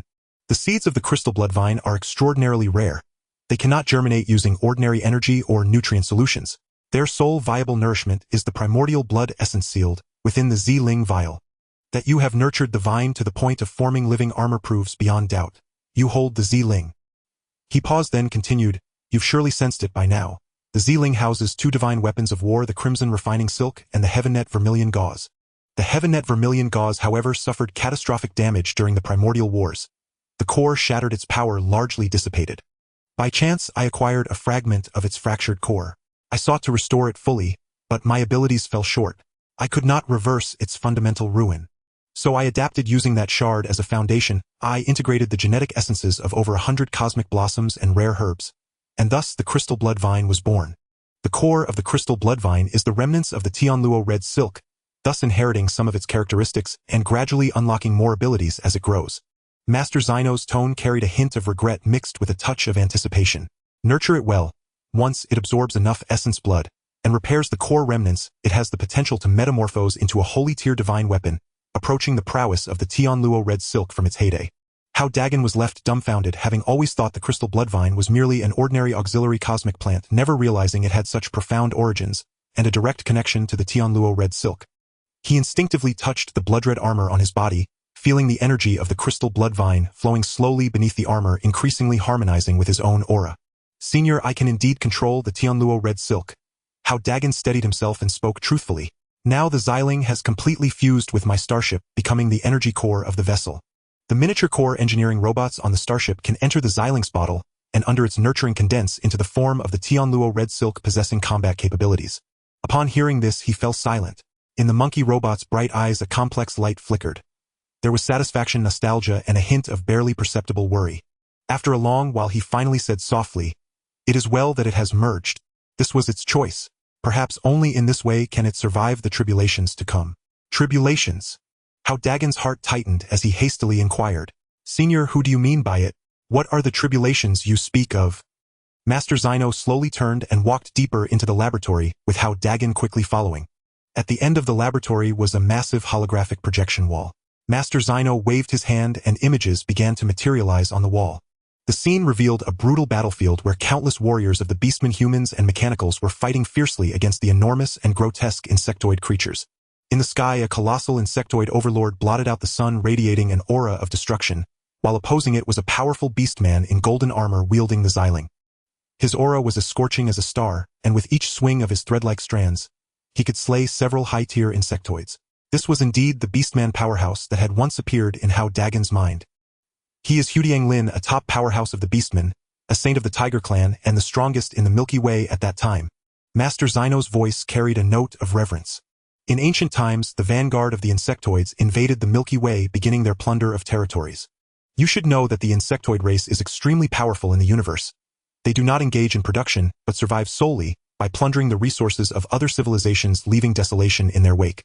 To protect their homeland, the beastmen initiated a counterattack later, forming a coalition with the humans and mechanicals to jointly resist the insectoids. However, the strength of the insectoids far exceeded our imagination. With just a few overlords descending upon the Milky Way, they nearly breached our defenses. In the projection, Hao Dageng battled fiercely against an insectoid overlord over 10,000 meters in size, the blood-red Tianluo red silk, clashing against the overlord's black energy, sending ripples through space. To safeguard the Milky Way, the Saint faced 3 insectoid overlords alone, battling for 7 days and nights, ultimately sacrificing himself to slay all the overlords. But he was gravely injured. The Xiling also suffered damage in battle, and the core of the Tianluo red silk shattered, eventually lost on the battlefield. After that great battle, the top insectoid overlords never descended upon the Milky Way again, sending only lords and tyrants to wage war. Master Zino sighed. They do not fear us. Rather, the existence of overlords is too precious. Once they fall, it greatly impacts the strength of the insectoids. Moreover, they have more long-term plans. Hao Dageng furrowed his brow and asked, puzzled. If those top overlords have not returned, why is it still so difficult for us to resist the insectoids now? Our defenses in the Milky Way are still retreating step by step. This is precisely the horror of the insectoids. Master Zino's tone grew serious. Those overlords are powerful and wise, unlikely to take risks easily. What they are employing now is a strategy of attrition, attacking not just one star system but simultaneously launching assaults on 5 star systems nearby. You think we are fighting against all the insectoids? In reality, we are only facing 1/5 of their forces. What? Hao Dageng was completely stunned, disbelief etched on his face. The insectoids are actually waging war on 5 star systems at once. How massive is their military force? The reproductive capacity of the insectoids far exceeds your imagination, Master Zino stated. Those high-tier lords can produce over 1 million insect eggs in a single day, and the incubation period is extremely short, taking just 3 days to mature into combat-ready insect soldiers. Furthermore, the resources they plunder are sufficient to sustain multi-front warfare. Fortunately, we currently have our coalition working together, along with the rise of the mechanical and human races, which has temporarily stabilized the defense. However, lacking top-tier strength, we will eventually be breached by the insectoids. He paused, a hint of sorrow in his tone. Do you know? The territory of the Milky Way has now shrunk to half of its peak period. Countless planets have been occupied by the insectoids, and trillions of lives have been reduced to food for the insectoids. The saddest part is that at this critical juncture of life and death, a significant portion of the beastmen remain entrenched in their pride, looking down upon the humans and mechanicals, and even viewing the insectoids with disdain. Hao Dagen's heart stirred as he recalled Huli. Though Huli was approachable, every time he mentioned the insectoids his tone was laced with disdain, referring to them as lowly crawlers clearly influenced by such perceptions. I should have passed away long ago. The reason I have spent so much effort uploading my consciousness into this robotic body and persevering here for hundreds of years is to make a final contribution to the entire Milky Way. Master Zino's voice conveyed a sense of disappointment. I study the weaknesses of the insectoids and cultivate plants and potions that can restrain them, hoping that one day we can reclaim the lost territories and drive the insectoids out of the Milky Way. Unfortunately, the current beastmen are all so arrogant. If they could focus on learning, acknowledge the strengths of others, and absorb the merits of other civilizations, would we have fallen to such a state today? Hao Dageng could clearly feel the helplessness and pain in Master Zino's words, and a sense of reflection arose in his heart. The biases and arrogance of a race are often far more terrifying than a powerful enemy. Master Zino shook his head, bringing the topic back. Let's not speak of these matters anymore. Since the Xiling has fused with your starship, that is its fate. You should develop according to the state of the starship. What I am about to say next you must remember clearly. It concerns your future development, and may even impact the war situation in the Milky Way. Hao Dageng immediately perked up and respectfully said, Please guide me, Senior. I will remember it well. The Xiling was severely damaged during the Great Battle, losing more than half of its core energy. To unleash its full power, you must gradually restore it. Master Zino said, The Xiling was created with the full strength of our clan, specifically to combat the insect race. It is essentially a holy artifact born for war. Its core requirement is not ordinary energy, but abundant essence blood, especially that of powerful insect race beings. Therefore, the upgrade direction for your future starship can be approached differently. A different approach? Hao Dageng asked, somewhat puzzled. Do you mean that pale purple starship outside, is it yours? Master Zino inquired. Hao Dageng nodded, Yes, Senior. The Zun is just entering the first tier, and is preparing to upgrade to the second tier. Under normal circumstances, a starship needs to find corresponding cosmic rare treasures as energy cores to support higher energy consumption and performance upgrades. Master Zino explained, but since you have the Xiling, there's no need to worry about that. As an ancient tribulation artifact, its core potential is limitless. Even high-tier cosmic rare treasures cannot match it. Therefore, cosmic rare treasures for you need not serve as energy cores. They should merely be used as attribute enhancements integrated into the various systems of the starship. The key to upgrading the starship lies in restoring the Xiling. To elevate the ZUN from the first tier to the second, you need to slay a second-tier insect tyrant and obtain its heart. The heart of the tyrant contains extremely pure essence blood, making it the best material for restoring the Xiling. At the same time, you will also need to find a piece of second-tier cosmic rare treasure, and based on its attributes attach it to the Starship's weapon system, energy shield system, or engine system to enhance its specialized capabilities. The Xiling itself does not have fixed attributes. Although it can provide endless energy, the lack of attribute enhancements will result in a deficiency in the Starship's attack power. Master Xino added by attaching cosmic rare treasures to various systems. This flaw can be compensated. For instance, if you find a second-tier cosmic rare treasure imbued with lightning attributes and attach it to the weapons system, your attack power will significantly increase and also carry lightning damage. If attached to the energy shield system, it will form a lightning attribute shield, providing additional defense against the energy attacks of the insect race. Hao Dagen's mind was enlightened and a glint of joy flashed in his eyes. Do you mean, Senior, that the cosmic rare treasures I seek do not need to be placed in the energy core chamber, but should only be attached to the various functional systems of the Starship, while the upgrade of the energy core relies entirely on the heart of the insect tyrant to restore the Xiling? Exactly, Master Xino nodded. This way, each system of your Starship can be enhanced by corresponding cosmic rare treasures, leading to an all-around improvement in capabilities. This is far superior to an ordinary Starship relying solely on a single attribute cosmic rare treasure as its core. As the Xiling absorbs the essence blood of the tyrant's heart, it will gradually restore its damaged core. This is a mutually beneficial process. Thank you for your guidance, Senior. Hao Dageng excitedly bowed. I have been pondering the upgrade direction for the Starship, and now I finally understand. This kindness I will never forget. If it weren't for Master Xino's insight, he would likely have sought a second-tier cosmic rare treasure as the core like other Starships, wasting the immense potential of the Xiling. Now that there is a clear direction, the future of the ZUN will surely be limitless.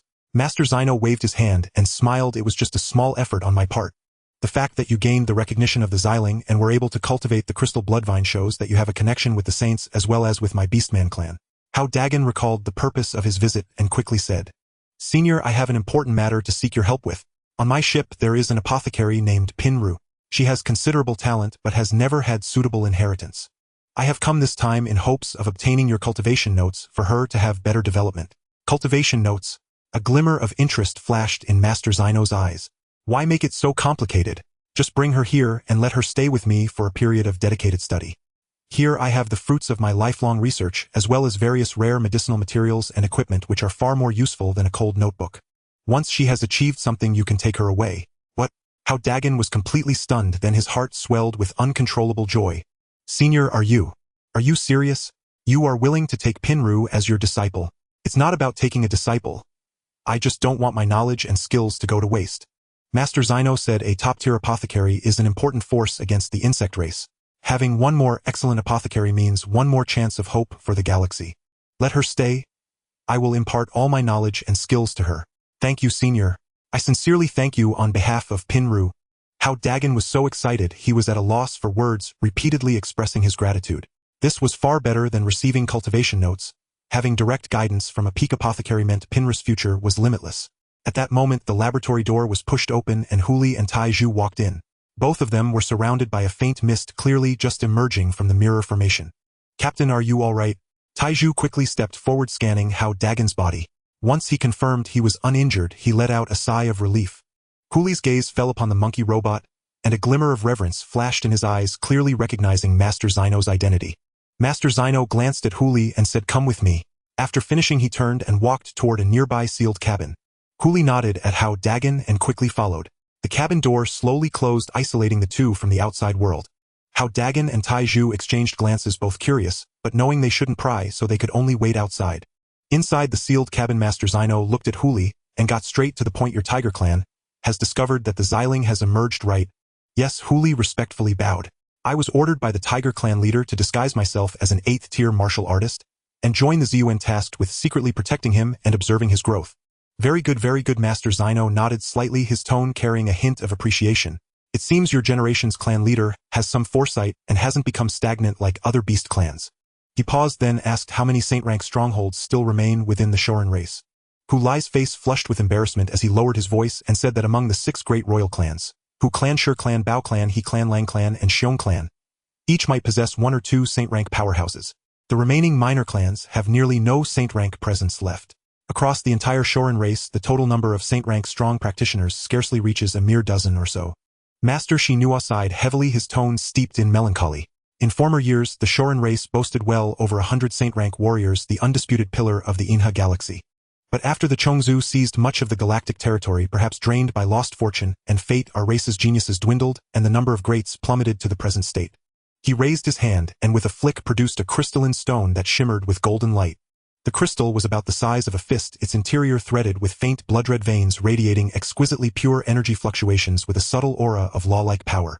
This is the Dan-in for the Poshangdan Breaking Saint Pill Master, Shi Nua said solemnly, as he handed the crystal to Hu Lai. After the Great War, I summoned a few saint-rank veterans and retrieved the heart of the Chongzhu overlord beyond the Inha galaxy. We arranged spirit-gathering arrays at 9 hidden sites to refine the Poshangdan. This pill can assist 9th-rank peak cultivators to shatter their bottlenecks. It is the Shorin race's hope for a reversal. Because the matter is supremely secret, very few know of it. Master Shi Nua continued calculating the passage of time. By now the 9 Poshangdan should have been forged one after another. Take this Dan-in back to the Hu clan chieftain, and have him allocate personnel as he sees fit to retrieve the Poshangdan from each hidden site. Some of the spirit-gathering arrays may have been discovered by the Chongzhu, and the Poshangdan taken by them, but at least half should remain, Hu Lai said reverently as he accepted the crystal stunned in his heart. I will certainly convey your words faithfully to the chieftain, and do everything in my power to recover the Poshangdan. The chieftain has already recovered one recently and brought it back to the clan. Go master, Shi Nua waved a trace of expectation in his eyes. Take good care of that young man outside. I have a premonition that he will become a pivotal core in the future of galactic affairs. Whether Ziling can be fully awakened, and whether the Shorin can reclaim their glory may well hinge on him. I understand. Hu Lai bowed and left the sealed chamber. Returning to the laboratory, he nodded to Hao Dageng to indicate the matter was settled. We should return and bring Pinru along, Hao Dageng said. The three then returned to the Ziyuan. When Pinru learned she would stay to study in Master Shi Nua's laboratory, her eyes filled with tears, and she clung to Hao Dageng crying. Brother Hao, you must come see me often. Don't forget me, she pleaded. Silly girl, why cry? Hao Dageng murmured, gently patting her back with tenderness. What a rare opportunity this is. To receive Master Shi Nua's personal guidance will be of immense benefit to your path as an apothecary. Rest assured I will visit whenever I can. When you have completed your studies, we will never be apart again. He promised, leaning down to press a soft kiss to Pinrus' forehead, his eyes full of indulgent affection.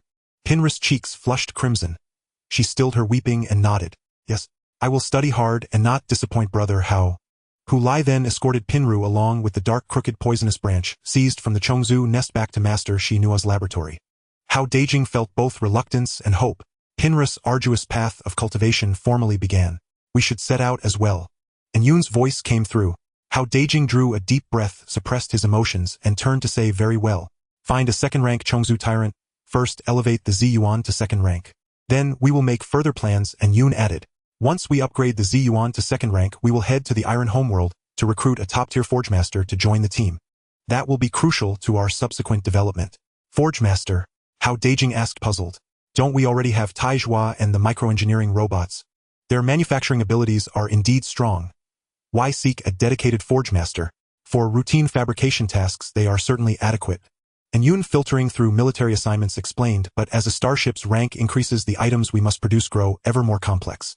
Take the core components of high-grade matrices, for example. Even if Zhini can draft the schematics, neither Taizhua nor the micro-robots can achieve the precision required for manufacturing. Such components demand not only superior craftsmanship, but also a deep comprehension of energy flows and material properties. An innate deficiency of the mechanical race. Moreover, we cannot forever rely on procuring munitions from the military or trade guilds, and Yun continued. The cost of high-grade munitions keeps rising. A single 6th-rank fusion core warhead costs over 20 million crystal cores. Sustained procurement would be a fiscal strain we could not bear. In the future, we must establish our own missile production line and develop exclusive high-grade munitions for the Ziyuan. This requires a Forgemaster to personally participate in design and calibration, optimizing the munitions' energy architecture and lethality. Hao Dageng nodded, understanding and Yun's reasoning. Indeed, as our strength grows, the team's weaknesses become more apparent, and recruiting specialized talent is inevitable. The Ziyuan's warp engine re-engaged, and its pale violet hull glided slowly out of the debris belt, heading toward a distant star system. Tracking a second-rank Chongzhu tyrant proved more difficult than imagined. Unlike lords who command vast birdflows, a tyrant behaves like a solitary hunter. Its attendant swarms are often only temporary attachments. Without tight connections, it is hard for radar scans to distinguish a tyrant's signal from the cacophony of Chongzhu transmissions. This aimless searching wastes too much time. Hao Dageng stared at the blank scans on the main console, and growing impatient said that they could not wander the universe without purpose. and Yoon quickly browsed the military mission database and suggested they first look at the extermination orders released by the armed forces. That way they could precisely find targets to secure the upgrades for the Starship and also earn military merit. 2 gains with 1 effort. At that moment, Yoon's movement halted and a mission detail popped up on the main screen. Found 1. Mission YH68546. The target is a comet located 1.5 million kilometers from planet MY826. Occupied by a second-rank Ungshi spider tyrant accompanied by subordinate crystalline armored beetles. This tyrant frequently leads the crystalline armored beetles in raids against MY826. The Federation has issued an eradication order with a military reward of 3 million. 3 million military merits. Hao Dageng frowned displeased. That's far too little. Killing a second-rank lord yields over 2 million merits, and with clan bonuses the total can surpass 6 million. How can this second-rank tyrant be worth only 3 million merits? The method of calculating military merits is different. And Yoon explained, a second-rank lord's base merits are indeed only 2 million. The remaining 4+ million usually come from its clan's additional rewards. The larger the clan and the more high-ranking insect soldiers it fields, the greater the bonus. Tyrants inherently have a higher base merit than lords. This dark-devouring spider tyrant's base merit is 3 million. Its subordinate Jingjia beetles are low-level, roughly level 4 or 5, and number only a few 100,000. Their added merits are almost negligible, which is why the total merit is only 3 million. He paused, then analyzed, still that is sufficient for us. The Jingjia beetles are weak and few in number. With our current combat strength and senior, who lie stationed to support us, dealing with them should not be difficult. Moreover, our primary objective is the tyrant's heart. Of military merits are merely incidental. Very well, take it. Hao Dageng decided. Accept the mission and set course for planet MY826. And Yoon immediately confirmed the mission. The engines of the ZUN reignited, and the ship turned toward planet MY826. According to the mission data, planet MY826 lay on the fringes of the galaxy. It was not far from their current position, and could be reached with a single warp jump. The planet's terrain was unusual. More than 90% of its surface was ocean, with only a few small islands rising above the waves, home to the Renyu tribe. The Renyu were a minor species in the cosmos, numbering only a few tens of millions. Their combat capability was meager. They stood no chance against a second-rank tyrant, and had to seek shelter under the Inha Lianbong. For a low-yield, strategically insignificant rim world like this, the Inha Lianbong issued only a symbolic purge directive, and did not station substantial forces. After all, the Inha Lianbang's forces were stretched thin and had to prioritize core systems and high-yield worlds. A few hours later, the ZUN arrived at MY826's outer system. The holo display rendered the planet as a deep, profound blue punctuated by green islands rising from the sea. The sight was exquisitely beautiful. Planet MY826 requests communication. Connect, Hao Dageng said. On the holoscreen appeared a middle-aged man with a human torso and a fishtail clad in a blue robe. His skin was a pale blue, his hair drifting like kelp, his eyes full of reverence and urgency. Honored Captain of the ZUN, greetings. I am the Renyu Chief Guard. By order of our chieftain, I have come to escort your starship to berth. Please follow our guide vessel to the designated island for docking. Very well. Hao Dageng nodded. After ending the transmission, he asked, puzzled. And Yoon, does the Inha Lianbong not prohibit starships from approaching a life-bearing planet within 1 light year? How can we dock directly at an island? Under normal circumstances, that is indeed the rule, and Yoon explained. But we are executing a purge mission issued by the Inha Lianbong.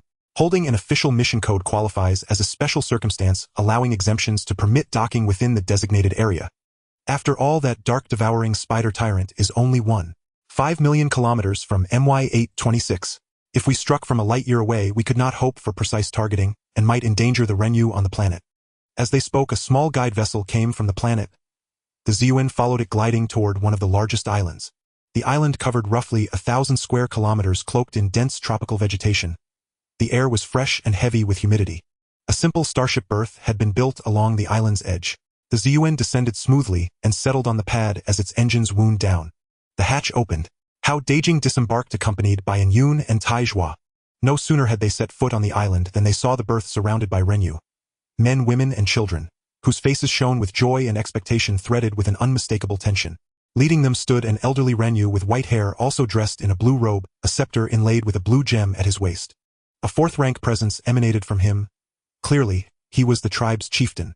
Seeing Hao Dageng and his party, the elder hurried forward and bowed with respect. Respected Captain Hao, welcome. I am the Renyu Chieftain Hai Long. We are grateful that you have accepted this task to save our home. Chieftain, you flatter us. We are merely carrying out a Inha Lianbong assignment, Hao Dageng said with a smile. But before we set out to purge the tyrant, we would like to understand the specifics of this dark-devouring spider and the Jingjia beetles. Of course. Hai Long nodded eagerly. Captain Hao, honored guests, I have prepared a welcoming rite. Please come with me. We shall speak as we walk. Hao Dageng and his companions followed Hai Long toward the island's center. After passing through a dense rainforest, they came upon a vast underwater entrance. A transparent energy barrier sealed the seawater at the threshold. Upon passing through the barrier, Hao Dageng was stunned by the sight before him. It was a vast hollow undersea world, the blue ocean floating above. Thanks to the barrier, the water hung overhead like a sky. Sunlight refracted through the water, casting iridescent patches of color that lit the entire submerged realm. Below lay level ground where peculiar buildings rose. Structures of white coral and blue crystal imbued with an exotic elegance. On the streets, Renyu moved about. Upon seeing Hao Dageng's party, they paused to salute respectfully. This is our core settlement, Renyu City. Hai Long spoke with pride. It is only through the Inha Lionbang's energy barrier technology that we could build a home beneath the sea and shelter from external dangers. Truly marvelous, Hao Dageng said sincerely. I had never imagined such prosperity beneath the waves. They arrived before a magnificent palace whose roof was formed from colossal pearls emitting a soft, luminous glow. Inside the palace, Hai Long invited Hao Dageng and the others to sit. Handmaidens served crystalline fruits and fragrant beverages. Captain Hao, forgive my frankness. Hai Long hesitated, but could not contain his concern. May I ask if you will have reinforcements later? That dark-devouring spider tyrant is a second-rank powerhouse, terrifying in strength, with over 100,000 Jingjia beetles under its command. Your single first-rank starship? I'm afraid. He glanced at Ziyuan's crimson energy shield, his eyes full of worry. In his view, no matter how powerful a first-tier starship might be, it could never contend against a second-tier tyrant, for the disparity between tiers was akin to a chasm. Rest assured, clan leader. Since I dare to take on this task, I have complete confidence in its accomplishment. We possess sufficient combat power to deal with that tyrant and the hundreds of thousands of crystal beetles. His confidence naturally stemmed from Hu Lai. With an 8th-tier powerhouse stationed, it was not just a 2nd-tier tyrant. Even a 3rd-tier tyrant could be faced with strength. Seeing Hao Daya's confidence, clan leader Hai Long felt a bit of his worries ease, nodding as he spoke. That's good. As long as we can eliminate this tyrant, our Merfolk clan will be immensely grateful. He paused for a moment and began to elaborate on the situation. Actually, the reason our MY826 planet has caught the attention of this tyrant is due to a rare energy vein on the planet. The energy crystals produced from this vein are the sole economic source for our Merfolk clan. Energy vein. Hao Dageng was somewhat surprised. Yes, clan leader Hai Long responded. The reserves of this vein are not abundant, but the purity of the energy crystals is very high. Each year we can extract over 800 billion source crystals, which is worth approximately 8 million crystal cores. Part of these crystal cores is used to pay taxes to the Federation, while another part is used to maintain the operations of the Merfolk City and purchase supplies. But ever since this dark-devouring spider tyrant arrived on a nearby comet half a year ago, everything has changed. Clan leader Hai Long's tone grew heavy. Every month or so it leads the crystal beetles to raid our mining site, plundering the energy crystals. Our mining site's defense team is simply no match for them. Each attack results in severe losses, and the site has been devastated. It is now completely unable to operate normally.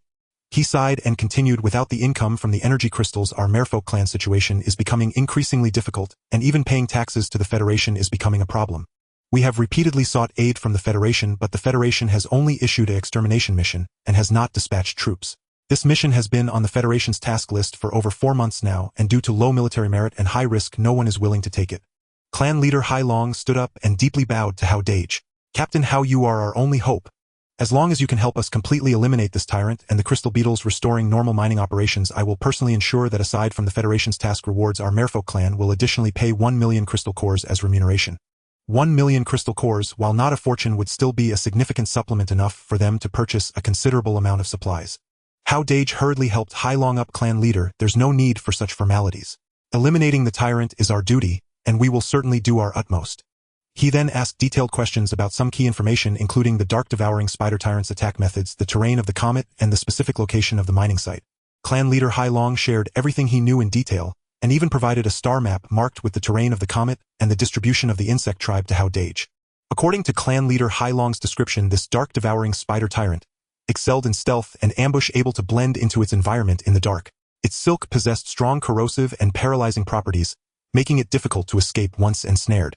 Although the crystal beetles were not high in rank, their hard shells were adept at group attacks, and with their vast numbers, clearing them would also require some effort. Having understood all the circumstances, Hao Dageng and the others stood up to take their leave. Clan leader, Thank you for your hospitality and the information provided. We will set out for the comet immediately to resolve this tyrant as soon as possible. Captain Hao, be careful on your journey. His gaze was filled with hope. Our merfolk clan will pray for you here, waiting for your triumphant news. Back on the ZUN ship in the control room, Hao Dageng looked at the star map of the comet on the screen and said, Dark Yun analyzed the situation on this comet. The comet has a diameter of about 500 kilometers with its surface covered in ice crevices and rocky protrusions. The terrain is complex, making it very suitable for the dark devouring spider tyrant to hide. Dark Yun quickly scanned the star map and replied based on the information provided by clan leader Hai Long. The crystal beetles primarily gather on the surface of the comet, while the tyrant lurks deep within the icy caves of the comet. He paused for a moment and continued, the value of this planet is indeed too low. With an annual income of 8 million crystal cores, paying 10 taxes to the Federation amounts to 800,000 crystal cores. The Federation's issued military merit of 3 million converted to crystal cores is 9 million, equivalent to the total tax revenue of this planet over 12 years. Therefore, the Federation is unlikely to be willing to send heavy troops here. For them, issuing a task is far more cost-effective than deploying an army.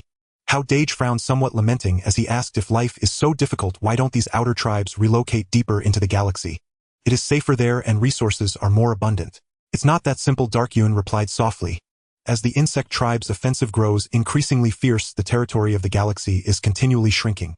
Those high-value, strategically significant planets, along with the main clans of various races, are constantly migrating inward.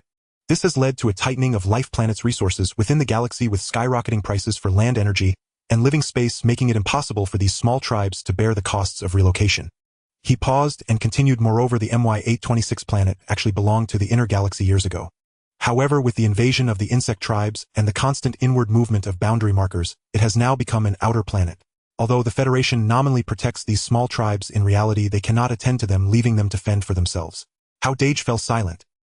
He could feel the helplessness and difficulties of these outer tribes in the vast universe, and the cruel war-weak races were like flickering candles in the wind, easily extinguished. But this is the reality: the weak are preyed upon by the strong, and the fittest survive.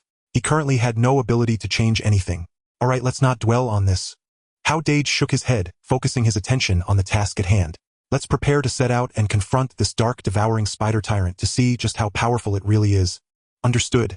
Dark Yun responded, immediately controlling the ZUN ship to depart from the island, rapidly flying towards the comet. The pale purple starship sliced through the starry sky, leaving a faint trail behind. Ahead, the comet resembled a gigantic ice ball slowly moving through the starry sky, its surface covered with a thick layer of ice, emanating a chilling aura. No one knew what kind of deadly danger lay hidden beneath that seemingly calm, icy surface. Hulai arrived at the cockpit, radiating a faint golden energy aura, ready to strike at any moment. Everyone stood on high alert. Hao Dageng clenched his fists, his gaze fixed intently on the holographic screen, displaying the increasingly magnified image of the comet. The scene of the first duel with the Star Eater Scorpion King was still fresh in his memory, where he had ultimately escaped thanks to the black hole bomb. But with Hulai's presence now, there was no need for concern. The comet is still 100,000 kilometers away. Prepare to attack. Hao Dageng shouted. Taizhua, activate the main weapon system, target the core region of the comet, and blow this comet apart to draw out the crystal beetles and the king. Received. The main weapon system is preheated and charged to 100. The mechanical arm of Taizhua operated with precision, and a faint rainbow halo appeared on the cannon lens of the ZUN ship, as dense energy gathered within, emitting a terrifying fluctuation. As they closed the distance, the situation on the surface of the comet became increasingly clear. This comet, with a diameter of over 500 kilometers, hung silently in space like a colossal snow-covered bomb, with no one knowing how many deadly insectoids lay hidden beneath its icy surface.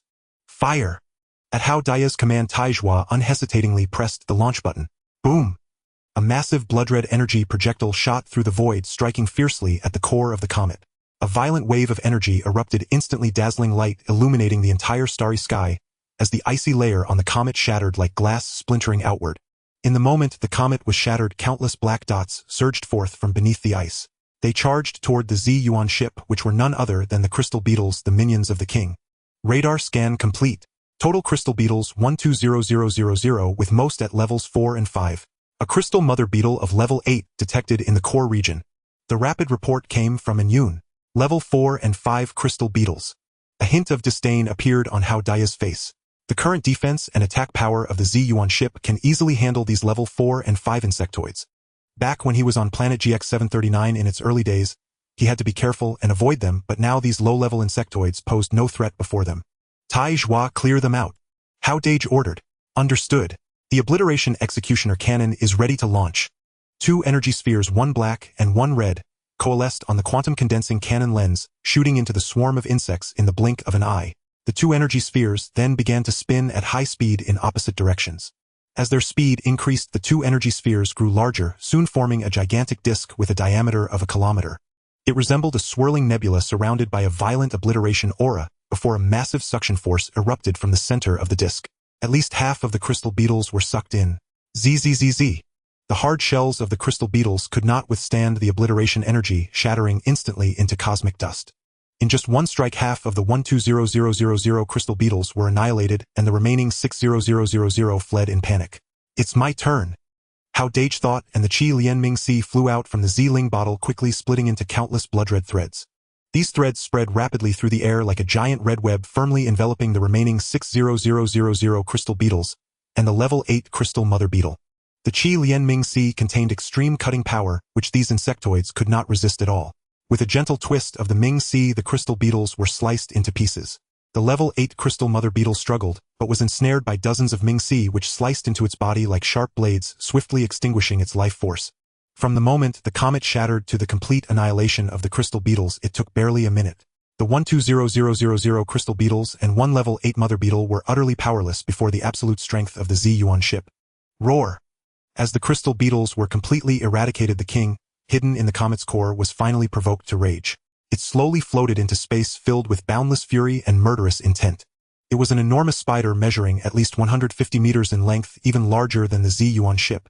Its body was pitch black, covered by a layer of smooth carapace, adorned with intricate dark purple patterns emanating a faint aura of dark elemental energy. It had 8 sturdy limbs, each ending in sharp claws that glimmered with a cold light. Its head featured 2 gigantic compound eyes, resembling 2 black gemstones, radiating a chilling murderous intent. If it weren't for the advanced radar system of the Z-Yuan ship capable of detecting its energy fluctuations, it would be nearly impossible to spot it even if it appeared right before them. Its body could almost perfectly blend into the dark cosmic background. Its stealth capabilities were terrifying. Dark Devouring Spider King Level 2 Attack 2180, Defense 1950, Air Health 218000. Characteristics: Dark Element Rare, can launch binding webs with corrosion and paralysis effects, excels in stealth and ambush. And Yun's voice carried a hint of gravity. This attribute data was too terrifying, especially that attack of 2180 and health of 220000.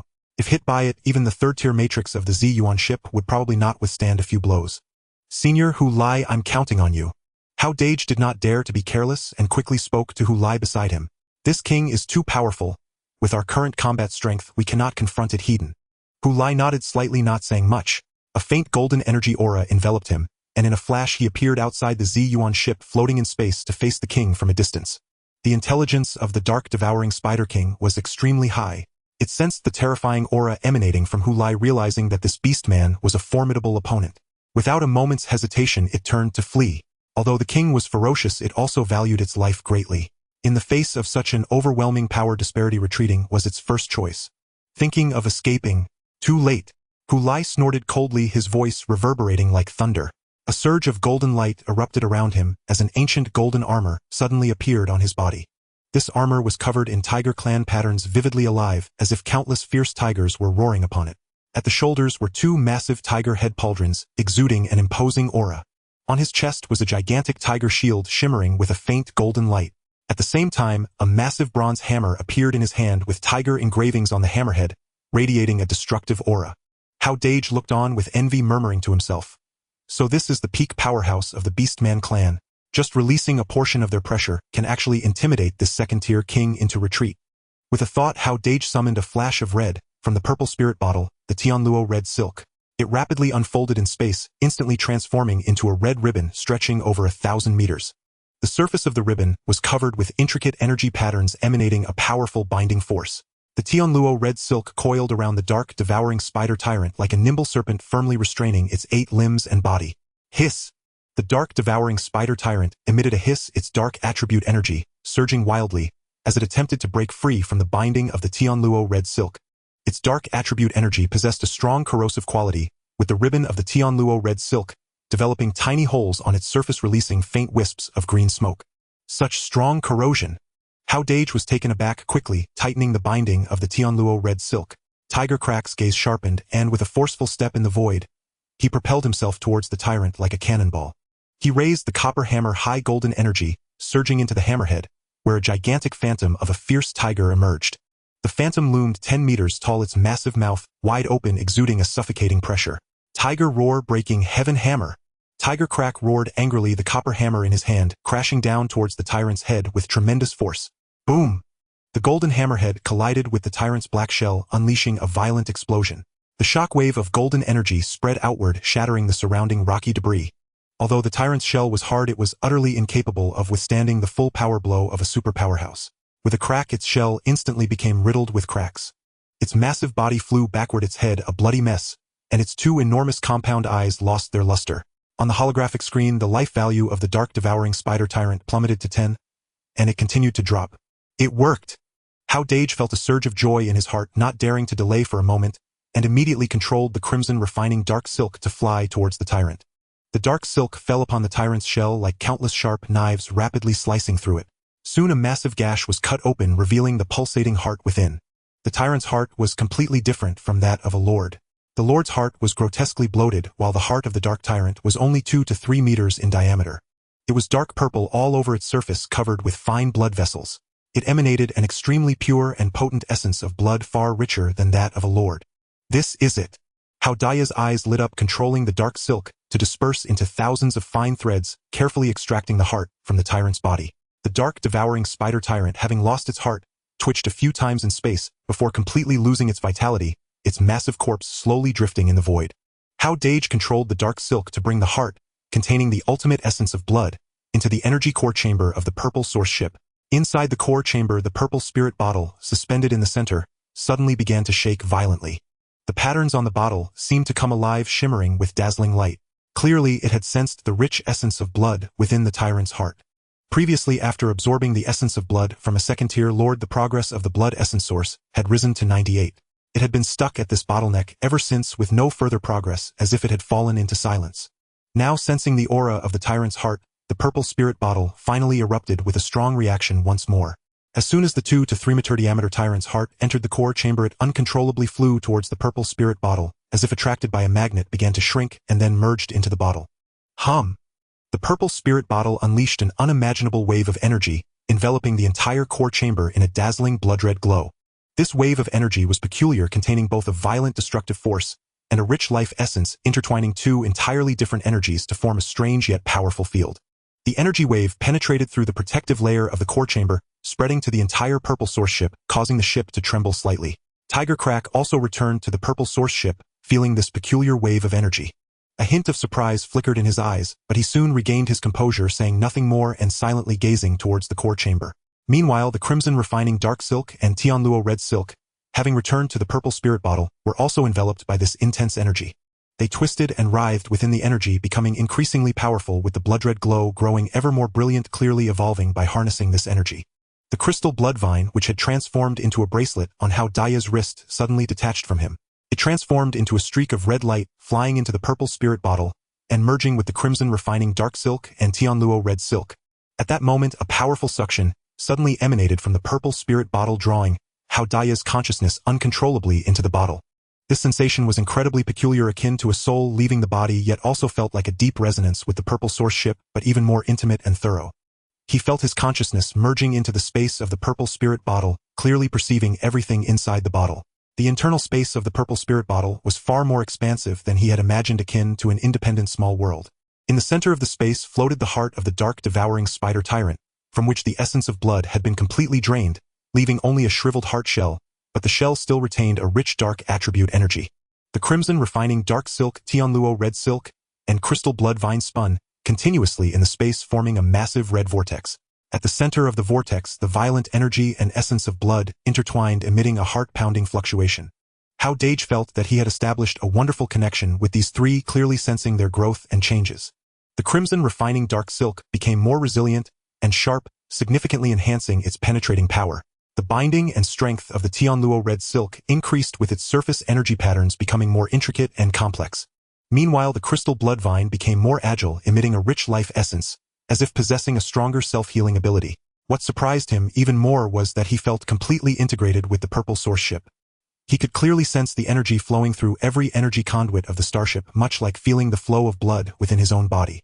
He could accurately perceive the operational status of various systems on the starship, even hearing the roar of the engines and the fluctuations of the energy shields.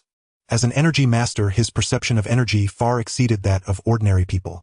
At this moment, this feeling of complete resonance with the starship heightened his control over the purple source ship to an unprecedented level. Suddenly, a strong wave of energy emanated from the core of the secondary weapon system within the attack chamber. It was the second-tier dark matter cosmic exotic from the secondary weapon system. Hao Dageng's mind stirred, and an impulse arose within him to merge this dark matter cosmic exotic into the purple spirit bottle. As soon as this thought appeared, the dark matter cosmic exotic seemed to be summoned, breaking free from its fixed device and transforming into a streak of black light, flying into the space of the purple spirit bottle. At this moment, the cockpit's dark meteor was still reviewing the battle records, preparing to submit the mission.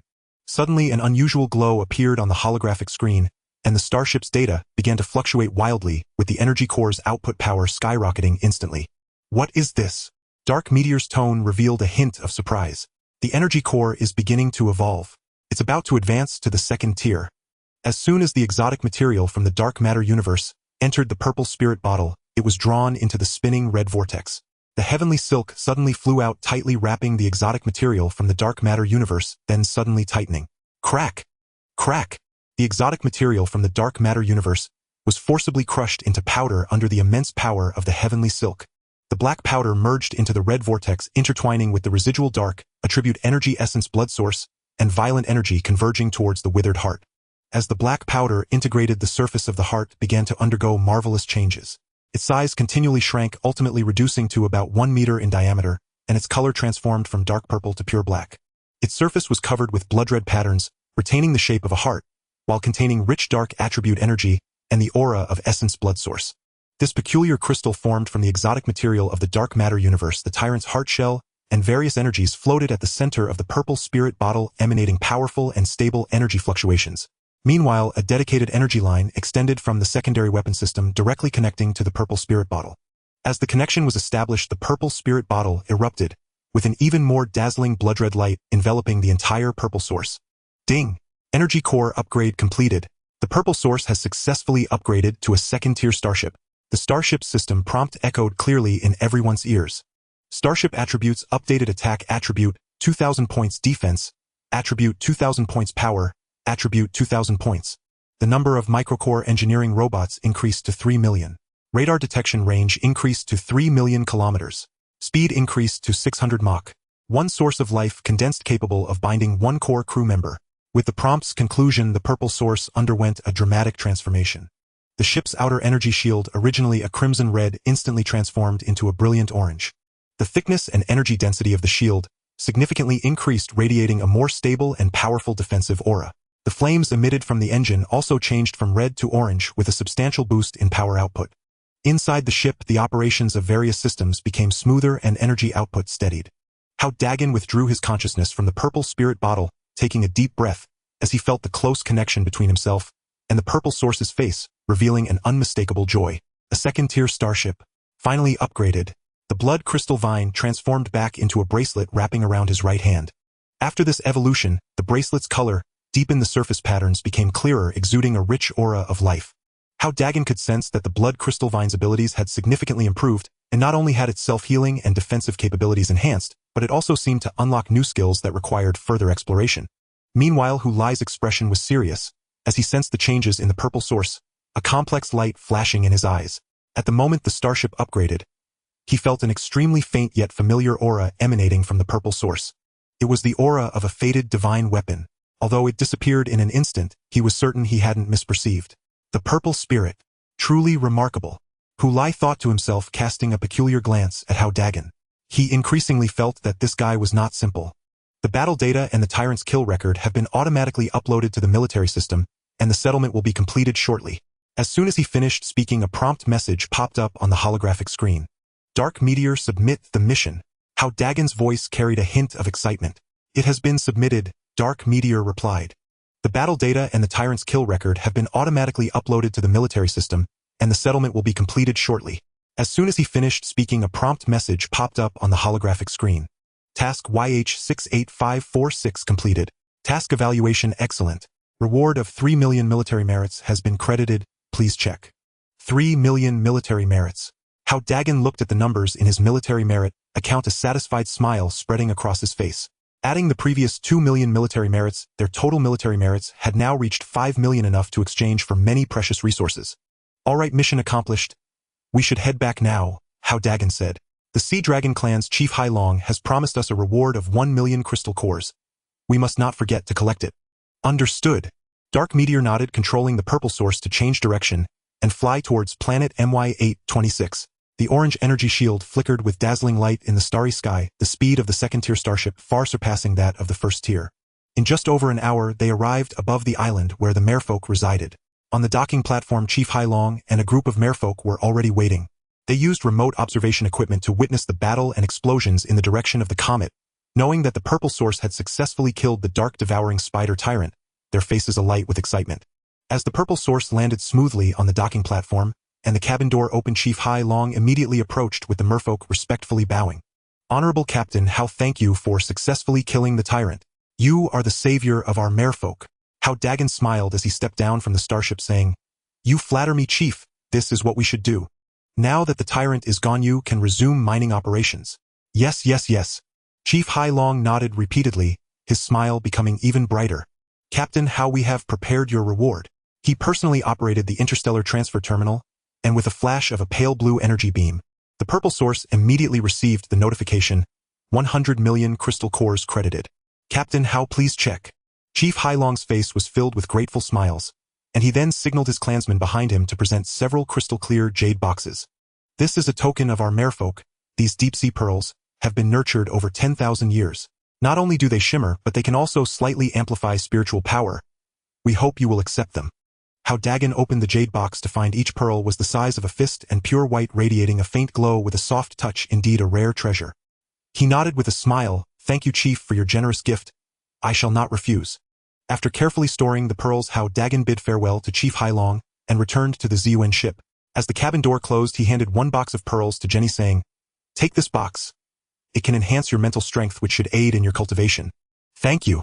Jenny's eyes lit up as she gingerly accepted the jade box, a joyful smile spreading across her face. After all, no girl could resist sparkling jewelry, especially such large pearls. Hao Dageng put away several other boxes, planning to bring them to her next time he visited Pinru. She would surely appreciate them. After handling the reward matters, the ZUN ship set off again, heading towards the home planet of the dwarves, the Xinduan star. In the control room, the holographic star chart displayed a long flight path from the MY826 planet to the Xinduan star, requiring a journey across most of the galaxy, a route exceedingly distant. On Yun, how long until we reach the Xinduan star? Hao Dageng inquired. Based on the current flight path and the cooling cycle of the warp engine, it will take about 10 days. Ayun maneuvered the starship into the warp channel. The Xinduan star is at the other end of the galaxy, close to the core area of the outer battlefield, and it is a forging base that the Federation prioritizes for protection. Hao Dageng looked at the star chart marking the Xinduan star and asked with some confusion, Why do so many planets only have numbers like the previous GX739 planet and the merfolk's MY826 planet, while this planet has its own name? Planets with unique names are not uncommon in the galaxy, but most are high-value, high-strategic significance or have special meanings. Ayun explained, Ordinary resource planets and marginal life planets are so numerous and of limited value that the Federation currently manages them only by numbers. However, the Xinduan star is different. It is the most important forging base of the Galactic Federation, bar none. He paused briefly before continuing to introduce.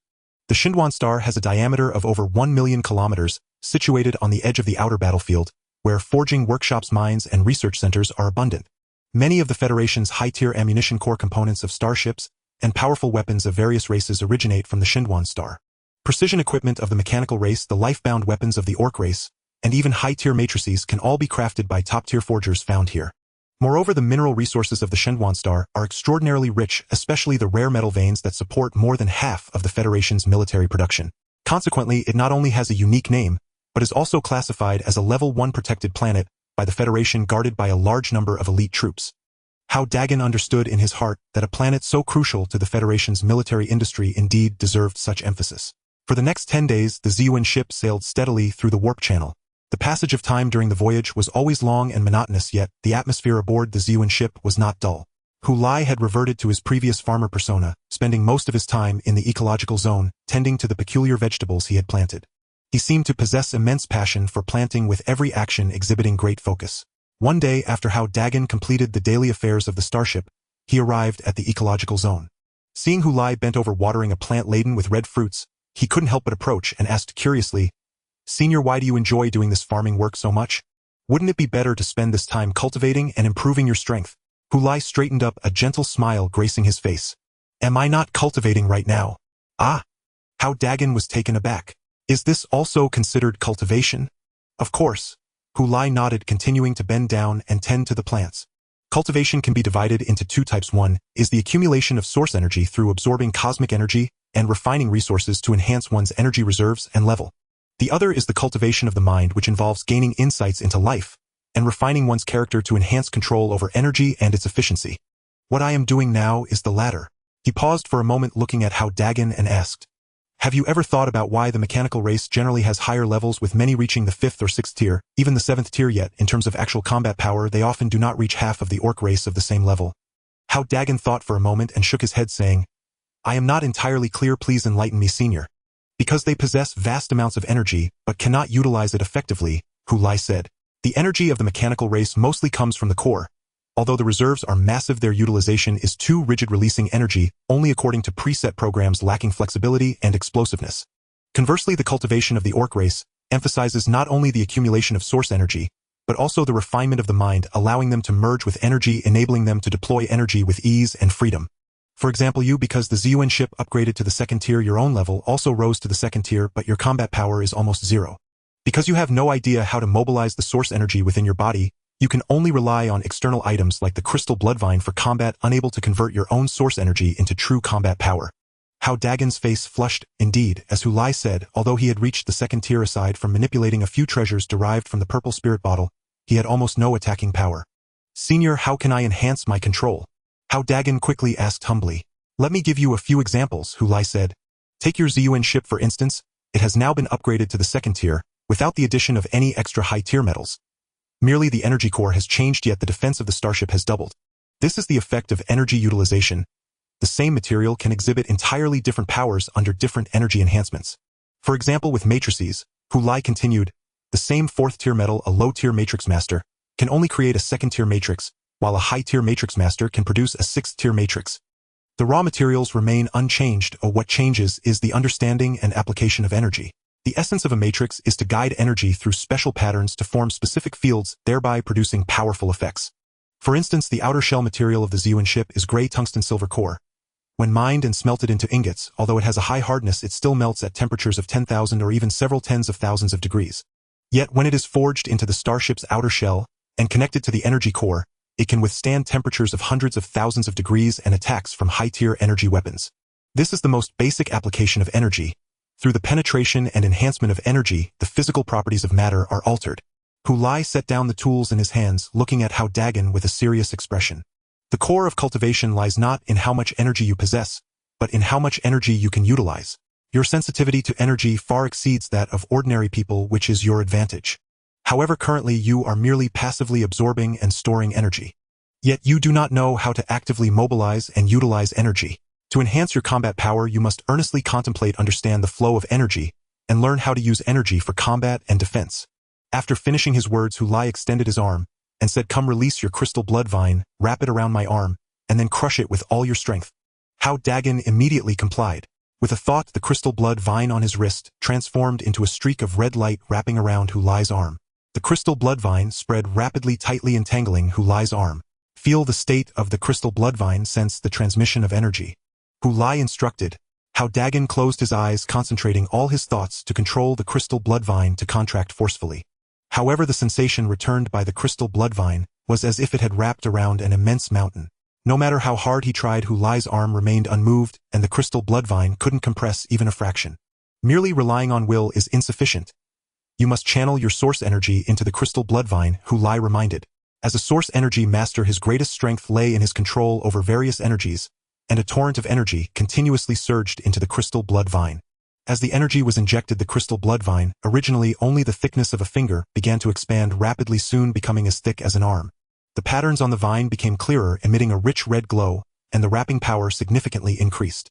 Hao Dageng could feel that the toughness and explosive power of the crystal blood vine had increased several times, tightly constricting Hu Lai's arm, even producing a faint creaking sound. Yet even so, Hu Lai's arm remained as steady as Mount Tai, showing no signs of movement. The physical strength of a top-tier powerhouse was far beyond what the current crystal bloodvine could shake. Not bad, you've made progress, Hu Lai's voice came. Did you feel it? When your source energy merged with the crystal bloodvine, its power underwent a qualitative enhancement. This is the initial realm of energy application, combining your own energy with external objects to unleash power that surpasses the intrinsic capabilities of those objects. Hao Dageng opened his eyes, looking at the crystal blood vine now as thick as his arm. He could clearly sense that the connection between himself and the crystal blood vine had become much closer, making it easier to control. He could even perceive the state of each fiber of the vine. Thank you for your guidance, Senior. Hao Dageng quickly retracted the crystal blood vine and said respectfully, "This is just the beginning." Hu Lai smiled. "The application of energy is profound and requires you to gradually comprehend and practice diligently. In the days to come, you can come to the ecological zone more often to cultivate your disposition through labor, while also practicing controlling the crystal bloodvine, trying to merge your source energy into it to enhance your control." From that day on, Hao Dageng would set aside time each day to come to the ecological zone to help Hu Lai tend to the vegetables, watering, loosening the soil, and picking fruits. These seemingly simple farm tasks made his mind increasingly calm and steady. He discovered that when he immersed himself wholeheartedly in farm work, the distracting thoughts in his mind gradually faded and his perception of the surrounding energy became sharper. In the remaining time, he stayed in the energy core chamber, fervently practicing controlling the crystal bloodvine and the crimson silken threads. He attempted to inject more energy into the silken threads, making the strands sharper and more resilient. He tried to stimulate the crystal bloodvine to grow and change shape, even simulating different weapon forms. During this process, the crystal bloodvine could instantly complete form transitions, transforming from a vine into weapons such as shields and spears. Hu Lai would occasionally provide him with pointers on how to allow source energy to circulate within the crystal bloodvine to avoid waste, and how to guide it through mental force for more precise and stealthy attacks. Under Hu Lai's guidance, Hao Dagen's rate of progress became increasingly rapid. In the state of cultivation, time always seemed to pass exceptionally quickly. Before long, 10 days of voyage had passed. "We are about to arrive at the Xinhuan Star region. Please prepare yourselves," and Yun's voice echoed in the control room. Hao Dageng immediately came from the core chamber to the control room, his gaze fixed on the holographic screen. A massive star hovered in the starry sky, its diameter reaching 1,000,000 kilometers, 100 times larger than Blue Star. The surface of the star appeared deep gray, covered in countless bright points of light, which were the radiance emitted by numerous forging workshops and cities. In the star's atmosphere, a large amount of smoke and dust floated, which was the industrial waste produced from long-term forging. Yet amid the smoke and dust, faint energy flows flickered, clearly a result of high concentrations of energy gathering. Surrounding the Xinhuan star were more than 20 massive artificial mechanical satellites. Each satellite had a diameter exceeding 100,000 kilometers, its surface covered with countless turrets and energy cannons densely packed. These turrets emitted a cold metallic sheen, always on guard against the surrounding star domain. Clearly these were the defensive barriers of the Xinhuan star and a key deployment area for the federal military. Even more astonishingly, the star domain where the Xinhuan star was located was extremely prosperous. Countless starships traversed between the planet and artificial satellites, including small transport ships, medium-sized merchant vessels, large military industrial ships, and advanced starships. These starships varied in color and shape, coming from various races and factions, within the Milky Way, forming a busy and orderly interstellar traffic network. Occasionally, a few advanced starships could be seen gliding by their energy shields, radiating dazzling blue light, clearly possessing formidable combat capability. "This is the Xinhuan star. So spectacular." Hao Dageng murmured, his eyes filled with astonishment. He had never seen such a vast and prosperous planet, nor such a tightly knit defense system. And Yun gazed at the Xinhuan star on the screen, a complex light flickering in his single eye, and remarked, "I didn't expect that after more than 2,000 years since my last visit the changes would be so significant. When I first came here, the Xinhuan star only had 8 artificial satellites, and the number of starships was far less than it is now." "Have you been to the Xinhuan star before?" Hao Dageng asked, somewhat surprised. "Yes," and Yun replied, a hint of nostalgia in his tone. "The forging master hired by the Yun at that time was from here. Although the Xinhuan star was also prosperous back then, it was nowhere near the scale of today, and its defenses were not as tight. It seems that as the Zergs offensive has intensified over the years, the Federation's emphasis on the Xinhuan star has also increased." While speaking, Yun had already sent a docking request to the control center of the Xinhuan star. Soon the control center replied, allocating a docking position near the 3rd artificial satellite. "Docking request approved. We are now heading to the designated area to dock." And Yun piloted the Zun ship, slowly heading towards the Xinhuan star. The orange energy shield of the Zun ship was particularly eye-catching in the starry sky. After all, the majority of ships entering and leaving here were Tier 3 and 4 starships, whose shields were mostly yellow or green. It was rare to see orange. Hao Dageng watched the starships continuously passing by on the holographic screen, and the Xinduan star getting closer in the distance, his heart filled with anticipation. The Ziyuan ship flew towards the docking position of the Xinduan star like an orange meteor. A new opportunity and challenge was about to unfold on this bustling forging planet. The control system of Divine Forging Star is far stricter than one could imagine. When the Ziyuan ship arrived at the designated satellite, the communication from the control center was re-established. According to the docking regulations of Divine Forging Star, the main planet's surface docking area is only open to ships of level 4 and above or units authorized by the Federation. Please take the designated shuttle to the main planet. Darkfall piloted the Ziyuan ship slowly into the docking port of the No. 3 artificial satellite. This docking port resembled a gigantic metallic beehive with countless starships arranged neatly and mechanical arms weaving through them conducting repairs and resupply operations. Hao Dageng, Ironclaw, and Darkfall switched to the unmanned shuttle provided by the control center. The shuttle was entirely silver-white, spacious inside, and equipped with simple drinks and snacks. I didn't expect it to be free, and the speed is quite impressive, Hao Dageng remarked as he gazed at the rapidly passing starry sky outside the window. The speed of the shuttle was indeed astonishing. In just 20 minutes, it passed through the atmosphere of Divine Forging Star and landed at a giant transportation hub on the main planet. Stepping out of the shuttle, Hao Dageng was once again astonished by the prosperity of Divine Forging Star, with hovering vehicles and flying boats bustling in the sky. The ground was dotted with numerous skyscrapers, most of which were constructed from black metal, their surfaces covered with forging patterns exuding a beauty of industry and strength. On the streets, in addition to the dwarf race, there were also orcs, mechans, and humans among various races. Most of them carried tools and wore work uniforms, evidently craftsmen engaged in forging-related work. We can take a hovering vehicle from here. It will take about half an hour, Darkfall said, casually waving for a black hovering vehicle. The three of them boarded the vehicle, weaving through the streets of Divine Forging Star. Along the way, countless forging workshops could be seen with flames shooting up high, giant hammers crashing down, producing loud bangs. The shops along the roadside were filled with a variety of goods. Sharp weapons, sturdy armor, precision mechanical components, and matrices, shimmering with energy brilliance, were all in abundance, leaving one dazzled. After more than half an hour, the hovering vehicle stopped in front of a shop named Food Forging. This shop was located on a relatively prosperous commercial street, covering an area of over 1000 square meters. A huge wooden sign hung in front with Food Forging written in both Galactic Common Language and Dwarf Language. Inside the shop, rows of shelves displayed various products neatly. From low-tier alloy weapons and energy shield cores to mid-high-tier matrix components and starship maintenance tools, everything was available. Several dwarf shopkeepers were attending to customers.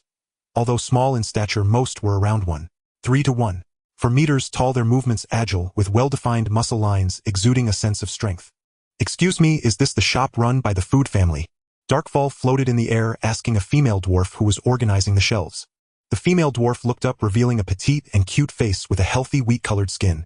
She examined Hao Dageng and the others with a hint of curiosity in her eyes. "Yes, this is the Food family's shop. May I ask who you are looking for? Do you need anything? We have matters to discuss with the elders of your family. May I ask if they are in the shop?" The female dwarf noticed the distinguished aura of the group, especially the subtle high-tier mechan's presence emanating from Ironclaw and Darkfall, indicating they were not here to cause trouble, and nodded. "Please wait a moment. I will call my grandfather." Saying this, she ran towards the back of the shop, calling out as she went, "Grandfather! Grandfather! A few distinguished guests have come to see you." Shortly, an elderly dwarf emerged from the back of the shop. His hair was gray, his face lined with wrinkles, and he was even shorter than the young female dwarf. He wore a blue robe exuding the aura of a fifth-tier powerhouse. The old man approached the three, his gaze lingering on Ironclaw and Darkfall for quite some time. He carefully scrutinized their forms, and gradually an expression of surprise appeared in his eyes. Suddenly he walked forward excitedly, his voice trembling slightly. "May I ask if you too are companions of our ancestors?" Ironclaw nodded slightly without speaking. Darkfall then spoke up. "Indeed, I didn't expect that after so many years someone would still remember us. It really is you. This is excellent." The old man exclaimed with great joy, quickly saying, "Please come inside and we can discuss in the back room." Saying this, he warmly led the three through the shop towards the lounge at the back. Not long after they entered the shop, in an inconspicuous grocery store diagonally across, a tall and slender dwarf was peering through the window, intently watching the entrance of Food Forging. He held an old picture in his hand, which depicted more than 20 individuals from various races, including Darkfall and Ironclaw. He repeatedly compared the picture with the three who had just entered the shop. After confirming it was correct, he immediately took out a communicator and quickly sent a message. In a distant unknown star system aboard a completely black 6th-tier starship, exuding a sinister aura, a man in a black robe looked at the information transmitted back, a disdainful smirk curling at the corners of his mouth. My grandfather left a message years ago instructing the family to keep an eye on the food shop for over 2,000 years. I thought it would be some earth-shattering character, but it turns out to be just these two broken robots. He instructed a respectfully standing man in black behind him. Go invite Bai Lao out of retirement, give her this storage crystal, and have her deal with those two robots bringing that bottle back. The ancestor's obsession should be resolved. Yes, young master. The man in black took the black storage crystal handed by the young man and bowed as he exited. Meanwhile, Hao Dageng was sitting on an ancient wooden chair. This living room was simply decorated with various forging tools and metallic ornaments hanging on the walls. The most eye-catching was a massive scroll hanging in the center of the room. The scroll depicted more than 20 individuals, including orcs, humans, mechans, dwarfs, and more. The strong figures of each race stood side by side, exuding a magnificent aura, with Iron Claw and Darkfall prominently featured. Iron Claw gazed at the scroll with complex emotions, standing still, lost in the distant memories. Scenes from 2,000 years ago flashed through his chip like a movie. The comrades aboard the Darkfall ship, sharing adventures, fighting together, and celebrating the joy of their harvests. And the sudden betrayal and the brutal battle that followed. 2,000 years ago, the Darkfall ship was treacherously sabotaged during an interstellar battle and unfortunately fell. Darkfall looked at the scroll, his tone tinged with sadness. The entire team except for me and Iron Claw, who survived due to our mechanical bodies, could not escape. The old dwarf sighed, a look of sorrow appearing on his face. We all guessed it. My grandfather spent a considerable amount of resources trying to gather information about the dark meteor, but there was never any result. It was as if the dark meteor had vanished from the face of the earth. He paused for a moment, then changed the subject, asking, I wonder if you gentlemen have come here today for something that requires my assistance. As long as the food family can provide it, we will certainly do our best to help. To be honest, we came to the Divine Forging Star, seeking a highly skilled blacksmith to join our team. The dark meteor said, our current starship is in the development stage and needs a blacksmith to handle weapon upgrades, ammunition production, and starship modifications. If there are suitable candidates, please help us with introductions. The compensation will be absolutely generous, and we can also provide sufficient resource support. The old dwarf fell into contemplation upon hearing this. He stroked his beard thoughtfully and said, there are indeed many highly skilled blacksmiths on the Divine Forging Star, but most of them have been recruited by various major powers or families and are reluctant to leave easily. Furthermore, very few are willing to venture into the universe with a starship. He thought for a moment, and suddenly a glimmer of inspiration flashed in his eyes as he looked at Hao Dageng and the others, saying, I do have a suitable candidate. I just wonder if you gentlemen would find her unsatisfactory. Please, senior, go ahead. As long as her skills are up to par, we will treat her with respect. Hao Dageng said eagerly. The old dwarf clapped his hands and called out, Lien, come in for a moment. Soon the female dwarf from earlier rushed in, looking puzzled at everyone. Grandpa, what is it? Lien, please introduce yourself to these distinguished guests. The old dwarf said with a smile. The female dwarf obediently replied, Hello everyone, my name is Lien. I am 18 years old, a second-tier blacksmith, and I have already obtained the blacksmith qualification certificate certified by the Federation. What? Hao Dageng looked at Lien in surprise. An 18-year-old second-tier blacksmith is indeed quite a stunning talent. It is known that most dwarven blacksmiths can only remain at the first tier for their entire lives, engaging in the most basic forging work. Achieving the second tier at 18 is undoubtedly a rare genius. The old dwarf explained with a smile as he saw Hao Dageng's astonished expression. Lien has had a strong interest in forging since she was young, and her talent is exceptionally high. She picks things up quickly. Although she is currently only a second-tier blacksmith, her actual forging skills are already on par with some third-tier blacksmiths. He paused and sincerely said, My ancestor was just a mediocre blacksmith back in the day, fortunate enough to be noticed by the captain of the Dark Meteor and joined his team. It was precisely because of that experience that he accumulated a considerable fortune, established the food family, and helped the family prosper step by step. One could say that without the Dark Meteor there would be no food family today. Before my grandfather passed away, he repeatedly reminded us to remember our gratitude. The old dwarf continued, Now that you have come, it coincidentally fulfills the need for a blacksmith. Lien is clever and adventurous, filled with curiosity about the universe. If you gentlemen do not mind her low rank, let her accompany you on your adventures. I believe that under your guidance she will quickly grow and become a top-tier blacksmith. Hao Dageng looked at Lien and then at the old dwarf, feeling somewhat moved. He could sense the sincerity in the old dwarf's words. Moreover, Lien's talent is indeed impressive. She is young and full of potential. With the right training, she will surely become an important asset to the team in the future. Thank you for your trust, senior. Hao Dageng nodded and said, Lien, do you wish to venture into the universe with us? Lien's eyes instantly lit up, her face displaying excitement. I do. I've always wanted to leave the divine forging star and see the universe. She showed no signs of reluctance. Instead, she was filled with anticipation for the future. To her, although the divine forging star is home, the monotonous forging life had made her feel weary. Being able to accompany the Starship on adventures in the universe would not only allow her to witness a broader world, but also find more rare forging materials to enhance her skills. Hao Dageng also did not expect that the task of finding a blacksmith would go so smoothly this time. Initially, he thought it would require a lot of time and effort, and possibly even a huge cost, but unexpectedly, due to a connection from 1,000 years ago, it was resolved easily. The old dwarf looked at Lien's excited demeanor, a look of satisfaction appearing on his face. Lien, when you follow these esteemed guests, be sure to listen carefully, study hard, and do not bring shame to the food family. Don't worry, Grandpa. I will. Lien nodded vigorously, then turned to Hao Dageng and the others, bowing respectfully. I will trouble everyone to take care of me from now on. No need to be polite, from now on we are family, Hao Dageng said with a smile. After bidding farewell to the old dwarf, Hao Dageng and the others took Lien and left Food Forge, returning to the docking port of the No. 3 artificial satellite.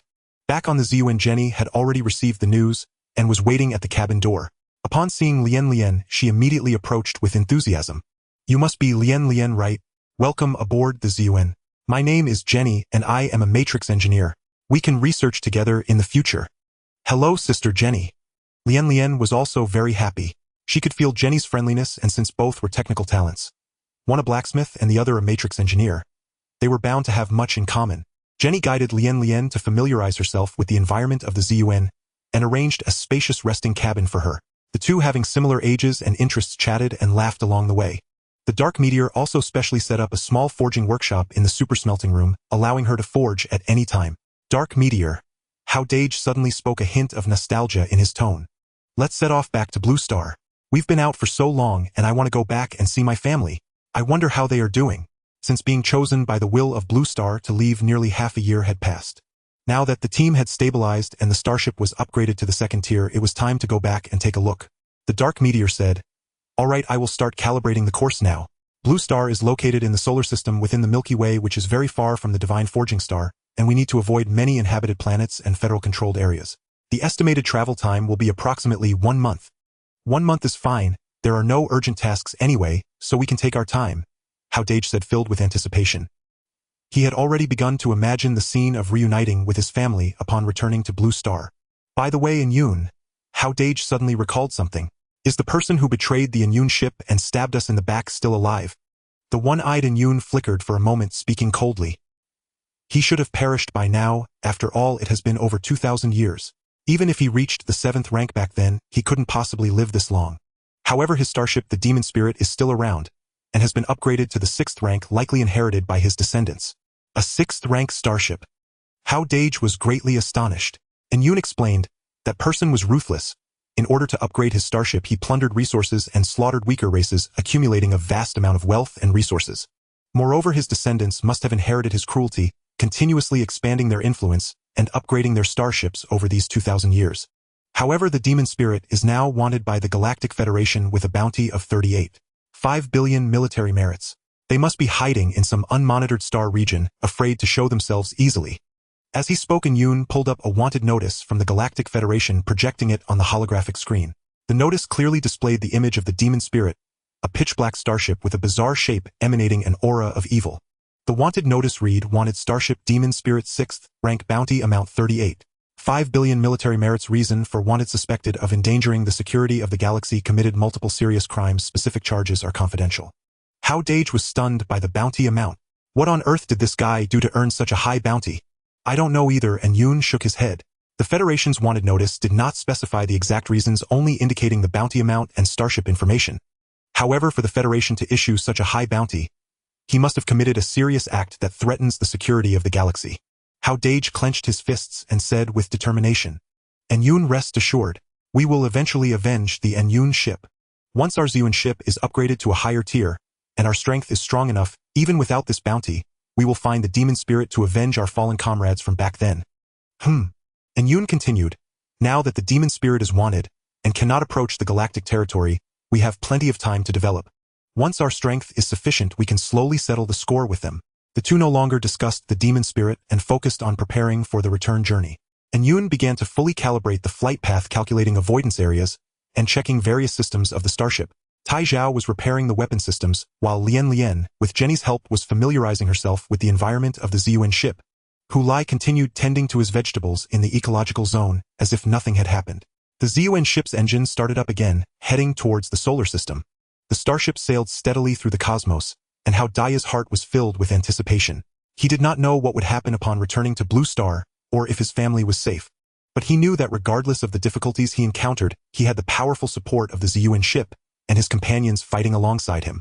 During this time, Hao Dageng did not slack off in his cultivation. He practiced controlling the crystal bloodvine every day to enhance his mastery over energy. The return journey of the Ziyuan ship progressed slowly in this calm and fulfilling atmosphere. And Blue Star, the planet that carried all of Hao Dageng's thoughts, quietly awaited his return in the distant starry sky. A month of interstellar travel passed in the blink of an eye. As the engine of the Ziyuan ship gradually cooled down, a ring-shaped nebula composed of countless fragments of ice and rocks appeared on the holographic screen, resembling a giant eggshell that tightly enveloped the inner star region. "We have arrived at the outer layer of the solar system." And Yoon's voice broke the silence of the control room. Hao Dageng snapped back from his cultivation state, his gaze fixed tightly on the scene displayed on the holographic screen, filled with excitement. This ring-shaped nebula was boundless, with fragments of ice and rocks sparkling under the faint light of the stars. Its density was so high that it almost obscured the starry sky behind it, appearing both magnificent and eerie. "What is this?" Hao Dageng pointed at the screen and asked. "I have never heard of such an area outside the solar system before. In the galaxy, it is collectively referred to as the star shield. You Blue Star call it the Oort cloud, which is a natural barrier for all life-bearing star systems," and Yoon explained. "Every life-bearing star system naturally forms a layer of shell composed of fragments of stars' ice blocks and interstellar dust at its outermost layer, about 1 light-year away from the core life planet. The function of this star shield is to block interstellar meteors' cosmic rays and invading outsiders, protecting the inner life planets from harm like a giant shield, safeguarding the vitality of the star system." He paused and added, "The reason the Galactic Federation prohibits starships from approaching within 1 light-year of life planets is not only to avoid disturbing primitive civilizations, but also to prevent damage to this natural star shield. If the star shield is damaged, the life planet will be directly exposed to the dangers of the universe, and the consequences would be unimaginable." Hao Dageng suddenly realized that the scientists of Blue Star had long discovered this area and named it the Oort cloud, yet they did not know its true purpose. "So what should we do to go back now?" Hao Dageng asked. "Can't the Ziyuan ship fly any further?" "No," and Yoon shook his head. "The Ziyuan ship is a second-rank starship, and its energy fluctuations are too great. Once it crosses the star shield, it will inevitably be detected by the will of Blue Star, and may even trigger the star shield's defense system. Moreover, Tai Zhao belongs to the combat-type mechanical race carrying powerful attack capabilities. According to Federation regulations, it is absolutely prohibited from entering primitive life planets. Only I, as an auxiliary-type intelligent robot, without offensive capabilities, can accompany you to proceed." As she spoke, Jenny also arrived in the control room, her face betraying an unmistakable longing for home. She looked at the star shield on the screen, her eyes sparkling with anticipation. "Let's go, our shuttle is finally going to come into play." And Yoon said. The shuttle of the Ziyuan ship was crafted in the style of the Ziyuan ship itself. It was only about 20 meters tall, and was equipped with a warp engine sufficient for traversing inside and outside the star shield. Usually it hung upside down at the bottom of the Ziyuan ship, and this was its first time being used. Its design was identical to that of the Ziyuan ship, only significantly scaled down. It emitted a faint purple glow all over its hull, smooth like jade, devoid of any unnecessary decorations, appearing exquisite and powerful.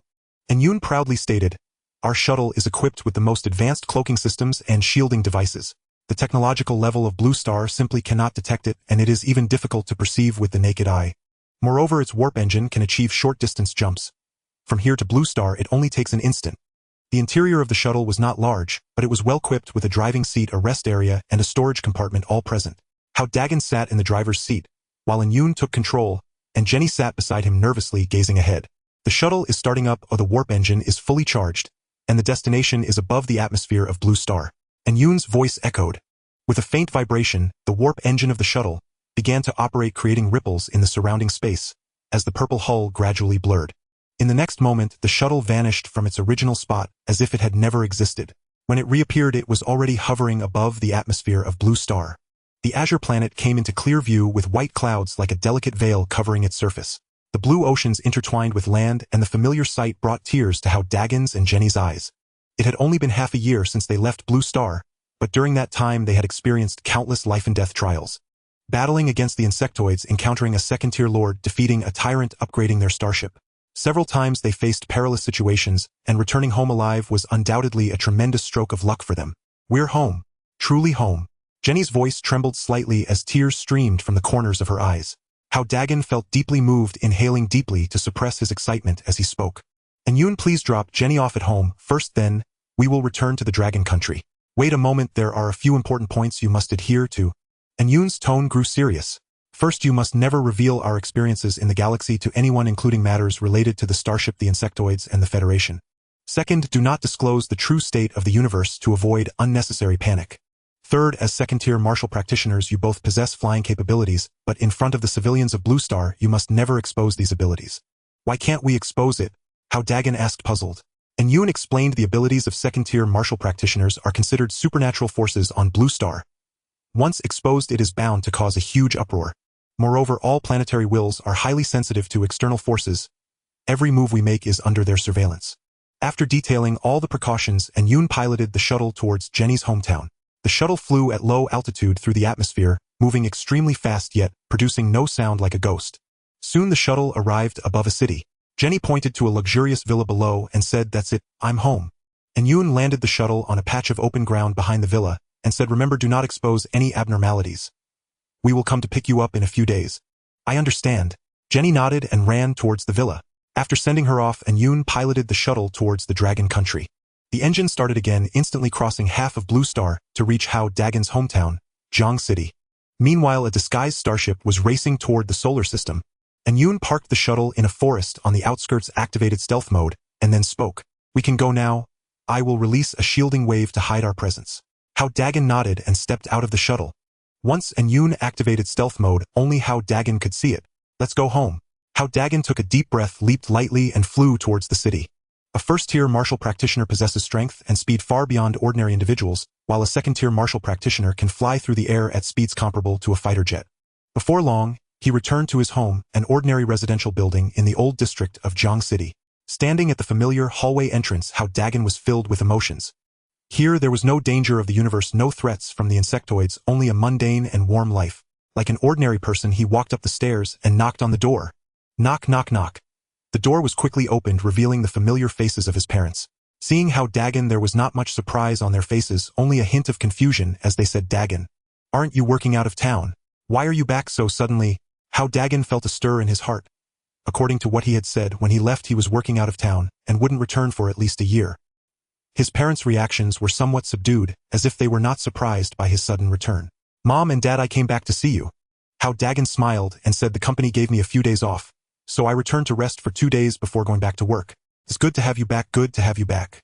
His mother hurriedly led him in, pouring him a glass of water, while saying, "No matter how busy work gets, you must take care of your health. Look how thin you've become." His father sat on the sofa and asked, "Is work going smoothly? How is the environment over there?" "Pretty smooth, and the environment is quite good." Hao Dageng replied perfunctorily, yet his gaze was secretly observing his parents' expressions. At that moment, Yun's voice echoed in his mind, "There's no need for doubt. This is the effect of the will of Blue Star. It has altered your parents' memories, making them feel that your work is quite normal, and that your sudden return is reasonable, preventing them from panicking, and also protecting you. Remember, never expose anything related to the universe. We are currently under real-time surveillance by the will of Blue Star." Hao Dageng understood, nodded, and stopped thinking too much as he began chatting with his parents. He did not mention the dangers of the universe or the matters of the starship, only recounting fabricated work experiences. His parents listened with great interest, their faces revealing looks of contentment. In the following days, Hao Dageng stayed at home with his parents. He helped his mother with chores every day, accompanied his father for chess and walks, enjoying the long-lost warmth of family. This mundane life contrasted sharply with the dangers of the universe, making him cherish it all the more. He also visited his old school and friends' homes, but only looked from afar, not daring to greet them. He knew he was no longer the old Hao Dageng. His world had become immensely vast, and he was no longer a person from the same world as the ordinary people of Blue Star. Originally, Hao Dageng planned to stay at home for about 10 days before returning to the ZUN ship to continue his cosmic adventures. However, unexpectedly, on the 9th day, an unforeseen person appeared. That afternoon, while Hao Dageng was at home watching TV with his mother, the doorbell suddenly rang. His mother went to open the door and was instantly stunned upon seeing the person at the door. Standing at the door was Jenny wearing a white dress with long hair cascading down her shoulders and fair skin looking like a fairy descended to earth. Especially that unique mixed-race aura about her was even more eye-catching. "Who are you?" Hao Dageng's mother asked in confusion. "Hello, Auntie, I am Dageng's friend. My name is Jenny." Jenny replied with a smile, her fluent Mandarin further surprising the mother. Hao Dageng rushed out upon hearing the voice and seeing Jenny. He was equally astonished. "Jenny, what brings you here?" "I finished my family matters and came to find you," Jenny said with a smile, her gaze sweeping over Hao Dageng's parents as she politely continued. "Hello, Uncle and Auntie, I am Dageng's colleague. I came to Jiangcheng for business and thought I would visit you." The parents' eyes widened in disbelief. They never expected that their son actually knew such a beautiful friend, and it seemed that their relationship was rather ambiguous.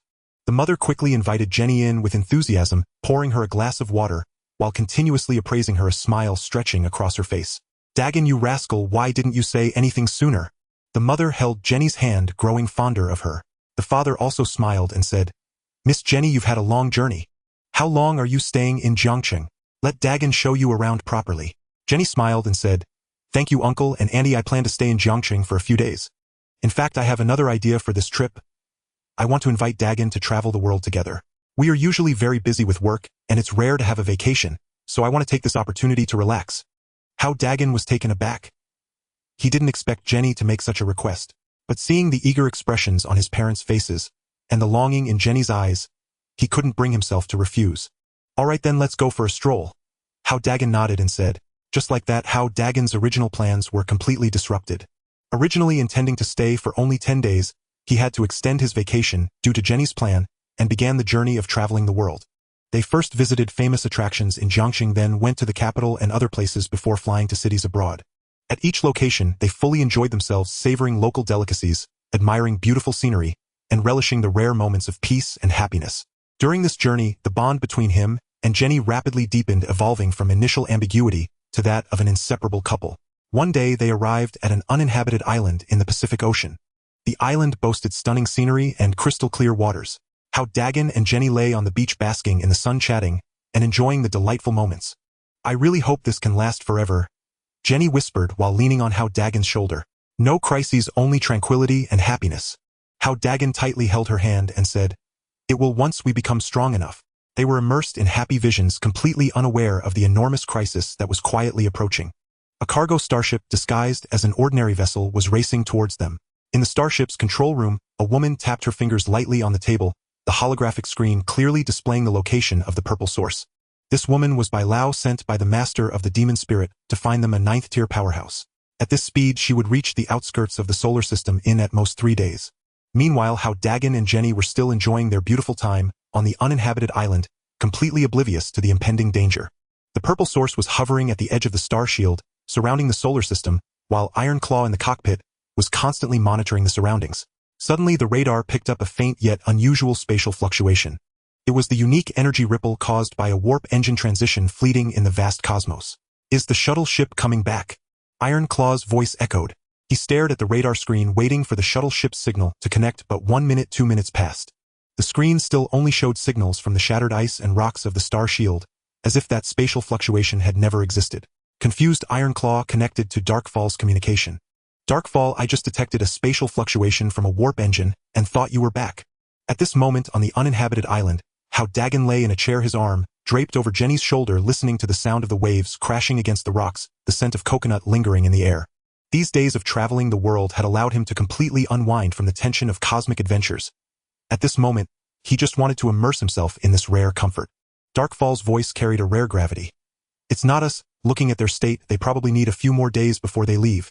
As soon as the words left his mouth, the eye of Darkfall suddenly flickered, and the chip flashed countless scenes of dangerous cosmic adventures. In the outer battlefield, any unknown spatial fluctuation could signal deadly danger. Especially on a primitive civilization planet like Blue Star, logically there shouldn't be any interstellar navigation traces other than theirs. Something's not right. Darkfall's tone suddenly tightened. Iron Claw scanned that fluctuation area again to confirm if there is a second starship's energy response. Hao Dageng and Jenny returned to the shuttle ship immediately. The situation may be off. Hao Dageng and Jenny's smiles instantly froze. They had never seen Darkfall so tense. Although filled with confusion, their long-standing teamwork had forged an absolute tacit understanding, and they rose and ran toward the shuttle ship at the center of the island. "Shuttle ship, initiate warp engine charging," Target the purple source docking point. V-room. A faint energy surged from the bottom of the shuttle ship, the hull began to emit an illusory glow, and the surrounding space rippled like water waves. The warp transition was about to complete. At this moment, the group could even feel the increasingly oppressive atmosphere in the air. Just as the shuttle ship was about to vanish from its original spot, a massive surge of green energy suddenly erupted from the void, sweeping in like a tide. The originally stable spatial fluctuation was instantly disrupted. The illusory glow of the shuttle ship flickered violently like a candle flame besieged by a storm, and in the next instant it completely disintegrated. Boom! The shuttle ship jolted heavily, plummeting down and crashing onto the beach, carving a long trench and kicking up clouds of sand. The navigation data on the holographic screen was entirely chaotic. Red alarm lights flashed wildly, and the piercing alarm echoed within the cabin. Not good. We're under attack. Darkfall's voice was tinged with urgency. The opponent has interfered with our warp transition. Their power is extremely strong. He had no time to check the enemy's precise location, controlling the shuttle ship to unleash maximum thrust and speed away into the depths of the ocean. The shuttle ship's speed instantly soared to 500 Mach, creating a massive white wave on the ocean surface as it raced away. However, just as the shuttle ship traveled less than 100 kilometers, a faint green light suddenly appeared in the sky ahead. The green light spread like a living creature, instantly transforming into a dense green jungle. Towering ancient trees rose from the ground, their vines entwining and intertwining like venomous snakes. It appeared out of thin air above the sea surface, forming an impenetrable green barrier that completely blocked the path of the shuttle. Even more bizarrely, this green jungle seemed to possess a spatial confinement power. Despite the shuttle's engine roaring, it could no longer advance an inch, as if trapped in a viscous quagmire, each meter of movement becoming exceedingly arduous. Hao Dageng gazed at the holographic screen, and there above the green jungle a slender figure slowly emerged. It was a woman appearing to be in her 30s, dressed in a flowing emerald green robe with unknown vine patterns embroidered on the hem that danced with the wind. Her skin was fair and her features were exquisite, especially her pair of eyes, whose pupils were a light green, seemingly containing boundless vitality. What stood out the most were her slightly pointed ears. She was actually of the elven race. The woman floated in midair, her arms crossed, a playful smile tugging at the corners of her mouth, her gaze fixated on the fleeing shuttle with keen interest, as if observing prey. The momentary warp jump had nearly allowed those little creatures to escape, which took her by surprise. Elven race. And Yoon's tone was filled with gravity. How could it be a peak powerhouse? He saw through the woman's strength at a glance. The green energy swirling around her body carried domain-level pressure only peak cultivators could possess. Such a powerful being in the Galactic Federation was a significant figure. How could she appear on Blue Star and target them? Jenny looked at the tightening vines on the screen, her voice trembling. These plants are squeezing the hull. The green vines surrounding the hull surged like a tide, tightly wrapping around the shuttle's exterior. Although the shuttle was crafted from 4th-tier metal gray tungsten silver core, it was still a small auxiliary ship, and its energy core could not compare to the ZUN with limited defensive capabilities. The force of the vines contracting grew stronger, and the hull emitted creaking sounds, tiny cracks already appearing on the surface. Who have we offended? Hao Dageng was filled with confusion. He couldn't fathom how they had incurred such a formidable enemy in the cosmos. Moreover, they were still on Blue Star. How could they attract a peak elven powerhouse? There's no time to think. And Yoon decisively connected to the communication with Ironclaw, his tone urgent. Ironclaw, emergency situation. We are under attack by a peak elven powerhouse. The shuttle is trapped. Immediately pilot the ZUN to break through the star shield and come to our aid. Hurry. What? A peak powerhouse? Ironclaw's mechanical voice carried shock. And Yoon breaking through the star shield will mark us with the will of Blue Star. Marking is the least of our worries. And Yoon roared. If we wait any longer, we will die here. By that time, we can appeal to the Federation. Just say we encountered an enemy attack. It's an emergency evasion. Hao Dageng quickly asked. And Yoon, what about Senior Hu Lai? He is an 8th-tier beastman powerhouse. Can he hold off this elven race? And Yoon's tone was heavy. No. The difference between 8th tier and 9th tier seems only one level apart, but in reality it is worlds apart. A 9th tier powerhouse has already condensed their own domain. Within that domain, they are the masters of the rules. This elven domain is the plant domain. Even if dozens of 8th tier powerhouses join forces, they would not be her match within her domain. Even if Senior Hu Lai comes, he can only barely hold on for a moment and cannot change the outcome of the battle. Damn, that's fierce. Hao Dageng gasped. While he knew high-tier powerhouses were formidable, he never expected the gap to be so vast. As a 2nd-tier cultivator, he likely wouldn't even compare to an ant in front of a 9th-tier powerhouse. Just then a crisp crack echoed, and the shuttle's hull shattered, green vines flooding into the ship. A rich breath of life surged forth, yet it carried a deadly sense of oppression. Bang, bang, bang. Thick vines frantically struck at the internal structure of the shuttle, smashing the control panel to pieces, sparks flying everywhere. In less than a minute, this shuttle made of 4th-tier metal completely lost its ability to resist slumping on the surface of the sea like a beached fish. The elven woman slowly descended, and the vines parted automatically to clear a path for her. She entered the cockpit, her emerald green eyes scanning over Hao Dageng and the others, pausing for a moment on Yun, then sweeping past Jenny, finally landing on Hao Dageng with a hint of amusement. She did not strike immediately, for her task was quite clear: eliminate the 2 mechanical beings and retrieve that purple bottle. But now she did not see the purple bottle mentioned in her task. Interesting, the woman said softly, her voice melodious yet carrying an undeniable authority. Suddenly her eyes shimmered with green light like 2 sparkling emeralds, exuding an eerie charm. Hao Dageng felt as if the woman before him had become incredibly beautiful, her green eyes seemingly possessing infinite magic, drawing him in irresistibly. The consciousness in his mind began to blur, all vigilance and resistance dissipating, leaving only an impulse to obey her every command. And Yun and Jenny instantly sensed something was wrong, wanting to resist, but found the green vines around them suddenly tightening, binding them like shackles, rendering them immobile. The paralyzing energy emitted from the vines seeped into Jenny's body through her skin, leaving her feeling weak all over, unable to muster the energy to mobilize her source energy. The elven hypnosis technique, combined with the paralyzing effect of the plant domain, is indeed troublesome. And Yun was anxious but helpless, being an auxiliary robot with no offensive capability. This woman's hypnosis was not an ordinary mental attack, but rather a combination of the life energy from the plant domain directly affecting a person's subconscious, rendering resistance impossible. The woman slowly walked up to Hao Dageng, her fingertips gently tracing across his cheek. Her voice was soft yet laced with an imperative tone. "Tell me, where is that purple bottle?" Hao Dagen's gaze was vacant, a dazed smile creeping onto his lips as the defenses within his subconscious completely crumbled, just as he was about to reveal the whereabouts of the Xiling. At that critical moment, the crystal blood vine on Hao Dagen's wrist suddenly erupted with a dazzling crimson light, as if a slumbering giant beast had been awakened. The vines instantly surged, wrapping around Hao Dagen's entire body with lightning speed. In the blink of an eye, he was encased in a massive blood-red sphere, cutting off the elven woman's hypnosis. A hint of surprise flickered in the elven woman's eyes as she raised an eyebrow. "This cosmic plant has a bit of spirit. It can actually protect its master and resist my influence." She showed no anger. Rather, a trace of curiosity flickered across her features. Slowly she raised her right hand, a jade-green glow blossoming in her palm, and a dagger of pure verdant hue materialized from the air. The dagger was of simple archaic design, its hilt entwined with delicate vines, while a faint life force flowed along the blade. It seemed to harbor vitality, yet emitted a chilling, murderous intent. Her destined divine weapon being. "Since you are so disobedient, I will destroy you first." The woman flicked her wrist. The dagger trailed a streak of green light as it slashed toward the blood-red orb. A soft tearing sound, no thunderous blast, echoed. The blood-red sphere, woven from crystalline bloodvine, was split as if it were made of paper. A deep fissure appeared on the surface, red sap welling out and exuding an uncanny aura of vital blood. Yet, as the dagger neared Hao Dageng's form, the severed vines began to writhe with alarming speed. The broken segments knit together as if alive, the crack healed at a pace visible to the eye. But the restored red sheen had noticeably dulled, and the vine's vitality had grown markedly weak.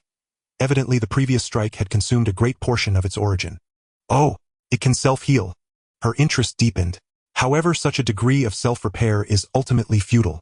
She gathered her power again, and the dagger's emerald light intensified, clearly preparing a second strike. This time she intended to sever the bloodvine's source and utterly destroy the troublesome cosmic plant. Encased within the crystalline bloodvine, Hao Dageng's consciousness had regained some clarity. He felt the vines weakening and perceived the suffocating pressure from outside, knowing he teetered on the brink of life and death. He tried to mobilize his source energy to aid the bloodvine, but his mind was blurred. He could only watch helplessly as the jade-green dagger was lifted once more. Is this the end? Despair flickered through Hao Dageng's heart. At the instant the dagger was about to fall, the sky suddenly darkened. A vast orange energy swept down from beyond the atmosphere, blanketing the heavens. A colossal purple pyramid-shaped starship tore through the clouds, bearing the destructive momentum of a cataclysm as it hurtled toward the uninhabited isle. The ship's orange energy shield shimmered brilliantly in the sunlight, radiating the oppressive aura of a second-rank starship. Its quantum crystallization cannon array had finished charging, exuding a faint violet halo as it locked onto the elven woman below. It was the Zun come rushing to aid. The woman's movements stilled. She lifted her head to regard the second-rank starship looming in the sky, its presence immense. A second-rank starship. She murmured, a hint of contempt flashing in her eyes. Yet a single second-rank vessel alone cannot alter the outcome. She turned slowly, gazing up at the Zun as the dagger twirled lightly in her hand. Her plant domain expanded anew. Countless vines surged from the earth, reaching up to entwine the starship in the sky. Thorns along the vines glinted coldly. Wherever their sap dripped, the sea hissed and corroded. Evidence of a potent toxin. The elven woman's expression grew disdainful. Within her domain, even a third-rank starship would be unlikely to escape being torn apart. At the critical moment, the Ziyuan's hatch opened, and a golden figure shot into the sky. Hulai erupted in dazzling golden light, clad in austere armor adorned with tiger motifs. A bronze hammer gripped his hand, the fierce tiger relief on its head seemed to breathe, issuing a silent roar. More astounding still, a golden domain radiated outward from Hulai. Wherever that domain reached, the air trembled violently. The once unstoppable green vines were obliterated the instant they touched the golden boundary. They were ground to powder, in an instant reduced to a scattering of green motes that vanished into the air. This is the domain of a peak powerhouse. Hao Dageng stared, eyes wide, disbelief written on his face. Everyone had assumed Hulai was merely an 8th-rank powerhouse, yet none expected that the man who liked to linger in the ecology zone tending vegetables would in fact be a peak-tier titan atop the pyramid. Jinni and On Yoon were equally stunned, especially On Yoon. He had seen countless strong figures, yet never imagined such a terrifying presence had been concealed so close at hand. The oppressive force emanating from the golden domain surpassed the woman's plant domain by several magnitudes. Even the aftershocks made the shuttle shudder. The elven woman's face tightened instantly. Her previous composure vanished, replaced by deep apprehension. She could clearly sense the purity of power and domineering aura contained within Hulai's golden domain. It was the Tiger Roar domain, unique to peak Tiger Clan strongmen, a domain that counters elemental and life-based fields.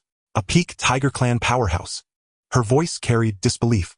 She could not comprehend why such a formidable elder would stoop to shelter an unremarkable human youth aboard a mere 2nd-rank starship. Hulai wasted no words, his golden domain surged and crushed down toward the elven woman. The air seemed to congeal. She felt as if a mountain pressed upon her chest, her breath becoming labored. She dared not slacken, the dagger in her hand flared with the purest emerald light. Countless fine vines burst from the blade, weaving into a vast vine shield in a bid to withstand the golden domain's pressure. A dull, thunderous clash resounded the moment the golden domain struck the vine shield. The shield shattered like fragile glaze, torn to fragments by the golden energy. Hulai stepped forward and appeared before her in an instant. The bronze hammer descended with colossal force, aimed squarely at her crown. She hastily raised the dagger to parry. A metal rang in a harsh grating note as dagger met hammer. A surging torrent of force poured through the dagger into her body. Blood spilled from the corner of her lips as she was flung backward, slamming down onto the sea with a thunderous impact that sent waves towering dozens of meters high. Hulai did not press the advantage. He stood aloft with the bronze hammer, his golden domain still draping the region. He understood that a peak powerhouse could not be thwarted unless an opponent far exceeded them in strength. Sure enough, the elven woman struggled up from the seawater, her emerald robe sodden with salt water and blood, her face as pale as paper.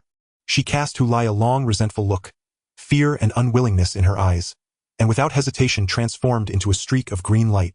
Breaking the sound barrier, she shot toward the horizon and was gone from sight in an instant. Hulai retracted the golden domain and armor, and the bronze hammer vanished as if the earth-shattering battle just now had nothing to do with him. He looked at the shocked expressions of everyone and laughed heartily, casually saying, "Just a trivial matter, nothing to worry about." Hao Dageng said with admiration, "You are actually a peak 9th-tier powerhouse." Hulai waved his hand, a hint of depth flashing in his eyes. "I know you have many questions, but now is not the time. Just remember, my presence on the Ziyuan ship will only benefit you." He said no more and turned to leave, leaving Hao Dageng and the others exchanging glances filled with confusion.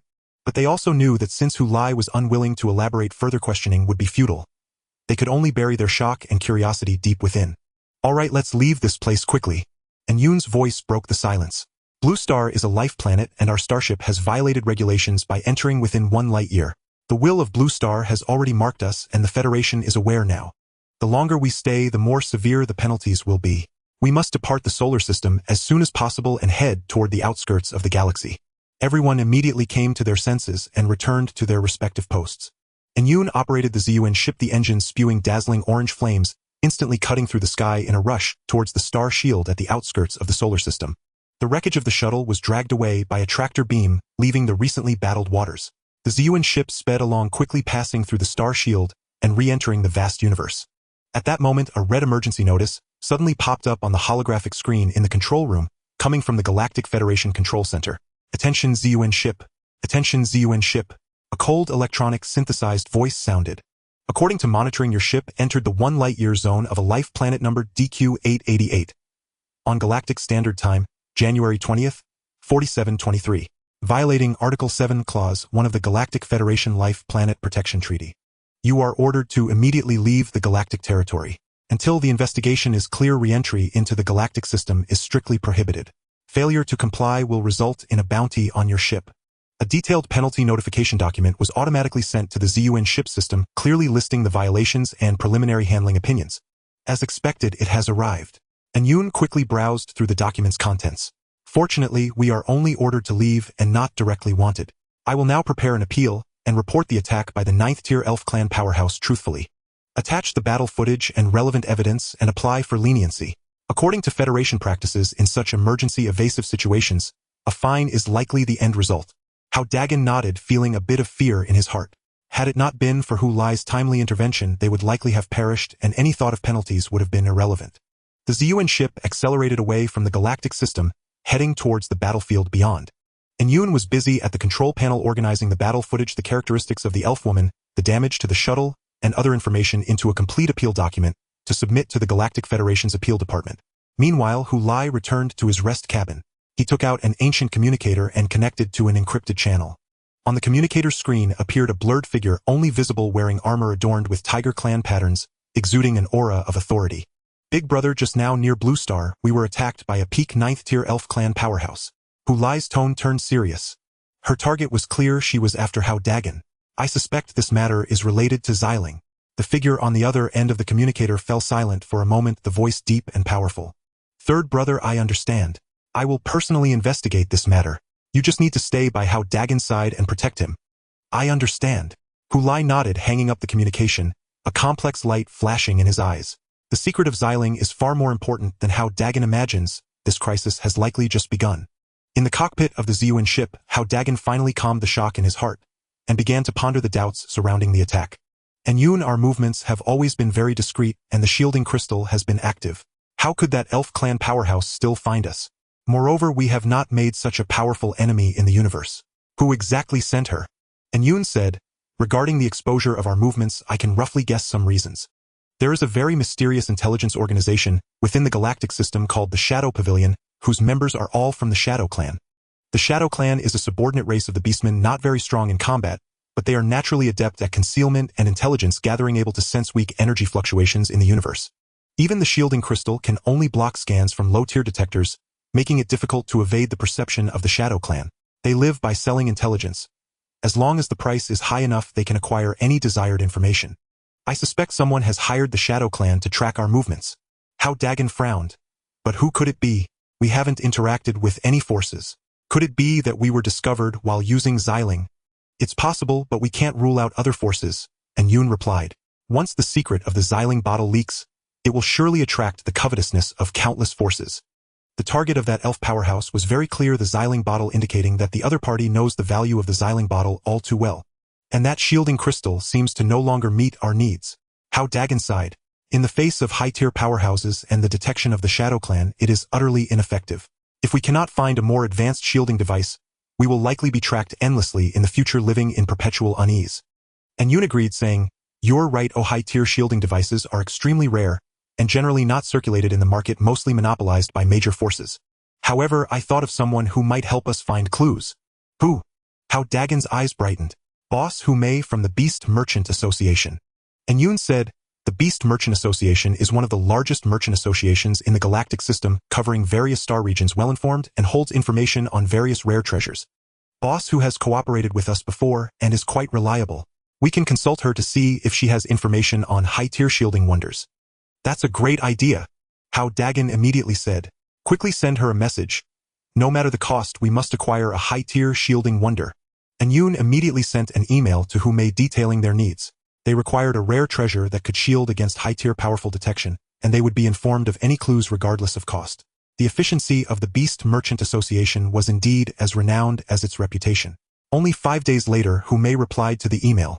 The email stated, Captain Hao, regarding the high-tier shielding wonder you need, I know of a place where it might exist, planet HC-468, which was once the home planet of the Hu clan's subordinate race, the Flower Demon Clan.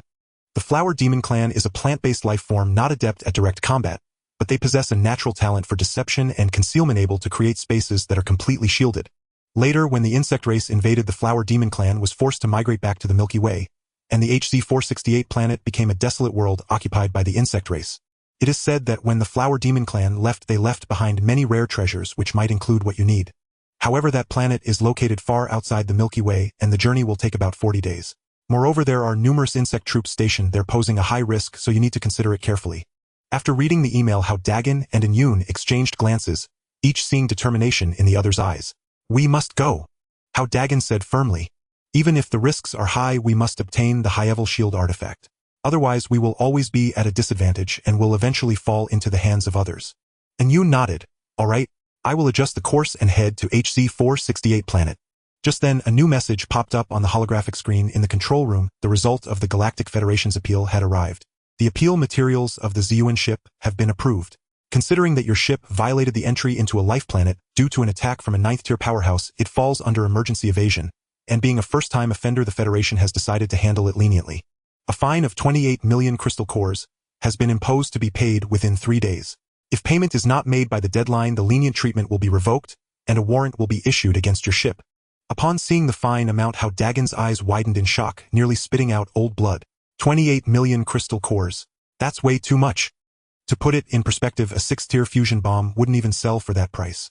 They only had a little over 50 million crystal cores left, which was all accumulated from killing the tyrant and completing tasks. Once the fine is paid, they would only have over 20 million left, making it very tight for future purchases. "If I had known, I wouldn't have come back to Blue Star." Hao Dageng winced in pain but felt helpless. The Galactic Federation's regulations were such, being treated leniently was already a stroke of luck. This was thanks to the efforts of the Tiger Clan's leader behind the scenes. Otherwise, the fine would likely have reached 1 billion crystal cores, or they could have even been directly wanted. And Yoon understood Hao Dagen's pain but still advised, "Let it go. Although 28 million is a lot, it's already quite good to settle this matter. Hurry up and pay the fine to avoid further complications." Hao Dageng gritted his teeth and ultimately agreed. And Yoon paid the 28 million crystal cores fine through the Federation's official channels. Looking at the remaining 22 million crystal cores, Hao Dageng felt a pang in his heart, and could only comfort himself. Money can be earned again, but if life is lost, nothing remains. After paying the fine, the Ziyuan ship continued towards the HC-468 planet. The 40-day journey was long and tedious, yet Hao Dageng remained vigilant. He continued to practice daily, attempting to better integrate the source energy within him with the crystal bloodvine to enhance his combat power. Hu Lai still tended to the crops in the ecological zone, occasionally offering Hao Dageng some insights into his training. During the long journey, Hao Dagen's strength steadily increased. His control over energy became more proficient, and the power of the crystal bloodvine strengthened under his command. Finally, on the 43rd day of the journey, the Ziyuan ship arrived at the starfield where HC-468 planet was located. A desolate planet came into view on the holographic screen. The diameter of this planet is about 100,000 kilometers, similar to that of Blue Star. Its surface appears dark yellow, lacking any atmospheric protection, with bare rocks and soil, reflecting a dead light under the star's rays. There were no signs of life on the planet, only countless crisscrossing crevices and massive impact craters, indicating it had experienced a brutal war. "Is this the home planet of the Flower Demon clan? It truly looks desolate," Hao Dageng sighed. And Yoon activated the radar scan, and detailed data of the planet quickly appeared on the screen. HC-468, planet harsh environment, no atmosphere, with extreme temperature variations on the surface reaching 100 degrees Celsius during the day and dropping to minus 80 degrees at night. A signal from a first-tier insect tower has been detected with an estimated 1 million insect troops, all being 8th-tier explosive insect soldiers. 8th-tier explosive insect soldiers. Hao Dagen's eyes flashed with seriousness. Although these insects are not high-level, their attack power is extremely strong, especially their self-destructibility. However, their defenses are quite weak, and as long as our tactics are appropriate, we should be able to handle them, and Yoon added. The self-destruct of explosive insect soldiers requires charging time and can only be performed once. We can take advantage of the Starship's superiority to launch long-range strikes, first depleting their numbers. As long as we carefully avoid their self-destruct range, it shouldn't be a problem. Hao Dageng took a deep breath, his gaze firm. First scan the entire planet's terrain, then devise the next battle plan.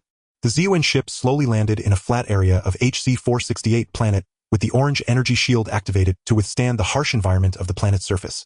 In the distance, a crimson insect tower stood tall on the wasteland, with 1 million explosive insect soldiers swirling around it. A new battle is about to unfold on this desolate planet. After advancing to the second tier, the Ziyuan ship's defense values surpassed 2,000 points, far exceeding the 1,500 points of an ordinary second-tier starship. The energy shield's defense value soared to 100,000 points, with a durability of 20,000 points.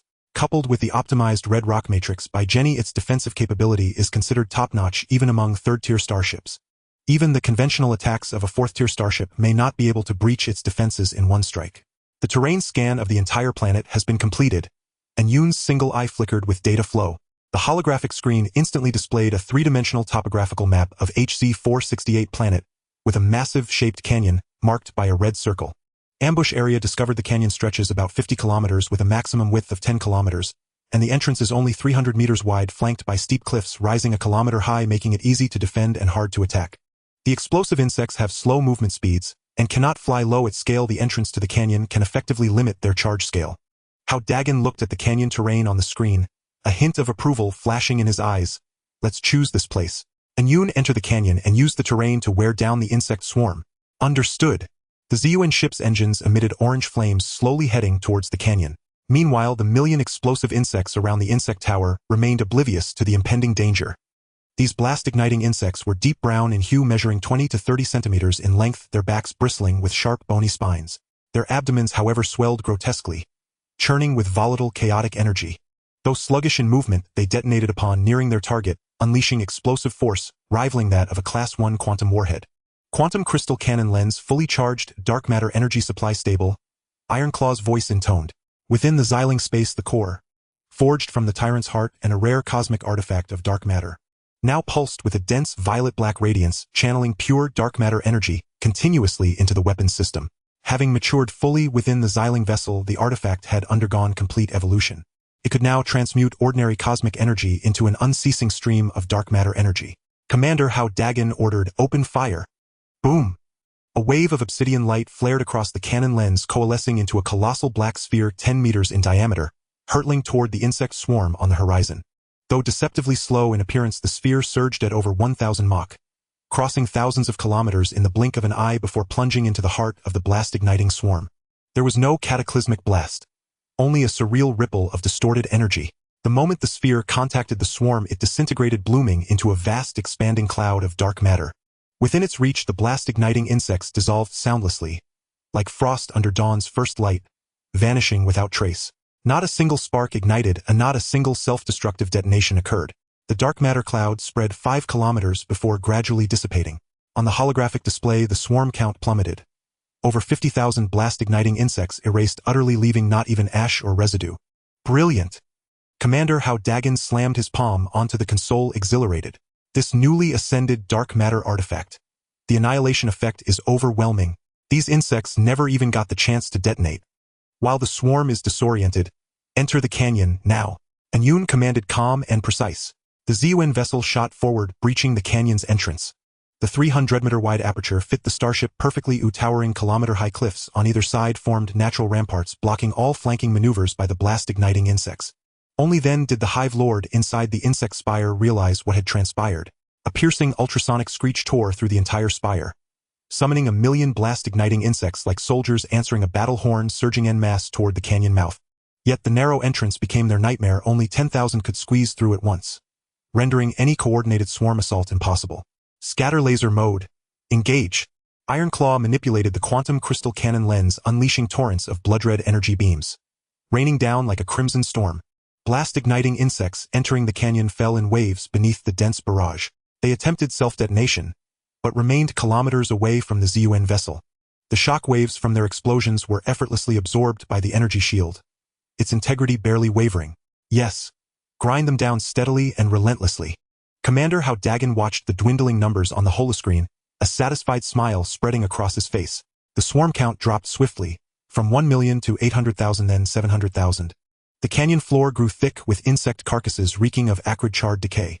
Yet just as the swarm dipped below 600,000, the Hive Lord finally sensed something amiss.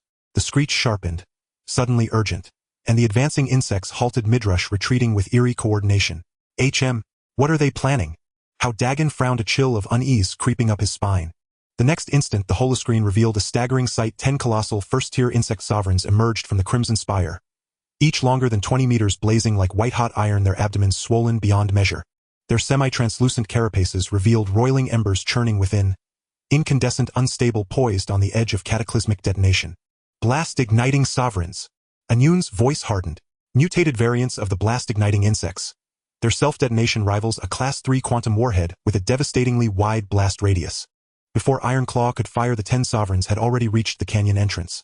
Hovering motionless in midair, their abdominal embers swirling with terrifying intensity, preparing for simultaneous detonation. Fire! Stop them now! Hao Dageng shouted urgently. Iron Claw pivoted the cannon lens. But it was already too late. All 10 sovereigns detonated in unison. Boom! Boom! Boom! 10 earth-shattering concussions erupted. Crimson firelight swallowing the entire canyon mouth in an instant. A tsunami of shockwaves surged outward, shattering the 1,000-meter cliffs into cascading rubble. Stone and dust exploding skyward in a choking maelstrom. When the smoke cleared, the canyon entrance had been obliterated. Flattened into an open plain. No! Hao Dageng's face paled. They breached the entrance. Not to escape, but to enable a unified assault. As predicted, the remaining swarm surged forward like a breached dam, flooding the newly widened passage into the canyon. Unlike previous chaotic tides, these insects clung together, interlocking, stacking, forming a colossal rotating brown disk several kilometers in diameter. The disk hovered directly above the Zun vessel, a titanic sky-obscuring net. What kind of formation is this? Hao Dageng stared, eyes wide with disbelief. Before the words left his lips, the hovering disk launched its assault. Every 100 insects coalesced into a single projectile, brown, dense, and screaming downward like meteoric shells. Amplified by the disk's rotation, their descent accelerated beyond evasion, blurring into streaks of lethal velocity. Tum! Tum! Tum!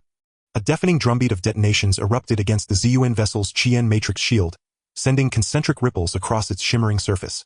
Though each individual blast lacked the power to breach the shield, the sheer density of impact was overwhelming. 100 insect clusters striking per second. On the holoscreen, the matrix shield's durability plummeted. 30000, 25000, 18000, 12000, 000, 6000.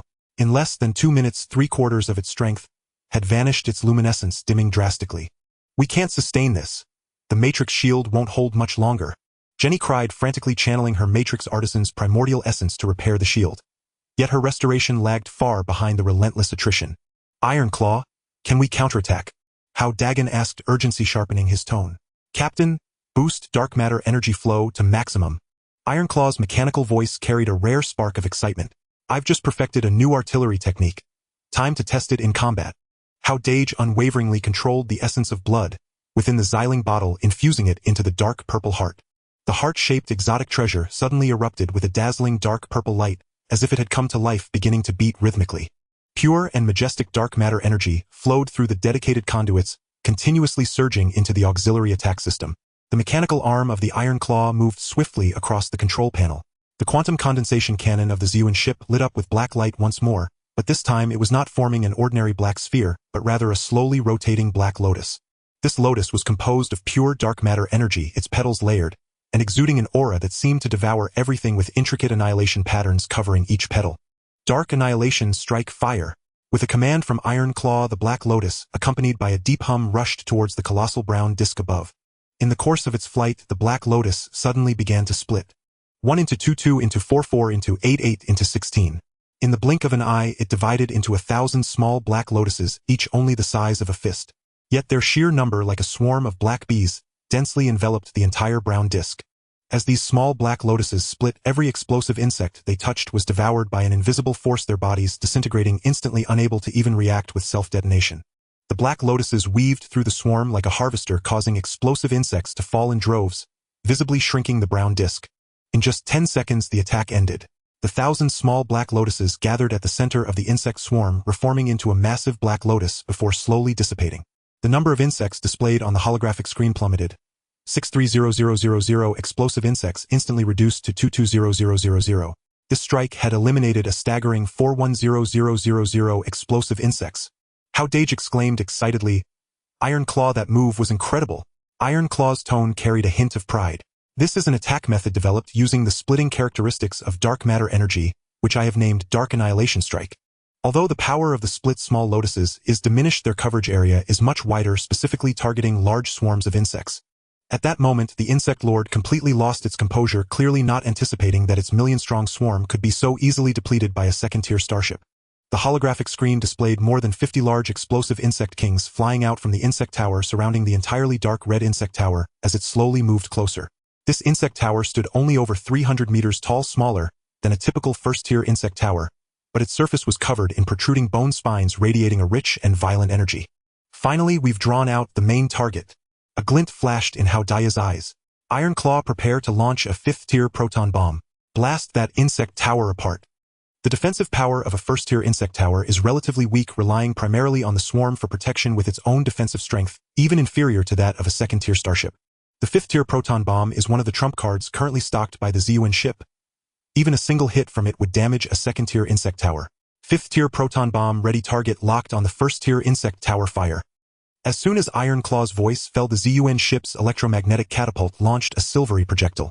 This proton bomb was not large, measuring just over 3 meters long, but its flying speed was incredibly swift.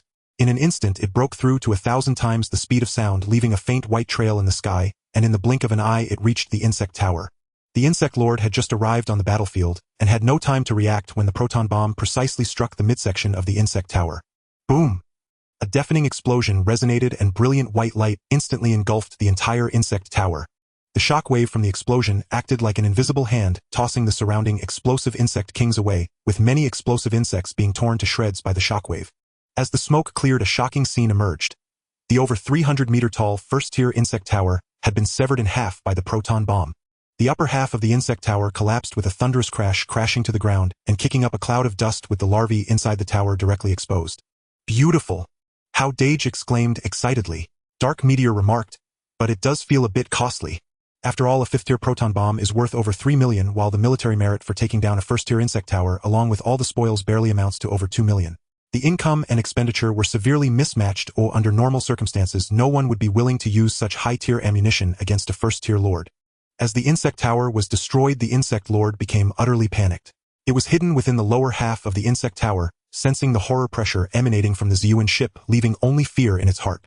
It no longer thought of counterattacking but only of fleeing. The lord is trying to escape. Dark Meteor immediately alerted. Although its insect tower has been severed, the core part remains. As long as it escapes, it can quickly re-establish the insect tower and summon a new swarm. Hao Dageng's gaze sharpened. We cannot let it escape. Dark Meteor, pursue. However, just as the ZUN ship prepared to activate its engines to pursue the remaining 20,000 explosive insects, suddenly went berserk, charging towards the ZUN ship. They abandoned their attacks and instead used their bodies to form a brown barrier, placing themselves between the ZUN ship and the insect tower, trying to buy time for their lord to escape. These explosive insects rushed towards the ZUN ship's energy shield like moths to a flame. Some self-detonated while others collided with their bodies, not retreating at all even when consumed by dark matter energy. The energy shield of the ZUN ship rippled once more, its durability slowly decreasing, but Hao Dageng and the others did not pay it any mind. They looked at the brown barrier composed of hundreds of thousands of insects before them, feeling no compassion, only a firm intent to kill. Iron Claw, clear the obstacles and pursue at full speed. Hao Dageng's voice was cold and resolute. The cannon of the ZUN ship glowed with black light, once again ready for a new round of attack. Meanwhile, the insect lord seized this opportunity, controlling the severed insect tower to rapidly flee towards the core of planet HC-468, attempting to evade pursuit by utilizing the planet's complex internal terrain. A struggle of pursuit and escape was about to unfold on this desolate planet. Unbeknownst to Hao Dageng and the others, the escape route of the insect lord happened to lead to the secret area left behind by the Flower Demon clan. The orange energy shield of the ZUN ship continued to emit a faint glow. The remaining over 200,000 self-destructing insects were frantically assaulting the energy shield, but under the precise attacks from the Iron Claw, it was merely a futile struggle. Dark Matter Annihilation Bomb. Scatter Mode. Fire. The mechanical voice of Iron Claw was devoid of any emotion as he adjusted the attack parameters on the panel to the utmost limit. Dark purple energy bombs interwove to form a dense firepower net, pouring down upon the swarm of self-destructing insects. These surviving insects had long lost their previous formation, charging forward solely by instinct. They attempted to self-destruct but were struck by energy bombs several thousand meters away from the ZUN ship, dissipating into the air.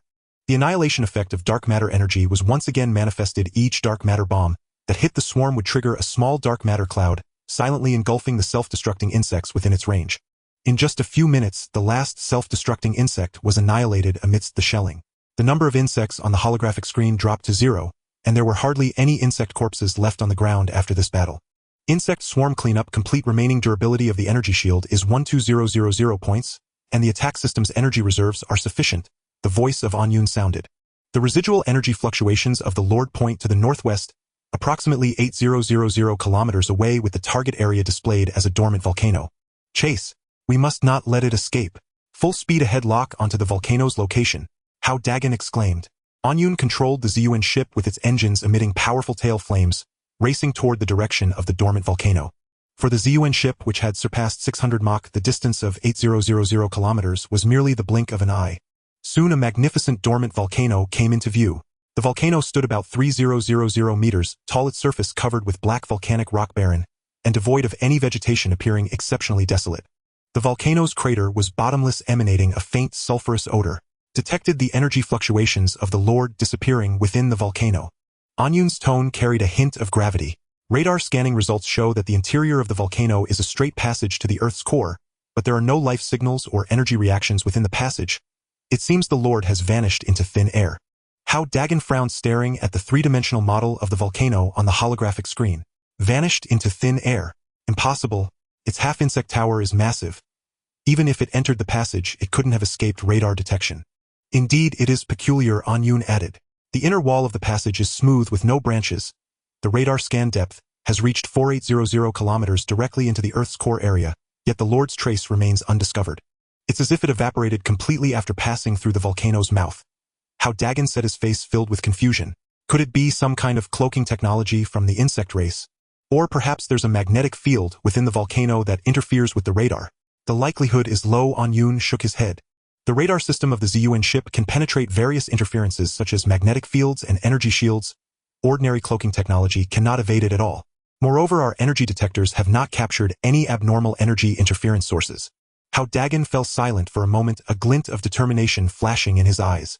Regardless of the situation, we must enter and take a look. Our primary purpose here is to seek rare treasures that can shield against detection. This volcano is so strange and the radar cannot detect it. It might just relate to the concealment technology of the Flower Demon clan. That Lord's insect soldiers have all been annihilated. Even if it has some means, it cannot stir up much trouble. However, the situation here is too strange. Entering rashly could pose dangers, Anyun reminded. Fortune favors the bold. Hao Dageng said firmly. Anyun, slowly descend along the volcanic passage, ensure the energy shield is fully active, and be ready to respond to any emergencies. Understood. Anyun ceased further persuasion, and began to carefully maneuver the ZUN ship, slowly descending towards the interior of the volcano. The inner walls of the volcanic passage were indeed, as the radar scanned, unusually smooth, the black volcanic rock covered with fine patterns. The passage was pitch dark, illuminated only by the glow from the orange shield of the ZUN ship. The starship descended slowly.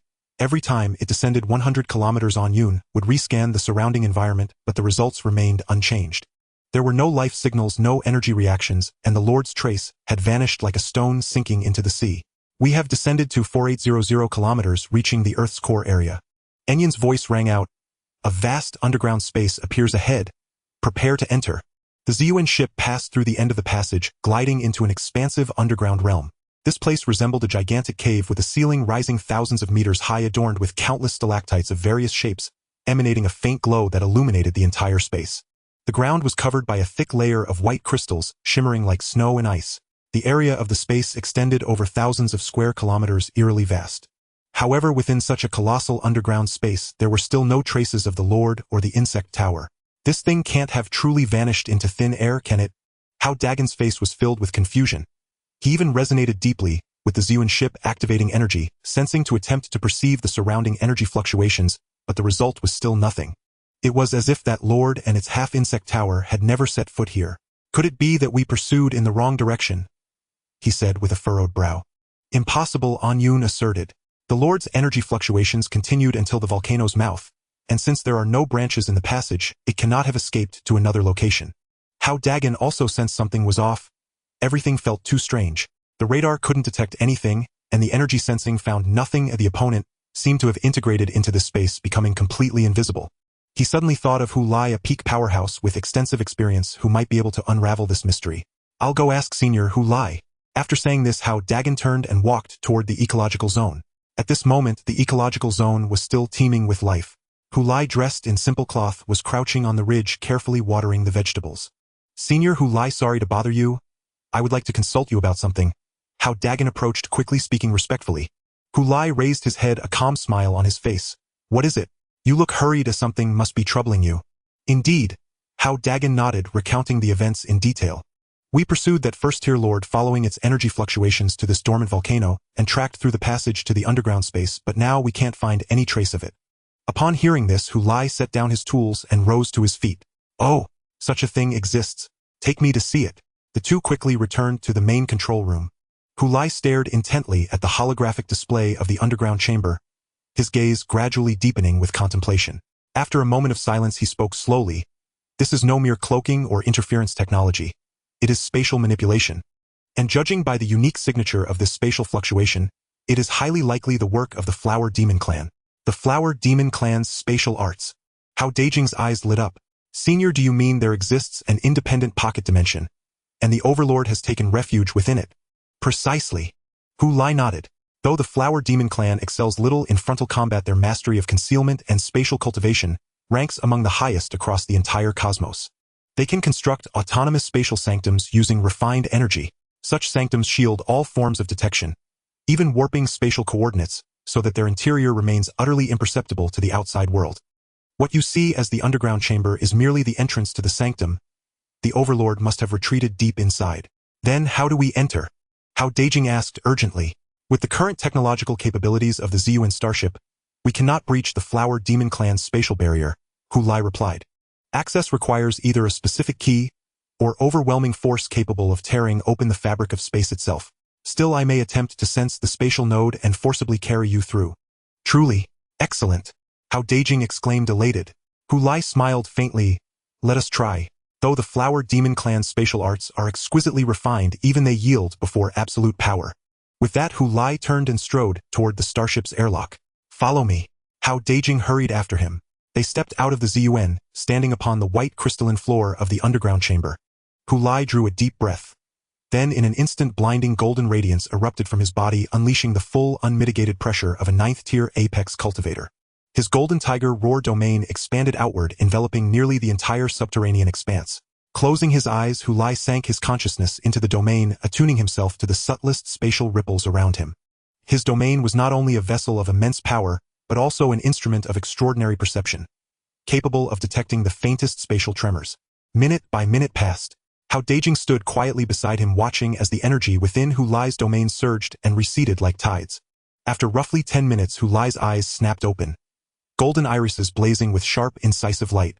Found it! He thrust his right hand forward, gripping the empty air before him. A spatial node. This is the sanctum's entrance. Without hesitation, he seized Hao Dageng's arm. His golden aura flared violently, coalescing into a colossal pillar of light that slammed headlong into the void ahead. Boom! The golden pillar struck the vacuum with a deafening thunderclap. Where nothing had existed moments before, the air fractured like shattered glass. Fine branching cracks spiderwebbing outward.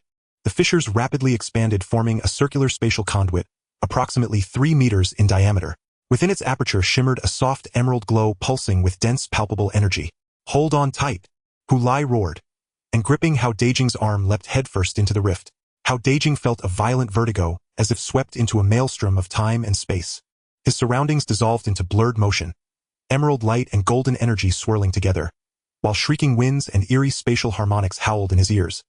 He squeezed his eyes shut, surrendering entirely to Hu Lai's guidance. An indeterminate span later, the disorienting whirl ceased. Slowly, Hao Dageng opened his eyes, to find himself standing in an entirely new realm. The space stretched over 10,000 square meters, bounded by translucent pale green energy walls that emitted a gentle ambient luminescence. Strange flora flourished throughout, vibrant green plants glistening with dewdrops that sparkled like liquid crystal, releasing a crisp, refreshing fragrance. The ground was carpeted in soft velvety moss. At the very center of the chamber loomed the Overlord's half-formed insect spire. The Overlord's true form crouched beneath the spire. Over 200 meters long, its dark red carapace bristling with jagged bone spines, writhing restlessly in agitation. When it beheld Hao Dageng and Hu Lai materializing abruptly within its hidden sanctum, the Overlord froze in utter disbelief, utterly unable to fathom how these two humans had uncovered its most secret refuge. Shock swiftly gave way to seething fury and primal terror. Realizing it was cornered, the creature unleashed a piercing, chittering shriek, and channeled every last reserve of its energy for a final desperate assault. Yet against such overwhelming supremacy, resistance was futile. Hu Lai's expression hardened. His golden aura surged anew. Ancient tiger-patterned armor materialized seamlessly across his frame, and a massive bronze hammer manifested in his grip. In the blink of an eye, he teleported directly before the Overlord. With crushing momentum, the hammer descended, aimed squarely at the creature's skull. Thud! A dull, sickening impact echoed. The Overlord had no time to react. The hammer obliterated its cranium in a single blow. Crimson blood sprayed, staining the verdant moss crimson. Its colossal body convulsed violently, then stilled lifeless. One strike, a single decisive blow, annihilating a first-tier Overlord instantly. Hao Dageng stared dumbfounded. His awe toward Hulai deepened immeasurably. The might of a ninth-tier apex cultivator was truly terrifying. Against such power, even a first-tier Overlord was no more than an ant crushed beneath a boot. Senior, your prowess is unparalleled. Hao Dageng declared, sincere admiration ringing in his voice. Hulai dismissed his armor and hammer, his countenance returning to serene composure. A mere first-tier Overlord, hardly worth mentioning. Let us first determine why this Overlord gained entry to the sanctum. He approached the creature's corpse, and his gaze settled upon a massive stone dais beneath the insect spire. The dais spanned 300 meters square, carved from obsidian black rock, etched with intricate arcane patterns. Clearly, all the Overlord's treasures were concealed here. It likely discovered the sanctum's key, Hulai observed. Together, they began searching the dais. Scattered across its surface lay glittering ores and energy crystals, resources hoarded by the insectoid race for cultivation. Yet to Hao Dageng they held little value. Soon Hao Dageng spotted a human head-sized crystal nestled in the dais's far corner. Jet black and flawlessly faceted, it refracted a subtle lustrous darkness. Strikingly beautiful. The crystal emitted a faint fluctuation of spatial energy, subtly resonating with the surrounding atmosphere of the spatial secret realm. Hao Dageng picked up the crystal and handed it to Hulai. Hulai examined the crystal carefully for a moment and nodded. The spatial secret realm of the Flower Demon clan usually leaves behind a key for the convenience of their clansmen's entry and exit. This lord must have stumbled upon this key after occupying this planet, allowing free access to the secret realm. Hao Dageng gazed at the black crystal in his hand, increasingly feeling that it looked familiar. Wasn't it exactly the same as that shielding crystal, just a different color? With this key, the two returned to the outside world and then brought the Ziyuan ship into this space. Hao Dageng retrieved the shielding crystal he found on planet GX-739 from the core cabin. The two crystals placed together were almost identical. Same size, same shape, same number of facets. The only difference was the color. One was pure black, the other a riot of colors. It looks too similar. Hao Dageng exclaimed, astonished. Could these two crystals be of the same kind? Hulai also noticed this.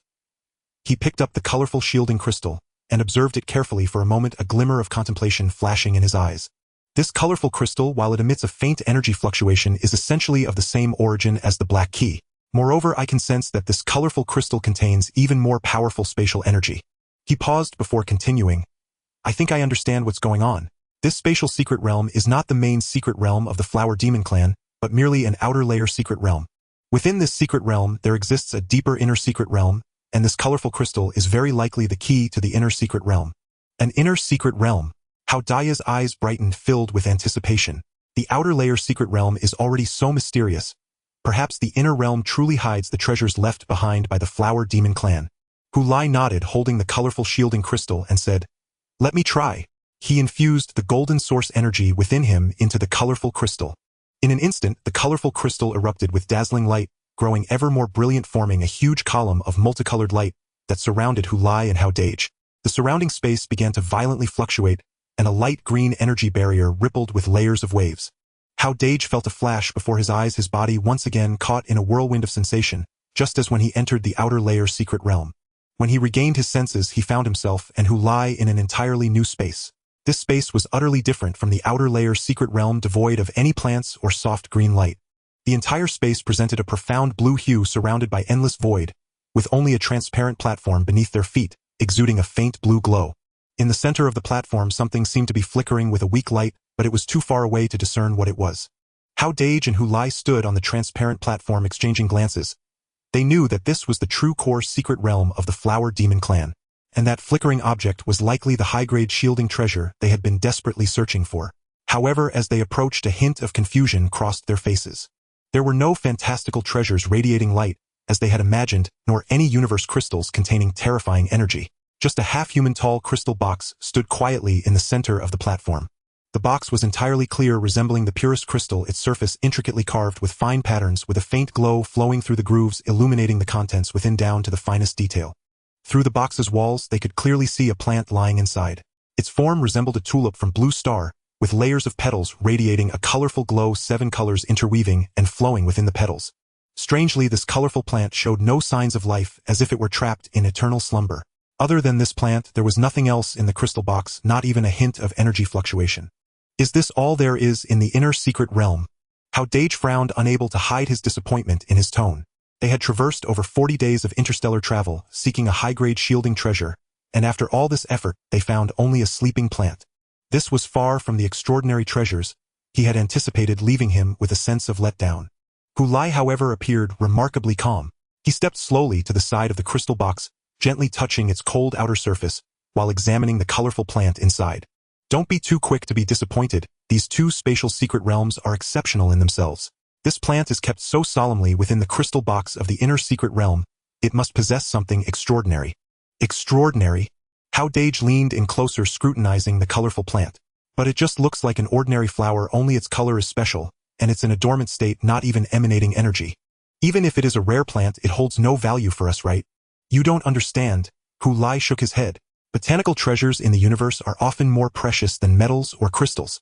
Although this plant resembles a tulip, the energy contained in its colorful petals is of a quality far beyond that of ordinary plants. The reason it isn't emitting energy is likely because it has been asleep for too long, causing its energy to be retracted. Moreover, have you noticed that the patterns on this crystal box actually form an ancient energy concentrating array? Hao Dageng followed Hu Lai's gaze and indeed found that the patterns on the surface of the crystal box were not randomly carved, but were connected end to end, forming closed loops that subtly conveyed the rhythm of an array. An energy concentrating array. Then its function is to sustain the life of this plant, Hu Lai explained. The flower demon clan excels in plant cultivation, and this energy concentrating array is likely designed to continuously provide energy to the plant within the secret realm, preventing it from withering in its slumber. A plant that the flower demon clan expends such effort to protect is undoubtedly extraordinary. Perhaps it just needs a special method to awaken it. Awaken? Hao Dageng's eyes lit up. Senior, how can we awaken it? It requires Tianjing Zui Yuan, Hu Lai replied. This is a secret of the Elven clan, refined from the sap of ancient spirit plants, containing the ultimate vitality of plant life, and has an extraordinary catalytic effect on plants that are asleep or near death. As long as we can find Tianjing Zui Yuan, we will likely be able to awaken this colorful plant. At that time, its true purpose will naturally be revealed. The Elven clan. An image spontaneously surfaced in Hao Dageng's mind. Era, the Elven woman he had briefly encountered aboard the GX-739 satellite. She wore a flowing green gauze gown, her presence ethereal and otherworldly. Though their time together had been fleeting, she had left an indelible impression upon him. He wondered whether fate would grant them another meeting upon his journey to the Elven clan. Hu Lai seemed to perceive his quiet reverie, yet chose not to expose it, continuing instead. Moreover, these 2 spatial secret realms are rare treasures indeed. The Ziyuan vessel is currently a Tier II starship. Its interior space is considerable, yet it will inevitably prove insufficient as further upgrades progress. Once we acquire sufficient spatial tier transcendent metals, we can integrate both secret realms into the Ziyuan vessel, dramatically expanding its internal volume. He paused, then added, consider this: when the Ziyuan vessel ascends to Tier 4, we must install mobile artillery turrets, construct munitions production lines, and even develop expansive ecological zones and cultivation chambers. All of these demand vast amounts of space. These 2 secret realms possess exceptional spatial stability and inherent cloaking properties. Once integrated into the vessel, they would not only resolve spatial constraints but also significantly enhance the ship's stealth capabilities. A true dual benefit. Hearing Hu Lai's words, Hao Dageng's earlier disappointment dissolved like mist at dawn, replaced by a surge of eager anticipation. Indeed, even if no immediate shielding material had been found, the 7-colored plant and these 2 spatial secret realms already constituted an extraordinary bounty. You are absolutely right, Senior. I was simply too hasty, Hao Dageng said with a smile. Then let us depart immediately for the Elven clan's port star to acquire Tianjing Zui Yuan. Hu Lai nodded. Yes. First retrieve the crystal casket and secure it carefully. This plant is extraordinarily precious. Not a single mishap may be tolerated. Hao Dageng lifted the crystal casket into his hands. Unexpectedly light despite its imposing appearance, as though carved from a rare ultra-lightweight crystalline alloy. Guided by the 7-colored crystals, they smoothly exited the outer secret realm and reboarded the Ziyuan vessel. Captain, Senior Hu Lai, you've returned. Seeing them safely back in, Yun and Tai Zhao visibly relaxed. Jenny meanwhile gazed curiously at the crystal casket. What's inside it? A slumbering 7-colored plant, possibly linked to the shielding substance we seek, Hao Dageng replied. And Yun, seal this crystal casket within the core chamber. Acknowledged. and Yoon directed microengineering drones to transport the casket into the vessel's core chamber. Once secured, Hao Dageng strode to the main control console. And Yoon plot the optimal hyperspace route to the Elven clan's port star. We must exchange for Tianjing to Yuan to awaken this plant. Scanning coordinates for the Elven clan's port star. Calculating optimal route. Data streams flickered rapidly across Yun's solitary ocular implant. The Elven clan's primary port star is Lingxi star located on the galactic fringe, approximately 68000 light-years from our current position. At the ZUN vessel's present warp drive velocity, the voyage will require roughly 20 days, passing through 3 desolate star systems and 1 Galactic Federation inspection station. Proceed along this route. Hao Dageng nodded. Set course. Confirmed. Destination Lingxi star. Departure underway. The ZUN vessel's engines ignited, unleashing powerful amber exhaust plumes as the vessel slowly accelerated. It pierced through the outer secret realm departed HC-468 and plunged once more into the boundless expanse of the cosmos, racing toward Lingxi star. Yet this voyage would not unfold as smoothly as anticipated. Upon entering the desolate Kuji star system, the ZUN vessel's warp engine registered critical energy fluctuations, mandating a mandatory 6-hour cooldown before the next jump per operational protocol. Warp engine entering cooldown phase. Estimated duration 6 hours. Switching to conventional propulsion. Current velocity 600 Mach. And Yun's voice resonated across the command deck. The ZUN vessel decelerated, gliding silently through the asteroid belt of the Kuji star system. This system harbored no central star. Only derelict planets and countless asteroids drifting in absolute darkness, illuminated only faintly by distant nebulae. Hao Dageng sat rigid at the main console, brow furrowed, face etched with deep concern. Moments earlier, Yoon had retrieved intelligence on Lingxi star, including the exorbitant market price of Tianjing to Yuan. A mere 100 milliliter vial cost 12 million crystal cores, a figure that made Hao Dageng grit his teeth in silent fury. Their current account balance stood at just over 22 million crystal cores. After settling the Galactic Federation's fine, 1 vial might suffice. But no one knew how much would be required to awaken the 7-colored plant. If 2 or 3 vials proved necessary, their finances would collapse entirely. And Yoon, why is Tianjing to Yuan priced so outrageously? Hao Dageng massaged his temples, voice heavy with resignation. The Elven clan truly knows no bounds. Tianjing to Yuan is exceptionally difficult to refine. The source material and ancient spirit flora is profoundly rare, and only the Elven clan possesses the proprietary extraction methodology.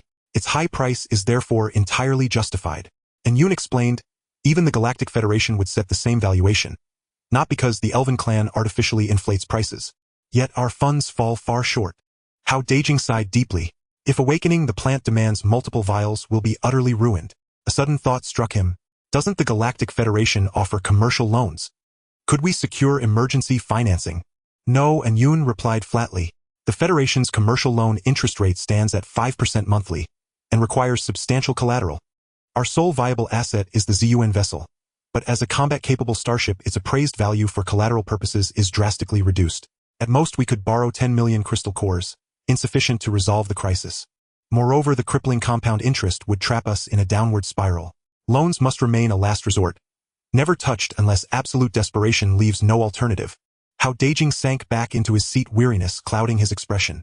So what do we do? Shall we simply watch the plant slumber indefinitely? After all we endured to locate it. Abandoning hope now due to insufficient funds would be a profound tragedy. There is one viable path, but it demands time, and Yoon said. We must penetrate the heart of the exodimensional battlefield, the xeno-insect core zone, and conduct large-scale extermination operations. Carapaces and other high-tier insectoid components fetch premium prices from the Federation or major mercantile guilds, and each kill accrues substantial military merit.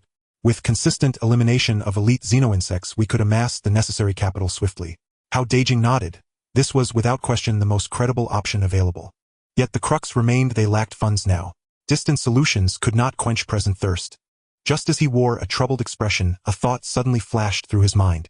That's right, and Yoon, you mentioned before that the intelligence network of the Shadow Pavilion spans the entire galaxy and can track any starship, right? Exactly, and Yoon replied. As long as you provide key information such as the target starship's appearance and the race it belongs to, they can locate its position through their extensive eyes across the galaxy.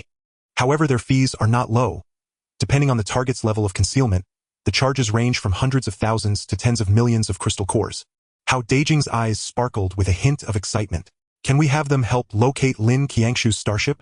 Since leaving GX-739A, he had lost all contact with Lin Qiangshu, Ali Gang, and Tang Feng.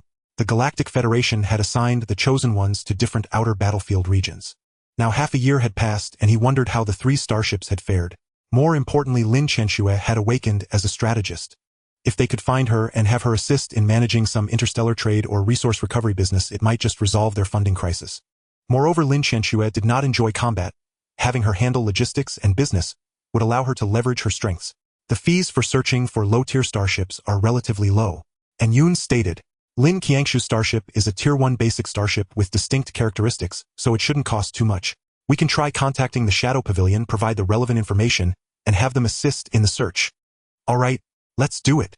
Hao Dageng immediately said, hurry and contact the Shadow Pavilion to inform them of the characteristics of Lin Qianxue's starship. As long as the fees aren't outrageous, we can accept them. And Yoon quickly connected to the encrypted communication channel of the Shadow Pavilion. The communication interface was a pitch-black background with only a blinking black skull icon. The Shadow Pavilion is at your service. What information do you require? A hoarse electronic voice sounded. We need to find a Tier 1 starship belonging to the human race captained by Lin Qianxue. And Yoon stated, starship characteristics: silver-white battleship, approximately 230 meters long, 50 meters wide, 48 meters high, equipped with conventional laser cannons. The last known location was the GX-739 trial planet, after which it was assigned by the Galactic Federation to the outer battlefield. The communication channel was silent for a moment, and the black skull icon flickered several times. Target information has been recorded. After preliminary assessment, this task is considered low difficulty and the fee is 3.6 million crystal cores. Upon successful payment, we will provide the exact coordinates of the target within 7 interstellar days. 3.6 million. Hao Dageng's heart tightened. This was no small sum. After the payment, their account balance would drop to just over 18 million. But he gritted his teeth and said, all right. And Yoon transferred 3.6 million crystal cores to the Shadow Pavilion's account through the encrypted channel. Funds have been received. The electronic voice of the Shadow Pavilion announced. We will verify the target's location as soon as possible. Please pay attention to subsequent information. After the communication ended, Hao Dageng sighed. The Shadow Pavilion's fees are not cheap either. Just one sentence costs 3.6 million. And Yoon replied, the efficiency of the Shadow Pavilion is very high and their accuracy rate is 99. This money spent should be worth it. With Lin Qianxue's abilities, as long as her starship hasn't encountered any mishaps, she has likely accumulated a fair amount of strength by now. Once we find her, she might really help us solve our financial issues. Hao Dageng nodded, filled with anticipation. He began to imagine the scene of reuniting with Lin Qianxue. However, just then the holographic screen in the control room suddenly flickered wildly, and a piercing alarm echoed throughout the starship. Alarm! Alarm! Monitoring detected a Tier 3 starship energy response. Distance 186,000 kilometers. Alarm! High energy attack locked on. 2 energy projectiles rushed towards them. And Yoon's tone was urgent. It's space pirates. We've been locked on. Hao Dageng's expression changed dramatically as he quickly looked at the holographic screen. On the screen, 2 massive yellow energy projectiles trailed long tails as they sped towards the ZUN. Behind the energy projectiles, a black Tier 3 starship slowly appeared, its hull covered in menacing cannons, and its energy shield radiated a furious yellow. Damn!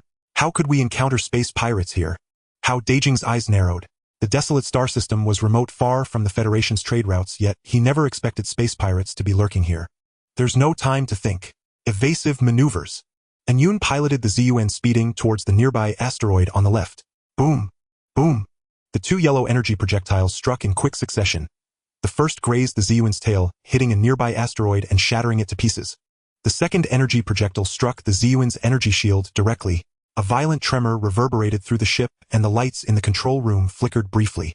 On the holographic screen, the ZUN's shield durability plummeted from 20000 points to 9000 points. Luckily, the energy shield held. Hao Dageng sighed in relief. The attack power of the Tier 3 starship was indeed terrifying, reducing the shield durability by 11000 points with a single hit. If it weren't for the ZUN's shield having been upgraded to Tier 2, reaching peak levels, that blow might have pierced the shield completely.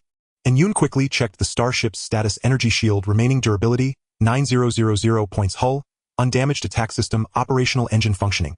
Hao Dageng stared intently at the black starship on the screen. Tier 3 starship. Space pirates.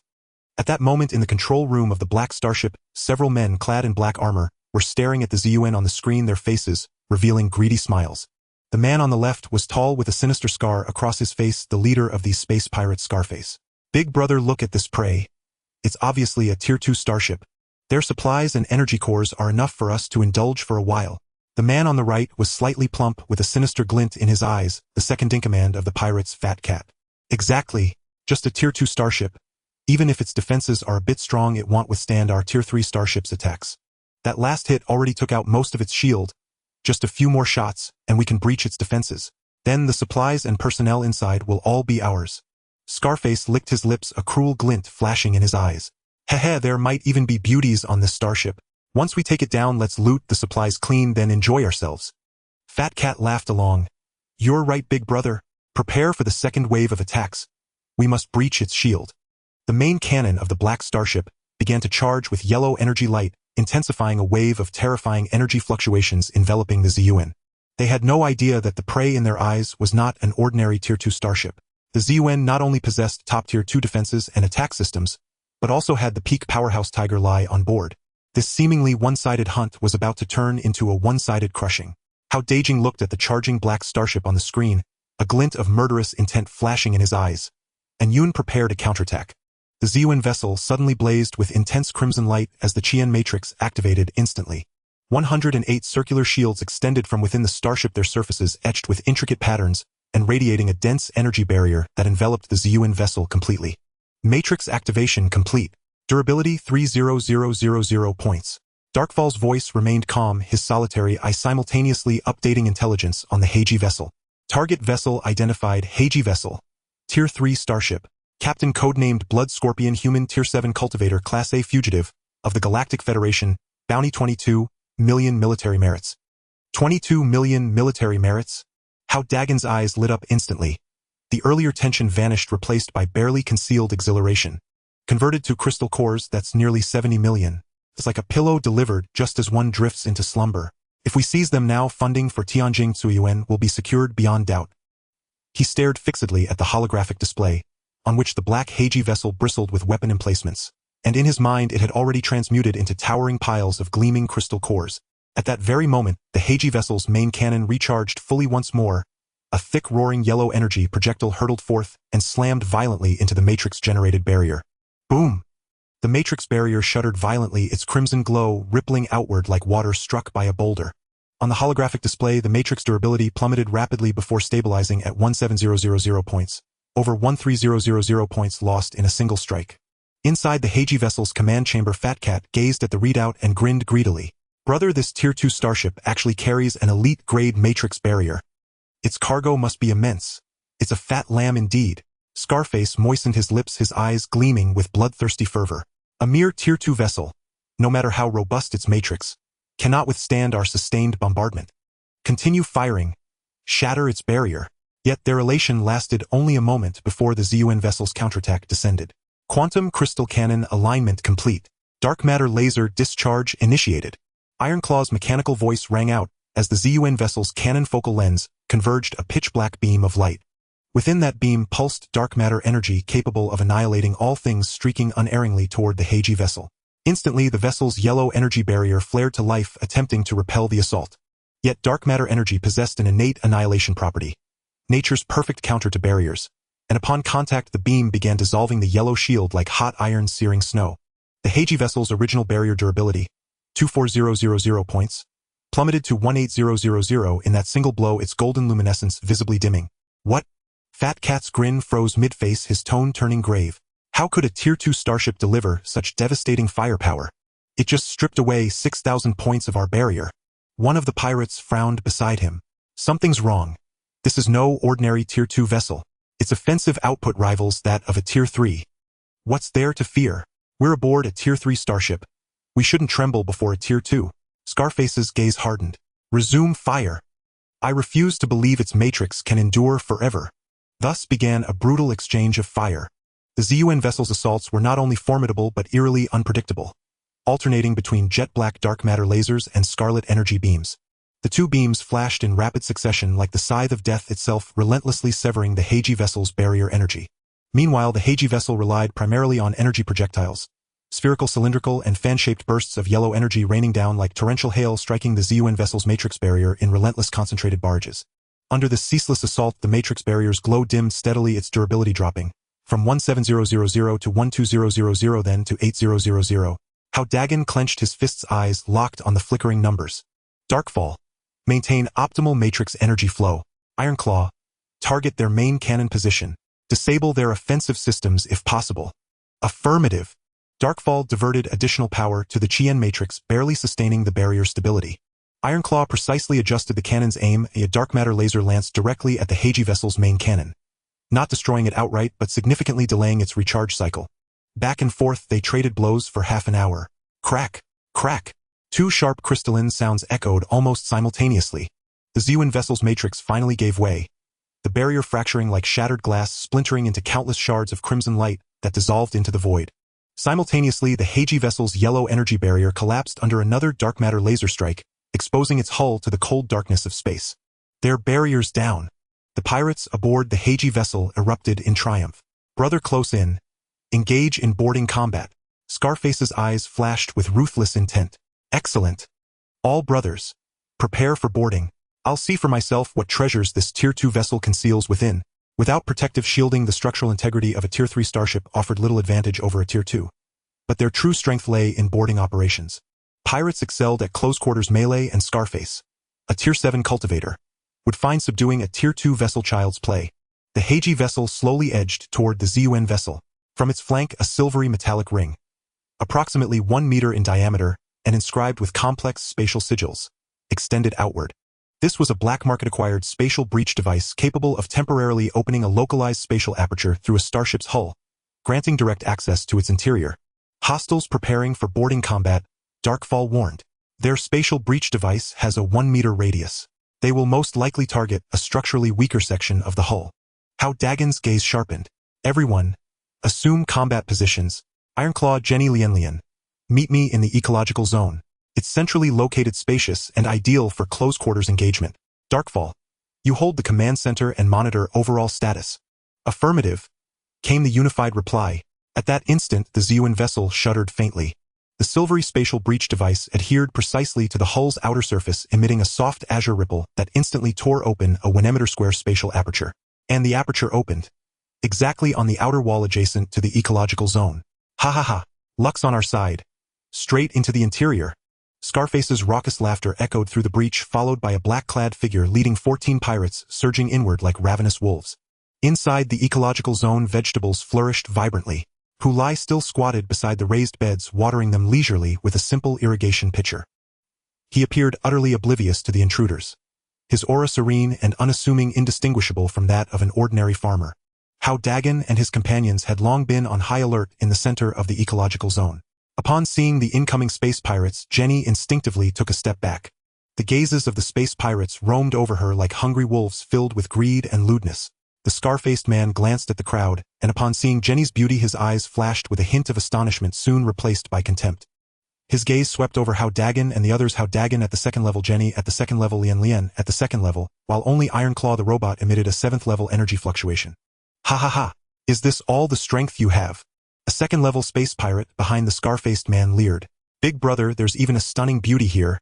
This is truly a huge gain. Shut up, deal with them first. There will be plenty of time to enjoy the beauty later. The scar-faced man snorted coldly, fixing his gaze on Ironclaw. A 7th-level mechanical race. There's a bit of interest, but it's not enough to impress me. He drew the laser sword from his waist, its blade glowing with a purple light as the pressure of a 7th-level powerhouse was instantly released. Charge! Kill everyone except for that beauty. The space pirates immediately split into several groups and rushed toward Hao Dageng and the others. 2 space pirates lunged at Jenny, 2 at Lian, and 10 surrounded Hao Dageng while the scar-faced man personally confronted Ironclaw. Hu Lai remained standing on the ridge, leisurely watering the crops, a hint of indifference flashing in his golden eyes. Clearly with no intention of intervening, he wanted to see just how much Hao Dageng and the others had grown during this time. The battle erupted in an instant. A faint blue light enveloped Jenny, and 6 crystal stones, each the size of a human head, flew out, forming a hexagonal defensive matrix in front of her. Lian demonstrated the formidable strength of the dwarven race. Though only 1 for meters tall, she wielded a forge hammer almost her height, the hammerhead glinting with a metallic cold light. Though Jenny was only a 2nd-level matrix master, her defensive matrix had long surpassed the ordinary 2nd-level limits, capable of withstanding the full force of a 3rd-level martial artist's attack. Lian demonstrated the formidable strength of the dwarven race. Though only 1 For meters tall, she wielded a forge hammer almost her height, the hammerhead glinting with a metallic cold light. Facing the assault of 2 space pirates, she advanced rather than retreated, swinging the forge hammer with great force, each strike carrying the weight of 1,000 pounds. One space pirate was accidentally struck by the hammerhead on the shoulder, his bones shattering instantly as he screamed and flew backward, while the other pirate, terrified, retreated repeatedly, firmly suppressed by Lien Lien. Iron Claw and the scar-faced man were locked in battle. Iron Claw wielded a laser sword that split the air, its blade glowing green. As it collided with the scar-faced man's purple laser sword, a sizzling sound of electricity intertwined with the clash of metal. In theory, the combat power of a mechanical race of the same level was indeed inferior to that of the human race, and even further below that of the orc race, but Iron Claw was a veteran powerhouse who had experienced countless cosmic wars. His combat experience was extremely rich, and his swordsmanship was cunning and ruthless, surprisingly matching the scar-faced man blow for blow, with purple and green sword lights intertwining and flashing within the ecological zone. Hao Dageng faced the assault of 10 second-level space pirates. Instead of showing any signs of panic, a cold smile curled at the corner of his mouth. The crystal blood vine on his wrist suddenly surged, flowing like a tide of blood, wrapping around his entire body to form a tightly fitting blood-red battle armor. What the hell is this thing? A space pirate swung his sword against the blood-red armor, but the laser sword was deflected, leaving no mark on the armor. With a thought, Hao Dageng summoned a blood-red ribbon from the purple spirit bottle, which stretched in midair, instantly becoming dozens of meters long like a writhing serpent, tightly wrapping around the 10 second-level space pirates.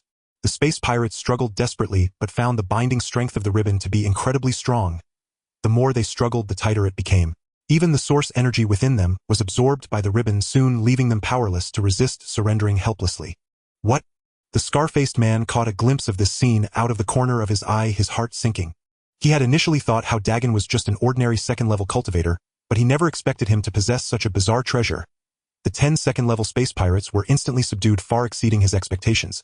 At this moment, he realized that the core figure of this purple source ship was not Iron Claw, but this seemingly ordinary human brat. Damn it!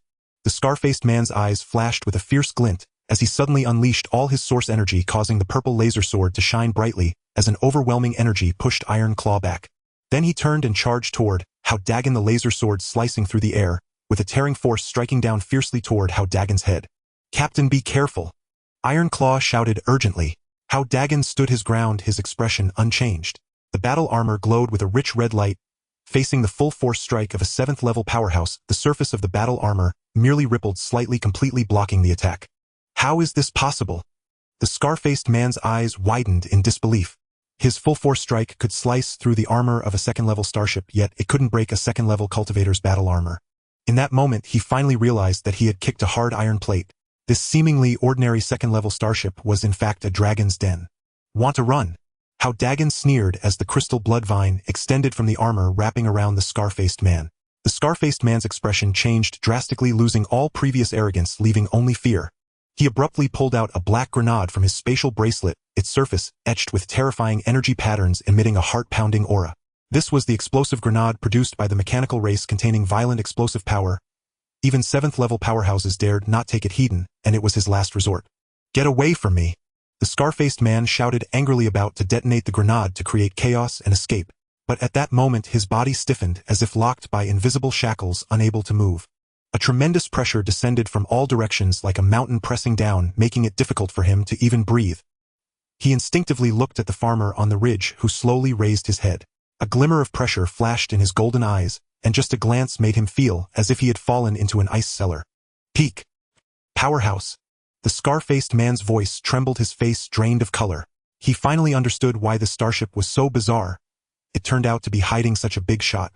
Taking advantage of this opportunity, Hao Dageng focused his thoughts, and the crystal blood vine coalesced into a blood-red war hammer, whistling through the air as it smashed down toward the scar-faced man's head. Bang! The scar-faced man was after all a 7th-level powerhouse, and his physical strength far exceeded that of ordinary people. This blow merely left him dizzy. Iron Claw seized the chance to rush up the laser sword, glowing green, accurately stabbing toward his shoulder. With a whoosh, the sword light penetrated his shoulder blade, blood gushing out. "Don't kill him!" The voice of An Yoon rang out. "They are all wanted criminals of the Federation. Capturing them alive can yield a huge bounty. Killing them would be a waste." Hao Dageng nodded, and the Tianluo red silk flew out again, tightly wrapping around the injured scar-faced man. The remaining star thieves, seeing their leader captured, immediately lost the courage to resist and surrendered by dropping their weapons. Hao Dageng controlled the Tianluo red silk, binding all the star thieves together and tossing them into a corner of the ecological zone. and Yoon used a scanning device to extract the biological characteristics of all the star thieves and compared them with the Federal Wanted database. Soon the results came out. All star thieves are wanted criminals by the Galactic Federation, and Yoon's voice carried a hint of excitement. Codename Blood Scorpion Class A wanted criminal with a bounty of 22 million military merits. Codename Fat Cat Class B wanted criminal with a bounty of 8 million military merits. The remaining second-tier star thieves are all Class C wanted criminals with bounties ranging from 250000 to 400000 military merits. The total bounty amounts to 36 million military merits. 36 million military merits? Hao Dageng's heart raced. Converted into crystal nuclei, that's over 100 million. With the addition of the Blackthorn, this third-tier starship, we've really struck it rich this time. With this money, not only can we purchase enough Tianjing essence to awaken the colorful plants, but we will also have a large surplus of crystal nuclei for material procurement. The scar-faced man lay on the ground watching the excited Hao Dageng and others, his face filled with despair. He never imagined that after rampaging through the withering star system for years, he would fall into the hands of what appeared to be an ordinary second-tier starship. Moreover, the opposing side concealed a peak 9th-tier powerhouse, which was a tremendous irony. Hu Lai put down the water bottle in his hand, walked over to Hao Dageng and revealed a satisfied smile. Indeed, your growth during this time has been rapid. Your use of the crystal bloodvine has become increasingly proficient, and the Tianluo red silk can now exert considerable power. Hao Dageng scratched his head and smiled, saying, "Thanks to the guidance of my seniors. Now that the money issue is resolved, the next step is to deal with these star thieves and the Blackthorn, then continue to Lingxi Star." Excitement flickered in Hao Dageng's eyes. This sudden ambush not only resulted in no losses for them, but also brought them a hefty bounty and a third-tier starship, a delightful surprise. After Yoon forcibly unlocked the spatial wristband of Blood Scorpion, 132700000 crystal nuclei were neatly stacked in the storage compartment. There were also 12 laser swords, 8 sets of defensive battle armor, and a pile of scattered insectoid shells, energy crystals, and other cultivation resources. All supplies have been accounted for. Data streams flickered in Yoon's single eye. The total value is approximately 22 million crystal nuclei. Hao Dageng rubbed his hands together, his face filled with excitement. These star thieves really have money. After being wanted by the Federation and unable to store their wealth in banks, they could only carry their possessions with them, which now all benefit us. Taizhua spoke up, saying, "Captain, the current issue is that Blackthorn. Without the captain's authorization, we cannot initiate warp jumps. If we forcibly dismantle it, the overall value will be severely discounted." The crowd's gaze focused on Yoon, as he was the most experienced when it came to handling starships and resource transactions. After pondering for a moment, Yoon said, "The hull of Blackthorn is made of third-tier dark radiant iron, with a market valuation of at least 80 million crystal nuclei. The third-tier cosmic exotic treasures on board are valued at around 35 million crystal nuclei. If dismantled and sold separately, the total value would be approximately 1.15 billion, but the process is cumbersome and prone to price suppression by merchants. What should we do?" Hao Dageng frowned. "The best approach is to contact the Galactic Federation Security Bureau." And Yoon said, "They need to apprehend these wanted criminals and will also recover the involved starship. We can submit the Blackthorn as an involved asset, and the Federation will offer a reasonable recovery price, plus it will be quick and avoid subsequent troubles." "All right, let's do that." Hao Dageng immediately made the decision. "Quickly contact the Federation Security Bureau and send them the coordinates." And Yoon immediately connected to the encrypted communication channel of the Galactic Federation Security Bureau and explained the situation in detail. "This is the free ship ZUN, having captured Class A wanted criminal Blood Scorpion and his gang of 15 in the Withering Star system and confiscated a third-tier starship, Blackthorn. We request the Federation to send personnel for reception and to discuss the recovery of the starship." The efficiency of the Federation Security Bureau was extremely high. Within 10 minutes, they replied, "Enforcers have been dispatched to the target coordinates. Expected arrival time is 4 hours. Please keep communication open and prepare for handover." In the next 4 hours, Hao Dageng and others organized their spoils. While waiting for the arrival of the Federation warship, Hao Dageng sorted the searched crystal nuclei and equipment, considering the subsequent plans. For hours later, a huge shadow enveloped the ZUN. A silver-white standard warship over 1,000 meters in length slowly approached, its hull emblazoned with the insignia of the Galactic Federation, exuding an imposing aura like a giant beast in the cosmos. In contrast, the 100-meter-long ZUN looked like a delicate toy. "ZUN, please open the towing channel. We will receive the wanted criminals and the Blackthorn." The communication from the Federation warship came through. Yoon controlled the ZUN to open the towing channel, and the Federation's law enforcement personnel arrived in a small shuttle to verify the identities of Blood Scorpion and the other captured criminals. When the law enforcement officers confirmed Blood Scorpion's identity, they displayed expressions of surprise. This star thief who had rampaged through the withering star system for many years was actually captured alive by a second-tier starship. Captain of ZUN, according to the Federation's bounty regulations, the total bounty for Blood Scorpion and his gang is 36 million military merits, which has been transferred to your account. Please check. The law enforcement personnel said respectfully. Hao Dageng checked the military merit account, and indeed 36 million military merits had been credited. Subsequently, the Federation's technical personnel boarded the Blackthorn for a comprehensive inspection and evaluation. An hour later, the evaluation results came out. Although the Blackthorn is damaged, the core components are intact, and the dark radiant iron hull and cosmic exotic treasures are preserved completely. The Federation's recovery price is 1.38 billion crystal nuclei. Do you agree to the transaction? 1.38 billion. Hao Dageng's eyes lit up. This price was 23 million higher than in Yoon's estimated dismantling value, a delightful surprise. Agreed. Complete the transaction immediately. The transaction was quickly completed and 1.38 billion crystal nuclei were transferred to the ZUN's account. The enforcers activated the towing beam, pulling the Blackthorn into the ship's cabin, then sent a communication to the ZUN. Thank you for your cooperation, ZUN. We wish you smooth sailing, and if you discover any other wanted criminals in the future, please feel free to contact the Federation Security Bureau. Watching the Federation warship slowly depart, Hao Dageng felt a profound sense of tranquility. This ambush brought in rewards beyond his wildest imagination. We've struck it rich. We've struck it rich, exclaimed Hao Dageng excitedly. Isn't it faster to go directly after the wanted criminals? And Yoon calmly analyzed. This time we were simply lucky. The Blood Scorpion and others were minor wanted criminals with limited strength and no strong backing. True major wanted criminals hide in the lawless regions, establishing their own forces, possessing several high-tier starships and numerous powerful beings, to the point where even the Galactic Federation dares not provoke them easily. Given our current strength, we wouldn't stand a chance against those truly ruthless characters, Hao Dageng said, calming down at these words. He knew Yoon was right. The successful capture of the Blood Scorpion was largely due to the latter's underestimation of the ZUN ship's strength, coupled with the presence of the 9th-tier powerhouse Hu Lai. If we encountered a real top-tier wanted criminal, the consequences would be unimaginable. Well, let's treat this as an unexpected joy, Hao Dageng said. Now that we have sufficient crystal cores, let's continue towards Lingxi Star. At this moment, the ZUN ship's warp engine had also fully cooled down, and Yoon maneuvered the starship, reinitiating the warp jump towards the Lingxi Star of the Elf clan. The subsequent journey went smoothly, without any further incidents.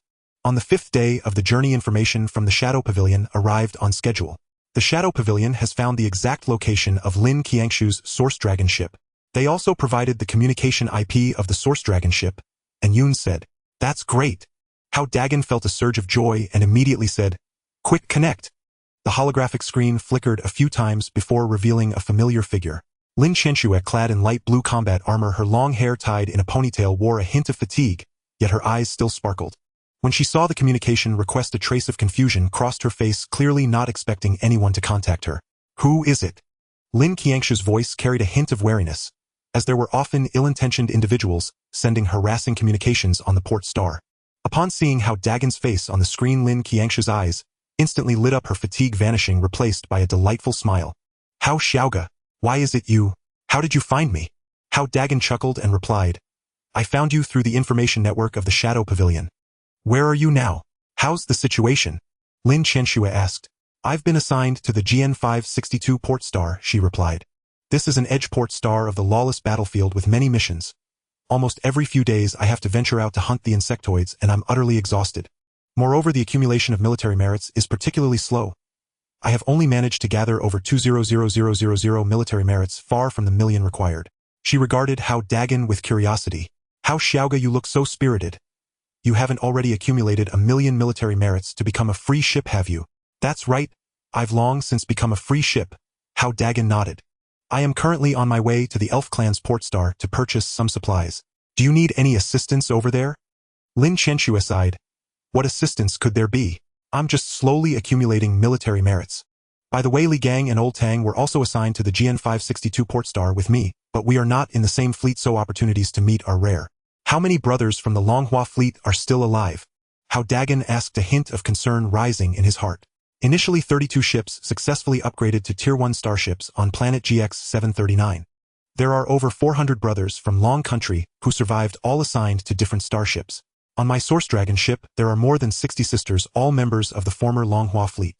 Hao Dageng felt a sense of relief hearing that over 400 brothers survived. Qianxue will transfer you a sum of crystal cores shortly. Use this money to purchase a batch of Tier 5 ammunition and accumulate military merits whenever possible to gain your freedom quickly.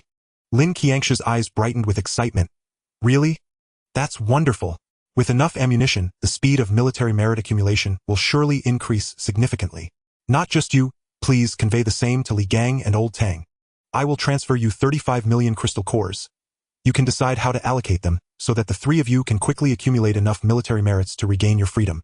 The remaining crystal cores you can distribute to the brothers on the Source Dragon ship, so everyone can improve their equipment and enhance their survival rates. Lin Qianxue exclaimed, 35 million? Lin Qianxia's eyes widened in disbelief. She had only accumulated over 200,000 military merits equivalent to 600,000 crystal cores, and Hao Dageng transferred her 35 million at once. This was an astronomical figure. How Xiaoga, how have you become so wealthy? Lin Qianxue stammered. Just lucky? I encountered a group of space pirates and seized quite a bit of supplies. Hao Dageng casually mentioned this without going into details. Just rest assured and accept it all with your abilities. This money will certainly help everyone break free from their constraints quickly. All right? Lin Qianxue nodded heavily, her eyes shining with determination. After ending the communication, Hao Dageng instructed Yun to transfer the 35 million crystal cores to Lin Qianxiu's account. At that moment, on GN 562 port star, Lin Qianxue stared at the enormous sum of crystal cores in her account, still somewhat dazed. She never expected that within just 6 months, Hao Dageng would develop so rapidly, already capable of offering such a large sum of crystal cores to help them. Sisters, our opportunity has come.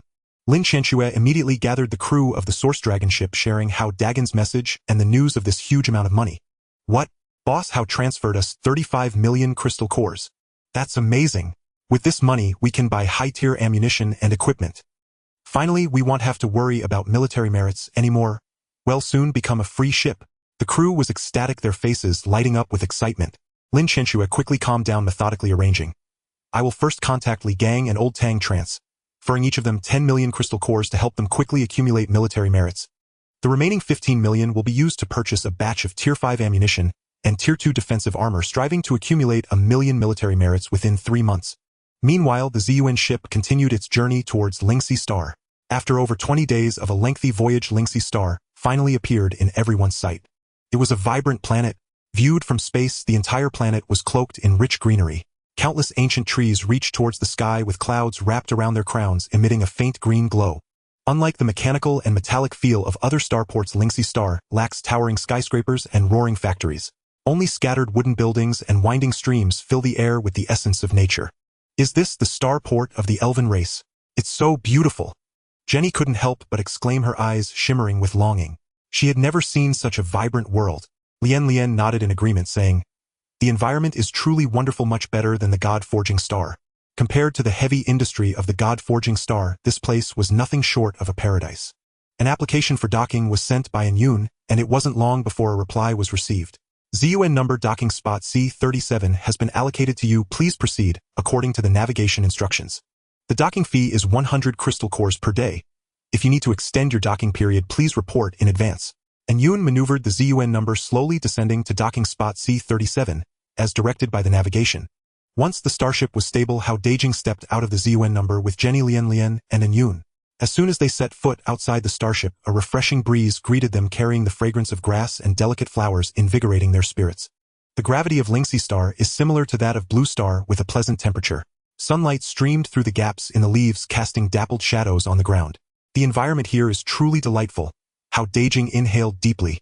However, before they could exit the docking area, a crowd surged towards them. These individuals were handsome men and beautiful women with pointed ears, emerald green eyes, and hair, fair skin, and tall statures. They spoke fluent galactic common language, holding various items as they approached. Captain, take a look at our elven specialties. Purely natural spirit fruits that can enhance your mental powers.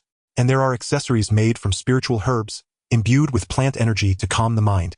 Captain, how about buying some spirit rice? The cooked rice is fragrant and can replenish your stamina. The elves enthusiastically promoted their products, mostly consisting of spirit fruits, spirit rice, and herbal accessories that were all natural. These items were highly sought after in the interstellar market, especially for cultivators, providing excellent auxiliary effects. Hao Dageng waved his hand, smiling as he said, everyone, please don't rush. Well, first go to the city area to acquire some supplies and then return to patronize your businesses. Although the elves were somewhat disappointed, they did not press further and opened a path. At that moment, a handsome elven man approached dressed in a light green robe with a wooden token hanging from his waist, respectfully saying, "Captain, I am the guide of Linksea Star named Eric. If you need to purchase anything, I can take you to the most reasonable shops for only 5 crystal cores a day." As soon as he finished speaking, several other elves rushed over, each offering their prices. "Captain, I only need 4 crystal cores. 3 cores. I can take you around the whole city for 3 crystal cores.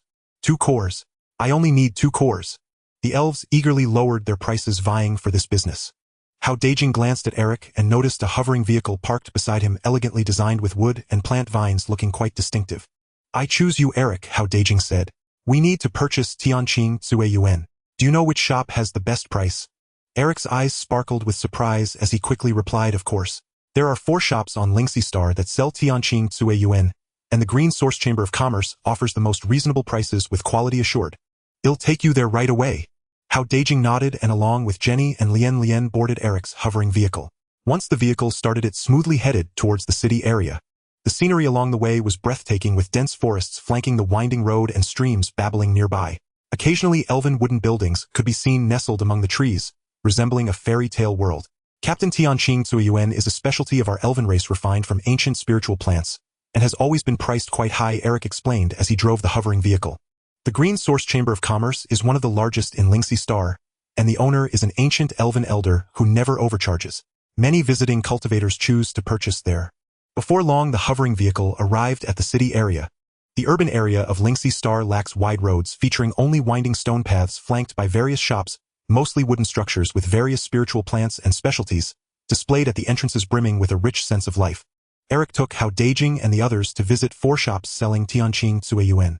The prices at the first 3 shops were all quite high, with the lowest being 12 million crystal cores per bottle and the highest reaching 13 million. Finally, they arrived at the Green Source Chamber of Commerce. This shop was not large, but it was elegantly decorated with a rustic charm, featuring 2 large spiritual plants at the entrance that emitted a faint green glow. Upon entering the shop, the space inside was expansive, with shelves filled with various spiritual plants, elixirs, and specialties, while several elven staff members were busily attending to customers. "Welcome to the Green Source Chamber of Commerce. May I ask what you would like to purchase?" An elderly elven staff member approached, displaying a respectful demeanor. "We would like to buy Tianqing Zui Yuan," Hao Dageng said. "May I ask what the price is?" "Tianqing Zui Yuan is 11.5 million crystal cores per bottle with guaranteed quality. If you purchase 3 bottles or more, I can offer you a 2 discount." This price was indeed much more reasonable compared to the first 3 shops. Hao Dageng nodded. "Okay, I'll take 3 bottles of Tianqing Zui." "Sure, please wait a moment." The elven staff member immediately arranged for a robot to fetch the Tianqing Zui Yuan. While waiting, Hao Dageng surveyed the products within the shop. Suddenly, his attention was caught by a row of ammunition on the shelves. These rounds were green and had a peculiar shape, clearly not ordinary standard ammunition. "What kind of ammunition is this?" Hao Dageng asked, pointing at the ammunition. The elven staff member explained, "This is our elven specialty, the 5th level thorn shell, a type of biological ammunition. Upon firing, it instantly catalyzes a massive cosmic thorn that tightly binds the target, while the thorns continuously contract, generating powerful crushing force with control effects comparable to that of a 5th level black hole shell. Moreover, it is a third cheaper than black hole shells, costing only 2 million crystal cores each." "Oh, there's such ammunition." Hao Dageng's eyes lit up. He had previously felt that the Ziyuan number lacked control methods, and while the 5th level black hole shell was effective, it was too expensive. The 2 million crystal cores thorn shell was undoubtedly a great choice. "I need 4 of them," Hao Dageng said. "All right." The elven staff member directed a robot which quickly brought 3 bottles of Tianqing Zui Yuan and 4 thorn shells. Tianqing Zui Yuan was stored in transparent crystal bottles appearing light green and exuding a rich plant energy. The thorn shells were green, cylindrical, about 1 meter long, with intricate thorn patterns carved on their surfaces. Hao Dageng checked everything and, confirming the quality was fine, stored all the supplies into his spatial bracelet. This spatial bracelet was a trophy seized from the Star Pirates, containing a space of 5 meters on each side. Then Yun paid with crystal cores 3 bottles of Tianjing essence totaling 34.5 million crystal cores and 4 thorn bombs totaling 8 million crystal cores, amounting to a total of 43.3 million crystal cores. After purchasing the supplies, Hao Dageng and the others left the Green Source Chamber of Commerce and returned to the docking area in Eric's hover vehicle. Along the way, Jenny and Lian excitedly discussed the beautiful scenery and specialties of Linksea Star, while Hao Dageng pondered how to awaken the colorful plant. Upon returning to the Ziyuan ship, Hao Dageng eagerly went to the core cabin, looking at the slumbering colorful plant in the crystal box, his heart filled with anticipation. Finally, I can awaken it now. Hao Dageng took a deep breath, his eyes sparkling with excitement. He did not know what would happen when this colorful plant was awakened, but he could sense that it was extraordinary and might even bring greater surprises. Next came the most thrilling moment. Hao Dageng gathered Jenny Lian and Iron Claw, while Hu Lai walked over from the ecological area, clearly curious about the plant. Everyone gathered around the crystal box, their gazes fixed on the colorful plant. Hao Dageng picked up a bottle of Tianjing essence, opened the cap, and a rich plant energy instantly spread out, invigorating everyone. Are you ready? Hao Dageng looked at everyone. They all nodded, their eyes filled with anticipation. Hao Dageng no longer hesitated and slowly poured the Tianjing essence towards the colorful plant in the crystal box. The light green liquid flowed down the crystal walls, dripping onto the petals and stems of the colorful plant. 2 bottles of light green spiritual liquid were completely poured onto the colorful plant. Although the glow on the petals was slightly livelier than before, there were still no signs of awakening, which made him even more eager for the effect of the 3rd bottle. Everyone stepped back a bit. Hu Lai stood at the front, a serious look flashing in his golden eyes. He could sense that within this plant lay an ancient and immense energy, only sealed away by the passage of time. Hao Dageng nodded and twisted open the cap of the 3rd bottle of Tianjing essence. He slowly tilted the crystal bottle, and the light green liquid flowed from the bottle's mouth, falling like fine threads onto the petals and stems of the colorful plant. At the moment the 3rd bottle of spiritual liquid was completely used up, the colorful plant suddenly burst forth with dazzling light. 7 colors intertwined and flowed, forming a massive colorful pillar of light that shot straight to the top of the core cabin. The crystal box cracked inch by inch in the light, eventually turning into countless sparkling fragments, while the colorful plant slowly floated up, suspended in midair. The petals began to slowly unfold layer upon layer like a peacock's tail, exuding a heart-stirring vitality. Its 2 slender leaves gradually stretched out, resembling human arms. The delicate golden stem split into 2, transforming into 2 petite legs. The originally closed flower bud gradually revealed exquisite facial features.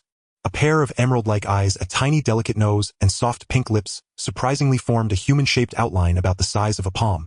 This is transformation, Jenny exclaimed in disbelief. Lian's eyes widened. So small. The flower spirit floating in the air gently blinked its verdant eyes, scanning the crowd before finally resting its gaze on Hao Dageng. A clear and melodious voice rang out, "Did you awaken me?" Her voice carried a hint of laziness from just waking up, mixed with an air of time-worn profundity that evoked a sense of awe. Hao Dageng steadied himself and respectfully replied, "Yes, Senior, it was me. May I ask how to address you?" "I am called Lingxi." The flower spirit Lingxi gently swayed her colorful petals and asked in a calm tone, "What year is it now?" "It is the year 4723 of the galaxy calendar." Hao Dageng replied, 4723. Lingxi softly repeated, a trace of wistfulness flashing in her verdant eyes. "I never expected that over 4,000 years have already passed." 4,000 years? Everyone's faces showed expressions of shock, even the usually composed Hu Lai displayed a flicker of emotion in his golden eyes. It should be noted that the most senior among them and Yun and Ironclaw were merely mechanical creations from 2,000 years ago. Hu Lai, as a peak 9th-tier powerhouse, had a long lifespan but was only over 800 years old. Yet Lingxi was a being from over 4,000 years ago, practically a living fossil. Lingxi seemed to have anticipated everyone's reaction and did not linger too long, continuing to ask, "After 4,000 years, what is the situation in the galaxy? Has the plague of the insect race been defeated?" Upon hearing this question, the atmosphere in the core cabin instantly became awkward. The smile on Hao Dageng's face froze. He scratched his head and replied honestly, "Senior, unfortunately not. The insect race's offensive has not only not been curbed, but has become increasingly fierce. Over the past 4,000 years, nearly half of the territory of the galaxy has been lost, with countless races exterminated by the insect race, leaving only the Galactic Federation leading the 3 major races struggling to hold on in the outer battlefield." Lingxi's eyes flashed with a hint of gloom, her delicate body trembling slightly. "I never expected the insect race to still be so rampant. Is the Galactic Federation still the ruler of the galaxy?" "Yes," Hao Dageng nodded. "The Galactic Federation remains the dominant force in the galaxy, coordinating the strength of all races to resist the insect race." Lingxi fell silent for a moment, her gaze once again landing on Hao Dageng, her tone carrying a hint of inquiry. "You all went to such great lengths to enter the Flower Spirit clan's secret realm and awaken me. It must not be purely out of goodwill, right? What is your purpose? Feel free to speak plainly." Hao Dageng understood that there was no need to beat around the bush in front of this ancestor who had lived for over 4,000 years. He respectfully said, "Senior, to be honest, we are searching for a high-level shielding artifact. We have inquired everywhere, and the Foxman clan informed us that the home planet of the Flower Spirit clan might harbor such treasures. After going through many trials, we found the HC-468 planet and entered the secret realm where you were located, which is how we brought you out. If there has been any disturbance, I hope Senior will forgive us. The Foxman clan. Lingxi murmured softly, a complex expression flashing in her eyes. If it weren't for the assistance of the Foxman clan back then, the Flower Spirit clan would have likely been exterminated long ago. Back then, when the insect race descended upon the home planet of the Flower Spirit clan, they burned, killed, and looted, taking away more than half of my kin. The insect race does not engage in production but survives solely through plunder, and they value the Flower Spirit clan so highly because only we can cultivate the Xuanlu Yuji. Xuanlu Yoji? Hao Dageng asked curiously. It is a type of fungus that contains pure energy which has a deadly attraction to the insect race. Lingxi explained.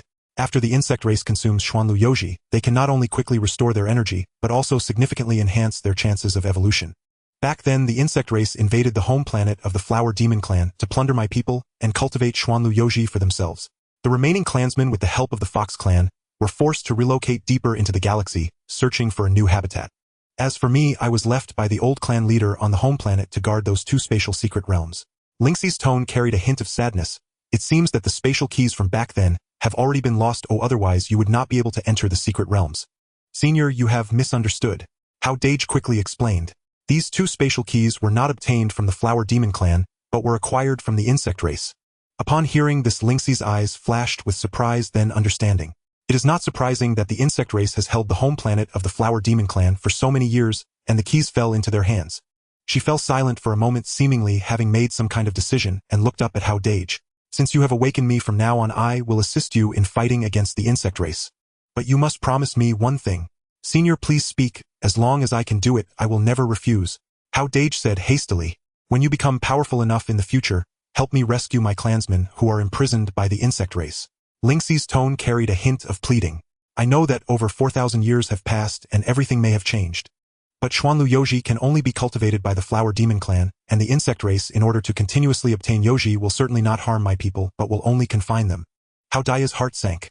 The brutality of the insect race is notorious. After over 4,000 years, no one can guarantee that Lingxi's clansmen are still alive. Yet looking at the hope in Lingxi's eyes, he could not bear to refuse and could only nod. Senior, rest assured, as long as I have enough power in the future, I will definitely help you rescue your clansmen. Lingxi's eyes flashed with gratitude as she gently nodded. You are still too weak right now. This matter is not urgent. We will discuss it again when you have truly grown. Suddenly her gaze turned to the floating purple spirit bottle in the center of the core cabin, a hint of confusion flashing in her eyes. That seems to be the sacred artifact of the beastman, the purple spirit. How did it come to be here with you? Senior, it was a fortuitous coincidence. I was fortunate enough to gain the recognition of the purple spirit.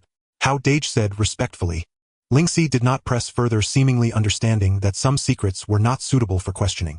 She paused for a moment and then spoke again. You just mentioned wanting to find high-level shielding artifacts. Yes. Hao Daya's eyes lit up as he quickly replied. Our starship needs high-level shielding to penetrate deep into the core areas of the insect race for hunting, so we urgently need a high-level shielding artifact. Did you bring the two spatial keys? Lingxi asked. I did. Hao Dageng replied quickly. Anyun, have the micro-robots bring the two spatial keys to the core cabin. Received. Moments later, two micro-robots flew slowly into the core cabin, each carrying a crystal stone.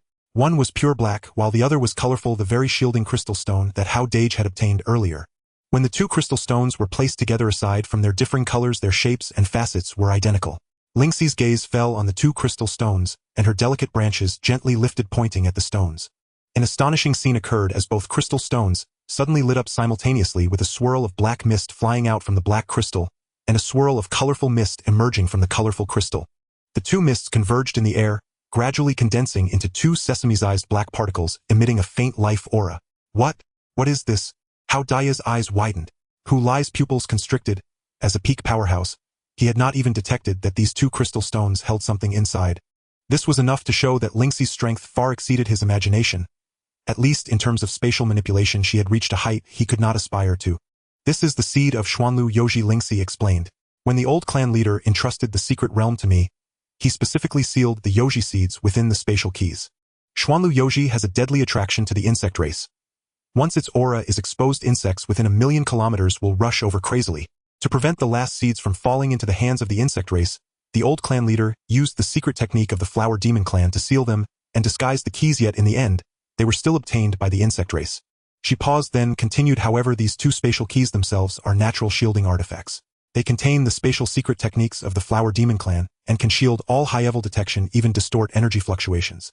With slight modifications, you can integrate them into your starship, which will not only perfectly shield detection but also enhance the stability of the starship's jumps. Hao Dageng excitedly said, "That's great." He looked at Lingxi and suddenly remembered something, cautiously asking, "Senior, are you a mirror master?" Lingxi smiled slightly, a hint of pride flashing in her eyes. "Indeed. Our Flower Demon Clan is naturally comprised of mirror masters adept at spatial manipulation, energy disguise, and mirror formations. Shielding detection and distorting space are merely trivial matters for us." Hearing the term mirror master, a bold thought suddenly flashed through Hao Dageng's mind. His eyes brightened as he said, "Senior, since Xuanlu Yoji has a deadly attraction to the insect race, could we set up a mirror formation in a concealed location, then release the aura of Yoji to lure the insect race over, and then continuously snipe them?" This idea grew wildly in his mind like weeds. If it could be realized, they would quickly accumulate military merits and acquire abundant resources to enhance the strength of the Ziyuan ship. Lingxi's eyes flashed with approval. "Your idea is good. The aura of Xuanlu Yoji has an irresistible attraction for the insect race. Even high-level insects will go mad for it. Moreover, these two spatial keys can indeed conceal the aura of Yoji, only spreading within the range we designate, preventing the arrival of insects beyond our capacity to handle." Hao Dageng exclaimed excitedly, "Senior, what resources are needed to cultivate Xuanlu Yoji? No matter what it is, I can find a way to obtain it." Lingxi gently shook her head, speaking in a calm tone. "Nothing is needed. The growth of Xuanlu Yoji does not require soil or water, only the absorption of stray energy from the universe. I can catalyze its growth. Give me 10 days and I can cultivate a portion of Yoji enough to attract the insects from the surrounding star domains." 10 days? Hao Dageng exclaimed with delight. "So soon?" "Of course, Ling," she replied with a faint smile. "The Huayao clan's mastery over plants far exceeds what you can imagine." After she spoke, her body descended gently and settled on the floor of the core chamber. A brush of prismatic petals and a carpet of emerald moss sprang up instantly. Her roots sank deep into the moss like an ancient tree anchored to the earth. "I will begin cultivating the Yoji at once and simultaneously modify these two spatial keys," Ling, she said. "The core chamber's energy fluctuations are very stable, ideal for Yoji growth. You need not disturb me. In 10 days there will be results." Hao Dageng nodded and hurriedly said, "Very well. Rest assured, Senior, we will not disturb you." Ling, she fell silent. Her verdant eyes closed slowly as a faint green radiance emanated from her. Two spatial keys hovered above her head, rotating continuously. Black and prismatic lights braided together to form a strange veil of energy. The two Yoji spores had settled onto the moss and began to grow slowly, gradually drawing upon the energy Ling she emitted. Hu Lai watched Ling's eyes figure, and a thread of awe passed through his eyes. "This elder's strength is unfathomable," he murmured. Hao Dageng nodded in full agreement. Ling's eyes' arrival not only solved the Ziyuan's shielding problem, she also brought the Xuanlu Yoji, a devastating countermeasure against the insect race, and moreover secured them an ally, a living fossil of over 4,000 years of age. For the Ziyuan, this was without question a momentous opportunity. "Let us step outside for now and let the Senior cultivate the Yoji and modify the keys in peace," Hao Dageng said. The others nodded and quietly withdrew from the core chamber. The moment they stepped out, Hao Dageng's heart swelled with expectation. He knew that in 10 days the Ziyuan would undergo a wholly new metamorphosis and their campaign against the insect race would turn to a new page. In the following days, the Ziyuan hovered silently in the docking zone of Lingxi Star. Within the core chamber, the flower fairy Ling, she tended the Xuanlu Yoji in silence, while she modified the spatial keys. In the cockpit, the blue glow of holographic screens cast Hao Dageng, Anyun, and Taijua in sharp relief. Hao Dageng's gaze rested on the ship upgrade blueprint on the screen, his tone edged with urgency. "Senior Ling, she will need a few more days to finish, but we cannot wait indefinitely. During this interval, we must finalize our subsequent plans." Taijua projected a model of the Ziyuan's weapon systems from his mechanical arm. "The captain is right. At present, the Ziyuan's secondary weapon system is dark matter attribute. Powerful, yes, but its single attribute nature imposes severe limitations. If the main weapon system could be paired with a light attribute to form a light versus dark combination, the power of a subsequent joint attack mode could increase by at least 30%. Enyon's monocular updated data and the holographic display instantaneously pulled up the Federation's registry of cosmic rarities. To raise the Ziyuan to 3rd tier, we require a 3rd tier light attribute cosmic rarity. At present, the Federation list contains 3 items that fit the bill: Guangzi Yuan Hui Stone, Shiguang Guoyen Core, and Guangmu Crystalline. Their prices range from 15 million to 17.5 million military merits. Hao Dageng nodded and scanned the descriptions of the 3 rarities. Guangzi Yuan Hui Stone originates from stellar explosions and possesses the purest energy. Shiguang Guoyen Core is found near black holes and excels at piercing defenses. Guangmu crystalline condenses from a star's inner core and offers the greatest stability. Taizhua, which would you choose? Choose the Guangxi Yuan Hui stone, Taizhua said without hesitation. Although it is the most expensive, the purity of light energy determines the ceiling of the main weapon system. Moreover, if we later hunt down a third-tier light attribute tyrant, the compatibility between the two energies could improve, and perhaps trigger an additional attribute bonus elevating the weapon system further. Anyun spoke up abruptly. There is a more critical issue: spatial expansion. If the Huayao clan's spatial realm is to be integrated into the ZUN, it will require vast amounts of extraordinary metals with spatial attributes. The cost for that far exceeds our expectations. No sooner had he spoken than the holographic display switched to the Beast Guild's price list for extraordinary metals. Row after row of staggering figures filled the screen. Jingkong aluminum 36000 crystal Korisk, Weidu gold 42000 crystal Korisk, or Jiue titanium 46000 crystal Korisk, Kongwei steel 39000 crystal Korisk, Shunwan platinum 34000 crystal Korisk. According to our prior plan, we reserved 4 storage spaces for mobile turrets, each 50 meters square, total 500,000 cubic meters, 1 ammunition production workshop of 100,000 square meters with 10 meters height, 100,000 cubic meters, and an ecological expansion of 200,000 cubic meters, altogether requiring 80,000 cubic meters of expanded space. Enyin's voice was devoid of emotion, but Hao Dageng felt his heart sink. Using the cheapest Jingkong aluminum as a baseline, each cubic meter requires 1 kilogram of metal. 800,000 kilograms multiplied by 36000 yields a raw material cost of 28.8 billion crystal cores. 28.8 billion? Hao Dageng shot up from his seat, eyes wide with disbelief. Anyun, did you miscalculate? When we sold half of the Anyun ship's metal originally, it fetched less than 500 million, and that was 4th-tier metal. How can the figure be so large? The calculation is correct. Anyun summoned the detailed formula. And this assumes we already have 2 spatial realms as carriers. Without those realms, relying solely on metal expansion would triple the cost, reaching 86.4 billion crystal cores. The scarcity of space-type extraordinary metals far exceeds that of 7th-tier metals. Their formation demands eons of cosmic catalysis, and their value is intrinsically irreplaceable. Hao Dageng slumped back into his seat, rubbing his fingers absently. 28.8 billion. The number pressed down on him like a mountain.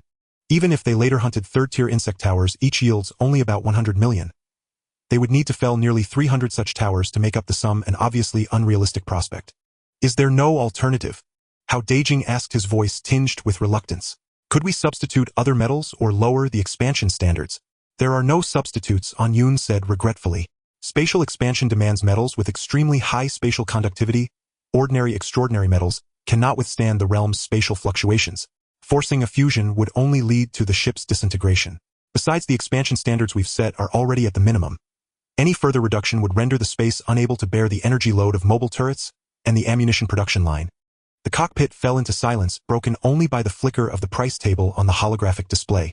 At that moment, Ironclaw suddenly spoke, breaking the deadlock. Captain, perhaps we don't need to achieve everything in one go. His mechanical arm sketched an arc on the screen, segmenting the expansion plan into several parts. We are currently only at the 2nd tier, and the mobile turret won't be built until the 4th tier. The current size of the ecological zone is sufficient to support our daily needs, so these can be postponed. The immediate priority is to establish an ammunition production line. According to calculations, the ammunition production line requires only 100,000 cubic meters of space and needs 800,000 kilograms of crystal aluminum with a raw material cost of 3.6 billion crystal cores. 3.6 billion. Hao Dageng furrowed his brow. This figure was still substantial, but compared to 28.8 billion, it was much more manageable. Although 3.6 billion is considerable, it is not unattainable, Ironclaw continued to analyze. As long as we establish the ammunition production line, we will be able to produce exclusive ammunition, such as 3rd-tier ammunition infused with dark matter energy. The profit from arms trade has always been the highest. The cost of a single 3rd-tier dark matter ammunition is less than 100,000 crystal cores, yet it can sell for over 200,000, doubling our profits. He paused, his tone becoming more resolute. More importantly, we need to promote to a 3rd-tier starship as soon as possible. Ironclaw brought up the military merit data for the 3rd-tier insect tower. The military merit for the 3rd-tier insect tower is a minimum of 30 million, and can go as high as over 50 million, which translates to 100 million to 1.6 billion crystal cores. With the strength of the ZUN combined with the assistance of Senior Tiger Lees and the Suntamature Xuanlu Yoji, hunting the 3rd-tier insect tower would be highly efficient. Moreover, after we promote to the 3rd tier, we will be able to produce 4th tier and even 5th tier ammunition, increasing our profit margins even further. Following this plan, we can gather enough 3.6 billion within a year to complete the first stage of expansion. After hearing this, Hao Dageng's eyes reignited with hope. Iron Claw's plan was indeed feasible. Achieving everything in one go was quite difficult. However, implementing it step by step, gradually progressing, would be much more prudent. Alright, let's do it your way. He decisively made the call. First we will exchange for the 3rd tier light attribute cosmic exotic, then hunt down a 3rd tier tyrant to promote to a 3rd tier starship. Once Senior Lingxi's Xuanlu Yoji matures, we will enter mass hunting mode. Dark Ash said, we currently have over 36 million military merits in our account. Exchanging for the photon source brilliant stone requires 17.5 million military merits, leaving us with 18.5 million military merits as reserve. Then Dark Ash logged into the Federal Military's exchange system and submitted the exchange request for the photon source brilliant stone. The system prompt indicated that since the photon source brilliant stone is a scarce exotic, it requires the Federal Military to transport it from the material reserves with an estimated delivery time of 4 interstellar days. In the following days, the ZUN remained docked in the Lingxi Star's docking area. Hao Dageng visited the core chamber daily to check on Lingxi's progress, noticing that on the patch of green moss the Xuanlu Yoji had already sprouted tiny caps appearing deep purple and emitting faint energy fluctuations. 2 spatial keys floated above Lingxi's head, intertwining black and colorful lights, with increasingly complex patterns on the surface indicating that the transformation was nearing completion. The Yoji will mature in 3 days, and the key's transformation will also be completed soon. Lingxi sensed Hao Dageng's presence and opened her emerald green eyes. Are you planning to promote to a 3rd tier starship? Yes, Senior, Hao Dageng replied respectfully. We have already exchanged for the 3rd tier light attribute exotic, and are preparing to hunt a 3rd tier tyrant to promote to the 3rd tier. Lingxi nodded, saying, once the Yoji matures, the efficiency of hunting the insect race will be even higher. On the 4th day at noon, the Federal Military's transport shuttle arrived at Lingxi Star. A silver-white small shuttle slowly landed next to the ZUN, and 2 Federal Military couriers, wearing uniforms, came down with a sealed metal box. Captain Hao Dageng of the ZUN. The lead courier verified the identity and opened the metal box.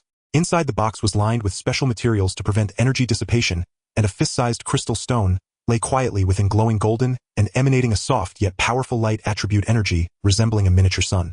This is the photon source brilliant stone you exchanged for, with a purity of 98, meeting Federal Military standards. The courier handed over the metal box. Please confirm its accuracy and sign. Hao Dageng took the metal box, feeling its warmth and clearly sensing the pure light attribute energy contained within. He nodded and signed his name on the confirmation document. After verifying that everything was correct, the courier left on the shuttle. Storing the photon source brilliant stone safely in the core chamber, Hao Dageng sighed in relief. Now one of the 2 key conditions for promoting to a 3rd tier starship had been met.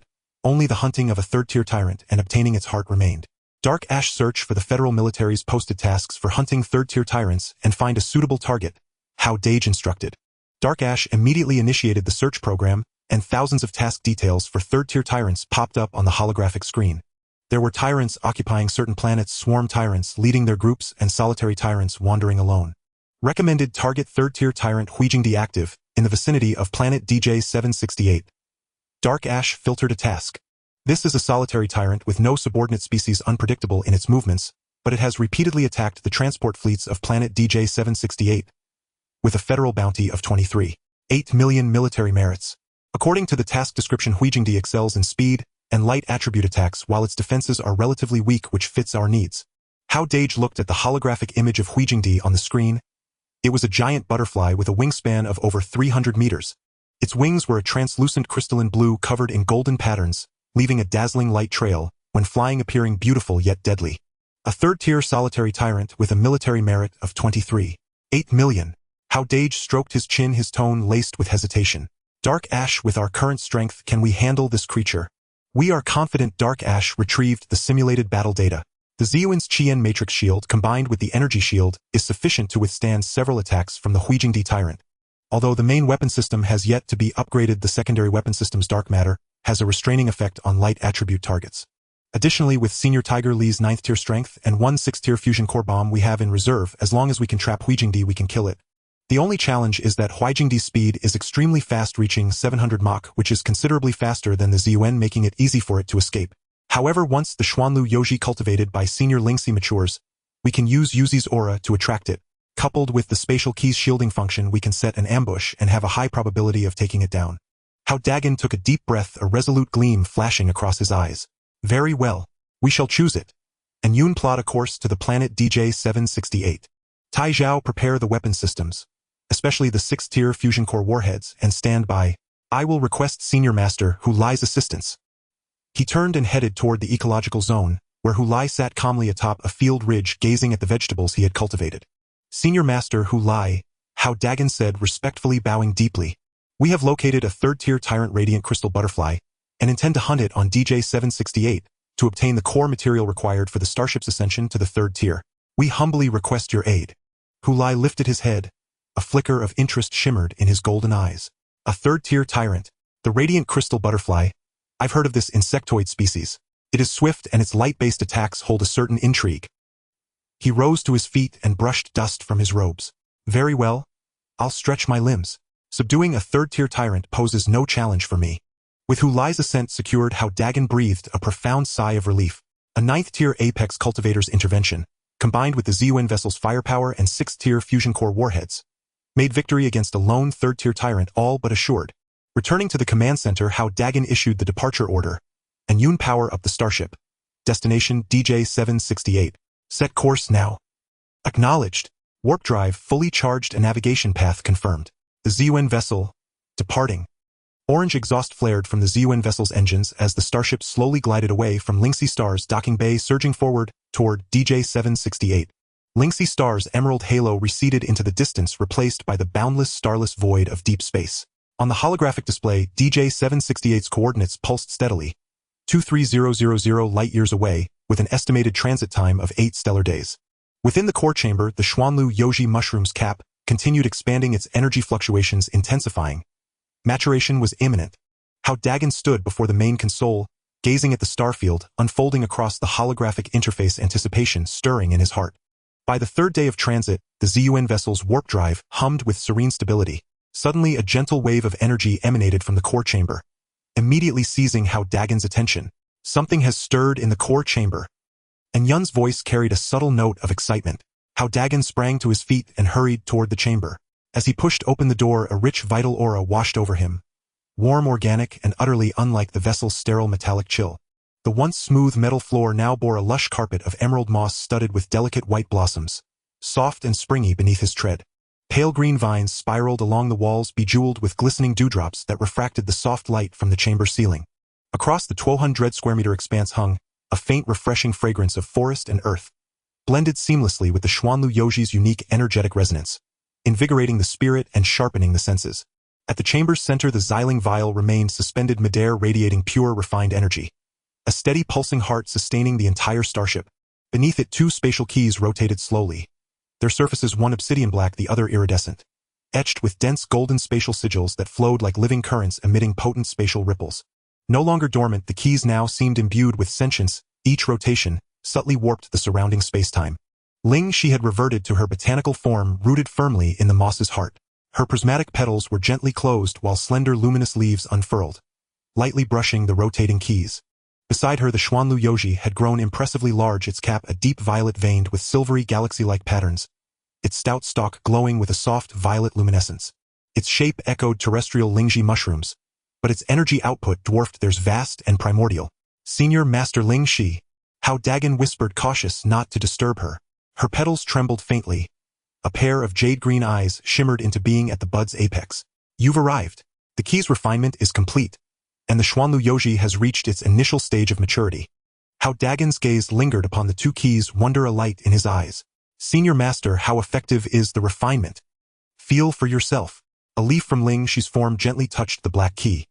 The golden sigils blazed and an invisible shielding field instantly expanded, enveloping the entire core chamber. Hao Dageng sensed it clearly. Every fluctuation of energy, every trace of life within the chamber was perfectly concealed, undetectable from beyond the field's boundary. Shielding intensity is adjustable, calibrated to the amount of energy channeled, Lingxi explained. At minimum, it masks all signatures below 3rd-tier detection. At peak, it can briefly repel even the mental probing of Apex cultivators. Moreover, it synchronizes with the Starship's core power source, generating a full vessel shielding field, ensuring stealth even deep within insectoid territories where high-tier insectoid predators would otherwise sense us instantly. Excellent! Hao Dageng exclaimed, elated. And the Xuanlu Yoji, can its aura be controlled? Naturally. A leaf pointed toward the Xuanlu Yoji beside her. It is only preliminarily matured. Its emitted aura currently reaches no farther than 1 million kilometers, yet already sufficient to draw nearby insectoids. As it continues to grow, its resonance will strengthen, and so too the rank of insectoids it attracts. Yet rest assured, I can precisely modulate both its intensity and range, ensuring no foes beyond our capacity ever converge upon us. Hao Dageng exhaled in quiet relief. This had been his gravest concern. An uncontrolled surge of attraction could summon legions of high-tier insectoids. Even with who lie aboard the Ziyuan vessel, might still face peril. Senior Master, during the Tyrant Hunt, we may require you to emit a controlled pulse. To lure it in. Agreed, Ling Shi nodded. Once you've selected an optimal location, I shall release the signal. Tyrants are exquisitely attuned to the Xuanlu Yoji's energy. Its resonance alone will compel them to come. After bidding Ling Shi farewell, Hao Dageng did not immediately return to the command center. He instead made his way back to the ecological zone, where Hu Lai was watering his vegetables. Senior Master Hu Lai. Hao Dageng approached and bowed respectfully. Hu Lai looked up, a faint smile glinting in his eyes. The keys and the Yoji, are they ready? Yes, they are complete, Hao Dageng affirmed with a nod. He then consulted Hu Lai on matters of cultivation, and the Elder Master patiently expounded each principle in turn. Many thanks for your guidance, Senior Master. Half an hour later, Hao Dageng opened his eyes, clarity gleaming within them. Cultivation demands steady progression. Never rush. Hu Lai remarked. In the days that followed, Hao Dageng alternated between disciplined practice and close monitoring of the vessel's progress. The Ziyuan vessel traversed the cosmos with unwavering grace. After 8 long days of flight, DJ-768 finally appeared on the holographic display. This is a planet that appears entirely gray-brown, its surface covered with massive rocky mountains and canyons. Vegetation is nearly non-existent, and the atmosphere is thin, presenting a faint earthy hue. From space, waves of energy fluctuations occasionally flash across the surface of the planet. DJ-768, the home planet of the Rock Clan. The sound of dark meteor echoed. According to the Federation database, the Rock Clan excels in crafting defensive equipment, and their matrices and shields are renowned throughout the galaxy. Their kin are naturally strong-bodied and adept in close combat with an average strength above the 2nd tier. The home planet of the Rock Clan. Hao Dageng felt a stir in his heart, suddenly recalling the Rock Clan individual he encountered back in Port Star. I remember it was the Rock Clan individual we bought the Crimson Rock Guardian Matrix from, speaking in a deep voice, refusing to sell for less than 12 million crystal cores. I never expected this to be his home planet. It seems that the money he made from selling the Matrix was likely used to support his hometown in the fight against the insect race. An application for docking has been sent to the Rock Clan. Dark Meteor stated, since we accepted the task issued by the Federation to hunt the crystal butterfly, the Rock Clan has agreed to let us land at their main port. The Ziyuan slowly entered the atmosphere of DJ-768, heading towards the main port. The main port is constructed at the foot of a gigantic mountain built from countless massive rocks. Inside the port, a dozen warships were docked, mostly standardized defensive warships, their surfaces covered with heavy armor. After the Ziyuan landed in the designated docking area, Hao Dageng opened the hatch and stepped out. At the port, a dozen Rock Clan members had long been waiting. They were clad in heavy rock armor, towering and robust. The tallest among them stood over 3 meters, his head resembling polished rock with sharply defined facial features. The presence of these Rock Clan members was formidable, with the leader exuding a 6th-tier energy fluctuation. Most of the others were around the 3rd to 4th tiers, their overall strength significantly surpassing that of the merfolk they had encountered before. However, when they saw that the Ziyuan was merely a 2nd-tier starship, their expressions suddenly turned sour. The 6th-tier Rock Clan leader frowned and said in a deep voice, "Are you Captain Hao, who accepted the task to hunt the crystal butterfly?" "Indeed." Hao Dageng nodded. "Humph." The Rock Clan member snorted coldly, his tone tinged with dissatisfaction. "The crystal butterfly is a 3rd-tier lone tyrant, fast and with strong attack power. Even a 4th-tier starship must be cautious. You, with a 2nd-tier starship, are likely courting death." The other Rock Clan members echoed in agreement, their eyes filled with contempt. In their view, a 2nd-tier starship could hardly contend with a 3rd-tier tyrant, and Hao Dageng accepting this task was either a reckless overestimation of his abilities or had ulterior motives. Hao Dageng had anticipated this. He did not argue, merely turned and walked back.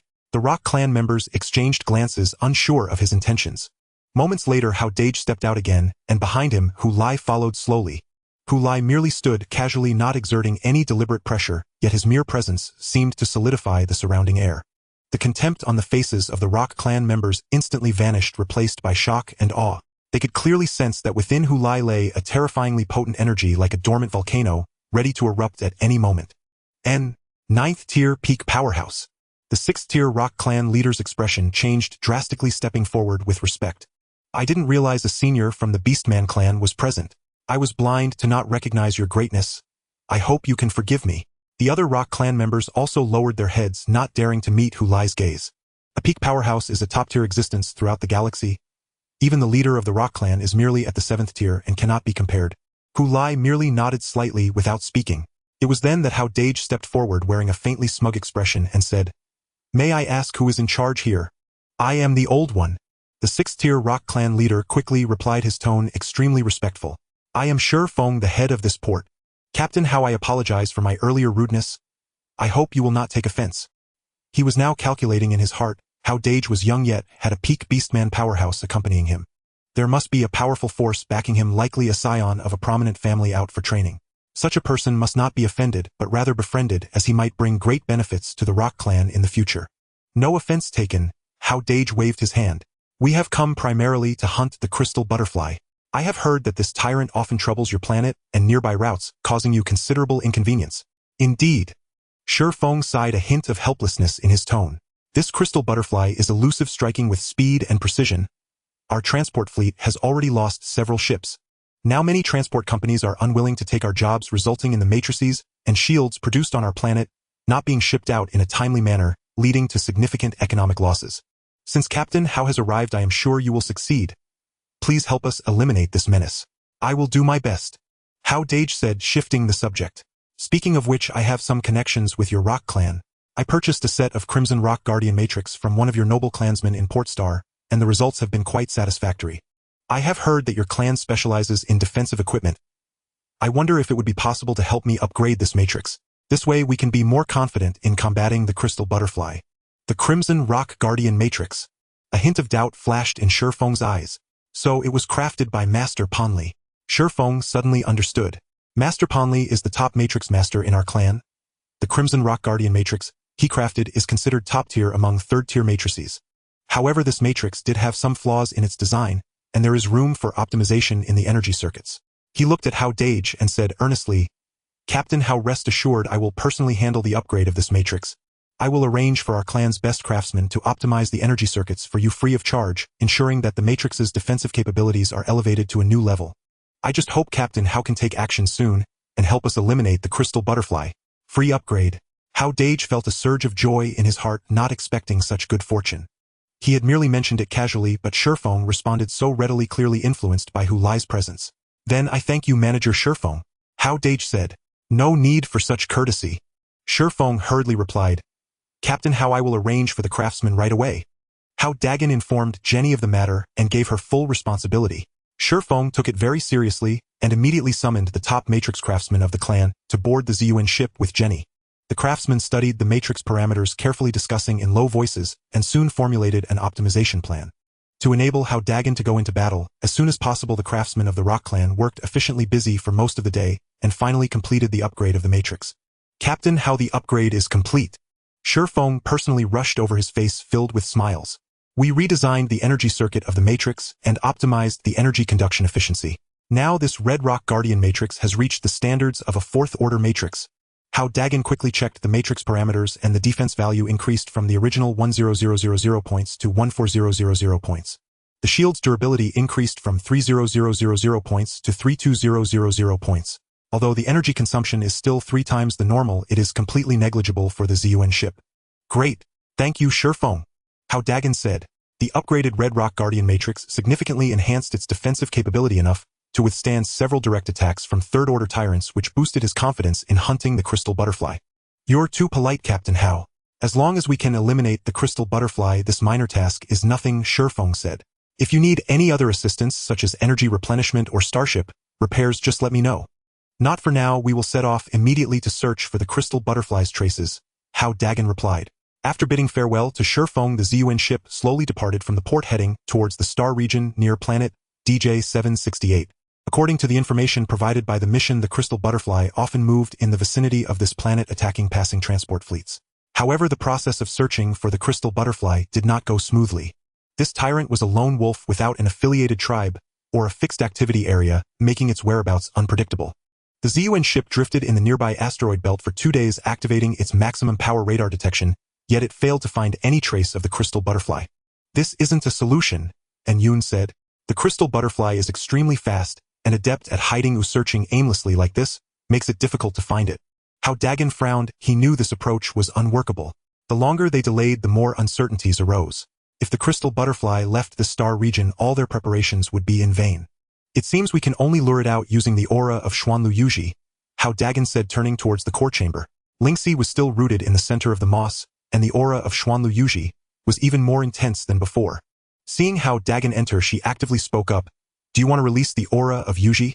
Yes, senior, Hao Dageng nodded. We've searched for 2 days without finding the crystal butterfly, so we must trouble you to release some aura to attract it here.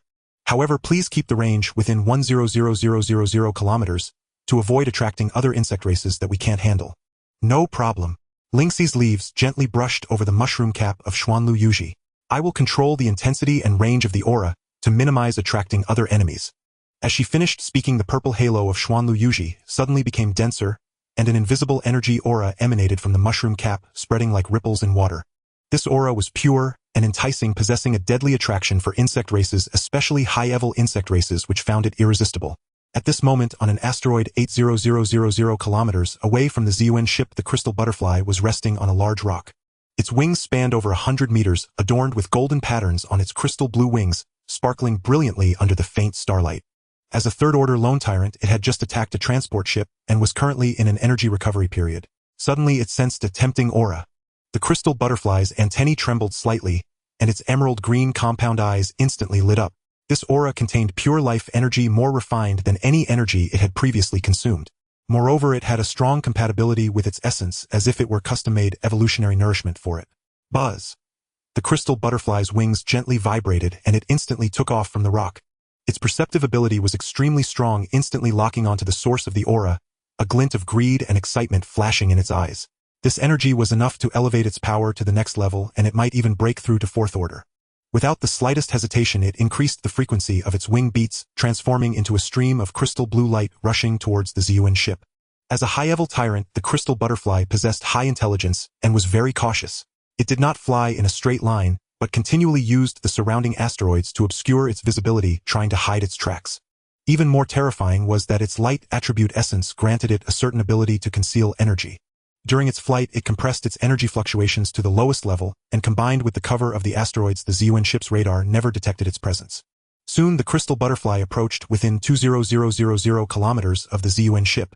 It crouched on the backside of a kilometer-wide asteroid, its crystal blue wings pressed against the rock, and its emerald green compound eyes fixated on the Zun ship not far away.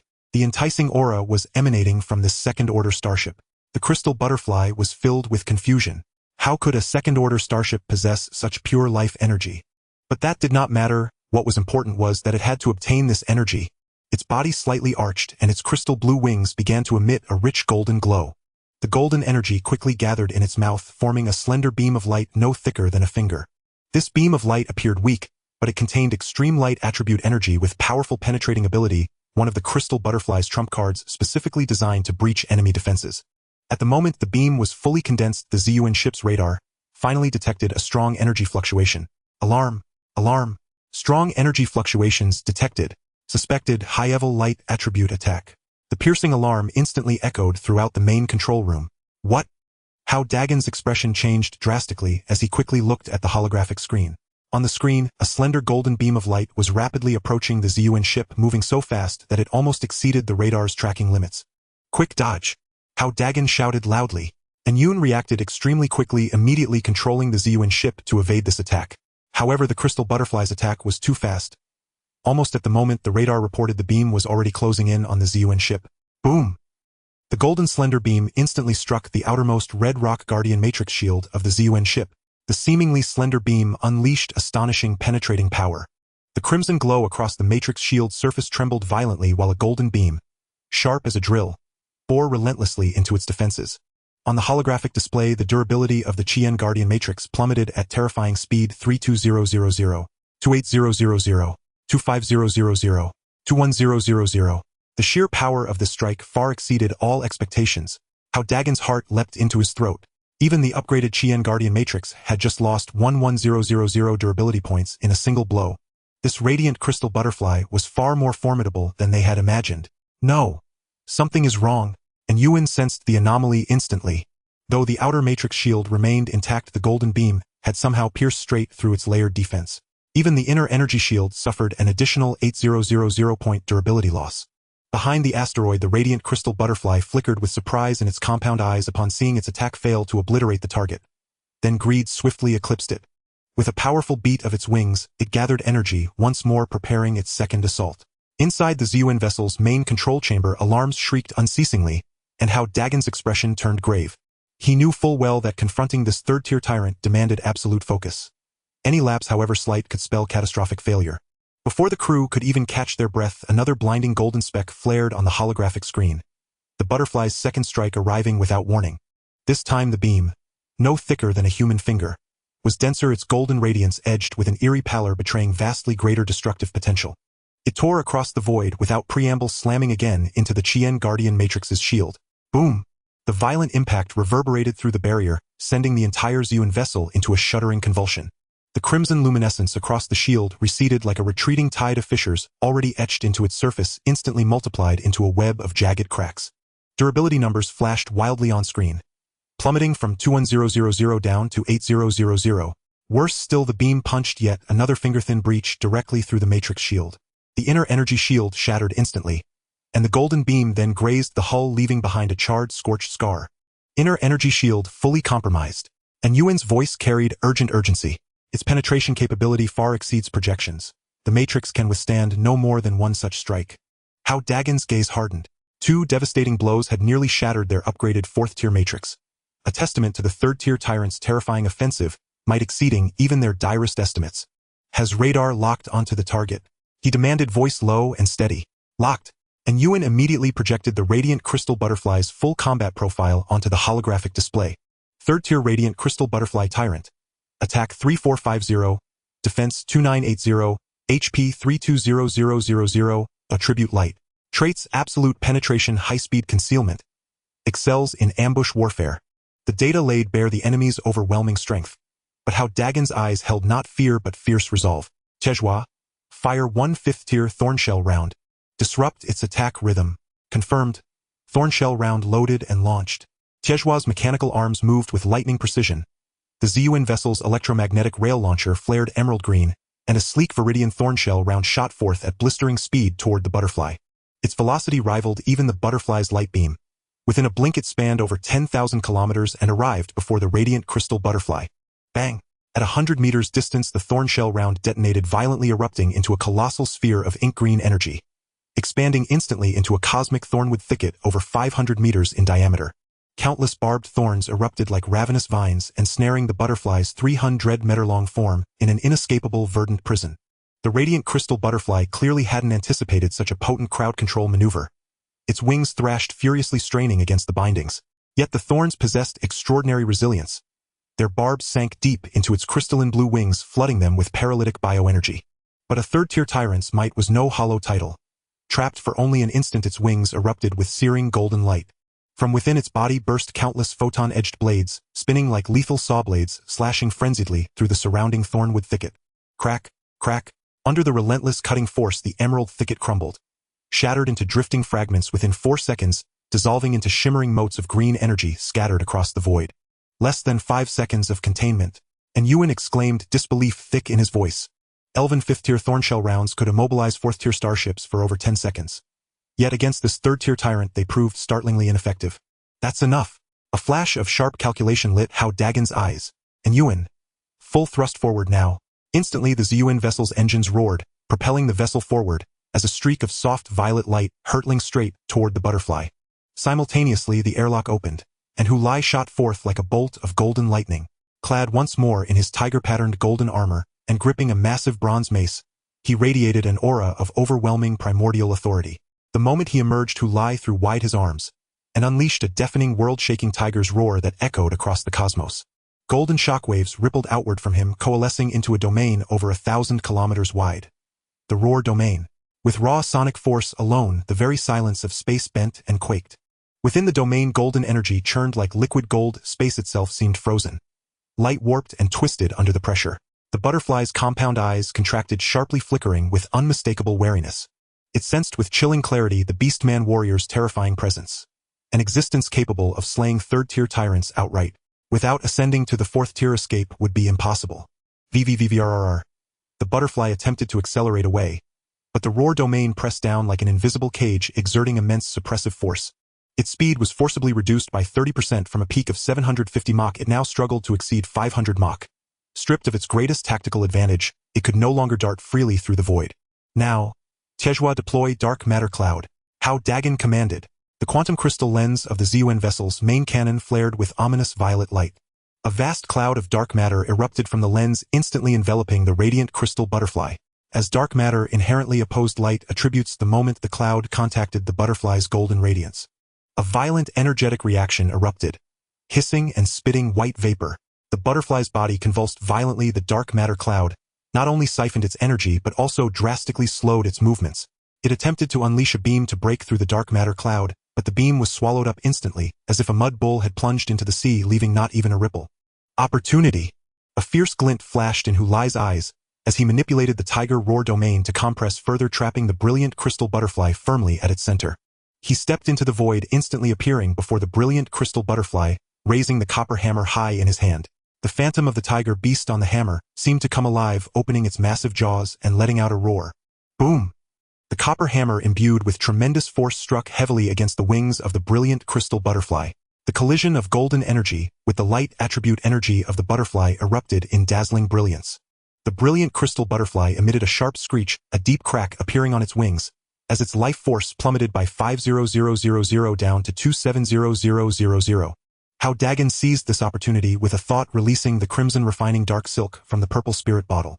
A blood-red thread darted out like a lively serpent from the starship, coiling around the body of the brilliant crystal butterfly at an astonishing speed. Although the crimson refining dark silk could not inflict fatal damage on the third-tier tyrant, its sharp threads still left tiny scars on its hard exterior, constantly harassing it. In a moment, a siege was formed on the battlefield. Hu Lai launched a frontal assault. The dark matter cloud weakened and suppressed the crimson refining dark silk harassed from the side, while Iron Claw provided fire support.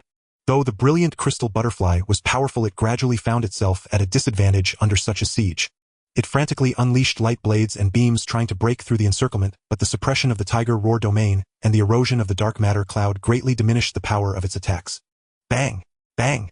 The copper hammer of Hu Lai struck the brilliant crystal butterfly, repeatedly, each impact causing a significant drop in its life force. In just a few minutes, the brilliant crystal butterfly had taken several solid blows, causing its life force to plummet from 320000 to 120000. Its crystalline blue wings were now riddled with cracks, and the golden light emanating from its body had dimmed considerably. However, the life force of the third-tier tyrant was remarkably tenacious. As the saying goes, a centipede dies but does not fall. Just as Hu Lai prepared to launch a fatal attack, the brilliant crystal butterfly suddenly erupted with blinding golden light. It forcefully broke free from the constraints of the dark matter cloud, and the tiger roar domain, flapping its wings and transforming into a streak of flowing light, charging towards the purple source. Not good. It's going to attack the purple source. Hao Dageng's face changed dramatically. At this moment, the purple source's crimson rock guardian matrix had only 8000 durability points left, and the inner shield had long been shattered, unable to withstand a full force strike from a third-tier tyrant. Buzz! The brilliant crystal butterfly once again gathered a golden beam in its mouth, but after continuous consumption, this attack evidently lacked the initial strength. Boom! The beam instantly struck the crimson rock guardian matrix, shattering the already precarious shield into countless red light points. The residual force of the beam did not diminish, grazing the hull of the purple source.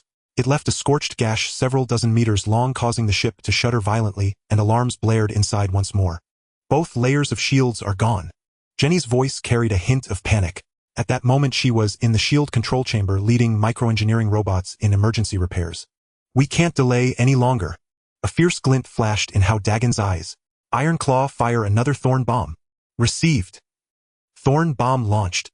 Another thorn bomb tore through the air and exploded behind the brilliant crystal butterfly, surrounding it again with a thicket of dark green thorns. With the energy of the brilliant crystal butterfly significantly depleted, its speed of breaking free this time was noticeably slower. Now! Hu Lai bellowed, and the tiger roar domain instantly constricted. Instead of suppressing the brilliant crystal butterfly's movements, all the energy from the domain was continuously injected into the copper hammer in his hand.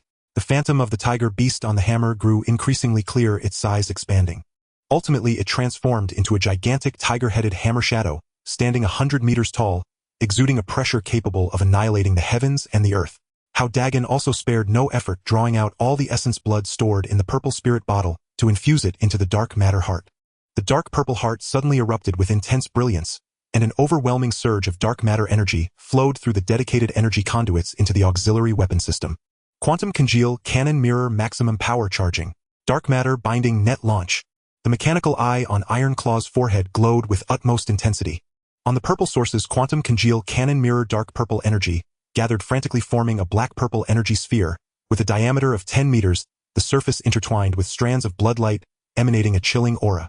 The energy sphere howled as it shot out, bursting open in midair, transforming into a massive dark matter net that completely enveloped the nearly 300-meter giant body of the brilliant crystal butterfly. The dark matter net continuously shrank, the threads embedding deeply into the brilliant crystal butterfly's body. The clash between dark matter energy and its light attribute energy created a violent disturbance, hissing and producing thick black smoke. The brilliant crystal butterfly's body convulsed violently, its life force plummeting from 120000 to 80000, and its attempts to break free became slower. Die for me! Hu Lai had completed his charge, and the 100-meter tall tiger-headed hammer shadow struck down with immense power towards the head of the brilliant crystal butterfly. At this moment, the brilliant crystal butterfly had just broken free from the thorn's restraints, and had yet to shake off the entanglement of the dark matter net. It was solidly struck on the head by this blow that contained peak power. Crack! A crisp sound of shattering echoed as the outer shell of the brilliant crystal butterfly's head instantly crumbled, crystalline blue liquid mixed with golden energy gushing forth. Its body lost control and hurtled towards a distant asteroid, its emerald green compound eyes losing their luster, completely fainting. We did it! Hao Dageng cheered excitedly. He immediately controlled the crimson refining dark silk to fly towards the body of the brilliant crystal butterfly. The outer shell of the third-tier tyrant was incredibly hard. Even though it had fainted, the shell's defenses remained formidable. The crimson refining dark silk transformed into countless fine threads like sharp blades, continuously slicing at the chest area of the brilliant crystal butterfly. Hu Lai also stepped forward to assist, lightly tapping the copper hammer to shatter the hard structure of the shell. After slicing for a full 5 minutes, they finally opened a massive gap in the chest of the brilliant crystal butterfly. A golden heart over 2 meters in diameter appeared before them, resembling a gigantic golden sphere. It emitted a soft golden glow, and was still gently pulsating, containing an immense amount of light attribute energy. That's it! A glint of excitement flashed in Hao Dagen's eyes as he manipulated the crimson refining dark silk to split into tens of thousands of fine threads, carefully extracting the massive heart from the brilliant crystal butterfly's body. The golden heart was held aloft by the dark silk, slowly flying towards the purple source. As the heart entered the starship, the purple spirit bottle suddenly erupted with intense vibrations, hovering in the central core and radiating a dazzling purple light. The golden heart seemed to be drawn by an invisible force, autonomously flying towards the purple spirit bottle, shrinking in size during its flight until it became the size of a fist and was absorbed inside. Inside the purple spirit bottle, the previously calm space was instantly engulfed in an energy storm. The Tianluo red silk, Chilean dark silk, and the crystal bloodvine on Hao Dageng's wrist were also sucked in, swirling around the golden heart. The light attribute energy emitted by the golden heart intertwined with the existing dark matter energy, forming a splendid energy vortex.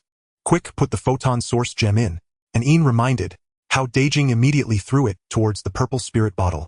As soon as the photon source gem approached the purple spirit bottle, it was drawn in by an invisible force.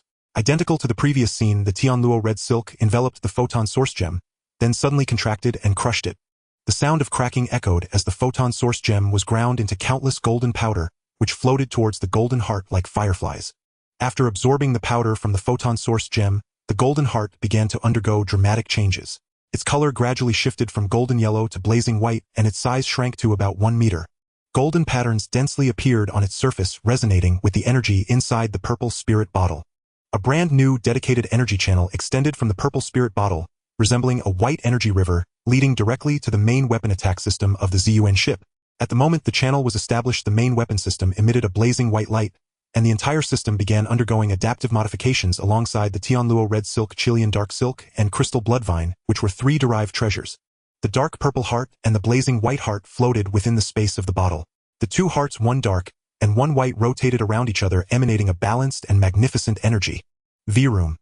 At that moment the purple spirit bottle suddenly unleashed a resplendent blood-red light, instantly enveloping the entire ZUN ship. Every corner of the starship was covered by this light, and subtle changes began to occur on the ship's body. The operational efficiency of the energy core was greatly enhanced, and all systems were undergoing upgrades. Ding! Energy core upgrade complete. The ZUN ship has successfully advanced to a Tier 3 starship. The cold system notification tone echoed in the control room, and the holographic screen immediately displayed the upgraded attribute panel: attack 3000, defense 3000, energy shield strength 15,000, durability 30,000, power 3000. The number of microengineering robots increased to 4 million, radar detection range expanded to 4 million kilometers, and cruising speed increased to 700 Mach. As the attribute panel refreshed, a new energy shield began to form around the exterior of the ZUN ship. No longer orange, it now displayed a dazzling golden hue, the shield's luster more solid, with defensive strength approaching that of the Chien Guardian Matrix. The flames emitted by the thrusters also changed from orange to yellow, significantly increasing thrust, exuding the unique pressure of a Tier 3 starship. We've succeeded. We've advanced to Tier 3. Hao Dageng exclaimed excitedly. From Tier 2 to Tier 3, the ZUN ship had made a qualitative leap in strength. Subsequently, an EN submitted the battle video and scan data of the hunted brilliant crystal butterfly to the federal military, applying for military achievement settlement. The federal military responded promptly, confirming the validation just 10 minutes later. Ding! Federal military validation passed. Tier 3 Tyrant Brilliant Crystal Butterfly hunting mission completed. 23. 8 million military credits have been transferred to the ZUN ship's account. The notification sound of military credits arriving echoed, and Hao Dageng's military credit balance instantly became ample. With the earlier remaining 5 million military credits, there were now a total of 42 million military credits in the account. Return. Head back to DJ-768 planet. Hao Dageng ordered. The ZUN ship adjusted its course, flying towards the home planet of the Rock Clan. When the starship landed again at the main port, the Rock Clan people had been waiting there, all wearing joyful smiles. They had already received news from the federal military, knowing that the brilliant crystal butterfly had been successfully hunted, finally resolving the major issue that had plagued them for over 6 months. Captain Hao. Shifeng quickly walked forward, his face beaming with smiles, his tone extremely respectful. Thank you, Captain Hao, for removing this disaster for our Rock Clan. From now on, our transportation routes can finally return to normal. It was just a small effort, Hao Dageng replied with a smile. A glint of light flashed in Shifeng's eyes. At this moment, the energy shield of the ZUN ship had already turned orange, clearly indicating its advancement to Tier 3. This confirmed for him that the power behind Hao Dageng was extremely formidable, and he must build a good relationship. Captain Hao, to express my gratitude for your assistance, I have a small gift for you. A Rock Clan craftsman behind Shifeng approached, holding a delicate metal box. Shifeng opened the box, revealing 32 black beads the size of fingers arranged neatly inside. The surface of the beads was covered with intricate patterns, emitting a faint energy fluctuation. These are the 6th-tier individual soldier matrices crafted by our clan, the Obsidian Guardian Orbs. The 32 beads can form an all-encompassing defense shield capable of withstanding attacks below the 6th tier, worth 1.2 million crystal cores. He handed the box to Jenny with a smile. Miss Jenny is a matrix master. She can surely maximize the potential of this individual soldier matrix. It's just a small gift. I hope Captain Hao won't take offense. A hint of surprise flashed in Jenny's eyes as she accepted the box, feeling the defensive energy contained within the beads, which indeed matched the level of a 6th-tier matrix. A gift worth 1.2 million crystal cores was already considered quite generous. Thank you, Shifeng, for the thoughtful gift. Hao Dageng accepted gladly. If there is ever a need in the future, the Rock Clan can contact us at any time. As long as it is within our capability, we will certainly not decline. Thank you, Captain Hao. Shifeng was overjoyed and quickly expressed his gratitude. After bidding farewell to the warm Rock Clan, the ZUN ship once again departed from DJ-768 planet. This time, the starship's destination was no longer a port planet, but the depths of the outer battlefield, the core territory of the insect clan. In the control room, Hao Dageng gazed at the star map on the holographic screen, his eyes shining with determination. The ZUN ship had advanced to Tier 3. Its attack system was dual attribute, coupled with the upgraded defensive matrix and the already matured Xuanlu Yuji. Now they possessed the strength to hunt deep within the insect clan's core territory. What they had to do next was hunt more insects to accumulate enough military credits. Then establish an ammunition production line, gradually progressing towards Tier 4 starship, while also searching for the clan members of Lingxi to fulfill their initial promise. The golden flames of the thrusters pierced through the darkness of the universe, racing towards the core territory of the insect clan. The golden flames of the thrusters continued to spew forth as the ZUN ship raced through the cosmos. After a long voyage, it finally reached the outskirts of the Zerg territory. Here it was far beyond the boundaries of the Milky Way, a true no-man's land. In the control room, the radar scan displayed on the holographic screen revealed a shocking expanse of red alerts. After upgrading to Tier 3, the radar detection range of the ZUN ship increased to 4 million kilometers. At this distance, even light would take 13 seconds to cross. However, within such a vast area, the dense red dots nearly filled the entire screen, leaving no gaps in sight. The radar scan results are in. The darkened screen flickered with streams of data, the tone gravely serious. Within the detection range, the total number of zerg is conservatively estimated to exceed 80 million, with Tier 8 zerg accounting for 60, Tier 9 zerg for 35, and the remaining 5 being high-tier zerg. Even more dangerously, 3 Tier 3 zerg towers have been detected along with several Tier 2 zerg towers, their energy fluctuations resonating with each other, forming a solid defensive formation. Hao Dageng stared at the red dots on the screen, feeling a wave of suffocation. With over 80 million zerg, such a scale means that even if they had a Tier 3 battleship, let alone a Tier 5, they would likely be overwhelmed by the tide of zerg, leaving no bones behind. The ideal is grand, but reality is stark. Hao Dageng sighed bitterly. The original plan was to release the aura of Xuanlu Yoji to lure small groups of zerg for hunting, gradually accumulating military merit. But now it seemed that the density of zerg here had reached a terrifying degree. If they leaked even a hint of Yuzi's aura, it would inevitably attract all the zerg to attack, and they might not even have a chance to escape. The darkened screen spoke. Although the defenses of the Tier 3 battleship have been greatly enhanced, facing the wheel warfare of tens of millions of zerg, the shields will eventually be depleted. Hao Dageng pondered for a moment and said, perhaps Senior Lingxi has a way to deal with this situation. He turned and left the control room, heading towards the core cabin. At this moment, the core cabin was no longer the cold metallic space it once was. Green moss covered every inch of the floor, and vines entwined the walls. Hundreds of Xuanlu Yoji grew in a staggered manner, their deep purple caps radiating immense energy, making the entire space feel like a vibrant sanctuary. Lingxi still maintained her plant form, rooted in the center of the moss. Her colorful petals slightly closed, and her emerald eyes half opened and half closed, as if grasping some insight. Hearing Hao Dageng's footsteps, she slowly spoke. Do you want me to release the aura of Yoji to lure the zerg? You've misunderstood, Senior. Hao Dageng hurriedly waved his hand. There are simply too many zerg nearby, over tens of millions, along with several high-tier zerg towers. We absolutely cannot risk exposing the aura. What I want to ask is, do you have any way to precisely hunt targets without being discovered by the large numbers of zerg? For example, setting up a large mirror array to confuse the zerg's perception while we hide in the shadows and launch attacks. Lingxi's eyes flickered with understanding, gently shaking her head. A mirror array can indeed confuse the zerg's perception, but the materials required to set up a large mirror array are difficult to gather within the current galaxy. Even these 2 spatial key crystal stones were originally acquired by our Flower Spirit clan from another star system. Are you referring to the other major star systems? Hao Dageng's eyes flashed with curiosity. Exactly, Lingxi replied slowly. There are 4 major star systems on the outskirts of our Milky Way, collectively known as the 5 Great Star Rivers. They are the Jingsui star system, the Shuangshuan star system, the Quantum star system, and the Helling star system. She paused before continuing her explanation. The life forms in the Jingsui star system are entirely different from those in the Milky Way.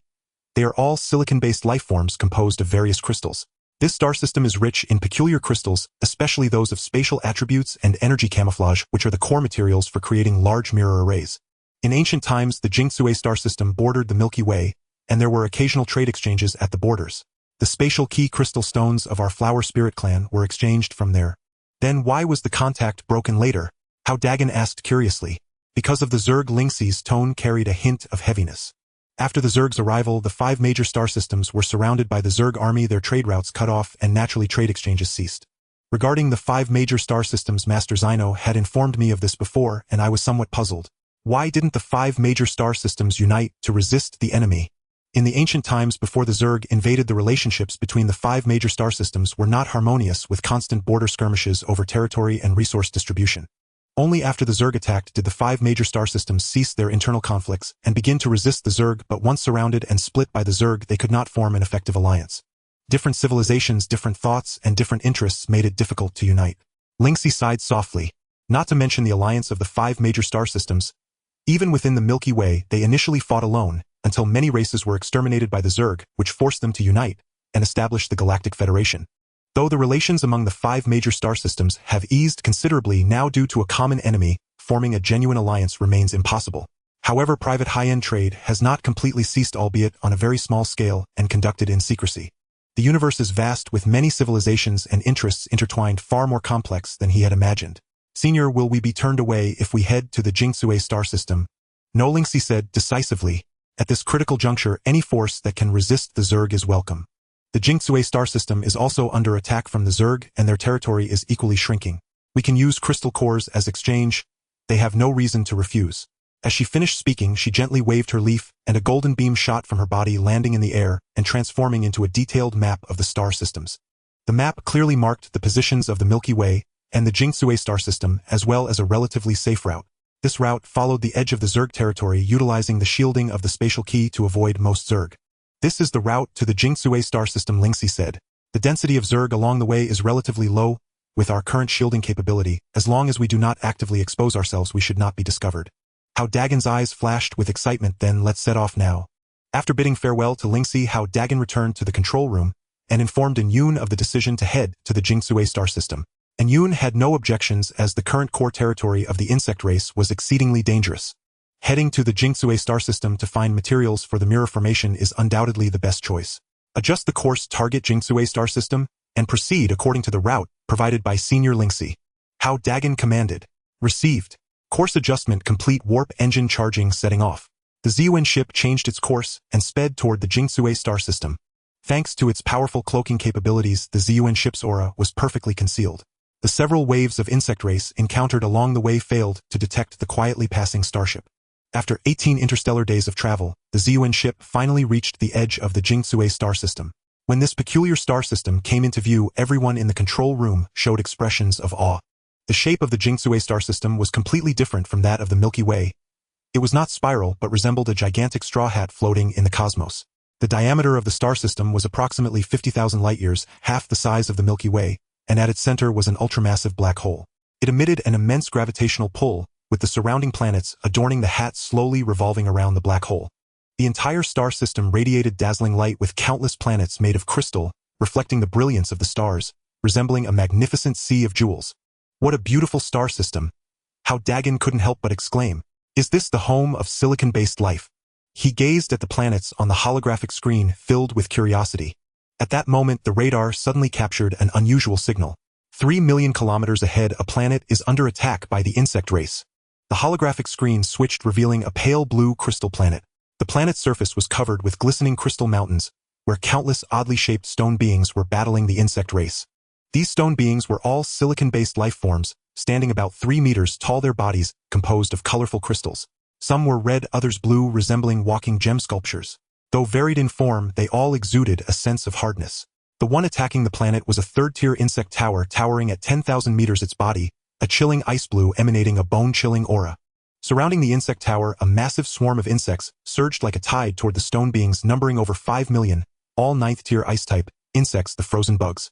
These frozen bugs were entirely white, their size akin to gigantic cockroaches, covered with a thick layer of ice, adept at close combat and low-temperature attacks. Surprisingly, the attack method of these stone beings was exceedingly simple. They merely bent down to pick up specially made crystals from the ground and hurled them with force. These crystals seemed unimpressive, about the size of a fist, and gray in color, yet upon landing they would explode instantaneously, unleashing a powerful energy shockwave equivalent to third-tier ammunition. The swarm of over 5 million frozen bugs was actually held back by these stone beings at the Crystal Mountains, unable to advance further. What a peculiar attack method, Taizhua exclaimed. The explosive power of these crystals is quite strong, and they contain special energy that has a certain restraining effect on ice-type insects. However, their stamina is running low, and Yun analyzed. Radar scans show that the number of stone beings is less than 1 million. Although individually strong, facing over 5 million frozen bugs, in a war of attrition their energy consumption is significant. Moreover, that third-tier insect tower releases a large area of ice-blue cold air every 10 minutes, which can freeze the energy circuits of the stone beings. Each release results in a significant number of stone beings being frozen, only to be torn apart by the frozen bugs. At this rate, in no more than 3 hours, the planet's defenses will collapse. On the screen, the insect tower unleashed its ice-blue cold air, once again sweeping through like a tsunami. The thousands of stone beings near the insect tower were instantly frozen, their bodies turning into ice sculptures, losing their ability to move. The frozen bugs surged forward, their sharp claws tearing through the ice sculptures, shredding the stone beings into countless tiny ice crystals that scattered on the ground. Seeing this, Hao Dageng frowned, making a decision. We should help them. Our current mission is to find materials for the mirror formation. There is no need to get involved in this battle. And Yun asked doubtfully. No, this is precisely an opportunity. We are newcomers, completely unfamiliar with the Jing-Sui star system, and we do not know how to interact with silicon-based life.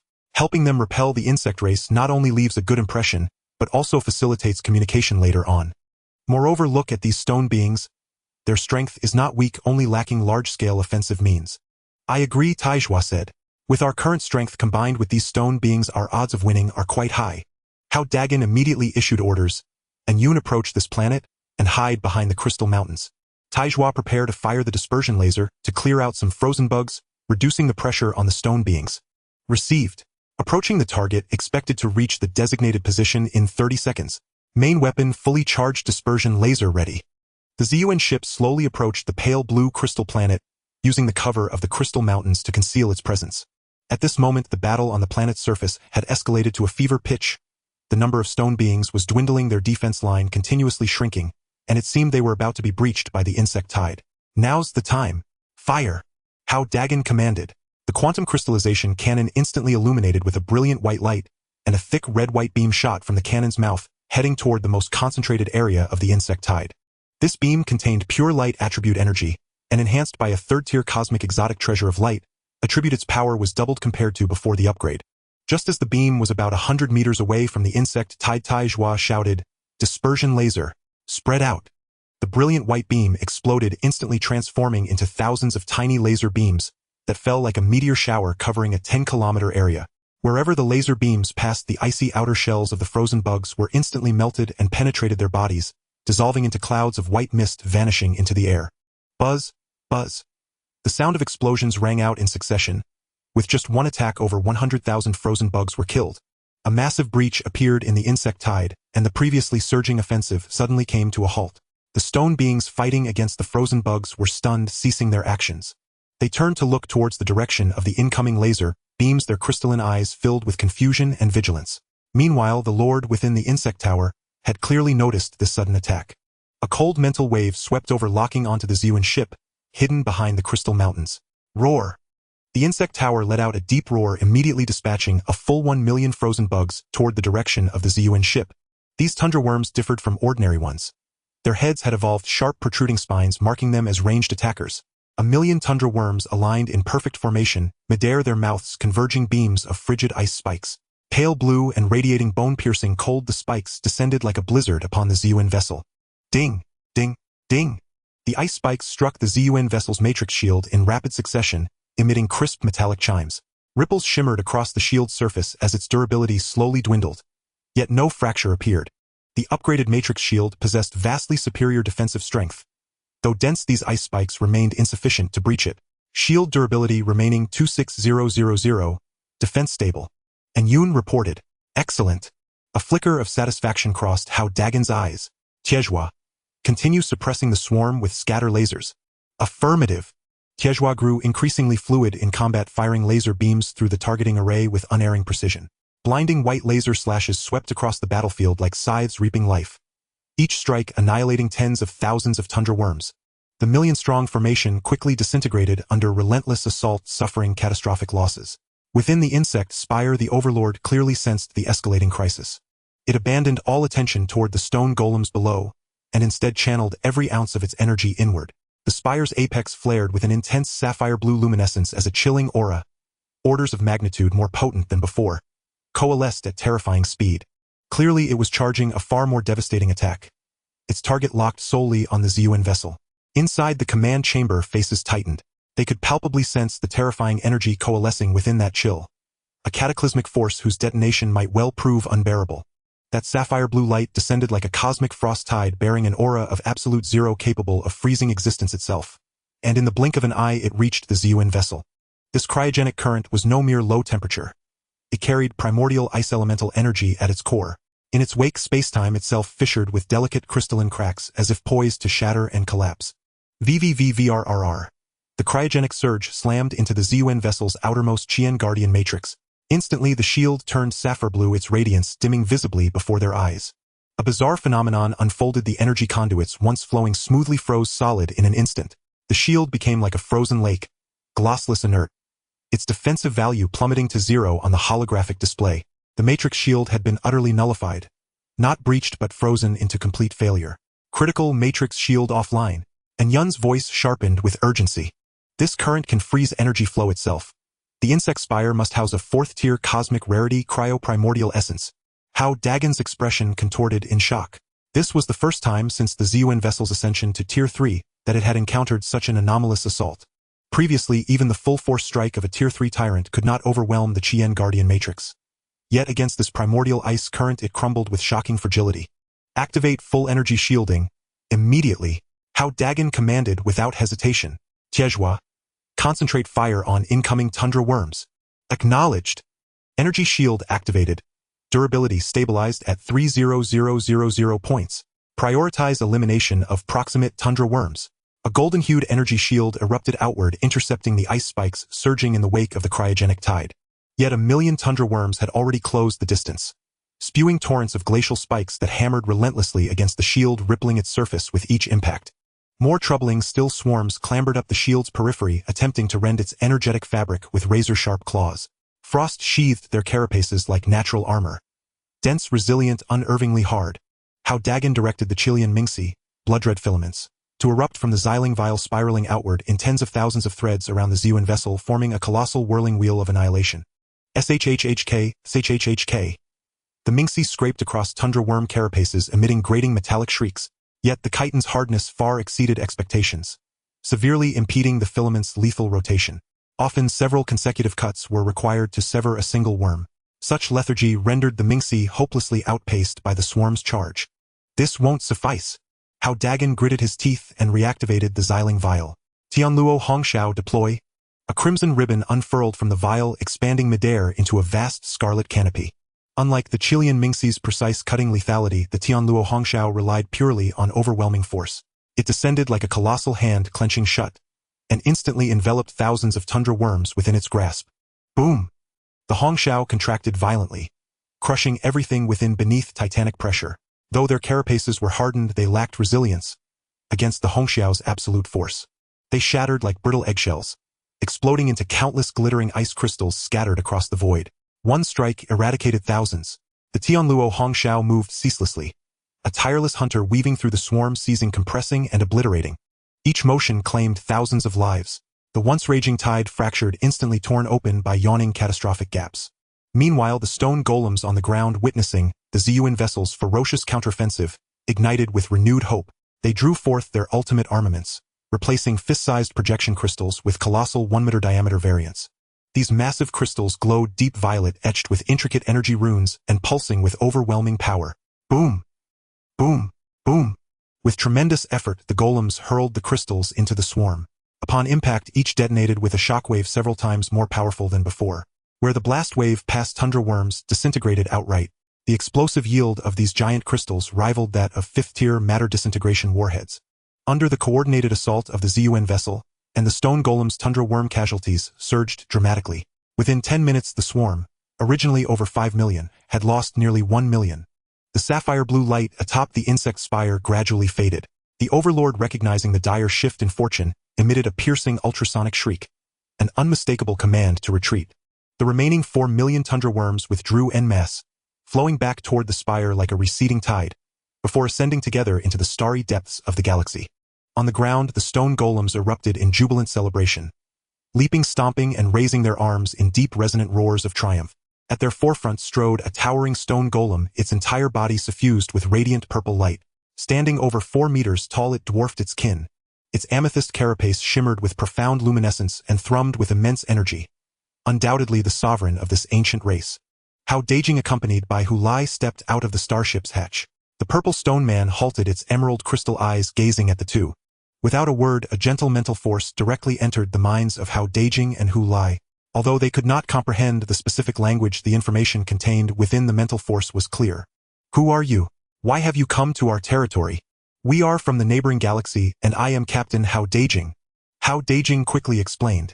We have come to the Crystal Essence Galaxy to seek some special materials. We happened to pass by here, and saw that you were under attack by the insect tribe, so we came to assist. He spoke at length, but the crystal eyes of the purple stone man still held confusion, clearly not fully understanding. Hao Dageng's mental strength was insufficient to convey the complex information accurately. Let me handle this.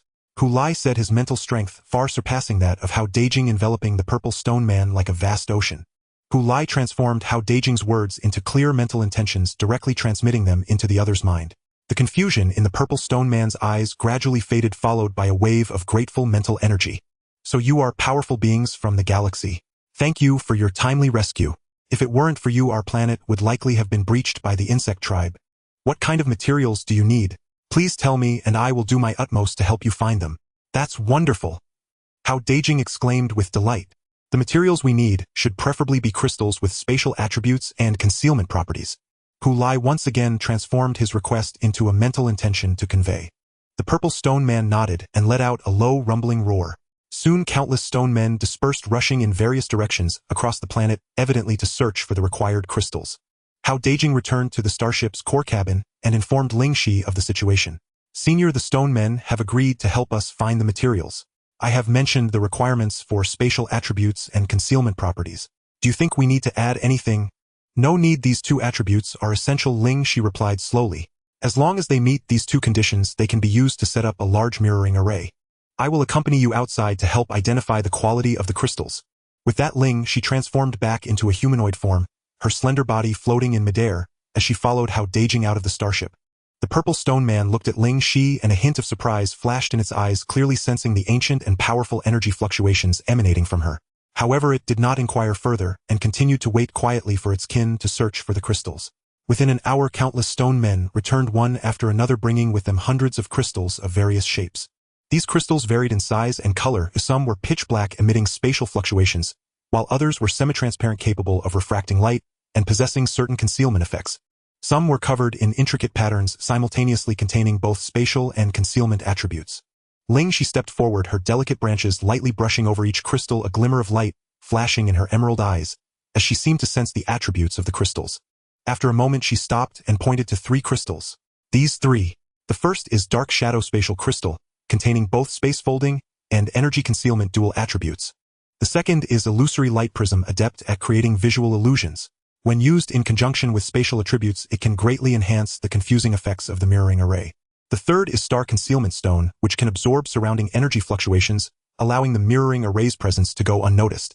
She paused before continuing. These 3 types of crystals are core to setting up a large mirroring array, and we need at least 300 of each to ensure the coverage and duration of the array. Hao Dageng conveyed Ling Zai's requirements to the purple stone man through Hu Lai. The purple stone man nodded, sending a wave of agreeing mental energy, followed by a questioning intent. These crystals are also very precious within our tribe. We need a fair trade. What kind of resources can you offer in exchange? Hao Dageng was well prepared and immediately replied, we have cosmic crystals which contain pure cosmic energy and should serve as trade resources. Cosmic crystals are hard currency in the universe. Any civilization in any galaxy can sense the pure energy contained within. The crystal eyes of the purple stone man lit up, sending waves of satisfied mental energy, clearly agreeing to the trade. That's wonderful. Hao Dageng sighed in relief, not expecting the transaction to go this smoothly.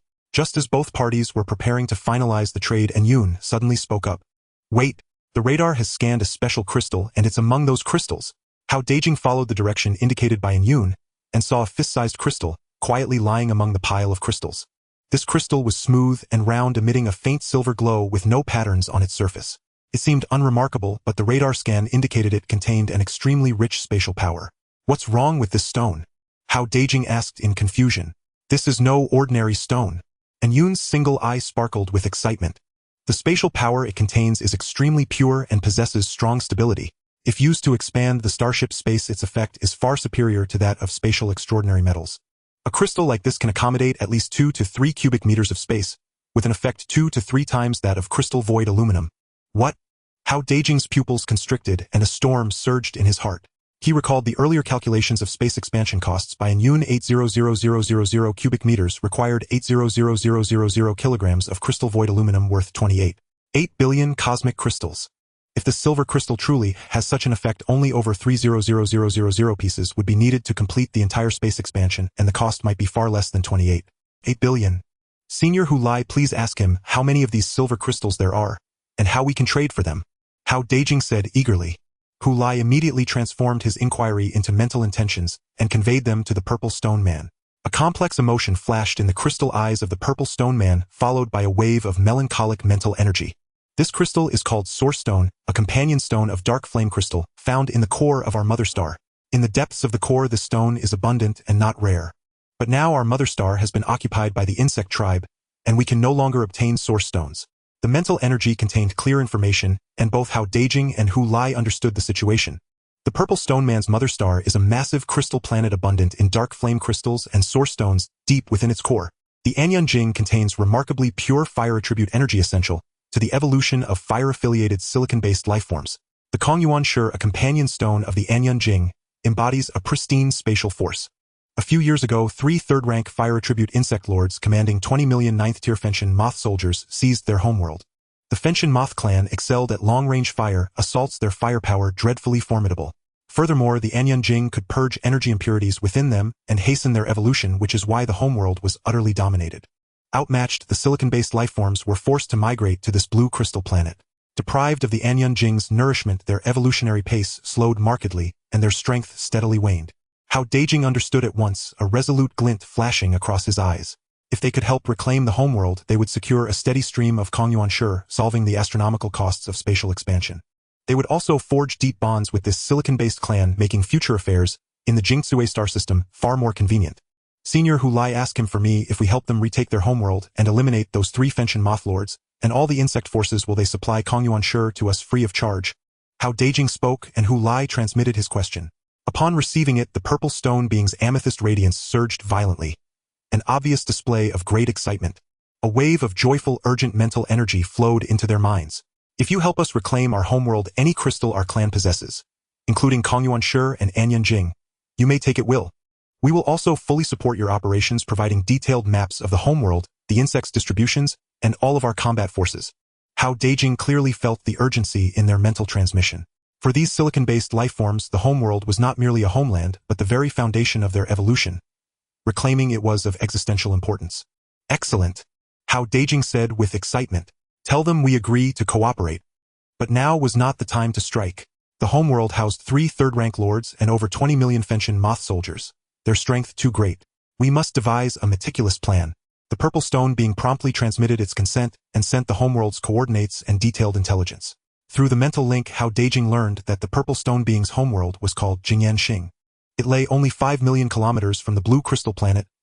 For the Zun, how that was merely a few hours' travel. Jingyanxing's surface was strewn with volcanoes and crystalline mountain ranges. Deep within its core sprawled vast Anyun Jing veins, the principal stronghold of the Fenshin moth clan. The Fenshin moth clan, specialized in long-range incendiary attacks, their insect towers could unleash wide jets of flame and firebombs. Over 20 million 9th-tier Fenshin moth soldiers could weave a dense web of fire covering tremendous swathes of terrain. A frontal assault, even by a 5th-tier starship, would scarcely endure such concentrated fire. For the moment, the Zun Hao lay anchored at a satellite near Jingyanxing. The satellite was small and pockmarked with craters, ideally suited as a temporary base. In the control room, Hao Dageng stared at the 3-dimensional hologram of Jingyanxing, lost in thought. A heat and clash was out of the question. They had to exploit terrain and tactics to erode the insect's strength with minimal cost. The Fenshin moth clan may boast overwhelming firepower, but they lack agility. And Yoon analyzed. We can employ a mirror array to bewilder them, then use the scent of Xuanlu Yoji to lure the insect forces into staggered assaults, allowing us to annihilate them in succession. That is my thought as well, Hao Dageng said, a sharp light in his eyes. My plan is to use this satellite as our base and deploy a colossal mirror array.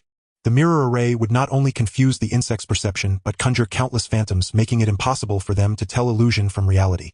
Then we will release a trace of Xuanlu Yuzi's scent to entice small insect contingents to attack. Confounded by the mirror array, they will be unable to locate our true positions, and will be forced to disperse in search, whereupon we can lie in ambush and pick them off one by one. He paused, then continued, in this way we can gradually wear down the insect's strength. When their forces are sufficiently depleted, we will join with the silicon-based lifeforms for a full-scale assault, destroying the 3 lords and reclaiming Jingyanxing in one decisive stroke. The process may be protracted, but it is prudent and carries minimal risk. The plan is viable, Taizhua agreed. The mirror array will maximize our concealment, Xuanlu Yuzi's scent will lure the insects with precision. With the cooperation of the silicon-based lifeforms, sapping the clan's strength should not prove difficult. Hao Dageng then went to the core chamber and informed Ling Shi of the plan. After hearing it, Ling Shi nodded and said, "No problem. The satellite's terrain is well suited for a mirror array. Craters and ridgelines can serve as natural focal points. I will use the 3 core crystals we acquired in the trade, combined with the power of the spatial key, to erect a vast mirror array covering the entire satellite and its surrounding 10,000 kilometer radius. This formation will not only generate visual phantoms, but also distort spatial perception, preventing the insects from locking onto our real positions. With the senior's aid, the plan is already half accomplished," Hao Dageng said joyfully. The Zun Hao returned to the blue crystal planet, and through Hu Lai he conveyed the detailed plan to the purple stone beings. The purple stone beings responded with a strong wave of agreement and gratitude through the mental link, immediately pledging full cooperation. They would not only provide additional crystals to supplement the mirror array's energy, but also dispatch elite contingents to aid the Zun Hao in ambushes and hunts. For the purple stone beings, reclaiming Jingyanxing was urgent. Deprived of the Anyun Jing's nurture, their kin grew ever weaker. If matters continued, the clan would inevitably decline into ruin. The arrival of the Zun Hao gave them their sole hope. Over the following days, the Zun Hao and the purple stone beings commenced meticulous preparations. The purple stone beings streamed a steady flow of crystals and energy supplies, while Ling Shi led millions of microengineer robots to establish the mirror array's focal points across the satellite. Taizhua optimized the Zun Hao's weapon systems to counter the Fenshin Moth clan's incendiary barrages. Hao Dageng and the leader of the purple stone beings studied the insects' distribution on Jingyanxing and finalized the luring and hunting routes. A protracted campaign against the Fenshin Moth clan was about to unfold across the heavens of the Jingzue star system. 180 strange crystal stones hovered within the satellite's core, their golden spatial filigree echoing the densely arrayed crystal array nodes on the surface. Pale violet waves of energy rose and fell like breath, enveloping the entire satellite. After 3 days and nights of tense preparation, the colossal mirror array, led by Ling Shi, was finally perfected. From the outside, the crater-pocked satellite still looked desolate, showing no sign of anything amiss. Yet across spatial dimensions, it had been cleaved into 101 discrete sectors, a vast labyrinth waiting for the insect horde to walk into its snare. The mirror array had activated the 101 sectors' energies, were stable with a maximum capacity of 5 million insect units. Ling Zai's voice came from the core chamber. She possessed little direct offensive power, yet as a veteran powerhouse from 4,000 years past, her mastery of spatial manipulation and mirror illusion had long since reached its zenith. This formation could not only partition the swarm, but also warp perception, causing any insects that entered to stumble in a fog, unable to discern any true target. 100,000 elite silicon-based lifeforms had also arrived, and their mode of engagement was peculiar. Each group of 1,000 individuals drew together, the crystalline gleam across their exteriors interwove, and fused, ultimately coalescing into a colossal crystal sphere 100 meters across. Those crystal spheres were studded with razor-sharp crystalline spines like comets adrift in the void. They hovered at the edges of their assigned sectors, quietly awaiting prey. According to plan, each of the 100 outer sectors received 1,000 stonefolk, one crystal sphere. The innermost sector would be garrisoned personally by the Zun tasked with handling emergencies. The stonefolk were in position, and their energy reserves were ample. Anyun reported, scanning the satellite's formations as data flickered across his single eye. According to the current allocation, each sector could accommodate up to 50,000 insects. The mirror array could perfectly divide and restrict their movements, and the stonefolk's combined assault was more than enough to swiftly clear them. Hao Dageng stood at the main console, his gaze sharp on the holographic projection of Jingyan Star. Senior Ling Shi released the Xuanlu Yuzi's scent, but modulate its intensity. Only lure small clusters first to probe. Understood. In the core chamber, hundreds of Xuanlu Yoji trembled slightly, and a faint violet fragrance seeped from their caps. Like the sweetest honey, it drifted through the spatial seams of the mirror array, then was swiftly gathered by the shielding field of the keystone crystals. Even that faint waft bridged tens of thousands of kilometers, instantly snatched up by the 3 Fenshin Moth Lords on Jingyan Star. Deep within Jingyan Star's core, 3 crimson insect towers soared into the cloud's veins like molten rock running along their bodies. The moment they sensed the Xuanlu Yuzi's perfume, the 3 lords gave an excited hiss, their bulky bodies writhing within the tower's cores. The scent contained concentrated life energy that exerted a fatal allure. Not only could it nourish their essence, it could aid in breaking through bottlenecks. Such temptation set every hair on their bodies trembling. A low hum, and the 3 towers flared red as millions of Fenshin moths surged forth like a tide. By the Lord's command, the first wave dispatched 3 million Fenshin moths, led by 300 second-tier insect kings, forming a dense swarm that raced toward the satellite. The Fenshin moths were wholly crimson, their wings spanning 3 meters, capable of spitting scorching firebolts. The teeming swarm blotted the sky like a moving cloud of flame, leaving long trails of fire across space. The swarm has departed, estimated time to target 10 minutes, Anyun reported. Hao Dageng clenched his fist, a shadow of gravity passing over his face. All units prepare. The mirror array stands by. Stonefolk remain concealed. Once the swarm enters a sector, strike immediately. Ensure a swift, decisive battle, leave no survivors. 10 minutes later, the 3 million Fenshin moths arrived at the satellite's perimeter as scheduled. Without hesitation, they followed the Yoji scent straight into the space occupied by the mirror array. The instant the swarm fully entered the mirror array, sprang to life, pale violet spatial energy rippled outward like waves. It cleaved the 3 million insects into 100 portions at once, each exactly 30,000 each, trapped within a corresponding outer sector. Fenshin moths trapped within the mirror array fell into instant chaos. Their surroundings warped, allies vanished from sight. Only endless darkness and illusory energy fluctuations remained, leaving them utterly disoriented. The crystal spheres concealed at sector edges spun, with fierce speed launching their assault, as the spines across their surfaces flared red. Countless fist-sized red crystals fired out like shells, striking each Fenton moth with deadly precision and detonating in thunderous blasts. When the red crystals struck, they exploded, immediately unleashing searing flames and energy shockwaves. Although the Fenton moths themselves were fire-lined, the crystals projected by the stonefolk contained silicon-based fire energy, unique to the Jingzue star system, a potent counter to the insect's fiery nature. Flames seared their wings and carapaces. The shockwaves pulverized their innards. 30,000 Fenton moths were ground to death with no ability to resist. The entire operation took less than 10 minutes. The 3 million Fenton moths across the 100 sectors were annihilated, not a single one escaping. The satellite's surface returned to calm as if nothing had happened. The three lords on Jingyan Star received no reports from the swarm and felt a flicker of doubt. Yet the Xuanlu Yuzi's scent continued to tempt them. Assuming the swarm had been impeded, they resolved to send reinforcements. This time 6 million Fenton moths were dispatched, led by 600 second-tier insect kings, intent on reclaiming the alluring energy source. Second wave 6 million insects. 1 million over the mirror array's maximum capacity. Enyan's voice carried a note of urgency. Energy fluctuations in the mirror array are abnormal. It may not complete a perfect split. Hao Dageng's expression changed. He had not expected the lords to be so hasty as to send such numbers at once. The mirror array's upper limit was 5 million. The extra 1 million could well cause the formation to collapse. Should the swarm break free, the consequences would be unimaginable. Quick! Taizhua released the remaining 3 fifth-tier gamma warheads. He decided at once. Lock on to the 1 million insects that exceed capacity. Ensure their numbers are reduced below 5 million before they enter the mirror array. Acknowledged. Gamma warheads loaded. Fire. The Ziyuan's electromagnetic catapult ramped, and 3 ghostly blue gamma warheads screamed out like blue lightning toward the 6 million-strong swarm. Gamma warheads had limited effect against third-tier and higher sections, but against rank 9 Fenton moth soldiers they were an excellent wide-area killing weapon. The 3 gamma-ray projectiles exploded at different locations within the swarm. There was no earth-shattering sound, only 3 waves of invisible azure rays spreading out. Wherever the rays passed, the bodies of the burning sky moths were instantly disintegrated, turning into wisps of black smoke that dissipated into space. In the blink of an eye, over 1.2 million burning sky moths were annihilated, successfully reducing the swarm's number to 4.8 million, just within the capacity of the mirror formation. The swarm has met the required count and the mirror formation has stabilized, reported in Yun.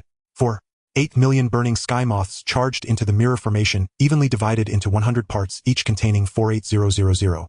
The crystalline sphere of the stone man launched another attack, raining down red crystals like a torrential storm. Coupled with the disorienting effect of the mirror formation, the burning sky moths were still unable to organize an effective counterattack. The high-temperature flames and energy shockwaves continuously harvested lives. Within 15 minutes, all 4.8 million burning sky moths were completely exterminated. In the control room, the holographic screen displayed the remaining number of the crystalline flamestar insect clan: 11.3 million. A slight smile appeared on Hao Dageng's face. In just 2 short hours, we've eliminated 9.8 million insect soldiers. At this rate, if we draw in 2 more batches, the enemy will only have 3 lords left. However, plans can never keep up with changes. The 3 lords on Crystalline Flamestar consecutively sent out 2 batches of insect swarms, but they vanished without a trace, with no feedback whatsoever. Even the mental link was completely severed, as if those insect soldiers had vanished into thin air. This finally made them realize something was amiss, and their greed was replaced by wariness. Roar! The 3 insect towers let out a deep roar simultaneously. The 3 lords communicated briefly through mental energy and ultimately made a decision. Led by the strongest lord, 5 million burning sky moths were dispatched to investigate the satellite. They needed to uncover what place could cause nearly 10 million insect soldiers to vanish silently. Alert! 3-tier insect tower signal detected. The target is approaching, rapidly expected to arrive in 10 minutes. The radar suddenly emitted a strong warning, and a massive red appeared on the holographic screen, moving at high speed, radiating intense energy fluctuations. Hao Dageng's heart sank and his expression grew grave. It's a 3-tier lord. It's coming in person. On the screen, a towering crimson insect tower over 2000 meters high pierced through space, racing towards the satellite. This insect tower was even larger than the previous 3-tier insect towers encountered. The lava patterns on its body flowed more violently, and the fire attribute energy it emitted was almost igniting the surrounding space. Surrounding the tower, 5 million burning sky moths formed a dense protective formation, clustering around the tower like stars surrounding the moon. "This is troublesome," said Ling, she standing nearby. "The mirror formation can divide the insect soldiers it brings, but it cannot confuse a 3-tier lord for long. Its mental power is formidable, and at best it can only be disoriented for a few seconds. Once it reacts with its power, it may forcibly break through the mirror formation. If that happens, not only will the plan fail, but we will also be caught between it and the other two lords. Hao Dageng took a deep breath, a hint of determination flashing in his eyes. We must eliminate it instantly before it can react. As long as we take down this lord, the remaining two will pose no threat. He turned to Iron Claw. Iron Claw, load the 6-tier fusion nuclear bomb. Target the core of the insect tower. Received. 6-tier fusion nuclear bomb loaded. Iron Claw's mechanical arm moved rapidly. This fusion nuclear bomb was the most powerful ammunition currently available on the ZUN. Containing extreme high-temperature melting energy, it was capable of delivering fatal damage to a 3-tier lord. Afterwards, Hao Dageng looked towards the standing Tiger Tier. Senior Tiger Tier, I will need your assistance shortly. After the fusion bomb explodes, you must rush into the insect tower and kill the lord without giving it any chance to breathe. Tiger Tier nodded, a hint of fierce determination flashing in his eyes. Rest assured, once its insect tower is breached, I guarantee to swiftly eliminate this crawler. Time ticked by and the Crimson Insect Tower drew closer. The terrifying fire attribute energy was raising the temperature on the surface of the satellite. The mirror formation had been adjusted to its optimal state, fully prepared. The insect tower has entered the range of the mirror formation. And Yoon reminded loudly.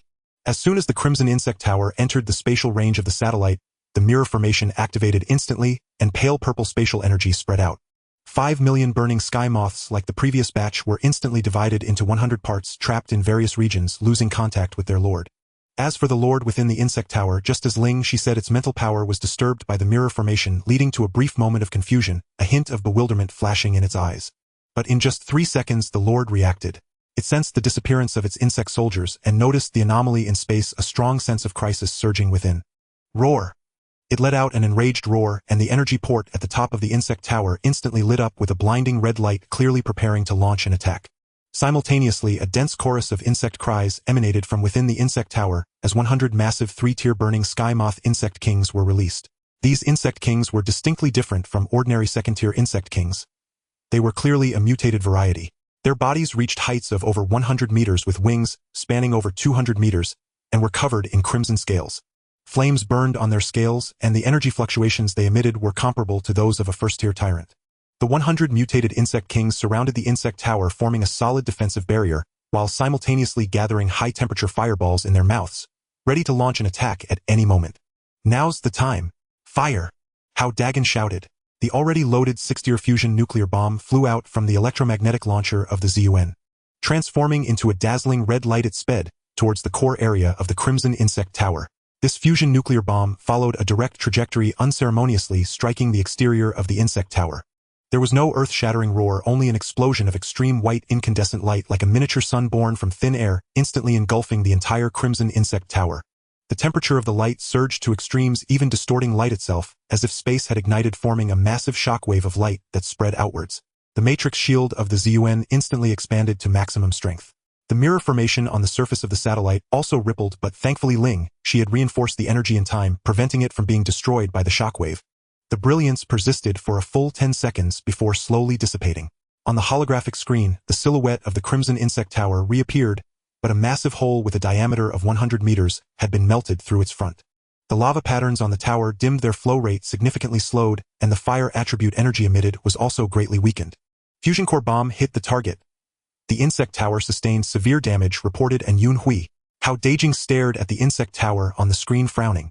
Fan Tian's resistance to fire is indeed formidable. When they dealt with the Ci Bao Izu's insect tower before, a single 6th-rank fusion core bomb blew a 300 to 400 meter chasm, nearly shearing the tower in two. Unexpectedly, the Fan Tian Lord's tower was only melted into a 100-meter hole. Before he could say more, Hu Lai's figure became a streak of golden lightning launching from Ziyuan and plunging through the 100-meter breach into the insect tower's interior. The interior of the Fan Tian insect tower was utterly different from other towers, lacking complex passageways and holding only a vast circular chamber. Suspended at the center floated a fiery red stone dais. On the dais lay a colossal brood nearly 500 meters in scale, the true body of the Fan Tian Lord. Its bloated form resembled a gigantic orb of flesh sheathed in thick crimson carapace from which faint flames licked. Now the Lord's true body bore the effects of the fusion core bomb cracks spidering across its shell. Pain and fury filled its eyes as it struggled to rise. Around it, the only 100 remaining mutated insect kings had detected the intruders. They turned emerald compound eyes, locking onto Hu Lai as searing fire orbs coalesced in their maws and furious hisses rose. Each mutated insect king radiated terrible energy fluctuations. A simultaneous assault by 100 of them would give even a 9th-rank pinnacle like Hu Lai cause for caution. Suddenly, at the Lord's psychic command, they hurled themselves at Hu Lai with berserk abandon. They knew that their Lord's life determined the clan's survival.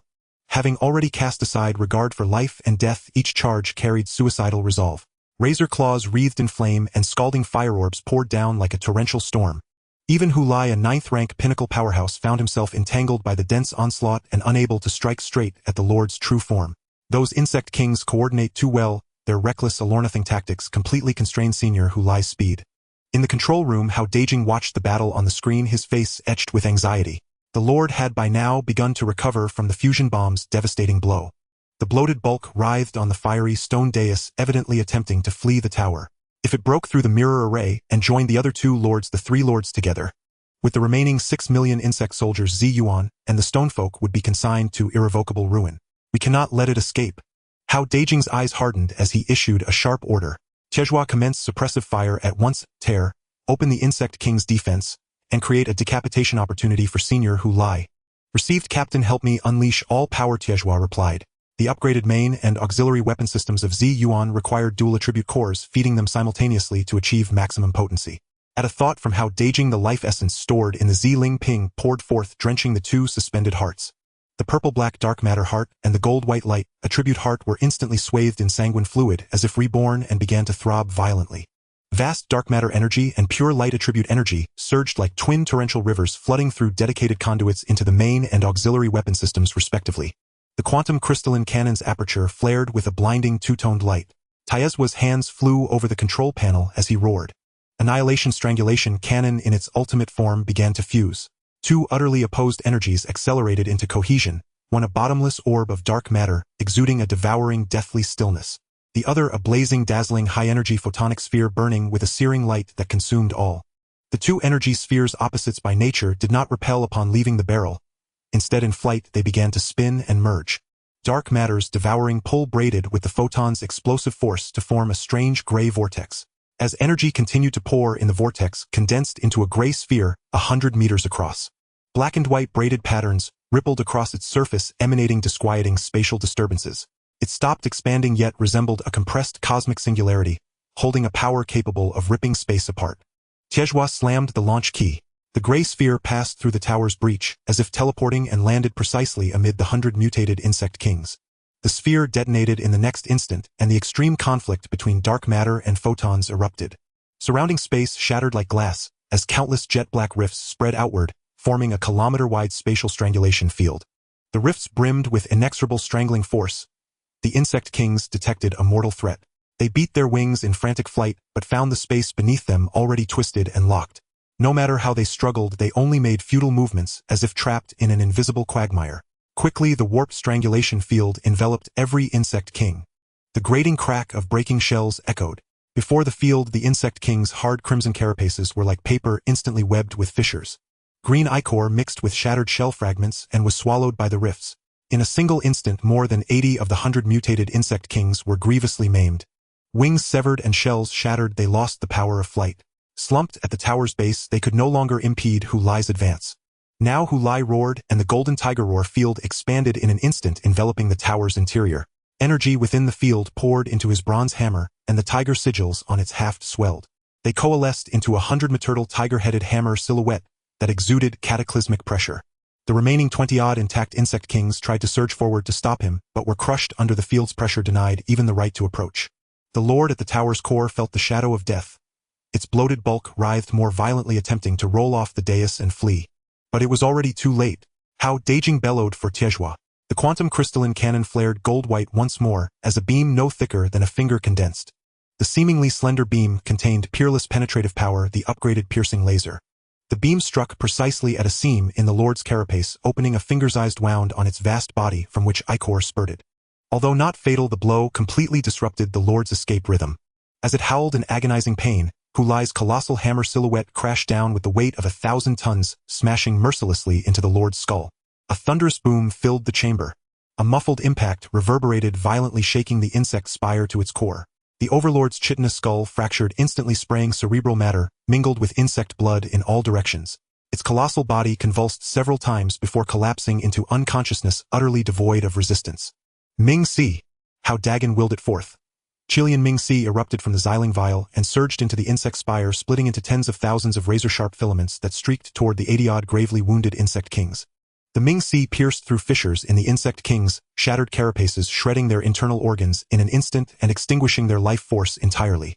Taizhua did not pause, launching a dark matter energy projectile that screamed across the void and struck the Overlord's skull with pinpoint precision. The dark matter energy detonated, instantly devouring the Overlord's cranial tissue like a miniature black hole, obliterating half its head into absolute nothingness. This arrogant third-tier fiery heaven moth Overlord ceased breathing entirely. The remaining 24 insect kings, witnessing their leader's demise, erupted into frenzied counterattacks. Yet before Hu Lai's bronze hammer, their resistance was as futile as a mantis attempting to halt a chariot wheel. With each thunderous swing, Hu Lai crushed multiple insect kings beneath the hammer's weight. Golden hammer blurs carved lethal arcs through the insect spire. Within 3 minutes, every mutated insect king lay dead. In the command chamber, the holographic display updated the surviving insect count to 2 million. A decisive decapitation strike. It had not only eliminated one third-tier overlord and 100 mutated insect kings, but also annihilated the 5 million insect soldiers accompanying it. For the Stonefolk clans, urge them to rest and restore their energy. For the next 30 minutes, the satellite surface fell into an eerie calm. His voice low and grave, he declared, "The remaining 2 overlords must have sensed something amiss. We must regroup swiftly and prepare for their retaliation." Hao Dageng nodded and issued orders. Anyun, monitor insect movements near Crystal Flamestar. Taizhua, inspect weapon systems and replenish ordnance. For the Stonefolk clans, urge them to rest and restore their energy. For the next 30 minutes, the satellite surface fell into an eerie calm. The mirror arrays continued operating seamlessly. Crystal spheres composed of stonefolk were scattered across various sectors, absorbing ambient cosmic energy to repair battle-damaged bodies. Microengineering drones aboard the ZUN vessel worked tirelessly, repairing the core nodes of the satellite's mirror arrays in preparation for the next engagement. Yet the stillness did not last. Alert! Massive insect signatures detected. Targets approaching at extreme velocity. Approximately 2 million units, accompanied by 2 third-tier insect spires. The radar shrieked a piercing alarm. On the holographic display, 2 immense crimson dots, flanked by dense swarms of smaller points, raced toward the satellite. They're here. The remaining 2 overlords are leading the assault in person. The display showed 2 scarlet insect spires, advancing like mobile volcanoes, shepherding 2 million fiery heaven moths, their combined formation blotting out the stars beneath a suffocating sea of fire. Yet, unlike before, they did not recklessly charge into the satellite's mirror array perimeter. Instead, they halted precisely 20,000 kilometers from the satellite. They're deploying formations. And Yun's voice carried quiet gravity. The 2 million fiery heaven moths rapidly divided into 2 massive cohorts, each exceeding 3 million, encircling the 2 insect spires to form colossal concentric rings. Every moth within the rings began charging energy, gathering incandescent fireballs in their maws. Countless blazing orbs shimmered like radiant stars, bathing the entire formation in searing crimson light. Strangely, none of the fireballs were aimed at the satellite. Instead, each launched directly toward the insect spire at its ring's center. Hundreds of thousands of fireballs striking the spires like a meteor storm, merging seamlessly into their glowing scarlet patterns. As the fireballs poured in, the spire's luminosity intensified exponentially. Their fiery aura grew so overwhelming it seemed poised to ignite the very fabric of space around them. Their converging energy for a large-scale annihilation strike. Ling Shi's voice held urgent alarm. This assault dwarfs all prior attacks. The mirror arrays stand no chance. A direct hit would shatter this satellite into cosmic dust. The command chamber's radar system flashed frantic red warnings. Extreme fire energy convergence detected. Energy level critically elevated. Impact expected in 30 seconds. Evade immediately. Evade immediately. Hao Dageng stared intently at the 2 spires on-screen, inwardly acknowledging his fortune. Fortunately, the insect swarm had yet to locate the ZUN vessel or the stonefolk positions. It had fixated solely on the satellite as its target. Thus, the collateral damage they might suffer could be somewhat mitigated. Even so, the blast wave from such a cataclysmic attack would still inflict grievous harm upon both the ZUN vessel and the stonefolk. Once again, the 10,000 stonefolk activated their fusion technique. The crystal spheres previously dispersed across the satellite now converged toward its center. The 10,000 stonefolk drew close their crystalline surfaces, emitting interwoven beams of light that coalesced into a single colossal crystal sphere over 1 kilometer in diameter. Intricate energy glyphs pulsed across its surface, radiating a deep, vibrant violet luminescence. The Stonefolk's ultimate defensive configuration. And Yoon, activate both shield layers at full capacity. Channel maximum output from the energy core. Hao Dageng commanded. Prepare to absorb the shockwave. Acknowledged. Outer Chien Guardian Matrix engaged. Inner energy shield engaged. Power supply stable. And Yoon elevated the ZUN vessel's defenses to their absolute limit. A crimson matrix shield overlaid a golden energy barrier, 2 formidable defensive strata. The vessel's thrusters fired subtly, reorienting its hull, so its most reinforced bow faced the incoming energy barrage. At that moment, the 2 insect spires reached peak energy saturation. Their towers glowed white-hot like twin stars moments before supernova, warping the surrounding spacetime under unbearable pressure. In the next instant, both spires detonated simultaneously. 2 titanic fireballs, each exceeding 100 kilometers in diameter, burst forth like newborn suns hurtling toward the satellite. The fireballs crossed the 20,000-kilometer gulf in a heartbeat, slamming into the satellite with cataclysmic force. Boom! No sound followed. Only blinding absolute incandescence erupting in a silent, all-consuming wave that swallowed the entire satellite whole. The satellite's rocky crust melted instantly under the inferno, liquefying into rivers of molten magma, then vaporizing into countless fragments under the sheer force of the blast. A colossal shockwave like a cosmic tsunami rippled outward across the void. The ZUN vessel bore the brunt. Struck hidden by the shockwave, its outer Chien Guardian Matrix splintered like parchment, fracturing into a cascade of crimson motes before disintegrating entirely. The inner energy shield trembled violently, its brilliance dimming significantly, and its durability plummeted below 10000 points. The ship shook violently, with sparks erupting from the internal control panel as many circuits were severed. The massive crystal ball composed of rockmen was also struck hard by the shockwave. The purple light on the surface of the crystal ball faded instantly. The outer layer of the crystal showed numerous signs of melting, and many rockmen's bodies were scorched to a bright red by the high temperatures. Some of the rockmen at the edges were even melted into liquid crystal, flowing down the surface of the crystal ball. This was merely the aftermath of the attack. Hao Dageng looked at the broken satellite debris, and the still seething energy turbulence on the screen, feeling a rush of fear in his heart. If struck directly by this giant fireball, both the ZUN and the crystal ball of the rockmen would likely turn to ashes in an instant. The 2 insect towers, after launching their attacks, did not immediately retreat, but hovered in place. Clearly, they were confirming the effectiveness of their assault and preparing for a second strike at any moment. As the dust from the shattered satellite slowly dissipated in space, countless rocks and molten magma transformed into numerous heated fragments drifting aimlessly in the cosmos. The pale purple mirage array that originally enveloped the satellite had completely collapsed under the impact of the giant fireball, scattering among the rubble. The 2 crimson insect towers hovered in the void, locking onto their targets. The beleaguered ZUN and the massive crystal ball covered in signs of melting. Roar! The 2 overlords simultaneously let out furious roars, instantly realizing the situation. The earlier disappearance of nearly 10 million insect soldiers and the deaths of their comrades were all the work of these outsiders. The 2 insect towers quickly divided their forces, with the left overlord leading 3 million fiery moths towards the ZUN. The right overlord also brought along 3 million insect soldiers, targeting the crystal ball made of rockmen. Inside the control room, the damage report on the holographic screen was shocking. The outer layer of the Red Rock Guardian array is completely destroyed. Repair will take 72 hours. The inner energy shield has 8900 points of durability, left with 30 of the ship's surface showing burn marks, 12 energy conduits damaged, and the efficiency of the weapon systems decreased by 20. The situation on the Rockman side is even worse, reported and Yoon. Radar scans show their crystal ball has suffered severe damage in the impact, with their population reduced from 100,000 to less than 800,000 and energy fluctuations significantly decreased. 80,000 Rockmen facing 3 million fiery moths. The ZUN's shield is on the verge of breaking, with ammunition depleted by more than half.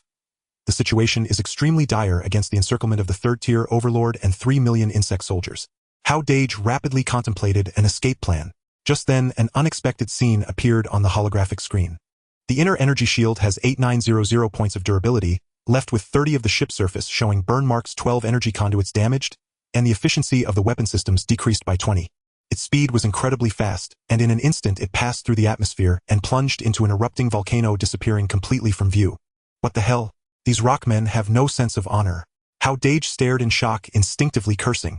He never expected that at this life-and-death moment the rockmen would choose to flee, offloading all the pressure onto the ZUN. The overlord, having lost its target, paused for a moment before letting out an angry roar. It unhesitatingly changed direction, leading 3 million fiery moths towards the Zun. The previously divided waves of insects rejoined and 6 million fiery moths surrounded the Zun like a cloud of fire. This is bad. Hao Dage's face turned pale. With 6 million insect soldiers surrounding us, we can't break through at all. The fiery moth swarm quickly spread out, forming a massive fire circle with a diameter of tens of thousands of meters, trapping the Zun in the center. Countless fireballs shot out from the fire circle like a torrential rain, densely pounding on the Zun's remaining energy shield. Ding ding ding. The piercing sound of collisions rang out continuously as the glow of the energy shield flickered violently like a candle in the wind. The durability was decreasing at a visible rate: 8900 points, 7500 points, 5200 points, 3000 points. In just half a minute, it had already fallen below the critical value. The shield won't last a minute. Jenny's voice was filled with urgency. Hao Dage's expression was grave as he gritted his teeth and said, "Prepare to retreat. Iron Claw, launch those 2 fifth-tier thorn bombs at the 2 insect towers. We don't seek to kill, just to disrupt, and buy us 2 minutes to break through." Received. Thorn bombs fully loaded. The electromagnetic catapult instantly lit up with green light, and 2 emerald thorn bombs were poised to launch. At that moment, Yun suddenly shouted, "Wait, those rockmen aren't fleeing." Hao Dage quickly looked at the holographic screen, seeing the direction of the volcano on the blazing star. Countless tiny light points were rapidly ascending, and those were the separated rockmen.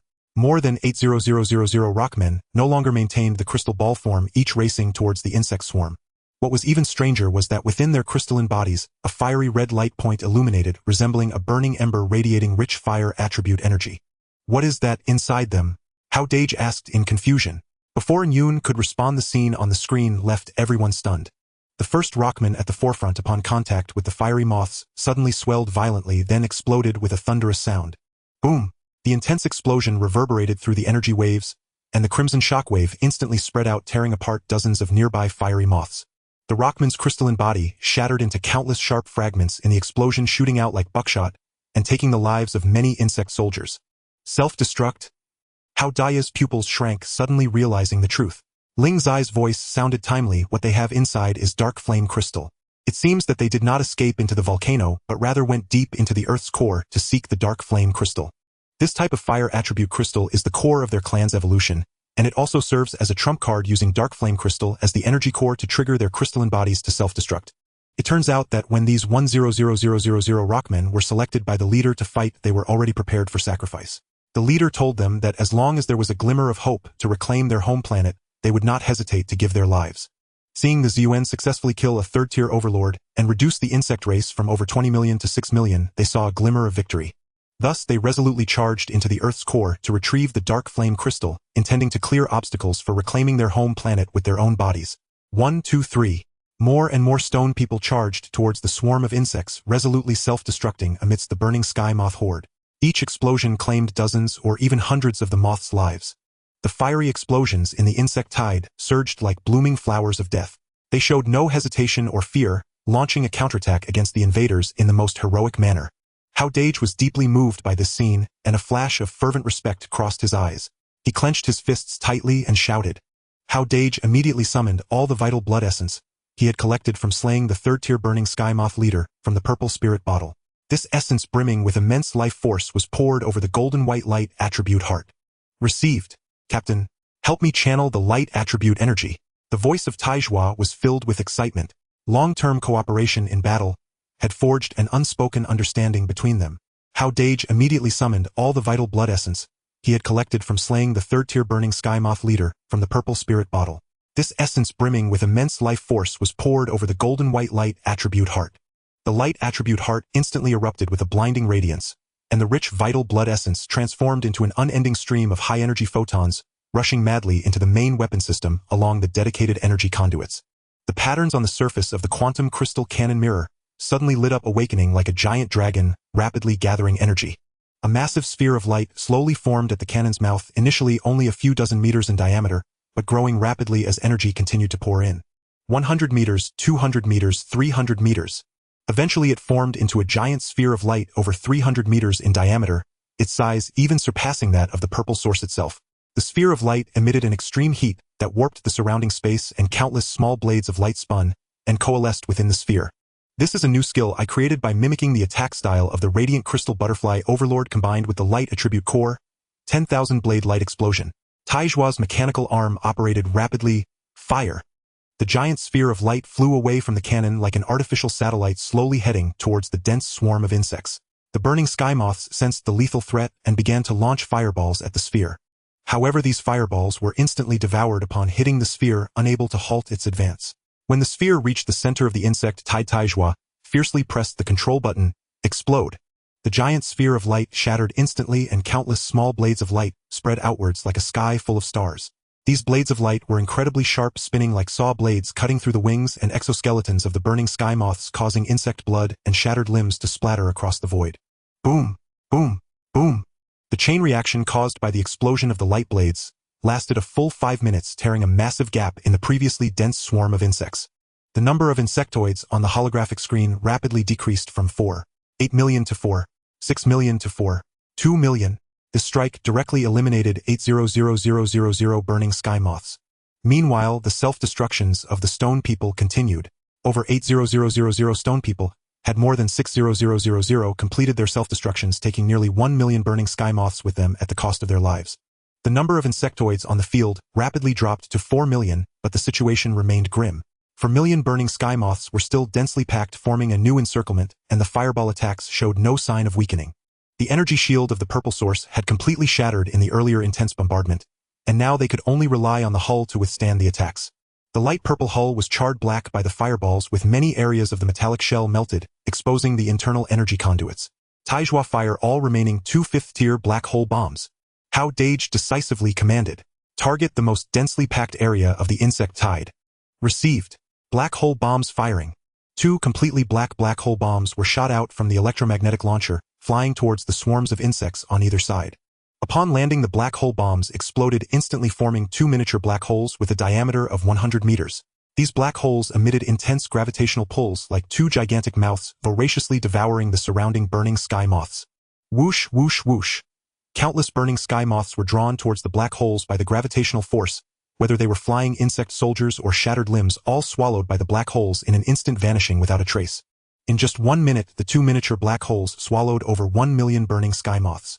The number of insectoids on the field fell below 3 million once again. At this point, the purple source's high-tier ammunition was completely depleted, leaving only the last 2 fifth-tier thorn bombs. However, the thorn bombs were control-type ammunition with no destructive power, rendering them nearly useless at this moment. Meanwhile, the self-destruction of the stone people also reached its conclusion.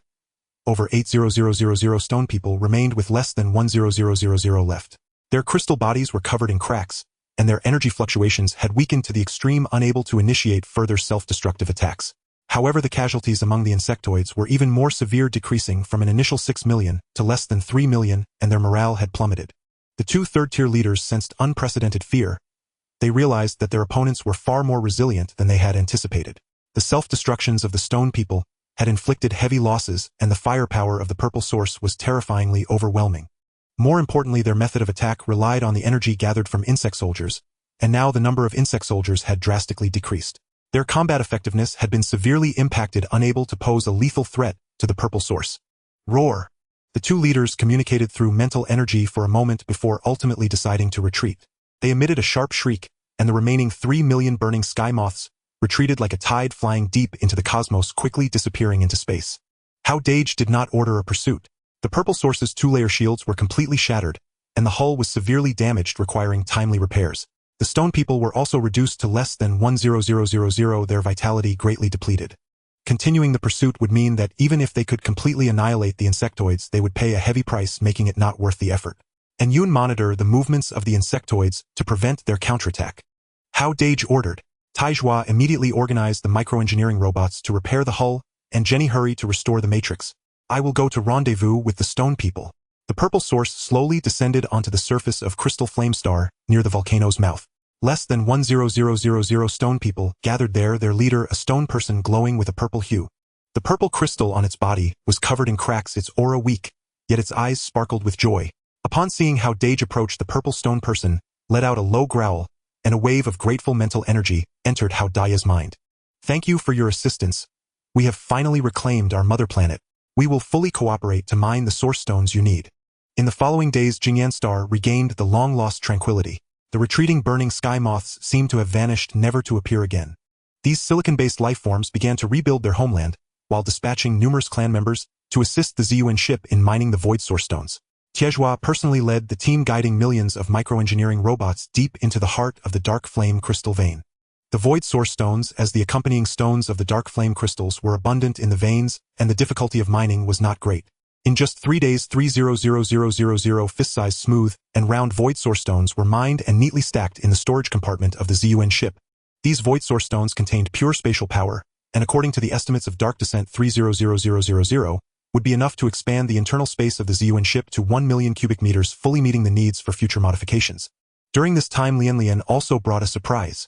While researching the dark flame crystals, she discovered that with the dark flame crystals as the energy core, combined with the ore materials from the Milky Way, it was surprisingly possible to create 4th-grade explosive flame bombs. It is known that a single 4th-grade ammunition has a market value of over 300,000 crystal cores, while the production cost is less than 100,000 crystal cores, leaving a vast profit margin. Hao Dageng instantly saw a path to wealth. Jingyan Star had rich reserves of dark flame crystals, while the crystal cores from the Milky Way were hard currency, allowing trade with these stone people. By purchasing large quantities of dark flame crystals and mass-producing 4th-grade explosive flame bombs, not only could the ZUN ship earn ample funds, but it also could enhance its own ammunition reserves. He immediately negotiated with the leader of the Purple Stone people. Silicon-based life forms also needed crystal cores, and both sides quickly reached an agreement. According to the terms, the ZUN ship could exchange crystal cores for dark flame crystals, void source stones, and other crystals. Hao Dageng decided that once Lin Qianxue regained her freedom, he would hand over the trade matters to her, letting her handle the subsequent coordination and operations. 5 days later, the hull of the ZUN ship was fully repaired, and all 300,000 void source stones were loaded. To express gratitude for the assistance of the ZUN ship, the leader of the stone people additionally gifted 100,000 dark flame crystals. In the control room, Hao Dageng gazed at the holographic screen, displaying the image of Jingyan Star, a hint of reluctance flashing in his eyes. The joint battles during this time had instilled in him a profound respect for this resilient silicon-based race. Yet their journey continued with spatial expansion, seeking the Lingxi clan, and delving into the core territory of the insect race for hunts. Countless objectives awaited their completion. Dark Descent set the course to return to the Milky Way territory. Hao Dageng commanded. Target the nearest SK-165 port star.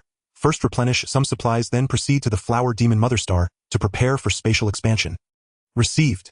Course set. Warp engine charging, about to set sail. The ZUN ship's thrusters erupted with golden flames, once more slowly ascending and speeding towards the direction of the Milky Way. The outline of Jingyan Star gradually shrank in their field of vision, ultimately disappearing into the darkness of the universe. This journey to the Jingzui star system not only successfully acquired materials for setting up the mirror array, but also unexpectedly obtained a sufficient quantity of void source stones.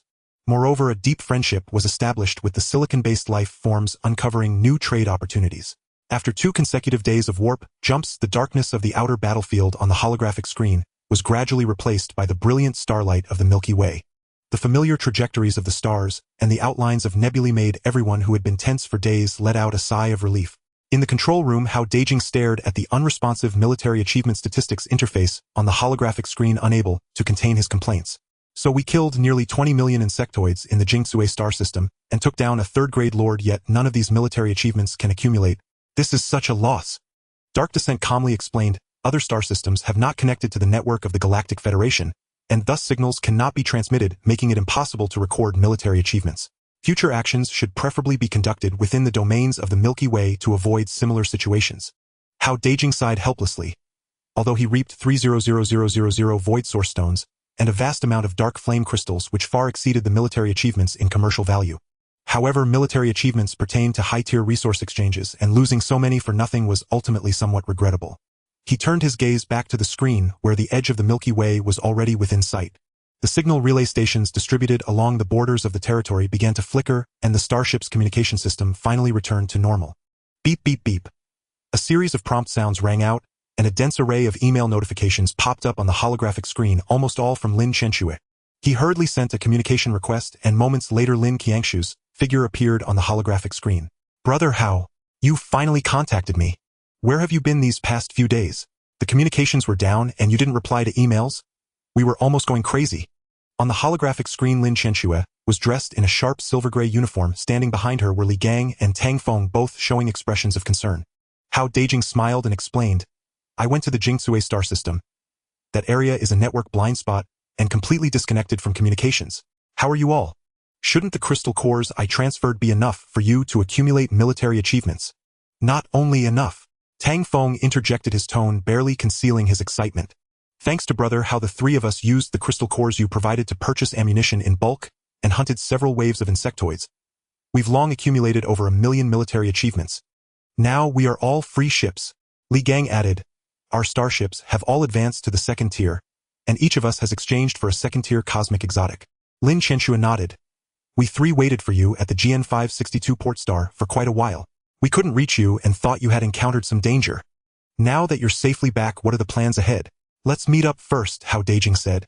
You head to the SK-165 port star. I estimate I'll arrive in about 10 days. The earlier disappearance of nearly 10 million insect soldiers and the deaths of their comrades were all the work of these outsiders. The two insect towers quickly divided their forces, with the left overlord leading 3 million fiery moths towards the ZUN. The three of them agreed in unison. On the communication screen, Tang Feng had already begun fiddling with the navigation system, clearly eager to reunite. After hanging up the communication, a look of satisfaction appeared on Hao Dageng's face. Lin Qianxue, Li Gang, and Tang Feng were the earliest companions he had met, and now the three of them had finally regained their freedom. The starships had also advanced to the 2nd tier, providing more confidence for future trade transport and collaborative combat. Dark Descent had already adjusted the course. The SK-165 port star was located in the central region of the Milky Way with convenient transportation and rich resources, making it an ideal meeting point. In the next 10 days, the ZUN ship sailed steadily within the territory of the Milky Way. Hao Dageng instructed An Yun to organize the trade list of the Crystal Essence star system, preparing for future business collaborations. Ling Shi was recuperating in the core cabin. The previous setup of the giant mirror array had consumed a significant amount of her essence, and she needed to draw upon the energy of Xuanlu Yoji to recover. Hu Lai still enjoyed staying in the ecological zone, tending to his vegetables. Occasionally he would offer Hao Dageng a few pointers on cultivation techniques, leading a peaceful and fulfilling life. On the morning of the 10th day, the ZUN ship slowly docked at the SK-165 port star. This port star was even more prosperous than the GN 562 port star, with countless starships traversing the skies, towering buildings on the ground, and various alien races bustling about, creating a lively scene. As soon as the ZUN ship was docked, Hao Dageng received a communication from Lin Qianxue. We are waiting for you at Dock 3. Hao Dageng brought Jenny to the dock, and from a distance, he saw 3 2nd-tier starships parked at the docking area. Lin Qianxue and her companions had been waiting here for quite some time. Upon seeing Hao Dageng approaching, they all came forward to greet him. After more than half a year apart, everyone had undergone significant changes. Lin Qianxue's demeanor was more composed and capable, while Li Gang remained tall and robust. His gaze had grown sharper, and the aura of decisiveness around him had intensified. Tang Feng had also matured somewhat, but the impatience in his brow was still evident, albeit with a hint more confidence. Hao Dageng smiled and nodded. Let's head to the ZUN ship and chat slowly. As everyone boarded the ZUN ship, they looked around at the interior layout of this 3rd-tier starship, their eyes filled with envy. Especially the rich energy aura emanating from the cabin made the three realize that Hao Dageng's experiences over the past half-year were far more exciting than theirs. Where is Pinru? Why haven't I seen her? Lin Qianxue asked curiously. Pinru had left with Hao Dageng initially, but now there was no trace of her. Mentioning Pinru, a gentle smile appeared on Hao Dageng's face. She is diligently studying under a master alchemist. Once she has completed her training, I will bring her back. The group settled into the large sofa in the reception area, where Jenny brewed a pot of spiritual tea for everyone. Hao Dageng recounted his recent experiences in detail. From traveling to the Crystal Essence star system to forming an alliance with the silicon-based stone people, slaying a 3rd-tier lord, reclaiming the Crystal Flame Star, and then establishing trade routes to acquire Void Source stones and Dark Flame crystals. When they heard that Dark Flame crystals could produce 4th-tier explosive flame bombs, and that spatial attribute crystals could yield 10-fold profits, Lin Qianxue and the others showed expressions of shock. 10-fold profit? This is simply outrageous. Tang Feng exclaimed excitedly. Boss, how we must secure this trade route. With this money, our starships will soon be able to upgrade to 3rd tier. Hao Dageng replied, his tone serious. The profits are indeed considerable, but the risks are not small. The route between the Milky Way and the Crystal Essence star system is occupied by the Zerg, and we are bound to encounter high-level Zerg. I have already asked a senior to craft 3 shielding crystals. Each of you will receive one, which can be embedded in the core of the starship to effectively deal with Zerg detection along the way. As he spoke, he took out 3 light purple crystals from his storage bracelet and handed them to the 3. Although these 3 crystals were not as effective as the spatial key crystal in the core cabin of the ZUN ship, their shielding capabilities were quite excellent, sufficient to counter the detection of lords below the 5th tier, and could even momentarily confuse 6th tier Zerg. Lin Qianxue took the crystal, her eyes flashing with excitement. We will familiarize ourselves with the route as quickly as possible and strive to initiate trade soon. Let's assign the subsequent trade matters to Chen Xue. Hao Dageng then instructed An Yun to transfer her a sum of startup capital. This 50 million crystal cores will be used for you to purchase a batch of scarce resources from the Milky Way and transport them to the Crystal Essence star system in exchange for dark flame crystals and spatial crystals. Remember, do not start with a large trade volume. We need to test the market first and ensure the route is safe. Rest assured, brother, how I will handle it well. Lin Chenxue replied earnestly.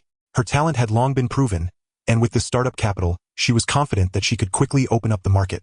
The group chatted for a long time, finalizing the division of trade duties. Lin Chenxue would be responsible for overall planning and resource procurement. Li Gang's Strong Dragon would handle escort duties, while Tang Feng's Rapid Dragon would scout the trade route, forming a complete trade industry chain. Hao Dageng would focus on the spatial expansion and strength enhancement of the Ziyuan ship, while providing them with technical support. Focus on filtering 6th-tier ammunition, Hao Dageng said. The list on the screen refreshed rapidly, and the prices for the 6th-tier ammunition made Hao Dageng gasp. On the holographic screen, the military merit redemption list slowly unfolded, showcasing various high-level ammunition, ores, and exotic treasures, dazzling Hao Dageng. Focus on filtering 6th-tier ammunition, Hao Dageng said. The list on the screen refreshed rapidly, and the prices for the 6th-tier ammunition made Hao Dageng gasp. 6th-tier fusion bomb 8 million military merits, 6th-tier rift bomb 10. 2 million military merits, 6th-tier black hole bomb 11. 28 million military merits, 6th-tier annihilation bomb 12. 5 million military merits. Why are the rift bomb, black hole bomb, and annihilation bomb so expensive? They are much pricier than the fusion bomb, Hao Dageng asked in confusion. These 3 types of ammunition all contain spatial attribute energy, and Yun explained. The 6th-tier rift bomb can tear apart space, causing structural damage to large targets such as zerg towers. The gravitational field of the 6th-tier black hole bomb is 3 times stronger than that of the 5th-tier, with a wider range of absorption. The 6th-tier annihilation bomb can burn energy and space, countering the essence of high-level zerg. The manufacturing difficulty of spatial attribute ammunition is extremely high, and materials are scarce, thus making the prices naturally expensive. Hao Dageng gritted his teeth. Although 6th-tier ammunition was costly, its power far surpassed that of the 5th-tier, making it crucial in facing high-level zerg and zerg towers. He decisively said exchange for 1 6th-tier annihilation bomb, and also exchange for 5 5th-tier proton bombs, 5 5th-tier black hole bombs, and 10 5th-tier gamma ray bombs. Processing exchange. 6th-tier annihilation bomb 12. 5 million military merits, 5 5th-tier proton bombs, 5 million military merits, 5 5th-tier black hole bombs 5. 6 million military merits, 10 5th-tier gamma ray bombs 8. 5 million military merits, total consumption 31. 6 million military merits. And Yun's voice chimed in. The military merit account balance is now 3.59 million. Looking at the remaining balance, Hao Dageng felt a bit pained, but considering the power of these ammunitions, he felt it was worth it. These high-level ammunitions would significantly elevate the combat capability of the Ziyuan ship, giving him greater confidence against the 3rd-tier zerg lords. And Yun set the course for the Flower Fairy clan's home planet HZ-468. Understood. Course set, warp engine charging, preparing to take off.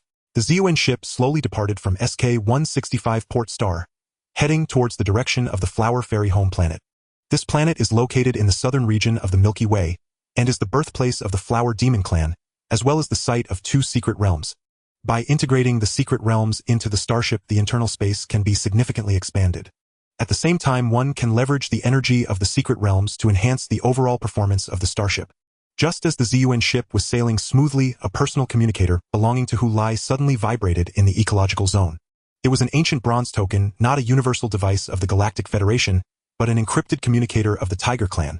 Hu Lai furrowed his brow, took out the bronze token, and infused it with a trace of energy, causing a holographic image to instantly appear on the token.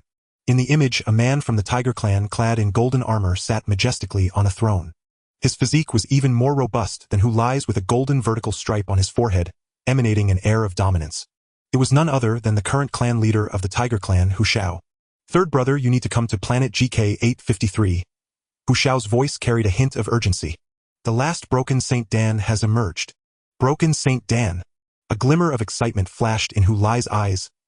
This was a treasure refined by Master Zino in collaboration with countless powerful beings, using the heart of a dominator. The aura of this broken Saint Dan is even stronger than the previous ones. I have a premonition that this broken Saint Dan could directly create a saint-level powerhouse. Hu Shao continued, but its location is at the junction of the Milky Way quantum galaxy and core spirit galaxy. As you know, that place is a no man's land and is also the territory of the Burning Church. Hu Lai's face instantly turned grave. The Burning Church was a notorious evil force in the 5 major galaxies, an organization that had entrenched itself in the chaotic star region for many years. They acted ruthlessly, gathering a large number of ruthless criminals, and many high-ranking individuals from the 5 major galaxies had fled here. That area of the star domain was a mix of good and evil, filled with criminals from all 5 galaxies, truly a lawless territory in the universe. The Galactic Federation has secretly dispatched a 7th-tier starship and a 7th-tier Z-Gene-era battle robot to assist us in seizing the broken St. Dan. Hu Shao said, but the situation in the chaotic star region is too complicated. The Burning Church must have received the news and may have allied with other forces. I'm still a bit worried, so I secretly brought out the clan's holy artifact, the Genu Tiger Talisman. With the 3 of us brothers working together to activate it, it can be considered a trump card. Hu Lai nodded. Oi, among the Tiger Clan brothers, the eldest brother, Hu Shao, was the clan leader with unfathomable strength. The second brother, Hu Sha, though arrogant in character, was also a formidable warrior. Now that the 3 of them were joining forces along with the support of the Human Clan and the Mechanical Clan, the chances of seizing the broken St. Dan were indeed much greater. Before you leave, tell that kid. Hu Shao's tone softened a bit. Tell him not to run around these days. The potential of the ZUN is too great, and with the purple spirit in possession, it must have caught the eyes of many forces.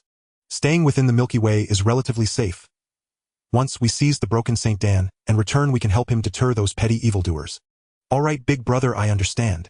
Hu Lai replied solemnly. The holographic image dissipated and the bronze token returned to calm. Hu Lai sat on the ridge in the ecological zone, gazing at the lush vegetables before him, lost in thought. The broken St. Dan was an enormous opportunity for the entire Beast Clan, and it seemed that this last one was extraordinary. He must set off immediately. However, on Hao Dageng, the ZUN was preparing to merge the secret realm space and would soon have to delve deeper into the core territory of the Insect Clan. Without his escort, the risks were indeed considerable. After a moment, Hu Lai stood up and transmitted a message towards the control room. Dage, come to the ecological zone. He was not accustomed to using the communication devices on the Starship. He usually transmitted messages directly with his formidable mental strength, and the voice clearly entered Hao Dage's mind. Hao Dage was reviewing the integration data of the secret realm space when he heard Hu Lai's transmission and hurriedly stood up to head to the ecological zone. Senior Hu Lai, did you call for me? Hao Dage walked into the ecological zone and saw Hu Lai standing by the ridge, his expression serious, and could not help but feel puzzled. There are some matters in my clan that I need to return to handle. Hu Lai began, his tone calm. During this time, you all should not wander about. Try to stay active within the Milky Way to avoid unnecessary trouble. Once I handle the clan matters, I will return. Hao Dage's heart tightened and he hurriedly asked, is something wrong? Do you need our help? Hu Lai smiled and shook his head. It's a personal matter within the clan. You don't need to get involved, and it's not something you can help with. That place is too dangerous, and if you go there, you would only be a hindrance. He did not elaborate on the broken St. Dan and the burning church. Firstly, he did not want Hao Dage to worry, and secondly, it was a matter of clan secrets that should not be leaked. Then let me take you there, Hao Dage said.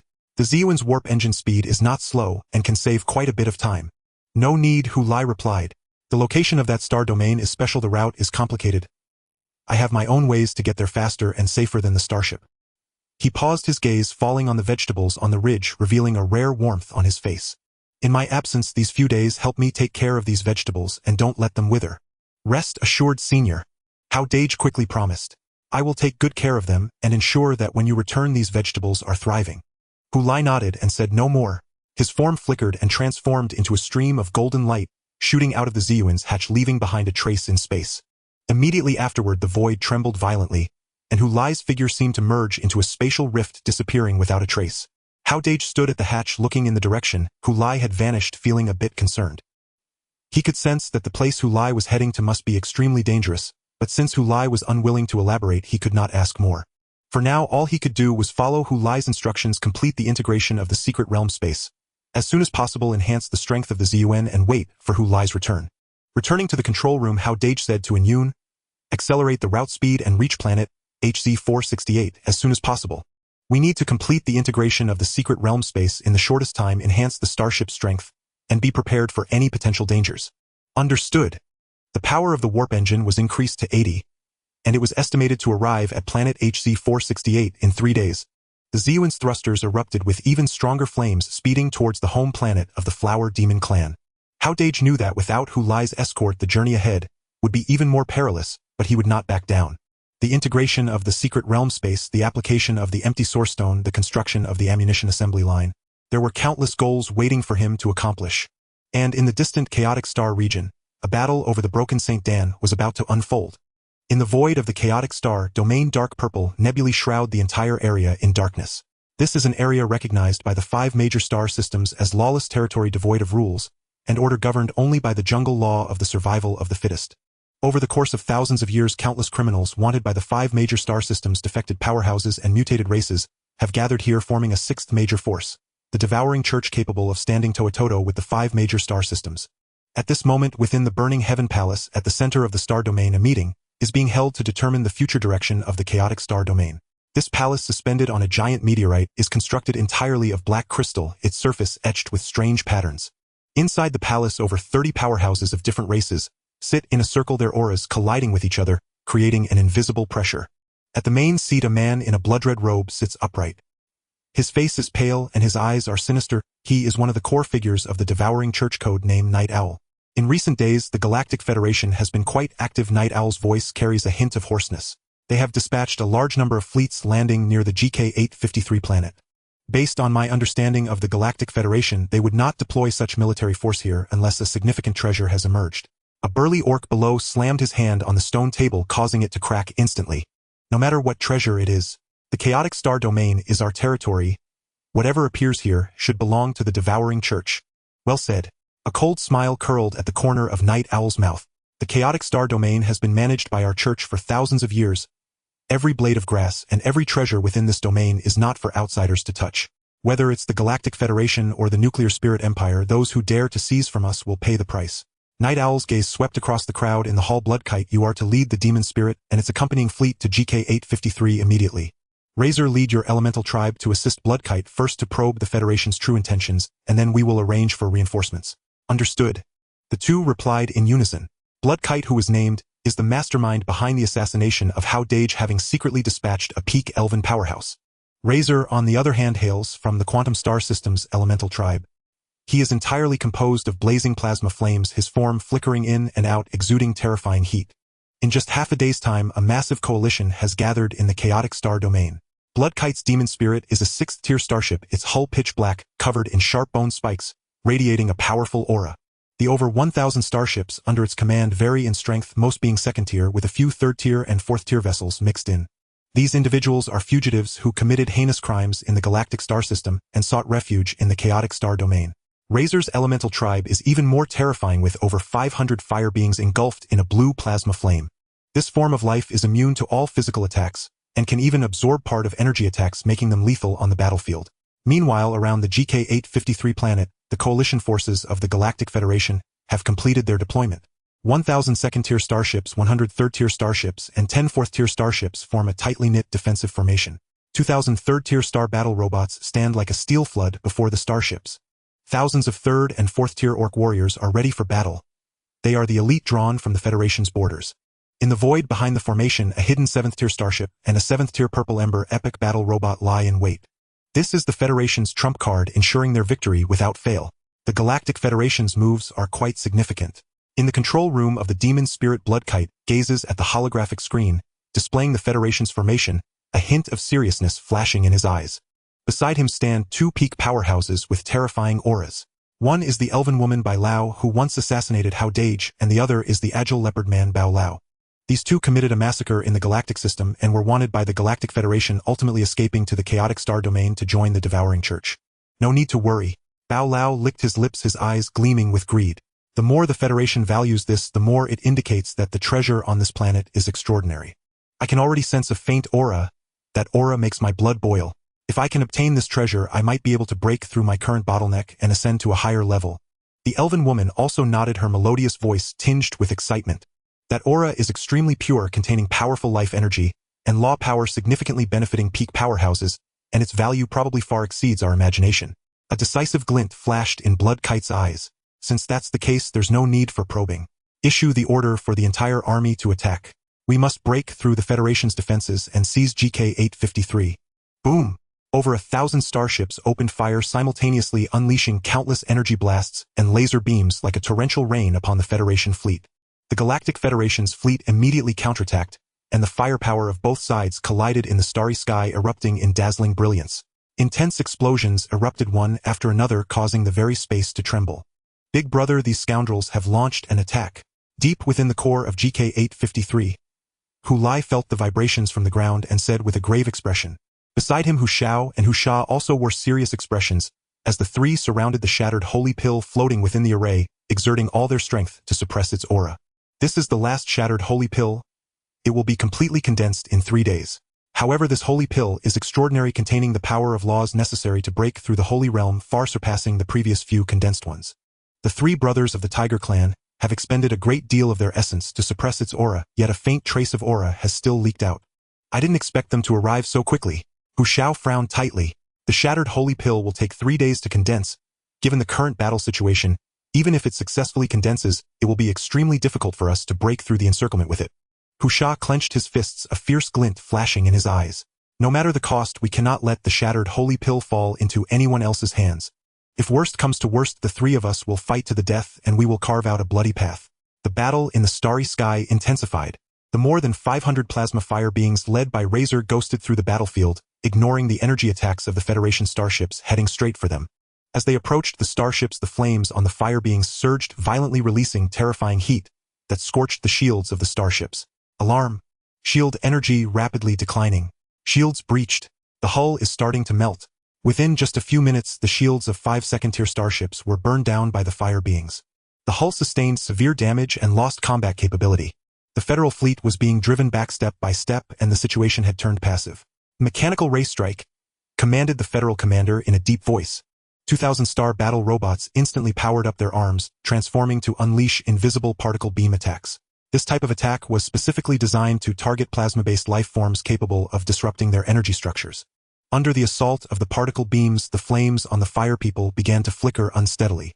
The eerie blue flames gradually dimmed and their forward march was stifled. These metal lumps have some tricks up their sleeves. Razor scoffed, his internal energy surging wildly as over 500 fire people quickly gathered together. They formed a massive vortex of flames sweeping towards the star battle robots.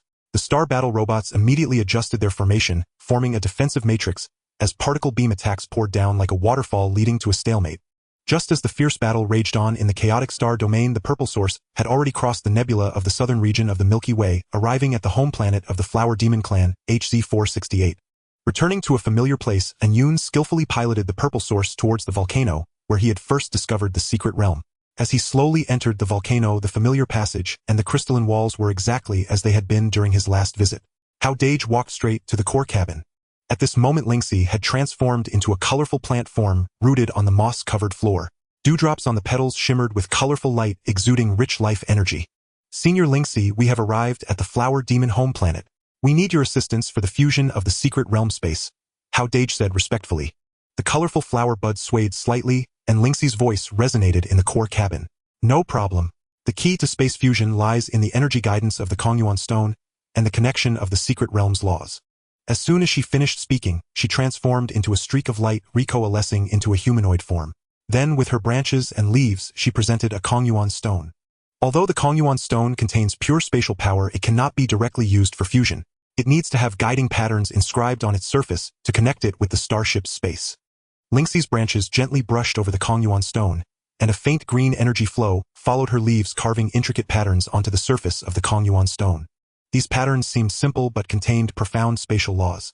You all need to inscribe the guiding patterns on all the Kongyuan stones according to this design. Lingxi handed the inscribed Kongyuan stone to Hao Dageng. He immediately summoned Jenny Lian and Iron Claw, and the three began to collaborate on mass inscribing the Kongyuan stones. Although these patterns were complex, under Lingxi's guidance they became manageable once the key techniques were learned. After a busy half-day, all 300,000 Kongyuan stones were inscribed. Neatly stacked in the core cabin, they emitted faint spatial fluctuations. We can begin the fusion now, Lingxi said, her colorful glow becoming more intense as she moved to the center of the core cabin, and her branches began to dance. The 300,000 Kongyuan stones instantly levitated, swirling around the core cabin to form a massive energy vortex. Anyun, activate the energy system of the purple source and prepare to connect the Kongyuan stones. Hao Dageng shouted. Received. Energy guidance in progress. Anyun's voice echoed as a light purple energy flow began to connect with the energy vortex of the Kongyuan stones.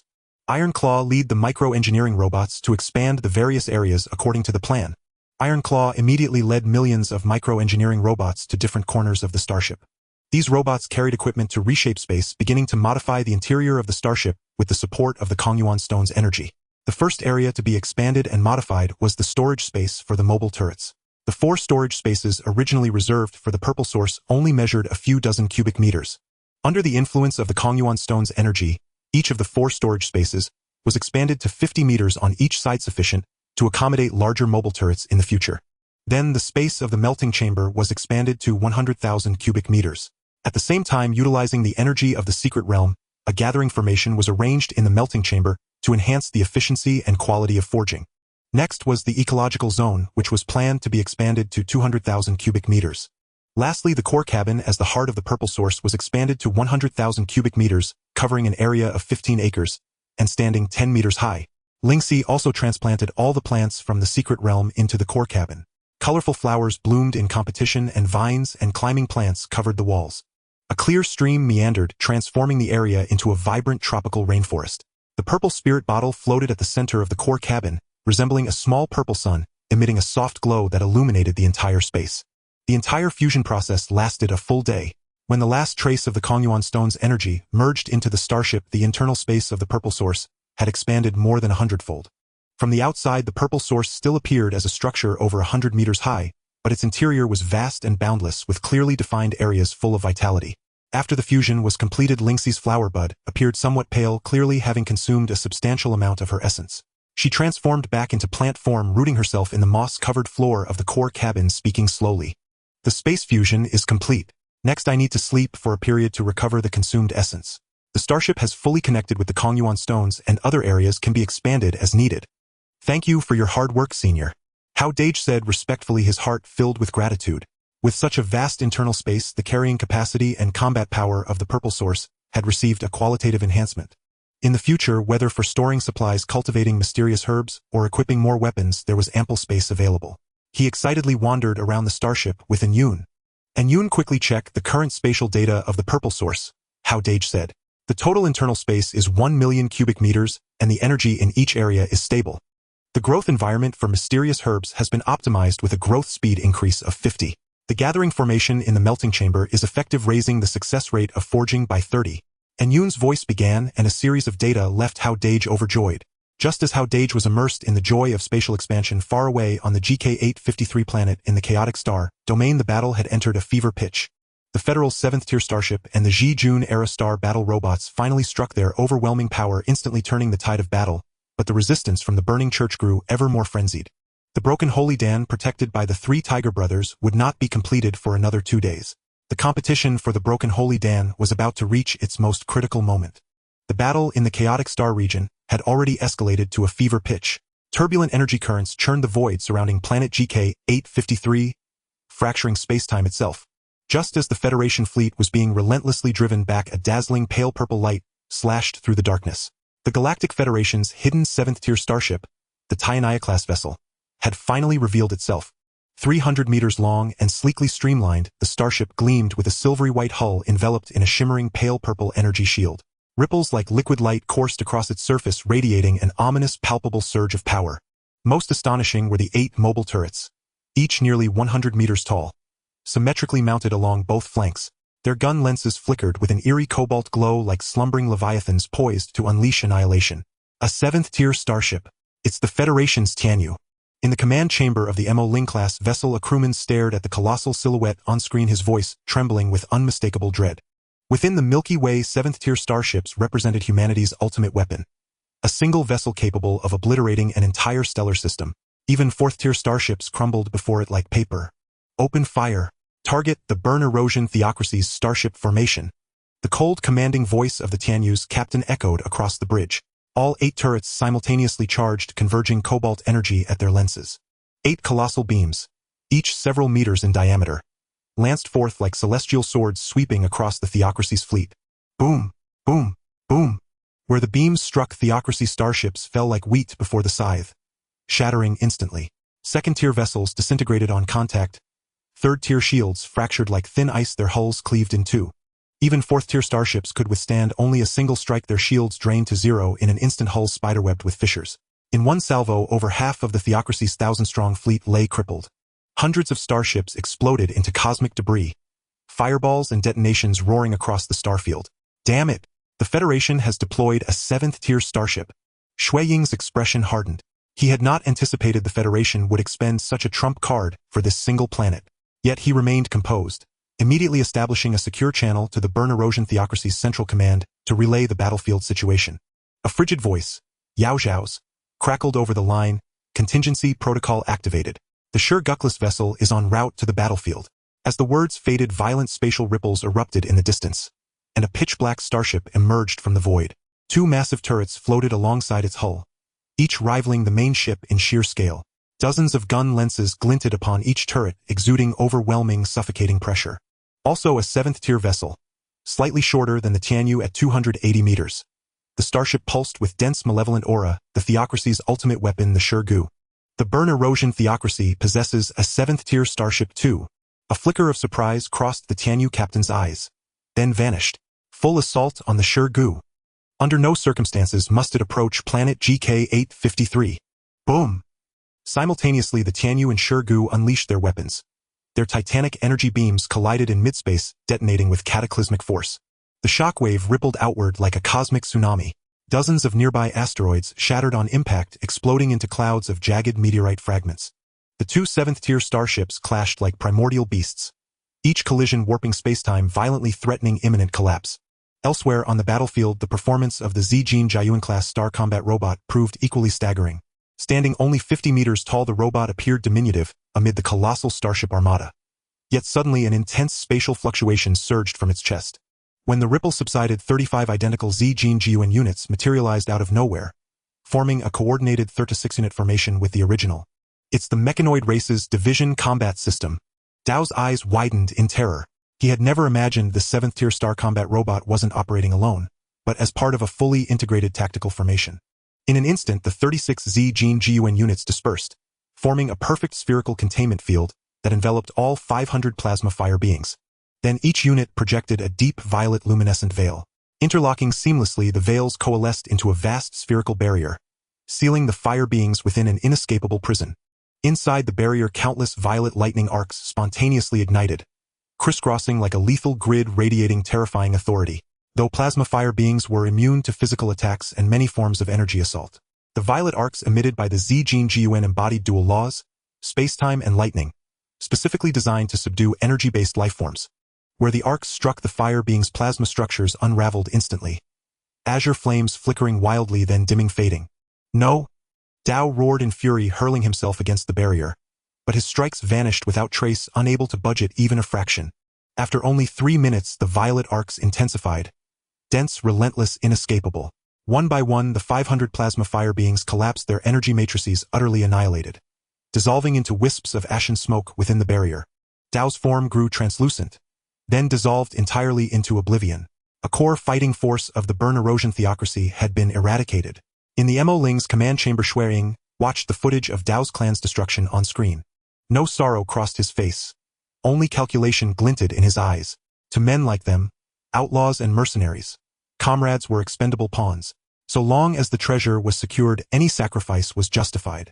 I hadn't expected a 7th-tier mechanoid star combat robot to be this formidable, murmured Bao Lao, licking his lips, his greed intensifying with every passing second, which only proves the artifact on GK-853 is extraordinary. Perhaps even a supreme treasure capable of propelling us beyond the Saint Realm. Shui Ying nodded, just as the comm device chimed, delivering a direct order from the Burn Erosion Theocracy's high command. Golden Ape Venerable has arrived. Suppress the Federation fleet at all costs. Draw their attention and ensure the Venerable secures the artifact. Before the transmission ended, a terrifying presence erupted from the distant void. A towering ape-like warrior 3 meters tall, clad in lustrous golden fur. His aura surpassed 9th-tier peak, bearing the unmistakable weight of a Saint Realm sovereign. This was the Theocracy's hidden ace, Golden Ape Venerable, a sub-saint. Fully aware of the Tianyu's and Zijin Jiayuan's lethality, Golden Ape Venerable chose not to engage Hedon. Instead, leveraging his sub-saint-level agility, he wove through the battlefield like a phantom. Darting between volleys, he accelerated toward planet GK-853, intent on slipping unseen into its core to seize the unknown supreme artifact.